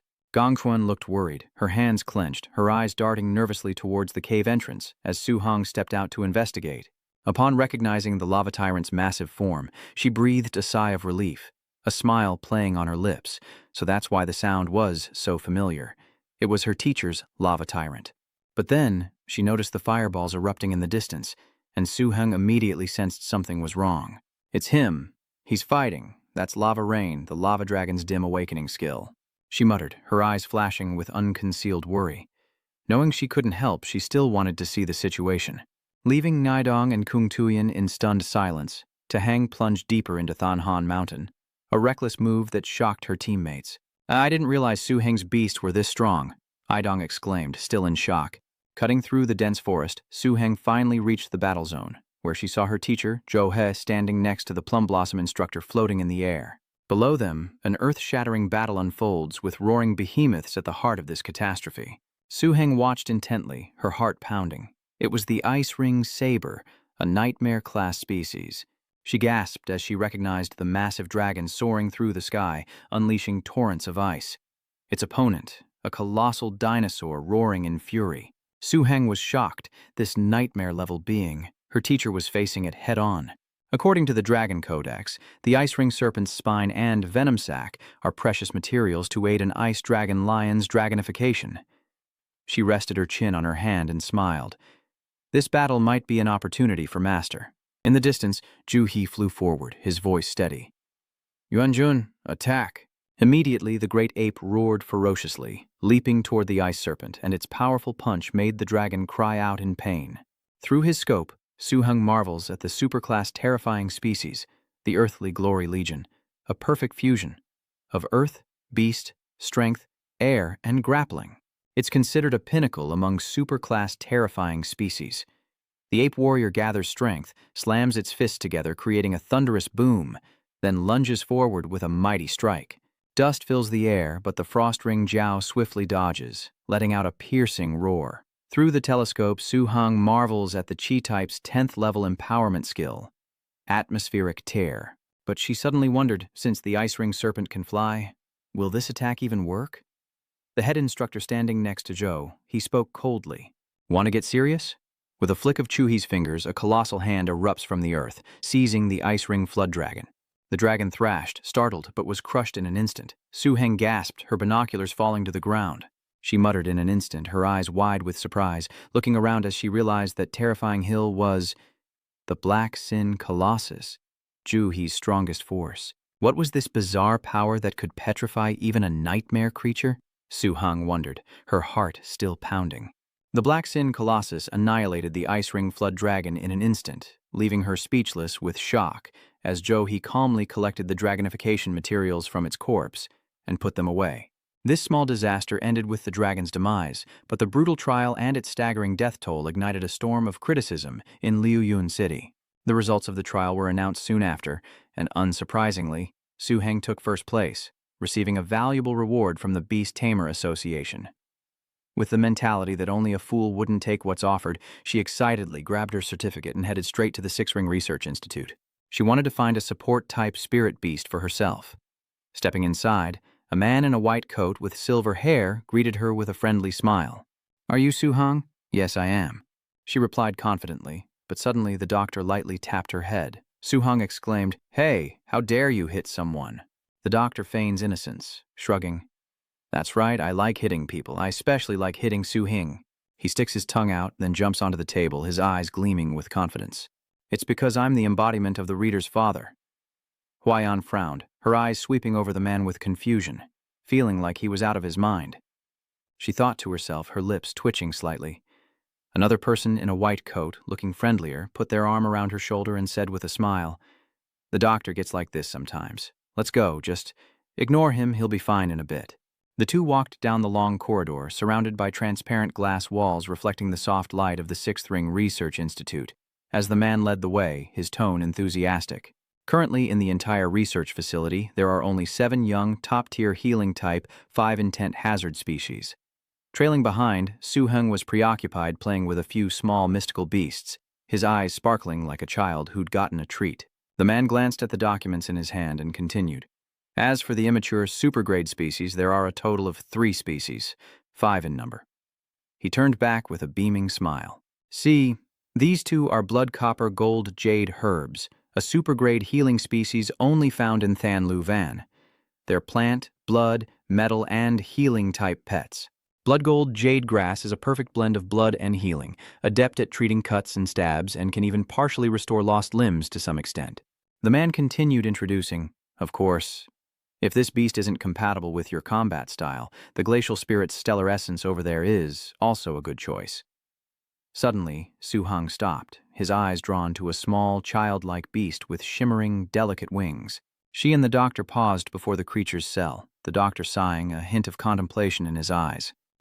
This is a hybrid pet, a hybrid of two completely opposing elements, light and dark. Su-hang raised an eyebrow, thinking, light and dark hybrid.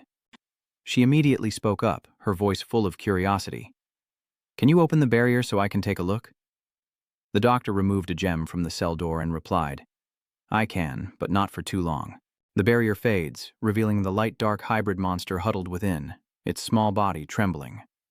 The doctor smiles faintly, but his eyes betray a complex emotion. Even crossbreeds rarely produce a mixed-blood spirit beast, let alone one with the diametrically opposed light and dark attributes.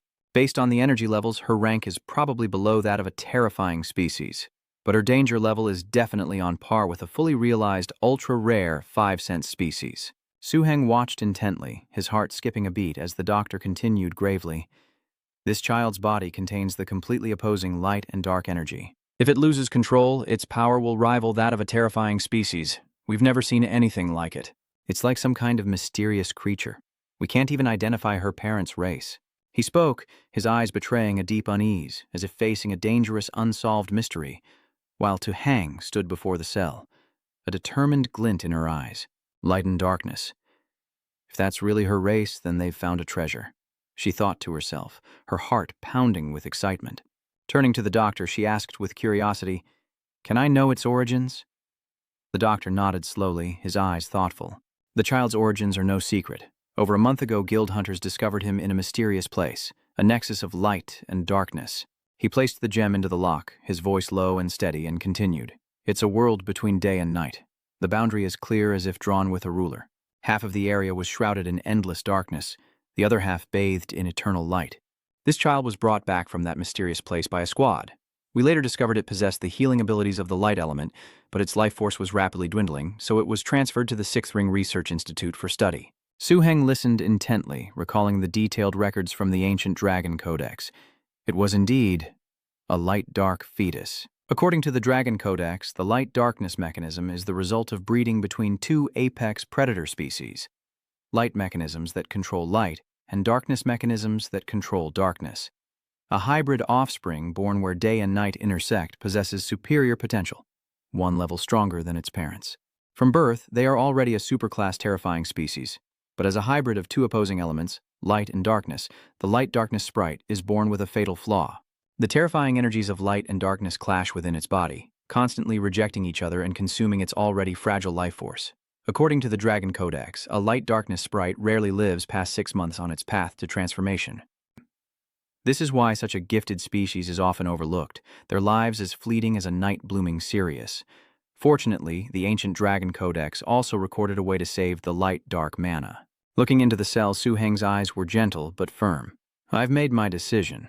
I choose this hybrid beast, she declared with certainty.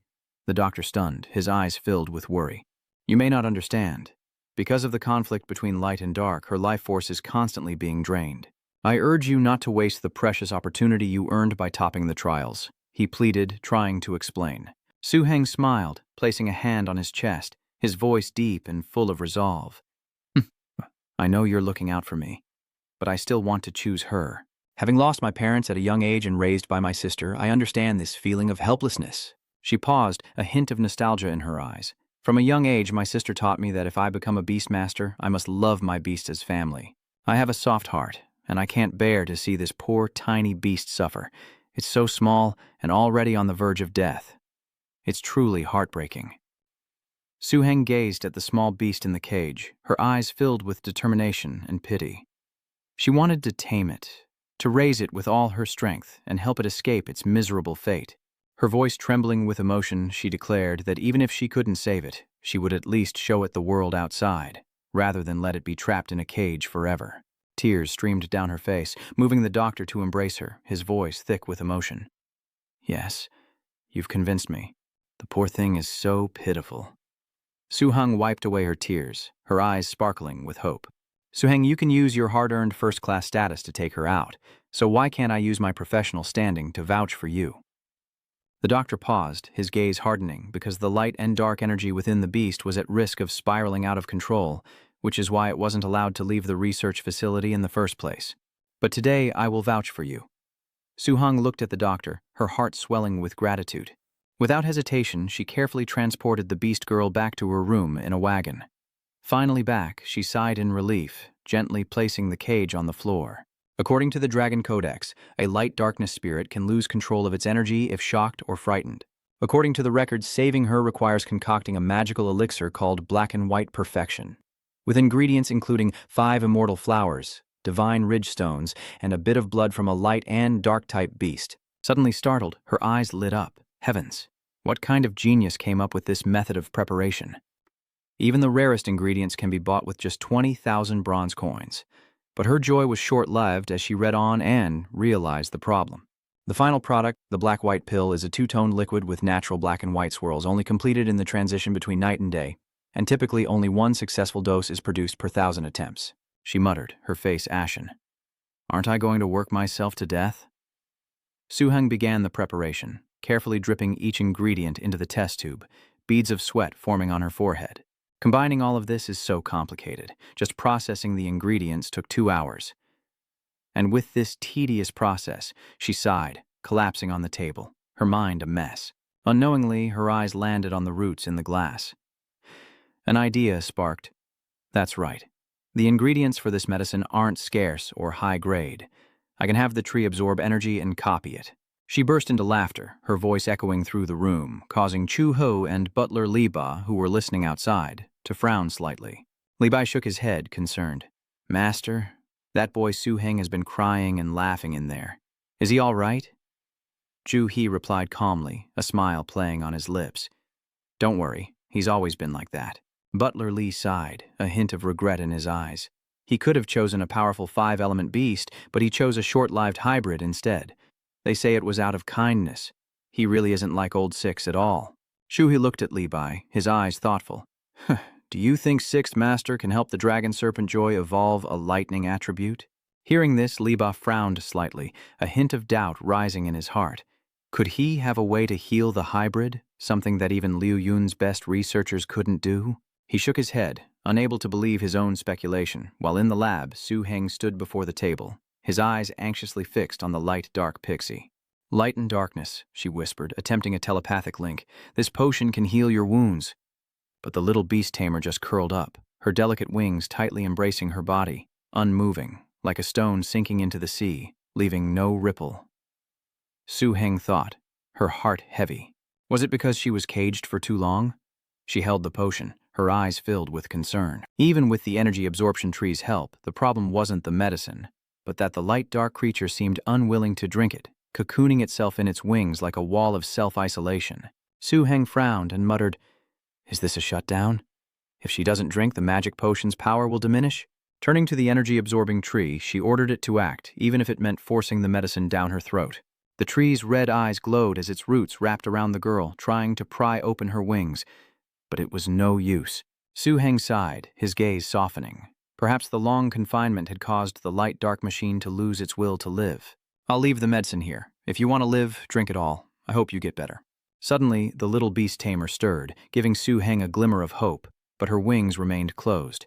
He chuckled wryly, muttering, After all that, turns out she doesn't need to drink the medicine orally? Suddenly, a childish voice echoed through telepathy. Daddy, is that you? Stunned, Sooheng waved his hands, a blank look on his face.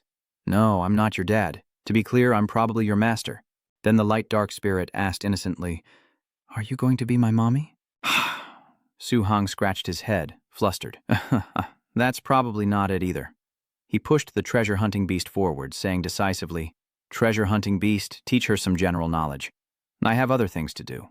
After a while, the treasure-seeking beast, the light-dark mechanism, and the energy-absorbing tree were playing together, their laughter echoing.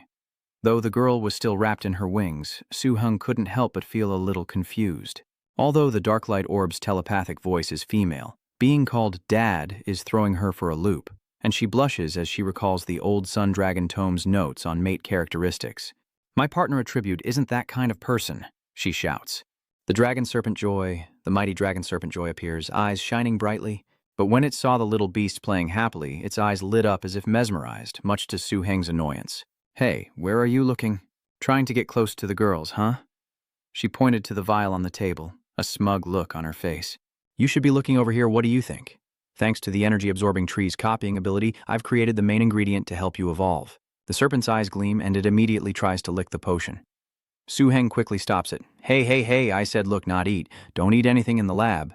But it was too late. The dragon serpent she swallowed all the magic medicine in the bottle. Its eyes glowed, and it roared fiercely.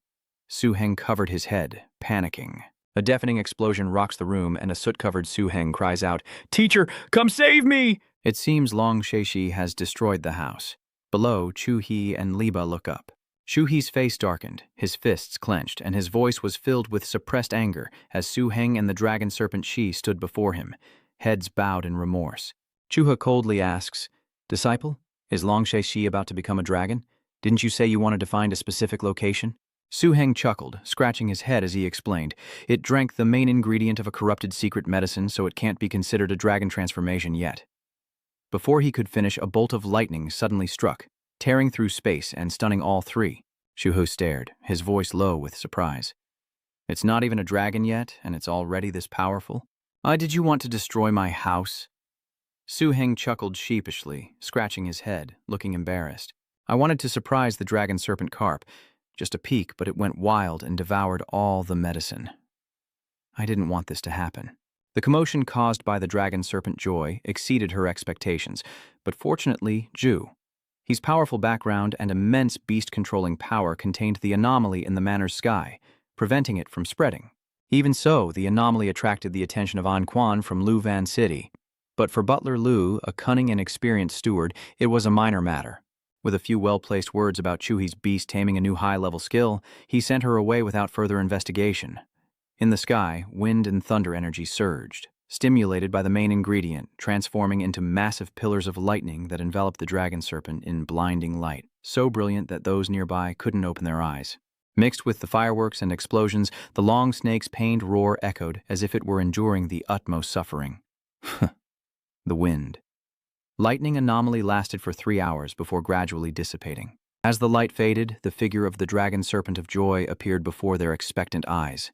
Now, over 10 meters long, its body was no longer crude, but slender, as if forged by wind and lightning. It now possessed a noble and elegant aura, shimmering with energy, but the intense wind and lightning energy left it bloodied, causing Su-heng heartache. She asked worriedly, "Longxi, are you all right?" Longxi opened its mouth, condensed an energy orb, and then suddenly kicked off the ground. The sphere grazed Su-heng, flew into the distance, and exploded with a deafening roar, shocking Ju-hee. The 5th-level enlightenment energy of the electric shock lightning ball. I didn't expect Long Shexi to achieve this upgrade after taking the main medicine.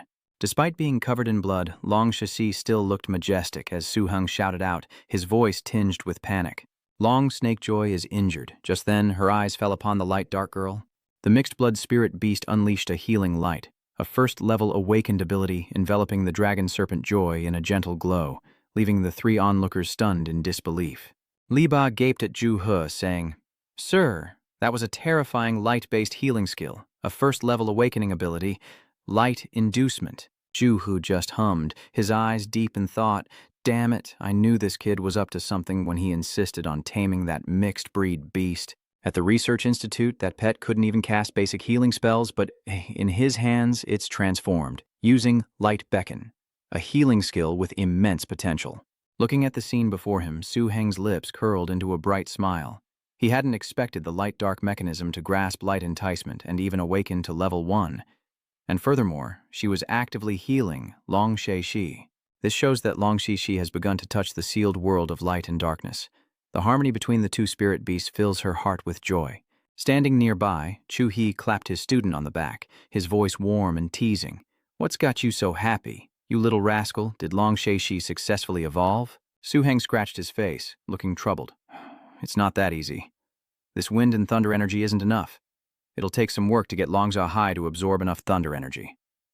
Liba sighed, a hint of concern in his eyes. "Xiaoheng, you should know that the old man is very good to you. Last time you mentioned finding a place where wind and thunder energies converge, the old man personally sought out Jade Li and researched association materials. That's a huge favor." Su-heng turned, his eyes sparkling mischievously. "Master, did you go looking for your wife?" Zhou-he angrily raised his hand and knocked her on the head, grumbling, "All you do is talk. All you do is talk." Then he sternly says, You brat, pack your bags. We leave tomorrow. I want to see what form this dragon snake joy can evolve into. For the long serpent of joy to evolve into a wind-lightning dragon serpent, it must be tempered in an environment where wind and lightning energies intersect. Through powerful wind and lightning, the long serpent of joy's physique will be refined, consuming the essence of the main medicine.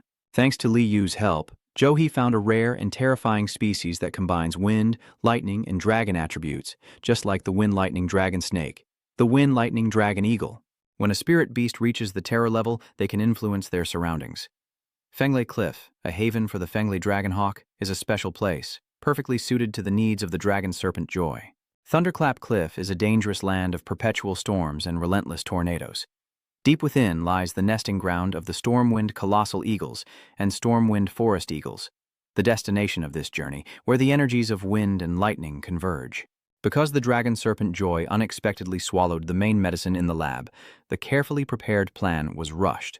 To get there quickly, Zhou didn't hesitate to summon his strongest pet, the Dream Butterfly, a superclass terrifying flying-type pet, and Zhou's most powerful, control-type pet. The Dream Butterfly combines dream, insect, and psychic elements, making it a terrifying superclass being, and though flight isn't its specialty, its speed is astonishing thanks to its dream-type skill, Dream Trail. This skill enhances each flap of its wings, allowing the Dream Butterfly to glide like a phantom in the sky. Instantly, it soars miles with the aid of Dream Tail. But more terrifying than that, the Dreamweaver Butterfly can freeze its target's mind. If a creature falls into a dreamscape created by the Dreamweaver Butterfly, its soul can be trapped forever, until its body withers and fades away into nothing. Standing atop the Dreamwing Butterfly, Zhou's sharp eyes scanned the treacherous land below. "This must be it," he declared, his voice resonating through the whistling wind. Sitting behind him, Su-hung frowned, his voice laced with worry. "Something's not right. I haven't sensed any Fenglei energy lately." They soared through the sky, riding the Dream Butterfly, its shimmering wings slicing through the dark clouds as Zhou. He pointed ahead, declaring, "No mistake. The Thunder Passage. That's the sign." Under Chu He's command, the Dream Butterfly unleashed a beam of dream energy at the Rocky Mountain range. But instead of shattering, the massive rock seemed to reveal a secret entrance, and Su-hang's heart skipped a beat as she watched. Indeed, natural secret realms always have hidden tricks, she thought to herself, thankful that her teacher had found the information in the association. Otherwise, how long would it have taken to find it on their own? The Dreamweaver continues to unleash its power, widening the entrance, revealing a towering mountain piercing the clouds within the mystic realm. The area is engulfed in Quangbao wind and thunder energy, with thunder roaring, gales howling, and shadows lurking on the mountaintop. The master of this secret realm is the Wind Thunder Dragonhawk, a terrifying creature with intelligence rivaling humans. Their leader, a nightmare-class species, is even more terrifying. The bursts of electricity from their flight make summoning the Dream Butterfly a provocation to the entire clan. To ensure their safety, Zhou summons the Crimson Nightmare Wolf, a powerful beast, to carry them up the mountain. Unlike the raging wind and lightning energy everywhere else, the ideal fire dragon location, the perfect place for the dragon serpent to molt, is a rare fusion point of wind and lightning energy. Though such spots exist, this mountain is vast, making the search like finding a needle in a haystack. But for Su-heng, it seems effortless. The treasure-hunting beast beside her suddenly cried out, "There, there," and pointed in a direction. Su-heng nodded, eyes gleaming. Standing beside her, Chu-he watched her and her beast, thinking, that little rascal is really something. If it were anyone else, even I'd want to steal it. Su-heng turns playfully. "What do you think, master? Let's go. The treasure beast says the wind lightning point is that way." Chu-hu blushed, angrily tapping her head. "Quiet. Don't distract me from observing the environment." He looked up at the sky, where lightning gathered into a massive radiant sphere of energy, like fireworks. This is the nexus of wind and thunder energy? Even I'm seeing this for the first time. He turned to Su-heng, his voice serious. "Kid, are you sure you want to send Long She into that energy mass?" Su-heng forced a smile, worry evident in his eyes. "How can this be? At this rate, Long She will be burnt to a crisp the moment it enters." She took a deep breath, summoned the dragon serpent joy, looked at the mighty beast, and said with a trembling voice, "You know what to do, right?" But before she could finish, the serpent of joy shot toward the lightning energy like a bolt of lightning. Su-heng cried out in alarm, "Serpent of joy, have you gone mad?" Even a terror-class beast couldn't withstand that energy. They wouldn't willingly seek death, but just then a ferocious roar erupted. The roar of the long snake delighted, stunned both Su-hang and Jo-hee, and Su-hang shouted out in worry, "Long snake delighted! Long snake delighted!" The massive storm lightning energy, once suspended at the intersection, now slowly moves, drawn toward the dragon serpent. According to the ancient Sun Dragon Tome, to evolve into a storm lightning dragon serpent, it needs powerful storm lightning energy to rebuild its body while eliminating earth-based attributes. But little did Su-hang know that a seemingly simple record would lead to such a terrifying reality. The body refinement process was actually using the power of wind and lightning to disintegrate Long Sheshi's body, burning it to a crisp and causing its scales to fall off. From within the energy mass, the nascent dragon serpent of joy initially roared in pain, but over time the cries weakened and then ceased. The current anomaly and the dragon serpent of joy's weakening life force threw Su-hang into a panic. She clenched her fist, her voice trembling. Long serpent joy. Chew. He observed the situation and spoke in a low but firm voice. Kid, your mental cultivation is not enough. To put it bluntly, the long serpent joy's body is absorbing wind and lightning energy at an astonishing rate. If it truly dies, that amount will dissipate, returning to its original state.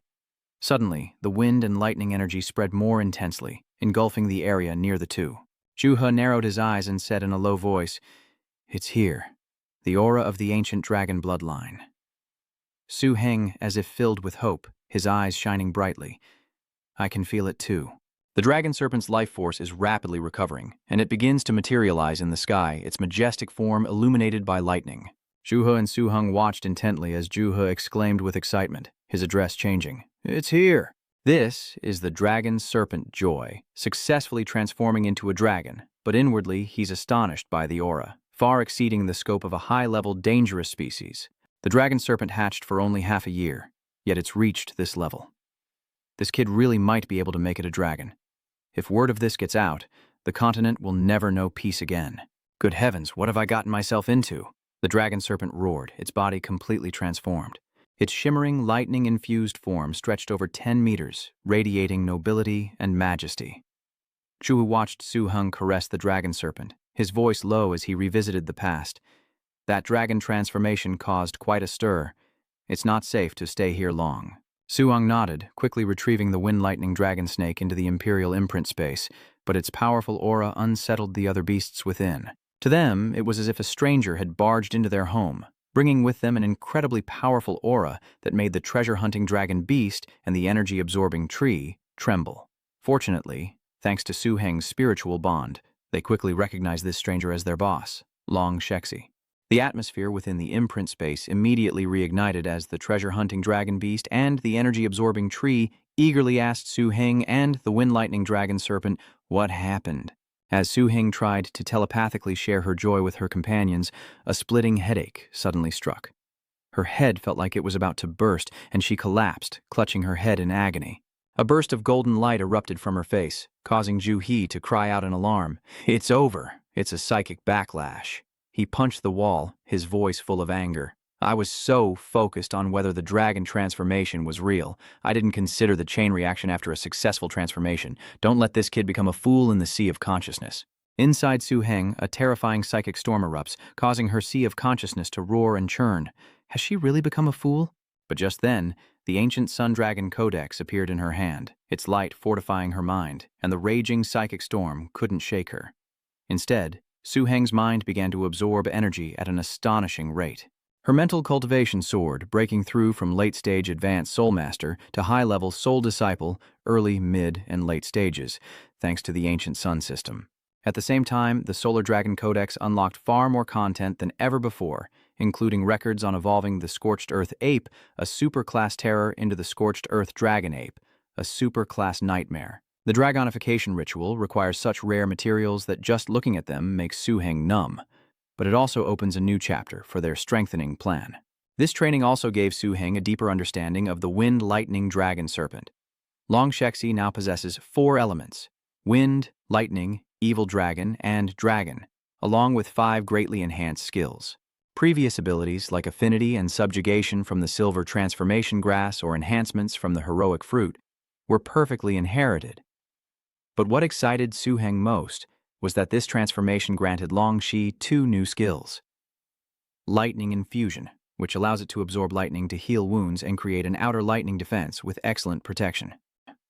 Silver Serpent's Chaotic Dance, a rare lightning-type racial skill, is easily mastered only by innately mature creatures.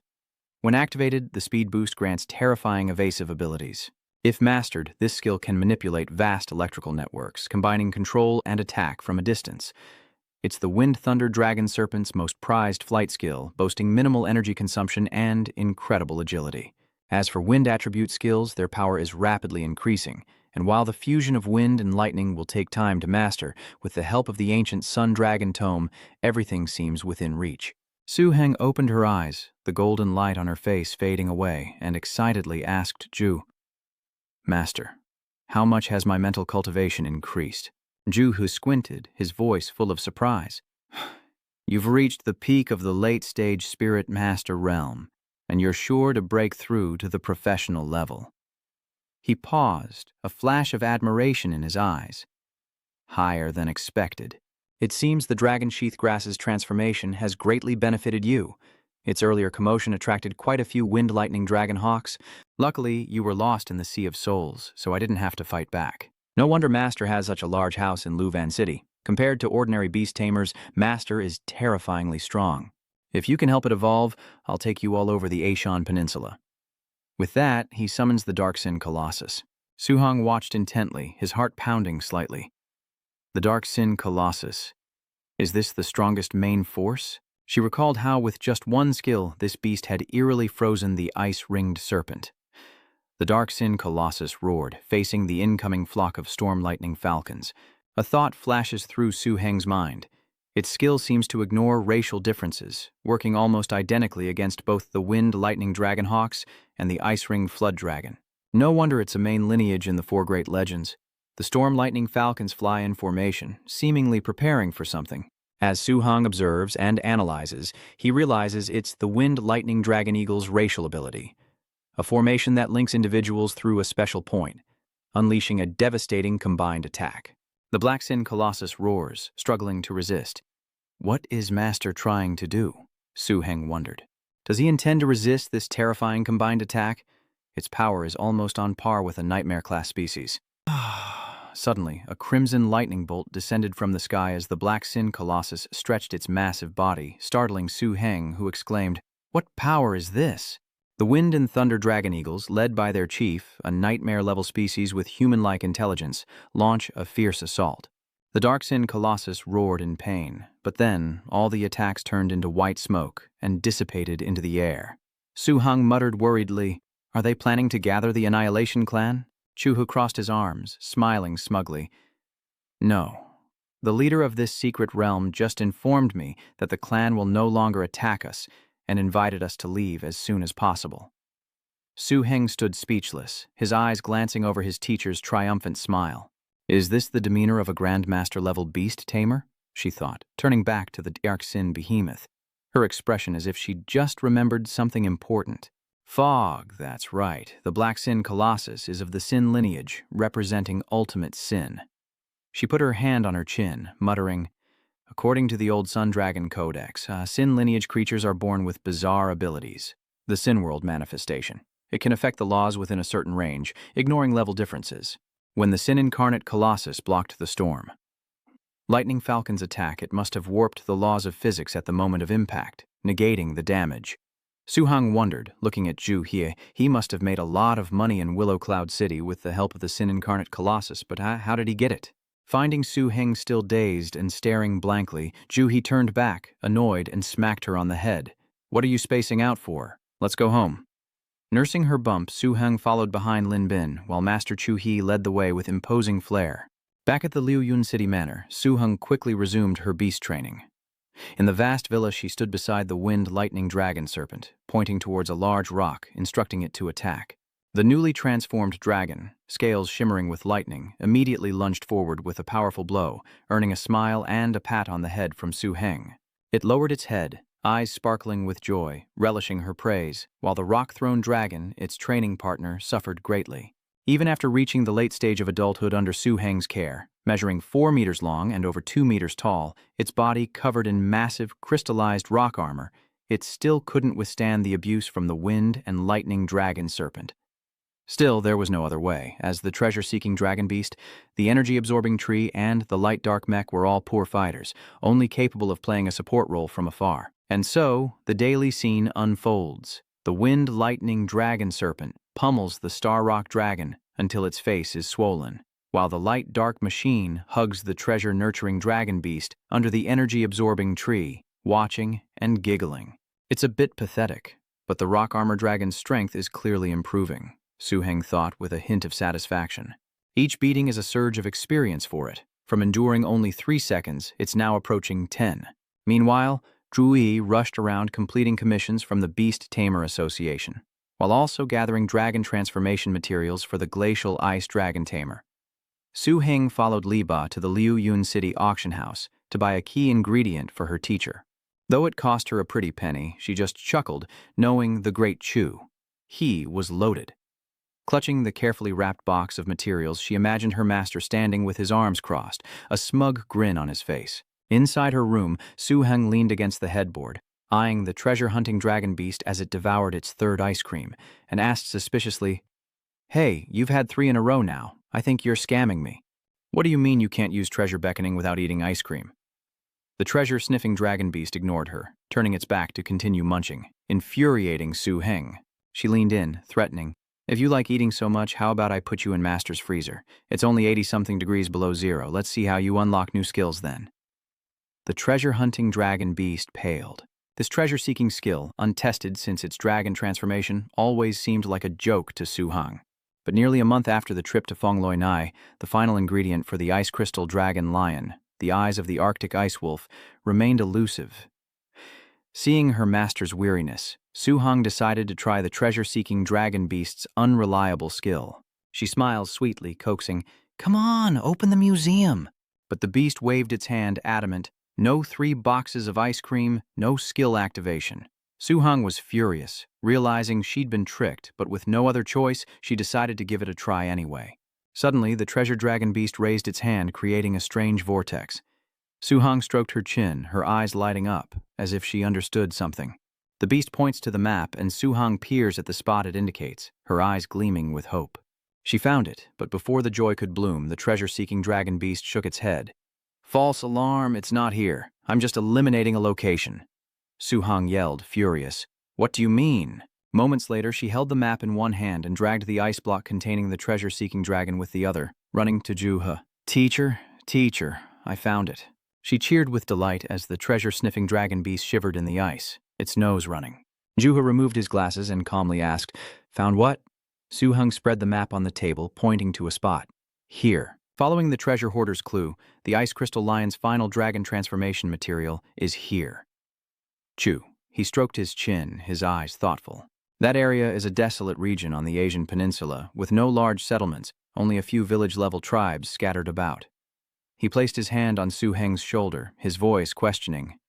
"The last time that place was destroyed, were you involved? Why would the eyes of the ancient polar ice wolf appear in a place like that?" Su Heng chuckled, pointing at the ice cube. "I'm not sure. Ask it. If not, we can freeze it for a bit longer." The treasure-seeking dragon beast coughed miserably from the cold, only able to sneeze pathetically. Zhu He was briefly bewildered, but quickly burst out laughing, his eyes gleaming meaningfully as Su Heng and his master left Liu Yun City, riding the dream butterfly through thick layers of clouds following the map. Along the way, the treasure-seeking dragon beast constantly used its treasure-calling skill, its eyes sparkling as it chirped, finally locking onto a location slightly north, near Can City. From Liang's dream butterfly, the two looked down upon what was once a massive ancient city, far surpassing the scale of Liu Yun City. Unfortunately, this place was destroyed thousands of years ago, during the early days of the Radiant Epoch. Now, the ruins of Can City are filled with ancient radiation, becoming a haven for dangerous ancient creatures. This land is known to be so dangerous on the southwest coast of the Asian peninsula that even Grandmaster-level beast tamers dare not set foot here. Fortunately, according to the treasure-hunting dragon beast, the extreme ice ancient wolf's eye is not in the center of the ruins, but in the border area between Can City and the neighboring villages. The treasure-hunting dragon beast chirped excitedly, and Su Heng and Zhou he landed where it indicated. The view from above was different, but stepping into the village, even the seasoned Su Heng felt uneasy. A once warm village, now desolate, stained with old, dried blood. The wind carrying a faint metallic scent, a grim reminder of this place's cruelty. Zhuhe stored the dream butterfly in his ring, his eyes darkening as they both recognized the stench of long-rotted corpses. He urged coldly, "Let's go, stop looking. Did you think a land ravaged by dangerous creatures would leave human remains?" He closed his eyes, his voice deepening. Dangerous creatures devour everything, leaving no bones behind. Su Heng wiped the sweat from his brow and muttered, "Thank you, master." Zhuhe turned back and glared. "You brat, your gratitude means nothing. Grow up quickly. The Black Sin Colossus needs you." The two continued onward, Su Heng holding the treasure-sniffing beast in his arms as it pointed ahead. "She's found it," suspiciously. "Chu," he calls back the Scarlet Star Wolf, giving an order. "Crimson Wolves, investigate." The beast takes a few sniffs, then begins clawing at the earth. Zhuhe frowned, his eyes flashing with surprise. Could this place, 1,000 miles from the manor, really be the summoning treasure? If we actually find it this time, I'll have to treat it better in the future. The treasure-sniffing dragon beast happily chirped, but the scarlet blood wolf turned back and growled softly, as if to remind the little beast not to get too cocky. Zhuhe crossed his arms, his sharp gaze sweeping over the rubble at his feet, noting that it seemed being buried under the debris saved it from being devoured by dangerous creatures. Su Heng crouches down, a flicker of surprise in his eyes. "Master, there's ice here." Zhuhe ordered immediately, and the crimson dire wolf dug, growling softly as its sharp claws revealed a glittering block of ice, inside which were the eyes of an ancient ice wolf, gleaming like two precious jewels. Zhuhe laughed heartily. "Let's go. We have enough materials, it's time to prepare for the transformation. If the Black Sin behemoth is broken through, I fear this entire area will become a wasteland." Back in Luvan City, Su Heng began brewing the transformation elixir for the ice crystal dragon lion, while Zhu He set off with the main ingredients to find a suitable dragon transformation land, to begin the dragon transformation ritual. Before leaving, he entrusted Su Heng with an important task, and she smiled with sparkling eyes. Long Shexi had just evolved into the wind-lightning dragon serpent, and despite extensive training with the Star Rock dragon in the estate, its true combat power could only be revealed through actual battle. Under Chu He's suggestion, Su Heng took on the alias of Master Huang, donned a new outfit, and wore a mysterious mask as she led the wind-lightning dragon serpent to the flowing cloud skill stage. A nightmare for apprentice-level beast tamers. Aside from a few early stumbles due to unfamiliarity, Su Heng and the wind-lightning serpent quickly found their stride, racking up 12 consecutive victories, leading many to believe she was a master-level Yushi slumming it in the rookie arena to train a newly acquired beast. Little did they know, the master behind the mask had been a summoner for less than 2 years, and her lightning dragon serpent was once just an ordinary Qilin. At the manor, Leba reminded Tu Hang in a calm voice, "Xiaoheng, you've won 12 matches already. There's not much room for improvement if you continue." According to the old man, exceeding 12 consecutive wins might draw unwanted attention from the association. Su Heng nodded in agreement. "I've been gathering energy and concocting new magical elixirs lately. Perhaps they can help your Black Sin Colossus gain some strength." He set down the paper, stood up, and said in a deep voice, "Xiaoheng, the truth is I didn't think much of you at first. You lacked the cold-bloodedness of Xiaolu, which is essential for survival in the world of beast masters." He paused, his gaze softening. "But now I admit the master was right. Compared to Lu back then, you're far more qualified to be a leader, to be the master's successor. You have far more of a leader's presence than the old master ever did," he said warmly. Surprised, Su Heng waved his hand, forcing a smile. "Huh? Uncle Li, you say that, but you didn't hold back a single chip when we were playing earlier." "Ha ha ha, kid, you're more eloquent than Zhao Liu. He'd be happy to have a junior brother like you." He paused, his eyes serious. "Let's go. You're coming with me on important business today. If you want to be a successor, you need to learn about this." The important matter Leba mentioned was the 300th anniversary of Luvan City, organized by the Mother Trade Organization, and the city glowed with shimmering light. Tall buildings mingled with quaint houses, and hundreds of lanterns shone brightly, creating a lively atmosphere. This is also when the black crime behemoth collectives choose to come to Luvan City to purchase resources. The transport vehicles come and go in droves, bringing with them an unprecedented atmosphere of excitement. The Black Sin behemoths are after Daiwo Liu Jin, a special metal used to craft high-level terror artifacts, and as Su Heng rides along, he gazes out the window, lost in thought. The Earthfire Gilt is not a product of ore veins, it's more like amber quartz, radiating a brilliant light created by the Earthfire Gilt beast, a mid-level terror. She knows the tool Juhi uses to control the Black Sin Colossus is also forged from this metal. With the approaching extinction tide, Juhu wants to upgrade the equipment for the Black Sin behemoth, and Li Ba plans to take Su Heng to learn how to negotiate prices from major guilds. But life isn't always a dream. Due to the extinction tide's influence, other gathering areas around Willow Cloud City have the same idea and want to upgrade their equipment. Su Heng and Li Ba were stunned by the chaotic scene at the auction. With the Earthfire gold completely sold out, the atmosphere in the car was heavy on the ride home.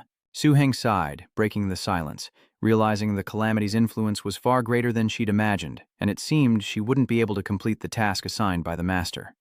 Her eyes scanned the sign with the words, Lu Van City, hanging by the road, and suddenly a flash of inspiration struck her.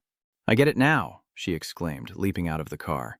Li Bai called out in surprise, "Uncle Li, go back first. I know what I have to do." Su Heng sped off like the wind, her mind racing as she recalled a record in the old Sun Dragon Codex. The lava gold beast is a mid-tier terror, but there exists a path to transcendence. From basic Iron Eater, evolving through Earth Metal Beast, Flowing Metal Beast, then reaching Earth Fire Flowing Metal Beast, and finally the nightmare-level Earth Fire Flowing Metal Beast King.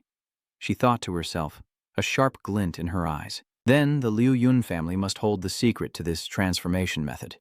Furthermore, the chairman of the Tamir Association is surnamed Ngai, that fat croissant-haired guy.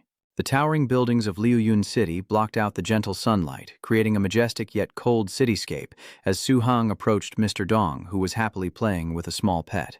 She waved, teasing, "Having fun, Mr. Dong? I thought you only raised ironclad crocs. What's with the pets?" Dong was startled, turning to greet her with a beaming smile.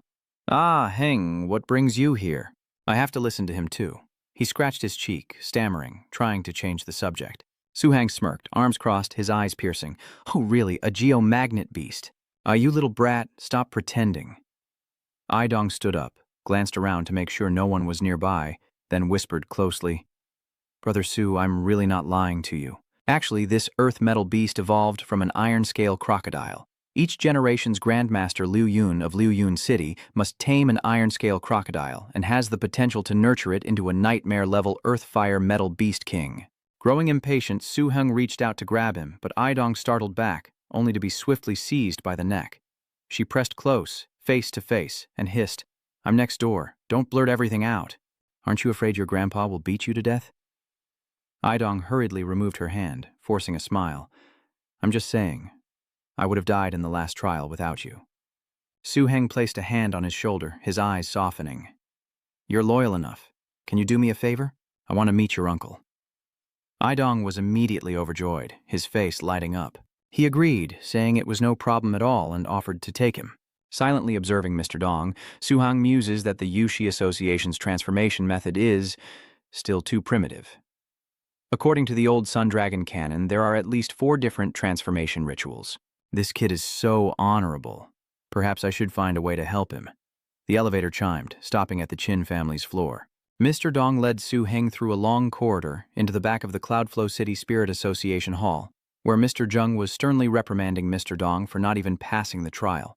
He slammed his hand on the table, forcing Mr. Dong to bow, his face nearly touching the surface, leaving small cracks. Mr. Dong weakly pointed behind him. "I didn't want to find you. It was him." Witnessing this, Su Heng coughed softly, clearly embarrassed. Lord Trin turned, his gaze sharp as a knife, radiating a chilling, murderous intent.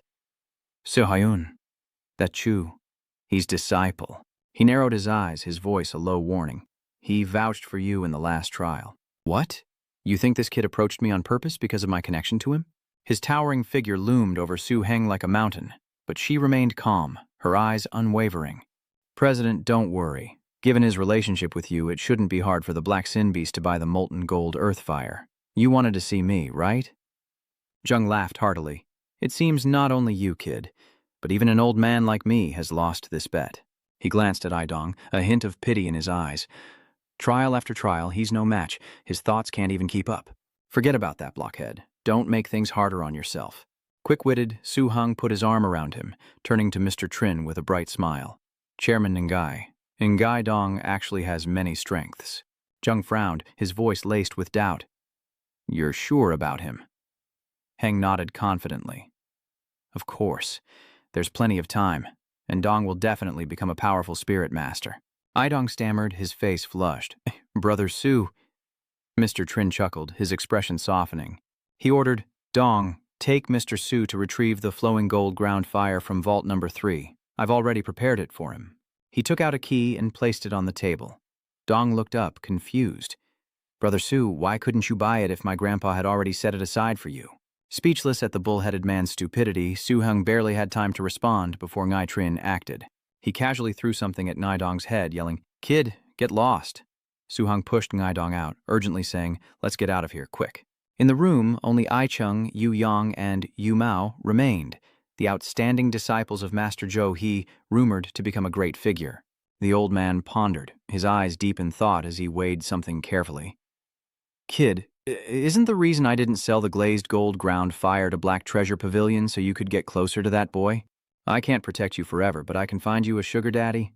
On the corridor, Su Heng put his arm around Mr. Dong's shoulder, laughing heartily as they walked. Dong pouted, complaining with dissatisfaction. Did I say something wrong? Under Dong's guidance, Su Heng successfully locates the Earthfire Gilt Gold in warehouse number 7. It turns out that Master Zhou, he intended to buy ordinary Earthfire Gilt Gold, but what they found was the rare Earthfire Gilt Gold Beast King. With an initial estimate of 300 kilograms, the yield has skyrocketed to a whole ton. Laba is overjoyed, his eyes narrowing to slits as he strokes his beard, marveling, to Hang, you really have a way. This kid always surprises me. Exhausted, Su Heng stared at the massive pile of flowing Earthfire gold, while Idong looked on, clueless as to its value. Meanwhile, Lord Li stroked his beard, a look of utter satisfaction on his face. His eyes narrowed like the sharpest eyeliner. From Master Li, Su Heng learns that some of the Earthfire gold fluid will be his, and that he drags 2 massive sacks several times his size, pulling them with all his might. According to Master Zhou He, a third of the geomagnetism gold will be used to create a special space for Su Heng, leaving Li Bai speechless as he looks at Su Heng's radiant face. Clutching his calculator, he pondered, finally deciding to upgrade the defense system to version 2.0 using the 9 Suns Dragon Lightning formula. Crafting the alloy fluid from the magma would be cheap, high quality, and save time and effort. Secretly pleased with his perfect plan, Su Heng, with Li Bai's help, arrived at a towering building, the Jinzhong Relic Research Institute, a renowned facility founded by Dr. Jinzhong, specializing in metal relic research. Inside, they meet a tall, elegant woman with a glittering gold bracelet who looks at Su Heng and asks sternly, Did your client bring the construction plan? Su Heng nodded, replying, I need to use the half-life limit of the Magma Metal Beast King to create an alloy fluid. He handed her the paper with the proposal. The woman took it, read it carefully, and suddenly frowned, shouting, Nonsense! What kind of artifact construction plan is this? She gripped the draft tightly, her eyes as sharp as if she were looking at a child's scribble. Li Bai quickly explained, his eyes gleaming with hope. Dr. Kim Young, does the Kim Young Research Institute not accept construction plans provided by customers? That's not how I remember it. Or did a client come in and try to make things difficult for you? The woman, Dr. Kim Young, frowned, held the draft in front of Su Heng and Laba, and said sternly, The semi-finished metal smelting of the Lava Gold Beast King requires the most advanced furnace, but the final product is a highly dangerous explosive liquid. I suspect you were sent by rivals to blow up the furnace? Su Heng was stunned, seemingly understanding her idea, but before he could respond, she continued, If you insist on trying this plan, I can't help you. But I have an idea. She leaned in and whispered something to Su Heng, who quietly took back the manuscript, turned, and quickly left her standing alone in the room. Li Bai patted his shoulder in comfort. Xiao Heng, the elder in Lujin City, still has certain privileges. Before he could finish, Su Heng pulled him aside, a mischievous smile on his face.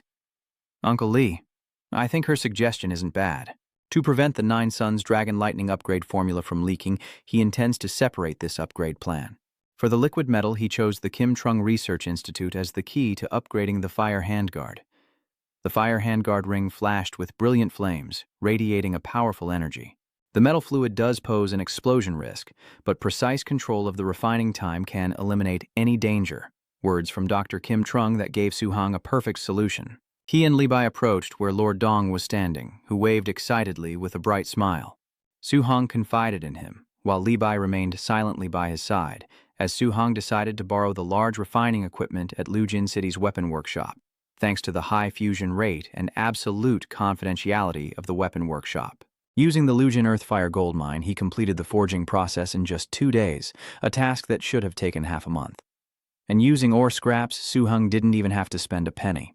The only one who lost out was Dr. Kim Trung, standing there dumbfounded, regretting missing out on a lucrative deal. Su Hong carefully retrieved the gold ring from the furnace, his eyes intensely focused, when a sudden commotion startled him.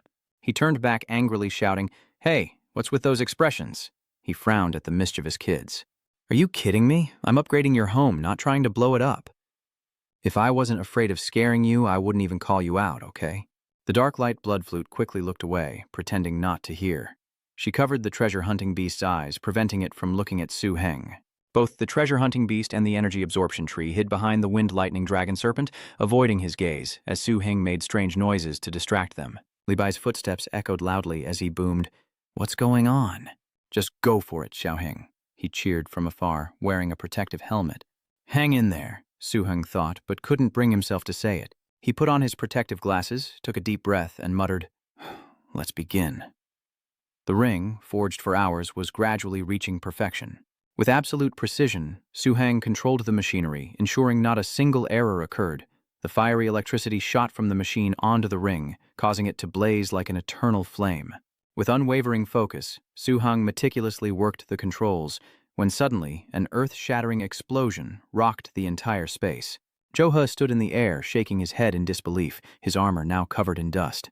He opened his mouth, but no words came out. The Frost Dragon Lancer, a colossal dragon with a body shimmering with ice, senses a new energy. It lowered itself, its massive wings beating hard, scattering the thick smoke and dust. Successfully undergoing secondary degeneration, the nightmare became the Frost Dragon Master, possessing terrifying power. Zhou He stared at the scene, lips pressed tight. My house is gone. A fiery red circle of energy surrounded Su Heng, who gasped for breath after the devastating explosion. Treasure Beast and Light Darkness Machine stood nearby, covered in dust, the girl's hair frizzy like a comical head of broccoli, while Li Ba, thrown by the explosion, lay flat on the rubble, removing his helmet and muttering with difficulty. That terrifying skill. The third-level Earth-Fire Enlightenment ability, Earth-Fire Curtain. He breathes heavily, modifying curiosities and synchronizing other skill upgrades to create such terrifying power. Looking at Su Heng, Li Bai couldn't help but marvel when suddenly a deep voice echoed from the sky. Su Heng looked up to the sound, only to be met with a swift kick to the head from the cold-eyed Zhou He. Su Heng coughs up blood, bending over from the force of the kick. "You little punk. Trying to tear down my house?" Zhou He tightens his grip on Su Heng's neck in anger. He groaned in pain. It hurts. My head is about to fall off. Let go." But Zhou He wouldn't budge, roaring, "Today, I'm going to break you of this habit of dismantling the house." He grabbed Su Heng's hair and yanked, and the boy trembled, quickly holding up the ring. No, I didn't take anything." "Look at this." Zhou He released Su Heng, took the ring, and examined it closely. "This is the fire attribute gauntlet I gave you. I happened to get some semi-living metal from the Lava Gold Beast King from Grandpa Dong, and I thought I'd upgrade the fire handguard to increase its storage space, making it more convenient to use later, and also giving the Thunder Dragon Snake a bit more room." He smiled, excitedly explaining his invention. Zhou Heian realizes that the commotion earlier was actually his son creating a rare artifact. When did he learn to do that? Su Heng scratched his head, laughing sheepishly. Hey. Leiba stepped forward, interjecting with pride. "Old man, Heng's skills aren't just limited to expanding storage space. His other fire hand skills have also been upgraded to Earth Fire Screen with equivalent power." In the sky, 3 streaks of blue, purple, and gold light flashed as they hurtled toward them, and Zhou He gestured for them to wait. Su Heng clutched his ring, looking up at the 3 descending figures, the chairman, Vice Chairman Li, and Master Chung. Master Chung approached Zhou He, saying, "Zhou He, you've finally taken this step." Zhou He laughs, taking credit for the chairman's blessing, as Su Heng excitedly clings to him, saying, "Master, you did it." Even Master Chung is speechless at his enthusiasm. Zhou He immediately commanded, "Frost Dragon, come forth." A colossal ice dragon materialized behind him, its body shimmering with sharp, icy scales. His face was filled with satisfaction and pride in his achievement. Mr. Trin spoke. When you entered Lu Kim City, we detected the aura of a nightmare species. We didn't expect it to be the ice-quelling dragon lion. Su-hung couldn't contain his shock, his eyes gleaming at the miracle he had just witnessed. Astonishment was an appropriate reaction. Having successfully transformed into a dragon in addition to the 3 major systems of dragon, ice, and beast, the icebound Dragon Master also possesses the powerful Earth system. This combination creates the Ice Seal Grand Hall, dealing massive damage, destroying terrain, controlling, and cutting off all paths. Truly a miracle. And the perfect weapon against invading disasters. From the moment he targeted Zhou He, Su-hung had meticulously planned for this moment. Given Liu Jin's current state, they'll surely do everything to keep Master Zhou He here. Master Chung stepped forward, his voice steady, and looked directly at Zhou He. Zhou He, I'm here representing the Liu Jin City Beast Tamers Association, and the honorary chairman of the Liu Jin City Beast Tamers Association enjoys the highest privileges.